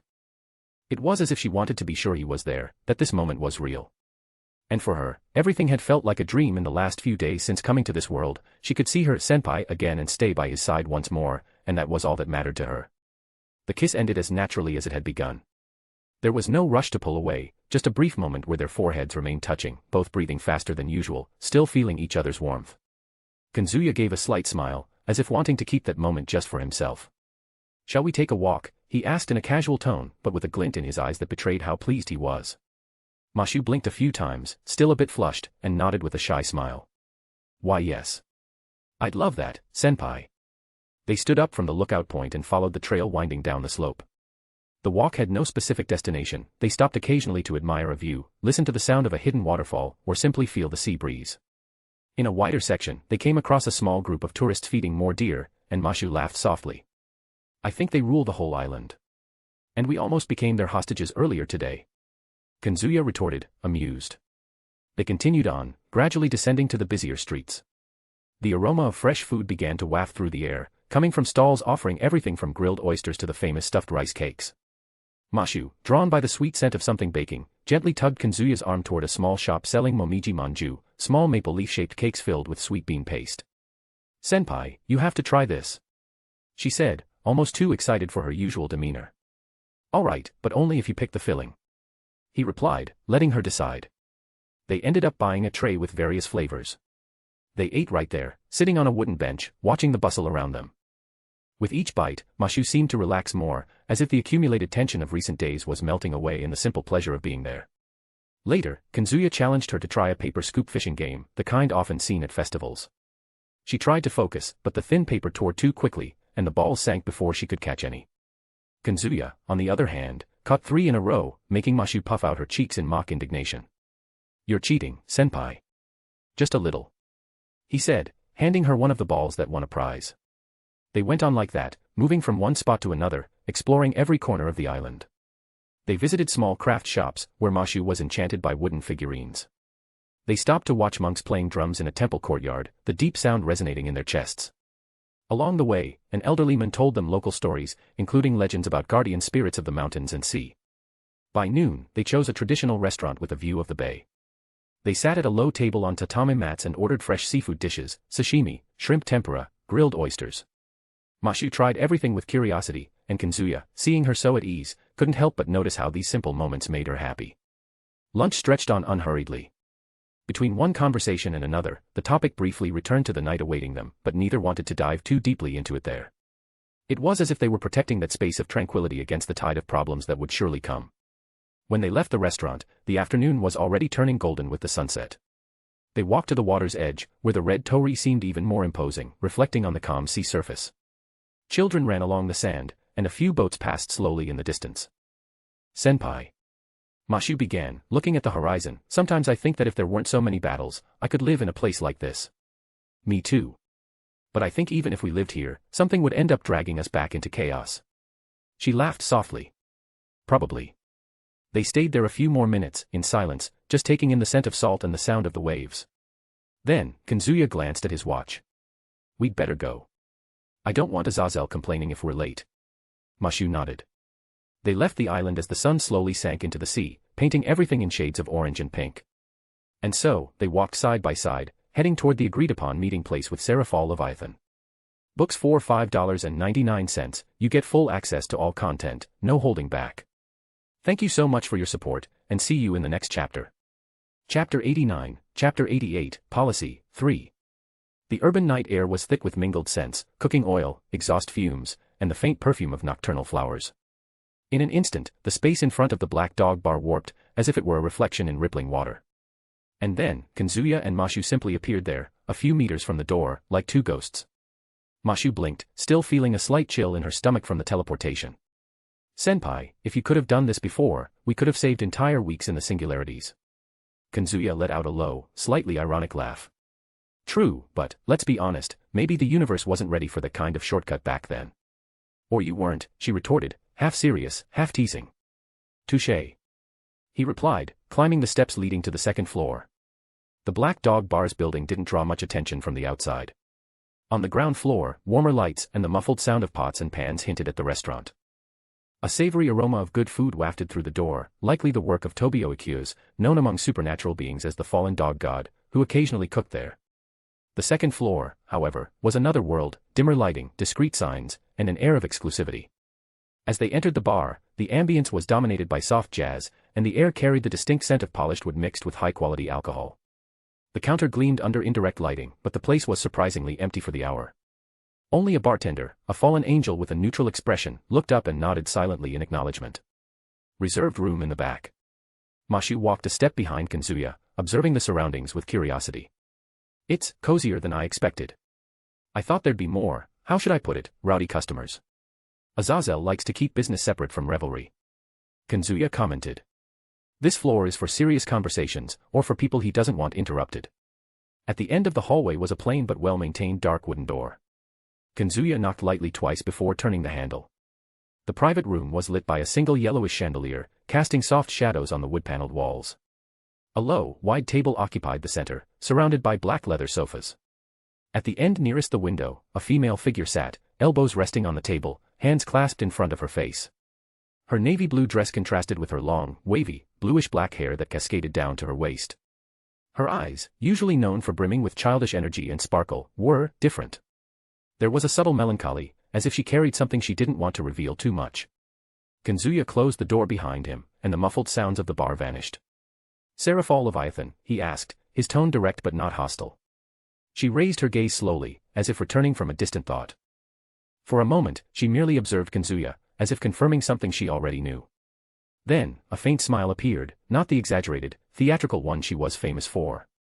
Yes, and you must be Ryougi Kazuya, right, she said, her voice soft but tinged with curiosity. We finally meet. Kazuya stepped forward, extending his hand. Yes. And this is Mashu Kairi Light. He glanced briefly at the girl beside him. One of my wives, and my shield in more ways than one. Mashu, slightly caught off guard by the blunt introduction, blushed and gave a slight bow. It's a pleasure to meet you, Mao Leviathan. Sarafal gave Mashu an unreadable look before letting out a low, almost ironic laugh. Just call me Sarafal. And, no need for too much formality. We're not politicians in front of cameras here. She stood, shaking Kazuya's hand firmly, then Mashu's. I'll admit. I thought a lot about how this meeting would start, Sarafal said, sitting back down. Honestly, I never imagined you'd accept my proposal for a meeting. I tried a few times during the week, but you never responded. Then earlier today, Azazel said you'd finally agreed. Kazuya pulled out a chair, sitting in a relaxed manner but with his eyes ever watchful. After what happened with Surzex and Graphia, I didn't have much reason to meet with demons. Honestly, the messages you sent requesting a meeting were received by one of my servants. But since Azazel mentioned there was something that might interest me, I agreed. Mashu sat beside Kazuya, quietly observing the exchange. Sarafal rested her elbows on the table again, the chandelier's light highlighting the contrast between her elegant posture and the weight in her eyes. I'll be honest, I'm not used to taking orders, but lately, underworld politics have forced me to make choices I don't like. And, some of those choices involve you. Silence hung for a moment, broken only by the distant sound of jazz from the hallway. Kazuya tilted his head slightly, studying her. And you don't seem too happy about it. She laughed, but there was no humor in it. Let's just say. I'd have preferred our first meeting to be under lighter circumstances. Maybe at a summer festival, with street food and fireworks. Maybe there's still time for that. Kazuya remarked, his tone almost casual, which made Mashu glance at him in surprise at the softness. Sarafal blinked, and for the first time that night, her smile seemed more genuine. We could do that after our meeting, if you accept my proposal. Then, leaning back on the sofa with a slight blush, she continued. Oh. Mashu leaned forward slightly, her eyes sparkling with curiosity. So, what exactly is your proposal, Sarafal-sama? The Mao took a deep breath. After talking with the other Maos, and agreeing to Chaldea's rules, including never involving humans in our ambitions. She paused, looking directly at Kazuya. I brought something that might make you reconsider your stance on the underworld. She picked up a box beside her and placed it on the table. The dull thud of the object landing echoed in the quiet room. Inside here, is all of Ajuka Beelzebub's research. Kazuya merely raised an eyebrow. Is that so? Sarafal looked away for a moment, a faint blush rising to her cheeks. Yes, and. She swallowed hard before continuing. This is, my dowry. Ryougi Kazuya. I want to marry you. The silence that followed was almost tangible. Even the distant jazz seemed to fade away. Kazuya maintained a neutral expression for a second longer than necessary, then closed his eyes and let out a controlled sigh. I see. He said, opening his eyes again with a calm gaze. So that's what this is about. A political marriage. Mashu burst out, nearly jumping from her seat. The shout echoed in the room, shattering the tension. Sarafal blinked a few times, perhaps not expecting such a theatrical reaction. Kazuya maintained his composure, as if he'd known this was coming. It took a few seconds for everyone to take a deep breath and regain their composure. At that moment, the door opened quietly, and a waiter entered, carrying a tray with plates and drinks. Without a word, he served them and left, closing the door behind him. Mashu picked up her fork but kept glancing between Sarafal and Kazuya, as if trying to grasp the reality of the situation. So, this isn't a joke. You really want to marry Senpai? Sarafal nodded, stirring her food slightly before responding. Of course it's not a joke. And why do you think I'd agree? Kazuya asked, cutting a piece of meat as if the question were part of a casual conversation. I know you don't have many reasons to. And I don't have any trump card to force you into this kind of thing. The only thing I can offer is myself. As she spoke, Sarafal took a deep breath and, looking at the handsome man before her, continued, I know you have many wives and probably aren't interested in me. We've only just met. What I'm trying to say is that I hope you'll give me a chance to prove I can be a perfect wife for you. I'll fulfill my role without complaint. The silence that settled between them was almost palpable. Sarafal, though trying to maintain her composure, let slip in her gaze and the way she held her fork that she was determined to seize any chance she had. Kazuya finished chewing a piece of meat calmly, set his fork down, and, with a slow gaze, let his eyes drift to the valley of her chest. Even if I wanted to take you to bed right now, you wouldn't complain. A flush immediately rose to Sarafal's face. She gripped her napkin for a second before responding. As a wife, that would be my duty. Her voice was quieter but firm enough to leave no doubt she was serious. Mashu's eyes widened, and she sat up straighter. Senpai. That's not something you should say like that, she scolded, her face partially red from second-hand embarrassment. Kazuya merely raised a hand in a casual gesture, as if calming an impatient child. Relax, Mash. It was just a joke. Then, he shifted his gaze to the box on the table before looking back at Sarafal. As for the demons, I have no reason to remain hostile toward you. Sirzex and Graphia have already received the punishment they deserved, and you're no longer. He paused briefly, as if organizing his words, and raised 3 fingers to Sarafal's eye level. But about the marriage, here's how it'll go, you'll have 3 dates with me. 3 chances to convince me it's worth having a relationship with you. Her eyes sparkled for a moment, but Kazuya raised his index finger in warning. You'll have to wait a few months. Until then, we can be neutral allies. If you want, you can even announce publicly that we're engaged or something like that. I don't care. He shrugged. But, if after those 3 dates I'm not interested, you'll have to retract the announcement, saying it was my decision not to marry. Sarafal stared at him in silence for a few seconds. Then, a faint smile curved the corners of her lips. Understood. Kazuya, can I call you that? Knock yourself out. Mashu glanced at him sideways, still a bit suspicious but not interrupting. Kazuya picked up the wine glass that had been served, raising it slightly toward her. For now, here's to being allies. The soft clink of glasses marked the start of an agreement that, though temporary, carried a weight none of the 3 seemed to underestimate. The corridor of the Black Dog Bar was silent when Kazuya and Mashu left the private room. The soft jazz still seeped through the walls, mingling with the scent of refined alcohol and varnished wood. The door behind them closed slowly, muffling the sound of Sarafal's footsteps as she vanished into the magic circle that would take her back to the underworld after 2 hours of meeting. They had taken a few steps down the corridor when a tall figure with black wings emerged from the shadows near the staircase. The fallen angel, with a calm expression and understated clothing, inclined his head in greeting. Kazuya-sama. He said, his tone respectful but tinged with formality. Azazel has requested you join him for a drink. He's accompanied by Odin. Kazuya raised an eyebrow. Odin, the Norse mythology one. The fallen angel gave a faint smile, as if the reaction was expected. The very one. Azazel thought it would be interesting for you to meet in person. All right, I'll take the invitation. Mash, can you head back to Chaldea? Mashu looked at Kazuya, slightly tense. Senpai, are you sure you want to go alone? He paused for a few seconds, considering, then sighed with a faint smile. Yes, Odin has a reputation for being peculiar. And it's late.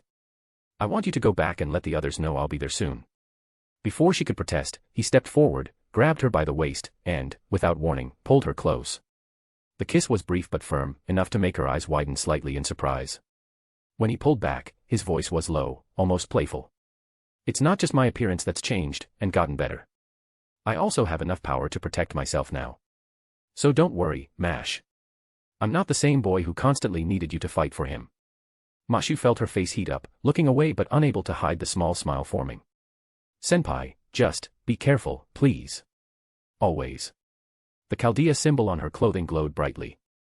A beam of magical light enveloped her body, surrounding her in a bluish aura. In seconds, the air around her warped, and with a soft flash, Mashu vanished, teleported back to the Innovate Clear dimension. Kazuya lingered for a moment, staring at the spot where she'd disappeared, before turning to the fallen angel. So, let's see what kind of figure this Odin is. The angel nodded, leading him down the corridor toward a more secluded lounge, where, it was said, only Azazel's invited guests were allowed access. A/N, author's note, guys, don't worry about the whole marriage with Sarafal thing. It's very unlikely that it will ever become a focus in the story, and honestly, it probably won't happen. Just let me cook. Books for $5.99, you get full access to all content, no holding back. Thank you so much for your support, and see you in the next chapter.